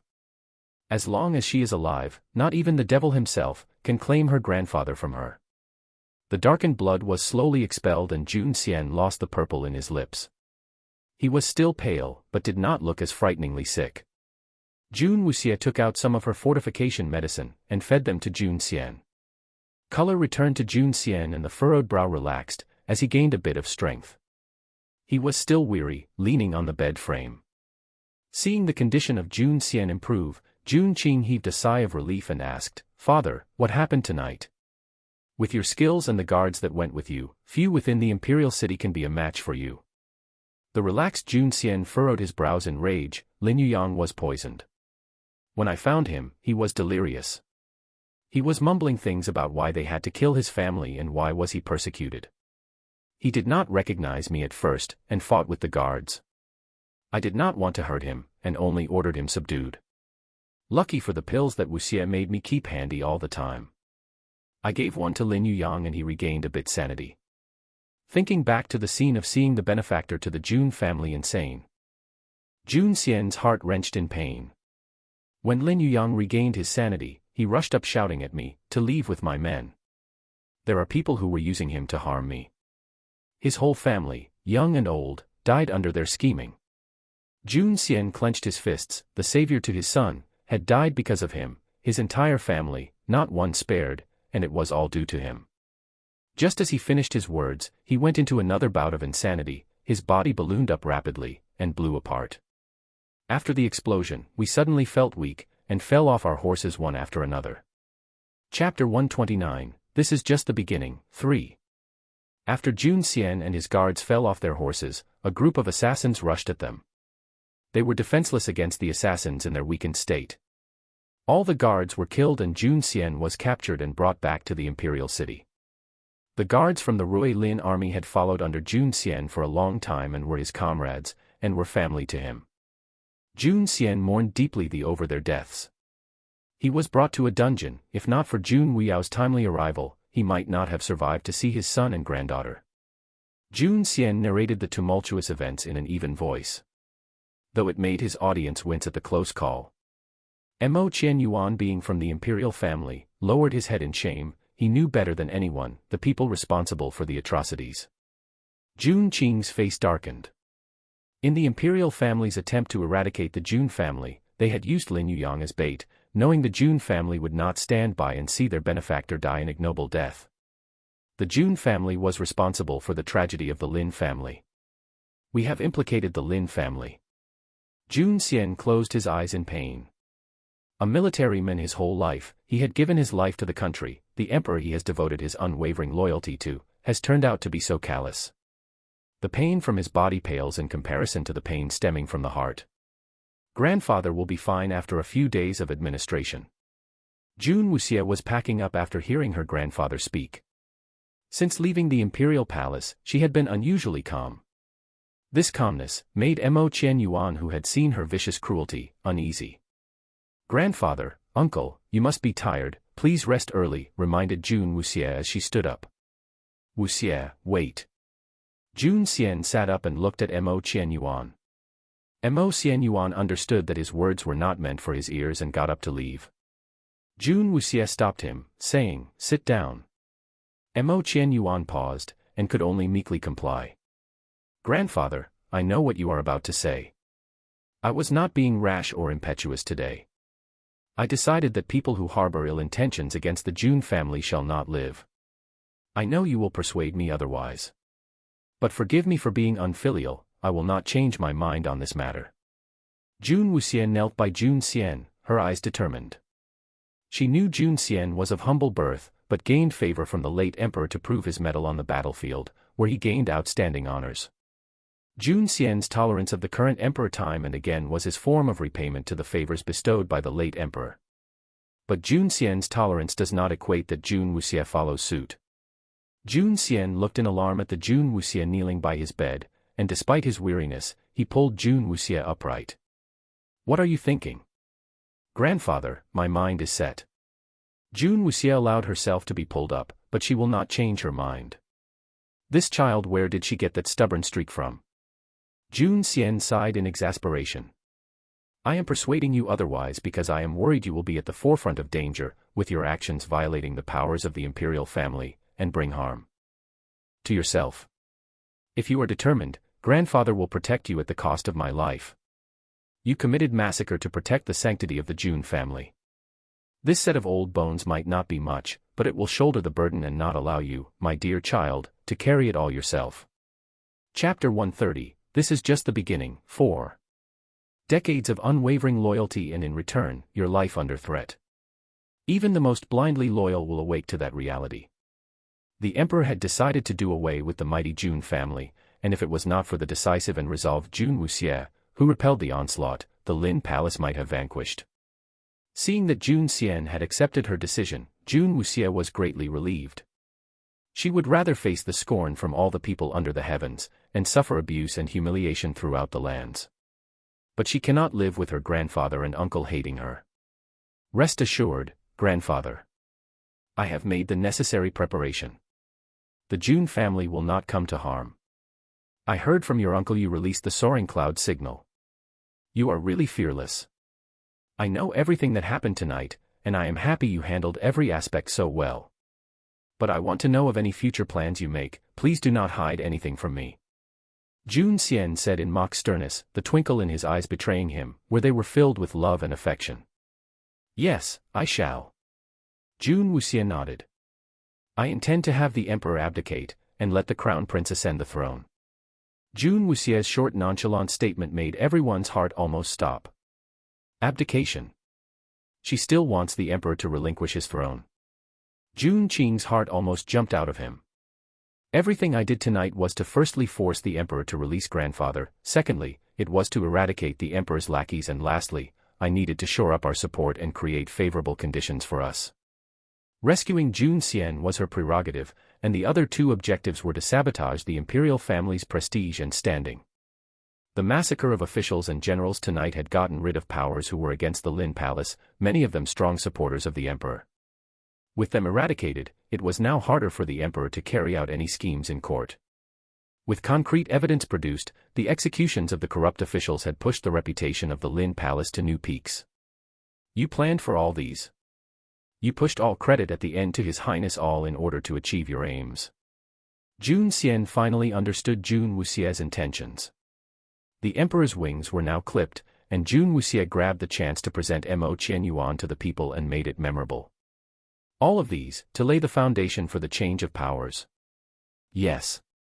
Jun Wuxia replied, without hiding her intentions. Since the emperor cannot accommodate the Jun family's existence, she will change the emperor. In order to take over the throne legitimately, it is imperative your highness wins the support for the people. Jun Wuxia reasoned. The quiet Mo Qianyuan sitting in the corner jumped. When Jun Wuxia executed Wei Kunhua, he had felt that Jun Wuxia had activated their dormant alliance. If not for the emperor's vicious hand, Jun Wuxia would have bided her time. It was the emperor's malice that brought about the massacre by Jun Wuxia. You had the Rui Lin army lock down the imperial city, in preparation to force the emperor's abdication. As Jun Wuxia's intentions dawned on Jun Xian, he saw the astonishing depth the plan entailed, and she was able to formulate it flawlessly when she was caught in blinding rage. That was a feat he was incapable of. Yes, I prepared it when I summoned the Rui Lin army. If they do not release grandfather, I will breach the imperial palace. If they release him, I will lock down the imperial city, and force his abdication. As long as the Rui Lin army controls the Imperial City, the Emperor will not be able to draw his troops back. And once Mo Qianyuan ascends the throne, our Jun family will be free from these misgivings. Jun Wuxie explained her plans, her eyes aglow. Expose the crimes, execute the officials, lock down the Imperial City, these were all within Jun Wuxie's expectations before she moved out with the army. Release or not, the Emperor had to die. Chapter 131, This is just the beginning, 5. Jun Xian took a deep breath, getting the full picture, and was amazed at the intricately laid out plans of Jun Wuxie. How old was she? It was terrifying, even though this was his own granddaughter. The little girl who kept herself holed up at home was much more decisive and capable than many men he knew. How deep was this girl? Jun Wuxie did not kill with her own hands, but her orders had caused a sea of bloodshed in the Imperial City. Not just Jun Xian, Boda Jun Qing and Mo Qianyuan were both shocked by Jun Wuxie's control of all that happened. Mo Qianyuan looked at Jun Wuxie in awe, feeling a deep sense of relief. Fortunately for him, he had been allied with Jun Wuxie. Otherwise, he would have died under her hands sooner or later. You wanted me here, not just to hear all this, but to protect me. Am I right? Mo Qianyuan suddenly realized. Jun Wuxie just looked at him in silent consent. You knew, after all that happened tonight, he will be resentful. He will not dare to retaliate against the Lin Palace, but will try to get rid of me if I had remained at the Crown Prince residence, seeing that we have shown ourselves to be allied. I am now targeted and you invited me here on the pretext of discussion of future plans to protect me from him. Right. Mo Qianyuan persisted. The Lin Palace had torn all bridges in their relations with the imperial family, and the emperor had never shown Mo Qianyuan any favors. Moreover, Mo Qianyuan had been seeing Jun Wuxie frequently. He would definitely act to rid himself of the thorn in his side. You are not that dumb after all. Jun Wuxie replied dismissively. Mo Qianyuan slumped further in his seat, stunned by the fact that the emperor would have him killed without consideration and by the astute mind of Jun Wuxie, who saw all this coming before anyone did. Cough Wuxie. Jun Xian cleared his throat, glancing at Mo Qianyuan awkwardly. His granddaughter was being rather brash to the crown prince. It's all right, she is doing it for my safety. She has become my benefactor, for without her, I would have died an ignoble death. Mo Qianyuan said in self-mocking jest, when his biological father wanted him dead, and he was saved by an outsider, what a joke. Jun Xian sighed. He had heard about things happening within the imperial family. It seems this was discussed before. Jun Qing had observed Jun Wuxie and Mo Qianyuan quietly from the side. He had previously thought that romance was blooming between them since noticing Jun Wuxie's frequent trips to the Crown Prince residence. Looking at them now, it seems he might have been mistaken. Yes, it was. But it is happening earlier than we thought. Jun Wuxie replied calmly, oblivious to the funny look her uncle had in his eyes. Instead, Mo Qianyuan caught it. His face flushed red and he lowered his head, bashful. Jun Qing saw the differing reactions of the two of them but brushed the matter aside for the moment in the face of the important tasks at hand. Wuxie, when did you start to have these intentions? Jun Qing did not understand how a little girl who stayed holed up at home can even dream up such a grand scheme to change the emperor. A few months ago. Since she returned to the Lin Palace, she had toyed with the idea. Initially, it was for herself, now, it was for the whole Jun family. Chapter 132, Thank You Present, 1. Jun Qing and Jun Xian were silently thoughtful, never had it crossed their minds that things would come to this. At that time, Jun Wuxie did not even step out of Lin Palace, how could she even begin to harbor such intentions? The father and son kept Jun Wuxie back with more questions, and only after being overwhelmed by the intricacy of her plans, did they allow her to leave. A room was arranged for Mo Qianyuan in the annex, and he wondered if it was intentional that it was extremely far away from Jun Wuxie's room. After coming out from Jun Xian's room, Jun Wuxie heaved a long breath. The stench from her blood-covered clothes was overpowering. The black beast who laid by the door clambered to its feet when it saw Jun Wuxie and rubbed itself against her. My master was so heroic today. Knock it off, I'm filthy. Jun Wuxie wrinkled her nose as she looked down her dress and walked hurriedly towards her room. The black beast shimmered, and transformed itself back into a tiny black cat, and hopped onto June Wuxie's shoulder. They arrived back at her courtyard. Though the bodies of the assassins had been disposed at the imperial palace's gates, the blood still covered the ground. The suffocating stench hung heavily over the courtyard, and several servants were brushing and washing down the blood with water. But there was too much blood and they will not get it cleaned for a while. The servants bowed in greeting when they saw June Wuxie. The steward has prepared hot water for your bath. It is ready for use. June Wuxie nodded. Uncle Fu was so thoughtful, the stench from her clothes was driving her crazy. The smell swirled around her body, bringing to mind the scene when she was reborn. Those repressed memories came back to her as the scent of blood permeated her nostrils. She went straight to her room and flung the cat in the hall while she proceeded to the bath. Warm water filled the wooden bathtub, the air steamy from the heat of the water.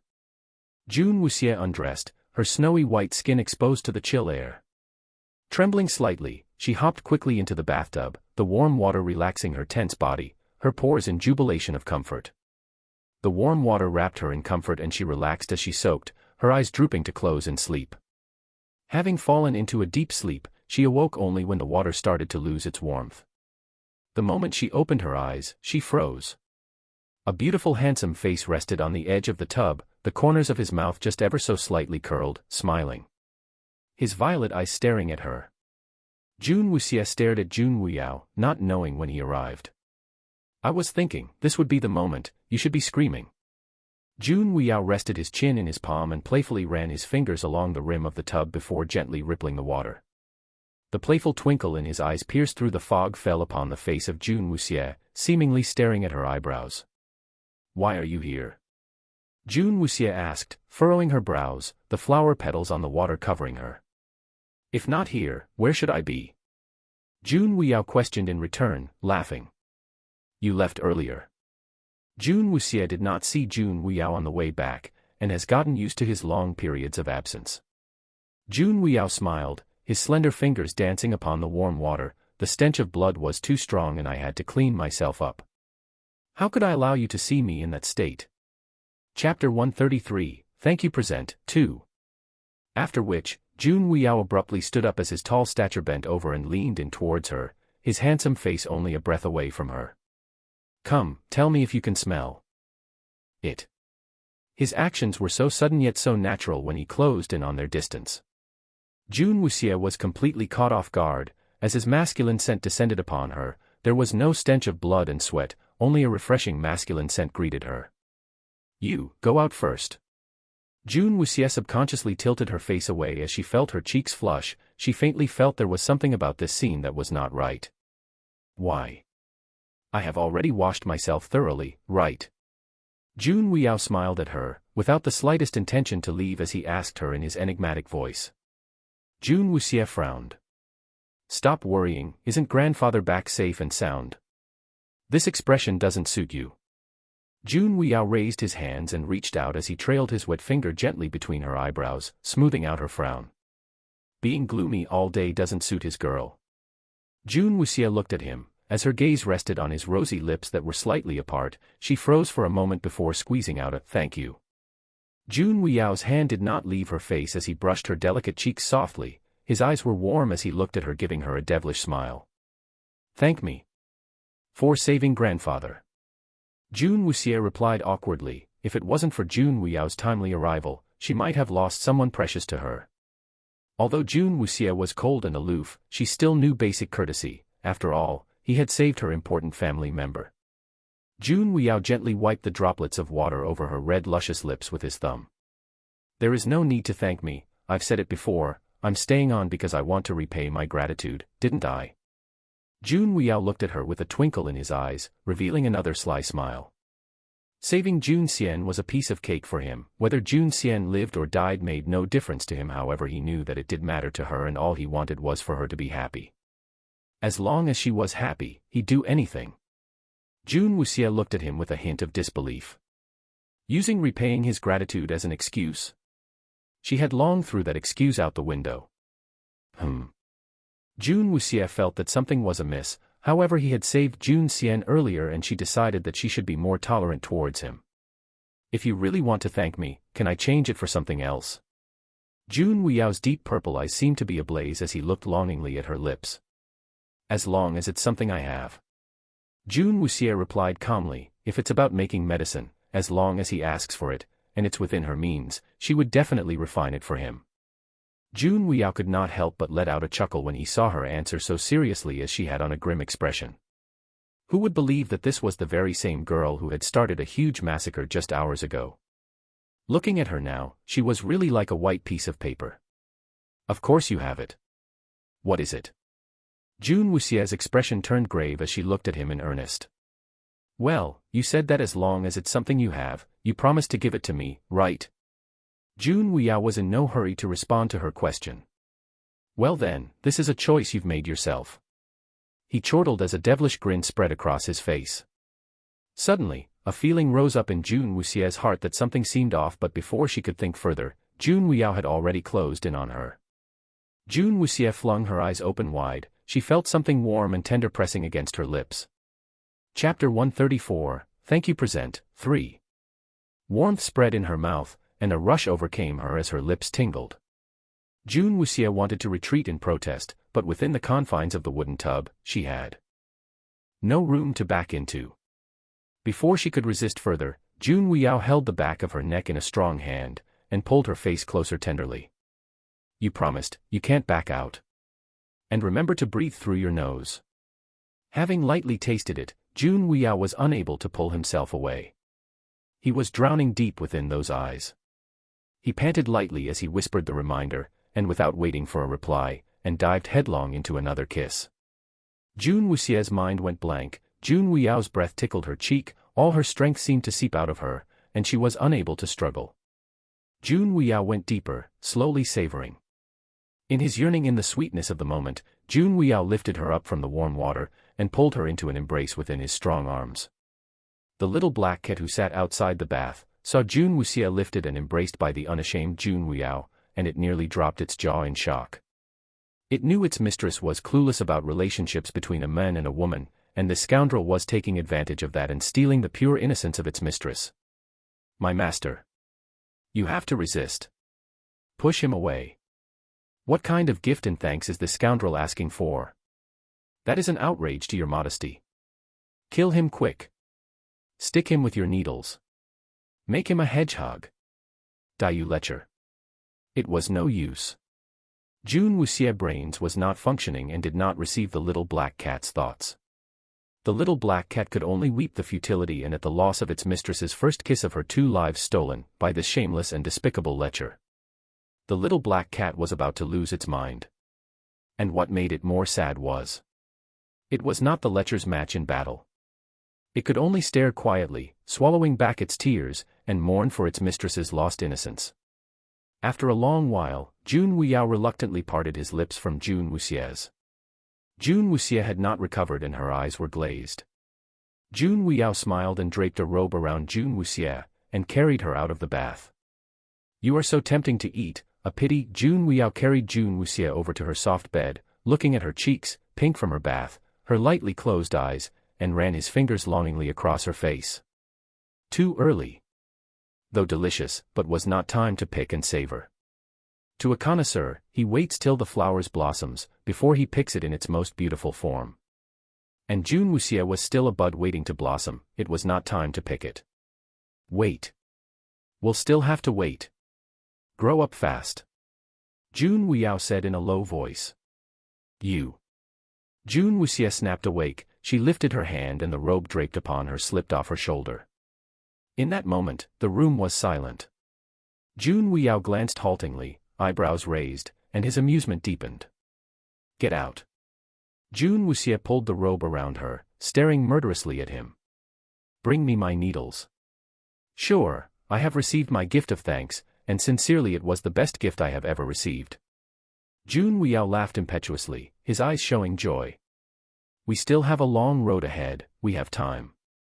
Isn't that right? His first taste of the flower left a lingering fragrance in his mouth. Chapter 135, Spirit Growth. The mischievous Jun Wuyao left laughing, and the little black cat hiding in the corner jumped onto the bed. With a serious expression, for a cat, it sat upon the soft bed, looking at Jun Wuxia, with her cheeks flushed red. Mistress, we need to talk about life. Huh. June Wuxie, with her robe pulled tightly around her, turned to face the little black cat, replied quizzically, eyebrows raised. Her lips were still slightly swollen, and traces of the rush of sensations that overwhelmed her earlier remained, leaving a tingling feeling. You grew up in an environment closed from the world. You had never encountered anything outside of medicine. You had never experienced, and hence have no common knowledge of human-to-human interaction.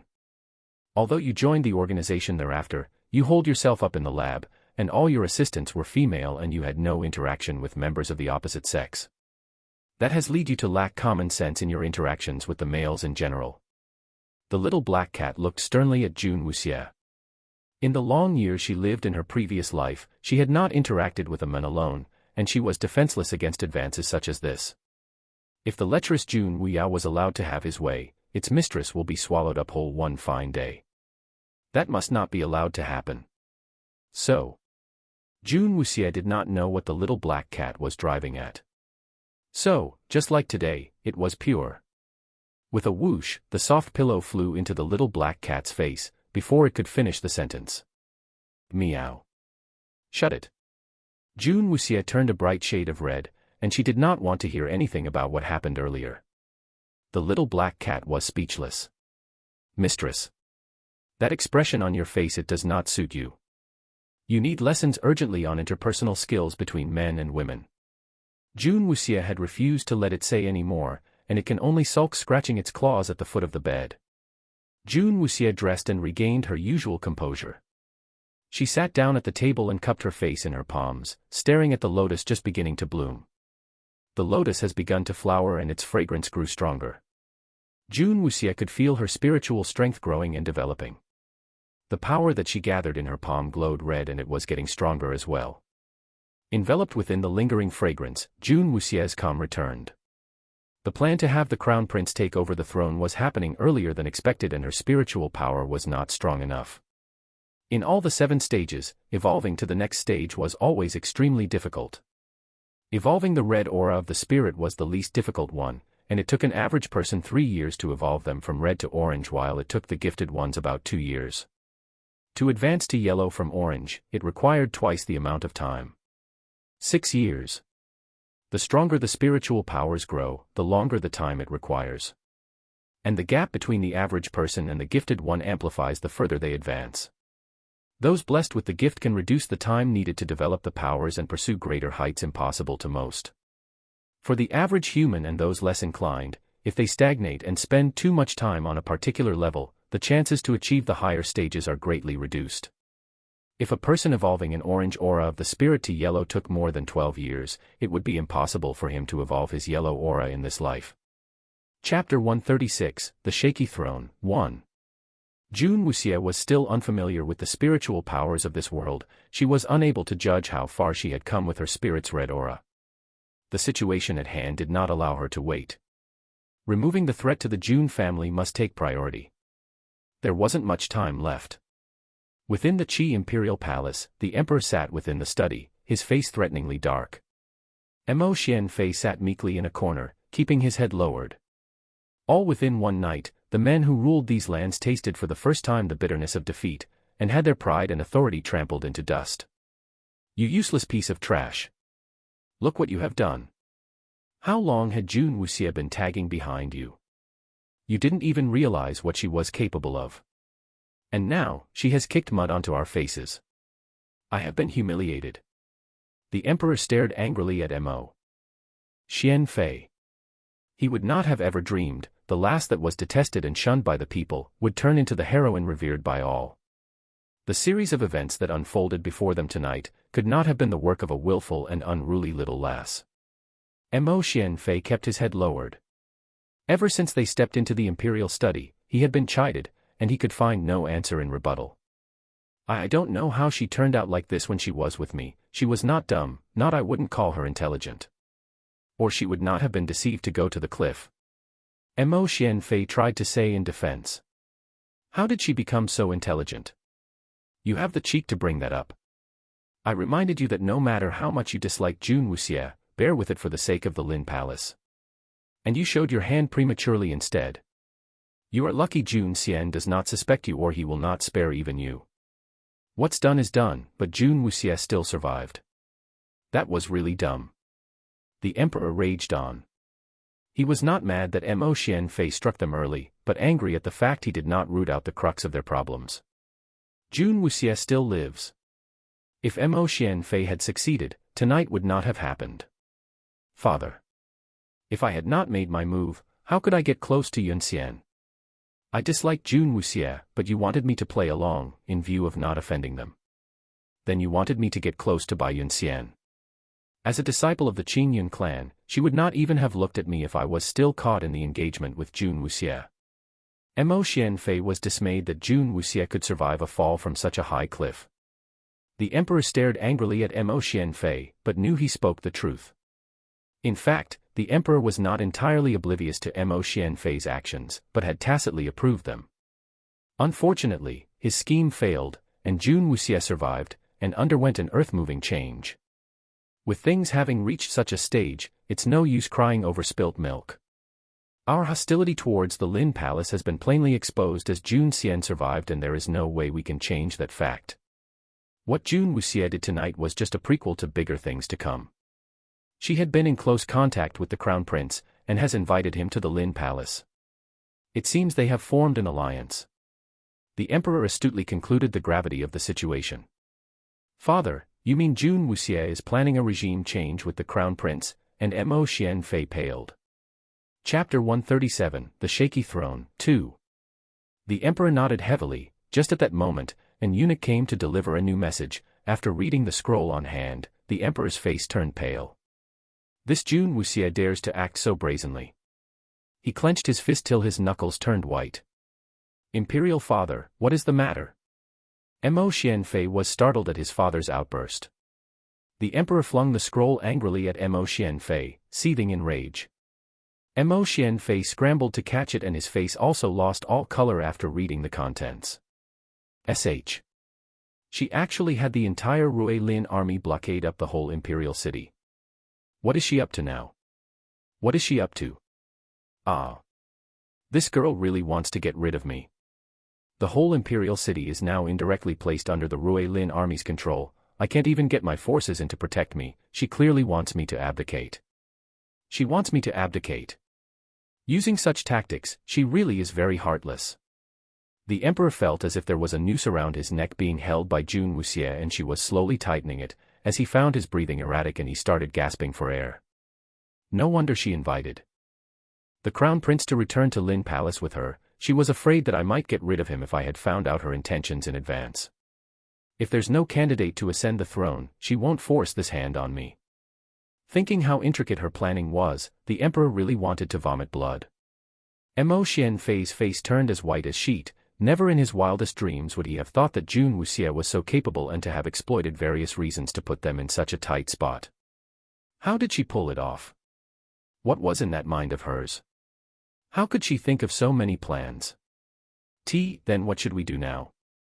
You can't be thinking of handing everything over to her on a silver platter, without even putting up a bit of a fight.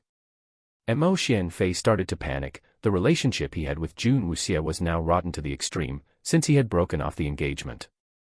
If she had designs on the emperor's throne, he would definitely get embroiled in it and he would have no means of escape. Stop panicking.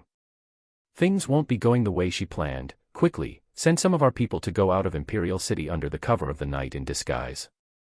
The emperor's eyes were full of malice as he narrowed them, seething silently in rage. The moon hung in the sky as the cold night breeze blew into the imperial study. The emperor stood by the window as he looked out, staring at the moon in deep contemplation. There were some shuffling movements at the door as an eunuch scrambled to bring him some news. All the people he had sent out had lost their heads. Not a single soul made it out of Imperial City. All of them had beast contractual spirits. The emperor felt his heart ache as he bellowed at the poor eunuch who brought the ill news. He had not expected that they would be so easily wiped out. He had actually made sure they were under the guise of the commoners. He did not think that the Rui Lin army would actually dare kill commoners. Won't they afraid of arousing the wrath of the common people? However, no matter what beasts they had, be it aerial or land beasts, Rui Lin army had shot them down mercilessly. The emperor slumped onto his chair as his thoughts were thrown into disarray, cold sweat trickling down his forehead. Nobody was allowed out of Imperial City. They had fully locked down the entire city and he had no means to get help from outside. Go. Quickly summoned by Yun Xian. The emperor hollered. He suddenly remembered he still had a hidden card. No matter what, Bai Yun Xian was still Qing Yun clan sovereign's disciple and even he did not dare provoke them. Relying on their great influence, Bai Yun Xian was his hidden trump card. Only she had the power to reverse the situation. Mo Xianfei quickly brought Bai Yun Xian to the imperial study. Her face was black to the extreme. Being awoken in the middle of the night, she was in a very bad mood. She was on a cold war with Mo Xianfei and now he actually dragged her out in the middle of the night while she was having her beauty sleep. She gave a perfunctory curtsy to the emperor. May I know what is so important that your majesty had to invite me over so urgently for? Miss Bai, time is at stake. I really need you to extend your grace. We need to seek your assistance in some matters. The emperor resumed his dignified poise as he gave her a warm smile. Bai Yun Xian was slightly startled. She had went to bed earlier today and had no idea of the huge changes the winds had brought about to the kingdom of Qi. Chapter 138, The Shaky Throne, 3. What on earth happened? Bai Yun Xian asked when she saw the pale-faced duo and put aside her irritation for having her sleep. Interrupted. The emperor cast a glance from the corner of his eyes at Mo Xianfei and in tacit understanding, he put up a front of solemnity and related the night's events. In his narration, he twisted the facts to drag Bai Yun Xian into the picture by saying that Jun Wuxia's incredulous actions were due to her jealousy and anger at being spurned by Mo Xianfei for Bai Yun Xian. Jun Wuxia has locked down the imperial city, to force me to hand you over to her. How can I bear to do that? Rest assured, even at the cost of my life, I will ensure you remain safe. Mo Xianfei held Bai Yun Xian's hands tightly in his, looking like nothing in the world mattered more to him than her lovely self. Bai Yun Xian was stunned in silence and looked blankly at Mo Xianfei. You said, Jun Wuxia wants you to hand me over to her. Her eyes wide with shock. Jun Wuxia dares to mess with me. Does she not know the might of the Qing Yun clan? Yun Xian. I will not let her have her way. That lunatic will get to you only over my dead body. Mo Xianfei hugged Bai Yun Xian tightly, unwilling to let go. The emperor looked on in approval, and tacitly nodded at Mo Xianfei. Mo Xianfei smiled, his face hidden away from Bai Yun Xian. Jun Wuxia has overestimated herself. She thinks she had rendered me helpless by locking down the city. It's just the Rui Lin army. Bai Yun Xian pushed Mo Xianfei away in anger. She was touched by the Mo Xianfei's deep feeling for her, but Jun Wuxia's actions were an affront to her dignity. A mere miss from the Lin Palace to face her. What a joke! Seeing that she had bought the story, the emperor and Mo Xianfei felt like rubbing their hands in glee, but they kept their facades on, looking aggrieved for the affront to Bai Yun Sun. Yun Xian, you have a plan? Mo Xianfei asked. Bai Yun Xian nodded and raised her hand. Worn on her index finger, a shiny gold band started to shimmer in a white glow, and a white glowing butterfly coalesced with that light, flapping its translucent wings, a beautiful sight to behold. This is my contracted spirit. Butterfly of compassion, the Min butterfly. It is capable of transformation. In the night, it will not be seen. The Rui Lin army has the imperial city locked down. That remains to be seen. Bai Yun Xian laughed. She had harbored a deep dislike for Jun Wuxia all this while, and now she dares to openly go against her. That works out just fine for her. It is time the young miss of the Lin Palace learned her place and realize how minuscule the Lin Palace is. She can crush them with a wag of her finger. That's fantastic. With the Min butterfly, no matter how capable Jun Wuxia is, she cannot stop us from sending for reinforcements. Yun Xian, it is all in your hands. 150 miles southeast from here, there is a garrison. Once you send the news out, the army will deploy and the Rui Lin army will not be a threat. Mo Xianfei lit up with joy. He was right to choose Bai Yun Xian. No matter how brutal Jun Wuxia was, she commands only an army of 100,000 here. With the rest of the Jun family's army stationed at the borders, they will not back it back in time even if they rode their horses to death. Bai Yun Xian glanced at Mo Xianfei and prodded her butterfly. It fluttered its wings and flew out the window, the translucent wings blending into the dark of night, invisible to the eye and seemed to have disappeared. Garrison. No, I informed my master. She will let Jun Wuxia learn the hard way. The Qingyun clan is not to be trifled with. Chapter 139, The Shaky Throne. 4. The emperor and Mo Xianfei were devastated. Inform the Qingyun clan. The Qingyun clan was far distant from the kingdom of Qi. How long did they have to wait? If they had sent for help from the nearby garrison, it would have only taken days at most for reinforcements to arrive. Now, help will only arrive from Qingyun clan 800 miles away. How long will their journey take? During that period, what atrocities would Jun Wuxia put us under? Yun Xian. It would be inappropriate to trouble Qingyun clan over such a trifling matter. As a guest of the kingdom of Qi, we should resolve these issues ourselves. Mo Xianfei panicked. By the time Qingyun clan gets here, they might all not be alive anymore. Bai Yunxian replied, the Min butterfly is incapable of speech and only my master can decipher the message which I sent through the butterfly. If I had sent it to the garrison, no one would have understood. Mo Xianfei's shoulders slumped. He just remembered that spirits generally can only communicate with their owners, and not to any other. Only just realizing that, Mo Xianfei was deflated. For a moment there, he had thought they were saved, but the chances seemed really slim right now. Seeing Mo Xianfei forlorn and downcast, Bai Yunxian said with knitted brows, the Min butterfly is very fast, my master will send help in 2 weeks if all goes well. Considering the distance they had to travel, that was fast. But with the Rui Lin army under Jun Wuxia, if she makes her move, Mo Xianfei was terrified. Having witnessed Jun Wuxia's bloody massacre, he was afraid of her next move. She might think she possesses the capability to harm me. Get some men to prepare these, I know how to drag this out. Bai Yunxian's eyes narrowed dangerously. What are you going to do? Mo Xianfei had never seen Bai Yunxian so cold, and felt a little jittery about it. He felt a cold wave of apprehension. Bai Yunxian's lips curled in malice, her eyes dripped with venom. You said Jun Wuxia has garrisoned her Rui Lin army within the imperial city. If I can render the whole Rui Lin army here immobile, wouldn't her army of 100,000 become useless? Do not forget, the poison you gave Lin Yuyang came from me. Mo Xianfei jerked up. To capture Jun Xian, he had gone to Bai Yunxian for the drug. It first messes up the mind, driving them to lunacy, and introduces violent poison into the body, inducing the person to bloat and explode. Remnants from the poison dissipates into the air after the explosion, makes anyone who smells it weak, losing their strength.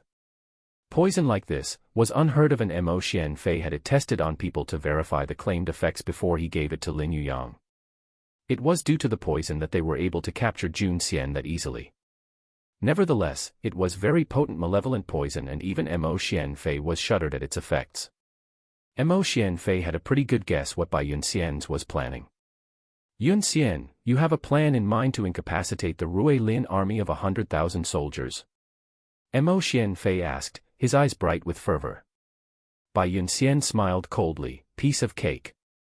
The Qingyun clan uses poison as well as they can administer medicine.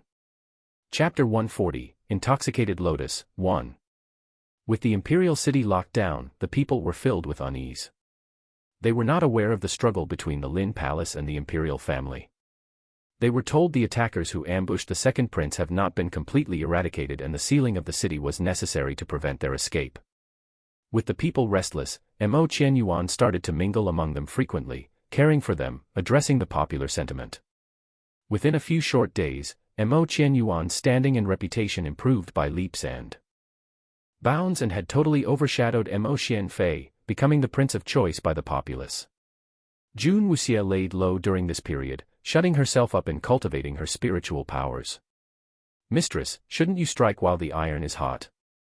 The little black cat laid by the edge of the lotus pond, swishing its fluffy tail back and forth over the water. Jun Wuxia sat at the stone table, observing the gradually blossoming lotus, replied, it is not time yet. To allow Mo Qianyuan to take the throne legitimately, he needs to garner the support of the people. If she had wanted to forcefully plant Mo Qianyuan on the throne, she would have done it on that night. The emperor was a vicious man, but he enjoyed good support from the populace. She clipped his wings and sealed his escape, and allowed the emperor to stay on the throne to allow Mo Qianyuan time to ease himself into the throne. If she was to be the hand behind the change of regime, she wanted it done legitimately and with the approval of the people. It was not for Mo Qian Yuan, but for the good of Lin Palace. It did not matter who sits upon the throne, as long as the Lin Palace was not threatened. The little black cat nodded in understanding. Its mistress was a genius. She sees things to the littlest detail in her plans to protect the Lin Palace, but a complete dolt in the other aspect. The little black cat was deep in thought, whether to broach the topic on relationships between men and women when it suddenly screeched in surprise. Meow. The black feline leapt away from the pond side in a flash, and while still airborne, it noticed a chubby little doll clinging on its tail. Jun Wuxia stared in surprise, as little Lotus bit determinedly on the cat's tail, holding on while the little black cat dragged him all over the courtyard. "You imp! Let go!" The pain on its tail made the little black cat cry. It raised its claws, turned, and scratched wildly at the soft and plump little Lotus. Little Lotus's snow-white skin was soon covered in countless bleeding scratches. Wah! In pain, little Lotus finally released the tail from its mouth, curled up on the ground, whimpering in tears. Jun Wuxia got a headache, seeing what she was going to have to deal with. She walked over, and picked up both the angry little cat and little white Lotus each in one hand. "Idiot! You bit on my tail." The little black cat pointed accusingly. "Sniff. Sniff, I didn't know. I was in the water and I saw this black thing waving and thought it was food," little Lotus whimpered, pouting. "What lies? You are a plant spirit, you do not need to eat. The little rascal must be doing it in revenge for the times he was bullied by me." No. It wasn't like that." Little Lotus, frightened by little black cat's aggression, shrank back in fear. Truthfully, he did not know why he bit little black cat's tail. It was rather fuzzy, unable to recall how he swam to the edge of the pond and bit on little black cat. By the time he was aware, he was scratched all over by the little black cat. Chapter 141, Intoxicated Lotus, 2. Jun Wuxia watched calmly as the tiny duo continued squabbling. She lifted the little black cat onto the table, and turned to remove the lotus from the basin it was kept in and handed the basin to little Lotus. "Throw the wine in there away." It was recorded in the ancient book that when cultivating an imperial blue snow lotus, do not reuse the jade nectar left over in the basin. When the wine falls to a level that does not cover the roots, it must be changed as soon as possible. Hence, she had always poured the excess jade nectar into the lotus pond. Little Lotus nodded and toddled to the pond, hugging the basin tightly. As he moved as fast as his tiny legs can carry him towards the pond, the pungent aroma from the basin filled his nostrils and his cheeks grew rosy. He turned around to peek. He saw Jun Wuxia staring intently at the lotus. He involuntarily gulped down his saliva and wiped off the excess that was about to dribble down the side of his lips. This was all unwanted, right? Hence, it was all right to drink a little. Little Lotus shifted the basin closer to his mouth. "What are you doing?" The little black cat suddenly screamed. Little Lotus panicked upon hearing the scream and got rid of the jade nectar by pouring it all down his throat. He choked and coughed till he turned red, and turned to look at the little black cat in fear. "No, nothing," little Lotus stammered. The little black cat jumped off the table in a flash and walked over to little Lotus. Little Lotus backed away from little black cat, his tiny feet bringing him to the edge of the pond. Do not come closer. You drank the wine in secret." The little black cat narrowed its eyes and looked at little Lotus in the eye. I did not arghhh. Following little Lotus's scream, he fell into the lotus pond. Splash. Little Lotus fell in with a big splash. The little black cat sat there stunned. It just wanted to scare the little guy, and he panicked and fell into the water. "Stop the nonsense." Jun Wuxia looked helplessly at the noisy duo holding the lotus in her hand. The little black cat shrugged, waiting for little Lotus to surface. After a while, it still did not see the chubby figure anywhere. Will water plants drown? The little black cat wondered as he walked to the water's edge. A hint of worry was felt.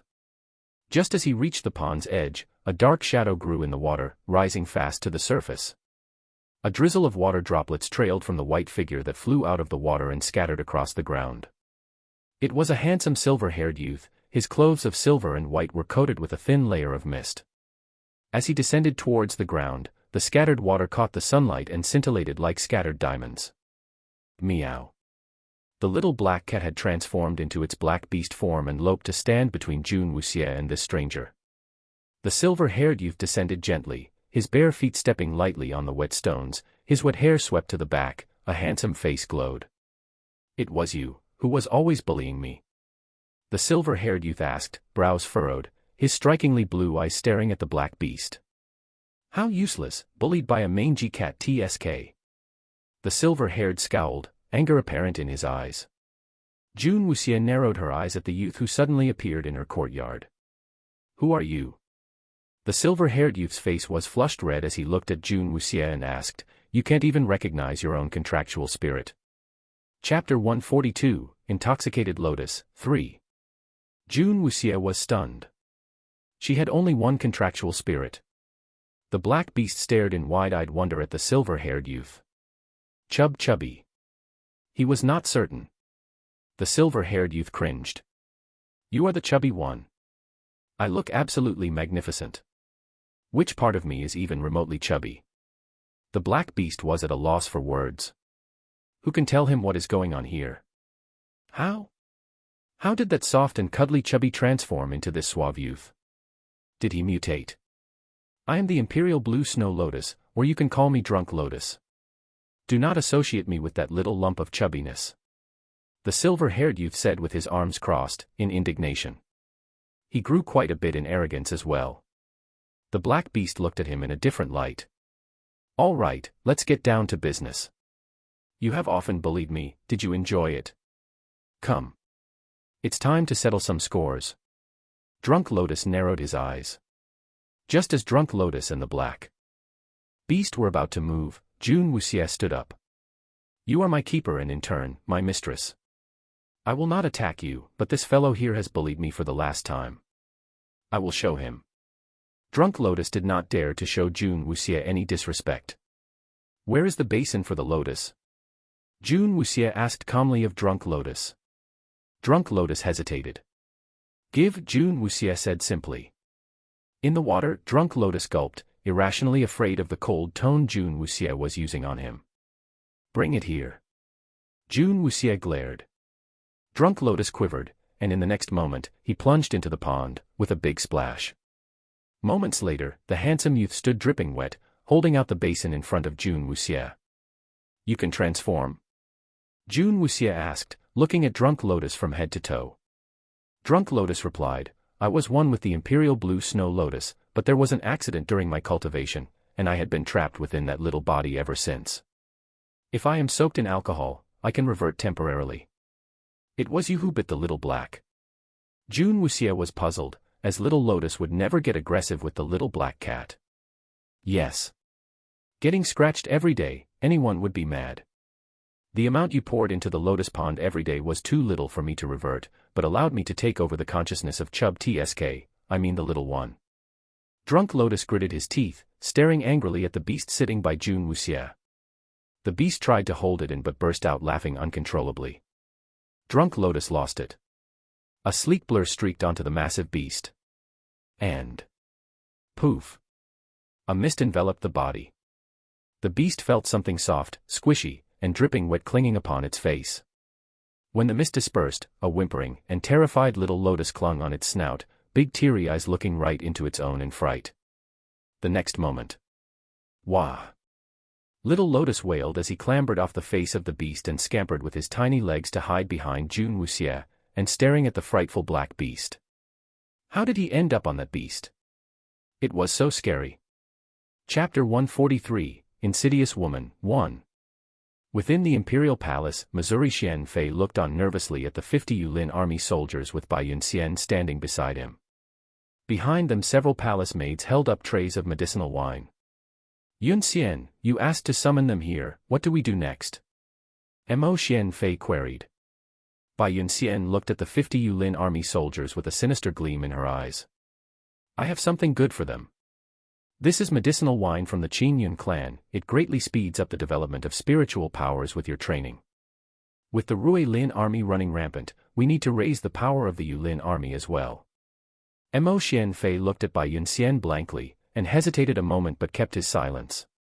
The 50 Yulin army soldiers were joyous at the news. They were just ordinary soldiers, and having been suddenly summoned by the second prince, they were rather antsy. Over the past few days, with the Rui Lin army having the imperial city locked down, the Yulin army was powerless to retaliate, and they were forced to hole up within the imperial palace. The emperor had not made any moves either. That night's clash with the mighty Rui Lin army had the Yulin army turn into mice. They did not dare engage the Rui Lin army in any form of conflict. The men were thinking that they would be thrown into an arduous mission, but what a surprise. They were presented with such a heavenly gift. All things from Qin Yun clan were treasures beyond compare. You men are the selected elite of the Yulin army, and protecting the emperor is your duty. This medicinal wine will help you become strong within a short period of time. By Yun. Xian waved her hand forward and the palace maids brought the wine to the soldiers. The Yun Lin army soldiers held the cups gingerly, looking at their cups longingly. Sinister malice flashed just a moment in the eyes of Bai Yun Xian and quickly returned to normal. Drink up, brave soldiers, you shall gain the strength to protect the emperor, she coaxed tenderly. The 50 soldiers downed the wine in a single gulp. The bitter medicinal wine burned in their bellies, and the soldiers started to feel hot, the effects showing on their bodies as they turned a shade redder. They could feel the spiritual powers within them churning, as though they were growing, and the soldiers rejoiced at their perceived heightened powers. The Jun family has been antagonizing the imperial family, and you men shall become the heroes that saved the imperial city. Tonight, you will be secretly deployed to several allocated stations spread throughout the imperial city. Once you are there, stand down and hide your identities. Stay within the rooms provided and concentrate on your training till the day we launch our counterattack, the day you see glory. Bai Yun Xian swept her eyes over the soldiers, as she incited the men into fervor. They were bestowed with the rare medicinal wine from Qin Yun clan, and entrusted with such an important mission for the imperial family. It seemed their moment has come. To soar to new heights. No one among them doubted Bai Yun Xian but were extremely grateful for the favor shown to them. For now, go back and rest up, and disguise yourselves as common citizens. You are the hope of the kingdom. Do not allow your identities to be exposed, as the safety of the imperial city lies in your hands. Bai Yun Xian beamed at them, her pretty face seemingly to shine with pride for them. The Yulin army soldiers were captivated and stared foolishly for a long while, till Mo Xianfei's irritated look drove them scrambling out. Chapter 144, Insidious Woman, 2.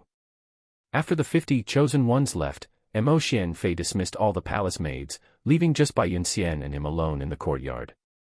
With no other eyes on him, Mo Xianfei's tensed expression took on a sliver of worry. Yun Xian, what are you up to? The medicinal wine, wasn't that to be used on the Rui Lin army? Why? Why have you given them to the Yulin army soldiers? Over the past few days, Bai Yun Xian had been refining something in utmost secrecy. Even Mo Xianfei was in the dark on what she was up to and only knew that it was to be used against the Rui Lin army. She had not given him any details and she spent all day cooped up refining. She had finally stepped out and had prepared everything. Why was it administered on the Yulin army then? Bai Yun Xian gave a low laugh, her eyes had a glint of cold as her mouth curled up slightly.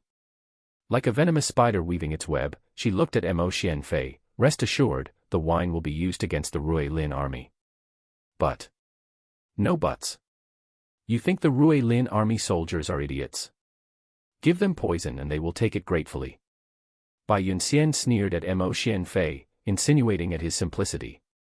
You remember the effects of the pills I gave you?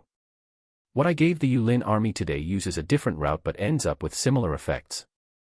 Bai Yun Xian explained, licking her rosy lips. Mo Xianfei was shocked. The effects of the pill given to Lin Yuyang was only too clear to him. But, summoning the Yulin army soldiers here just for this purpose. Yun Xian, you intend to use them as sacrifices? Why didn't you tell me? I could have provided you with ordinary palace maids and eunuchs. The Yulin army is all we have now, isn't using them as a sacrifice a bit excessive? Bai Yun Xian looked at Mo Xianfei with exasperation. What do you know?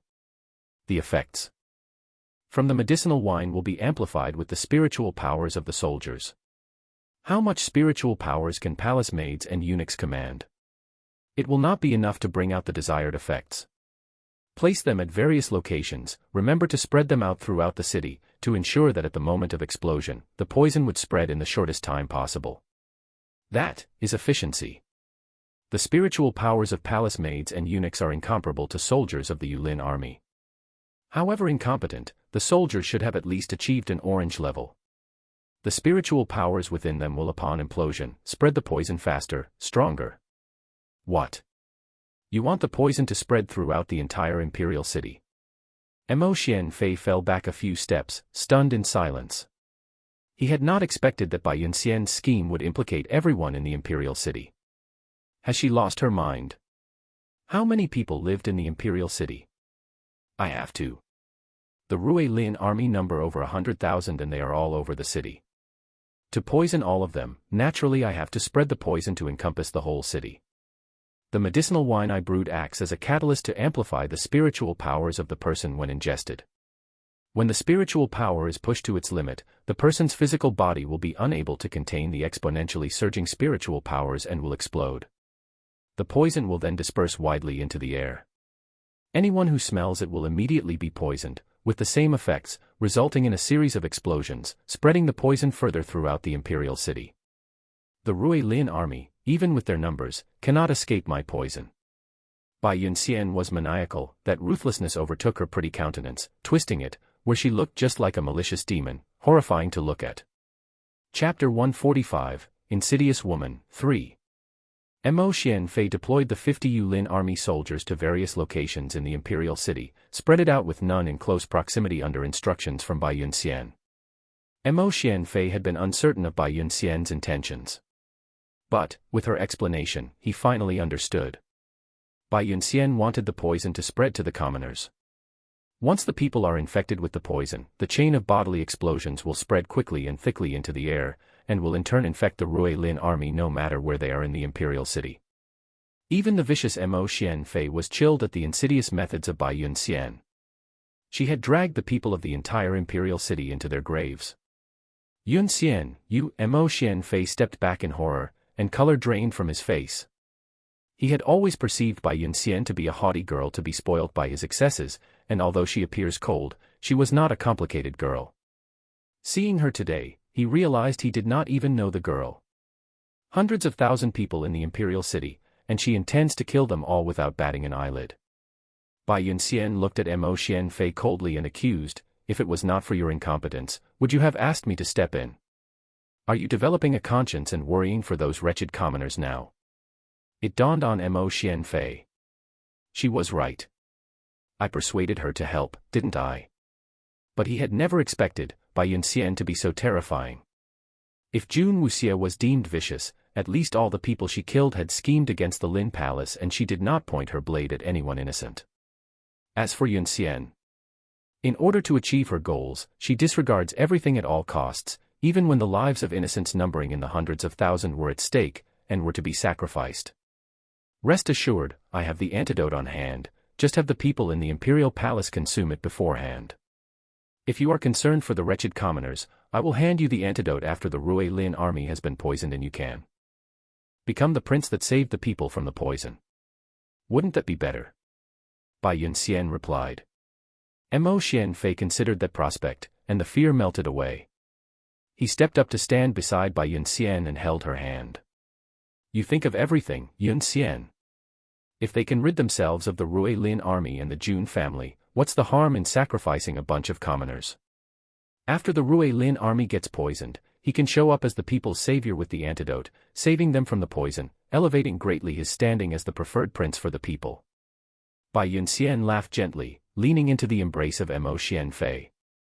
What you covet, I will bring to you. But remember, after the Rui Lin army is poisoned, let nobody lay a finger on Jun Wuxia. Leave her alone. Mo Xianfei was confused. Bai Yunxian lifted her eyes full of venom. Killing her off just like that is letting her off too easy. I will dismember her, cut off her tongue, gorge her eyes out, and stuff her in a barrel of poison in pure torment before it can appease the affront she has inflicted on me. Anyone who goes against her will taste death like never before. Mo Xianfei laughed warily, his fear creeping back into him after hearing those words. He could not help but gulp his saliva as he felt chills running down his spine. Comparing it to Jun Wuxie's massacre, Bai Yunxian's scheme was truly insidious. He could not help but wonder who was the true devil. Chapter 146, Poison, 1. Under the cover of night, 50 plainly dressed figures slipped out the back gates of the imperial palace. They quickly dispersed to various parts of the city. If one were to observe carefully, their varied destinations were evenly spread out over the grounds in the imperial city. In silence, 50 doors were tightly latched, hiding the very source of the nightmare, unknown to the people in the imperial city, that will soon engulf them all. Days passed. Jun Wuxie's Rui Lin army had been in the imperial city for a week. In these 7 days, Jun Wuxie had been quietly hiding in the Lin Palace, training her spiritual powers. Jun Xian, under the meticulous care of Jun Wuxie, had miraculously fully recovered. Passing the imperial palace, he saw that it has been cleaned and had regained its regal grandeur. Under Jun Wuxie's instructions, he had in these 7 days undergone a crash course, being forced to see the realities the commoners faced daily. It has become his routine to walk the streets daily doing good deeds and dispensing favors as the Crown Prince of Qi. As he was walking past a residence with Rui Lin army guards, the tightly latched door burst open suddenly and a figure rushed out, wailing in anguish, running in the street, seemingly gone mad. As it was morning, the streets were crowded with people and the lunatic had knocked down a few passerby, with the initial outburst. "Go see what is the matter." Mo Qianyuan, seeing the uproar on the street, ordered the Rui Lin army guards to investigate. In the middle of the crowd, the man's body was bloated and flushed in a shade of red. He was moaning in pain. His body continued to bloat freakishly and his clothes tore and his skin stretched. Blood gushed out where the skin and flesh stretched to its limits as the number of wounds multiplied. His face had bloated to be beyond recognition and wounds started to open up and blood covered his face. It was a gruesome sight. He rushed into the crowd, his hands clawing at his own body. The Rui Lin army guards who went up to investigate wanted to suppress him but were thrown off with brute strength. That power he possessed was abnormal for any man. The lunatic's actions had driven the people into a frenzy, many screaming in terror and fleeing in all directions. Mo Qianyuan saw the mayhem in front, decided to see for himself. He summoned his contractual spirit, and it took the form of a long spear with a black tassel. He kicked off the ground and flew towards the lunatic, his spear point whipped out like a dragon's strike through the man's arm, pinning him to the ground and stopping his raging rush. Despite being pinned to the ground by the spear, he struggled fiercely, paying no heed to the pain, oblivious to the spearhead lodged in his arm. He roared like a beast, struggling to get up. Mo Qianyuan stood beside the men, deep in thought about the beast-like men. His weird antics made him very suspicious and he was about to ask. The raging lunatic suddenly let out a ear-splitting roar, and his body suddenly expanded exponentially. With a loud explosion, his body scattered in all directions and rained down in pieces. The blast had Mo Qianyuan covered from head to toe, in blood and other remnants from the explosion. The violent explosion in the city caused a red rain of flesh and blood, like a devilish red lotus, that bloomed in the street. Part 1 of the series ends here. Thank you for watching and listening. If you find it interesting, please give us a like, a comment and a subscription so that we have the motivation to make the next videos.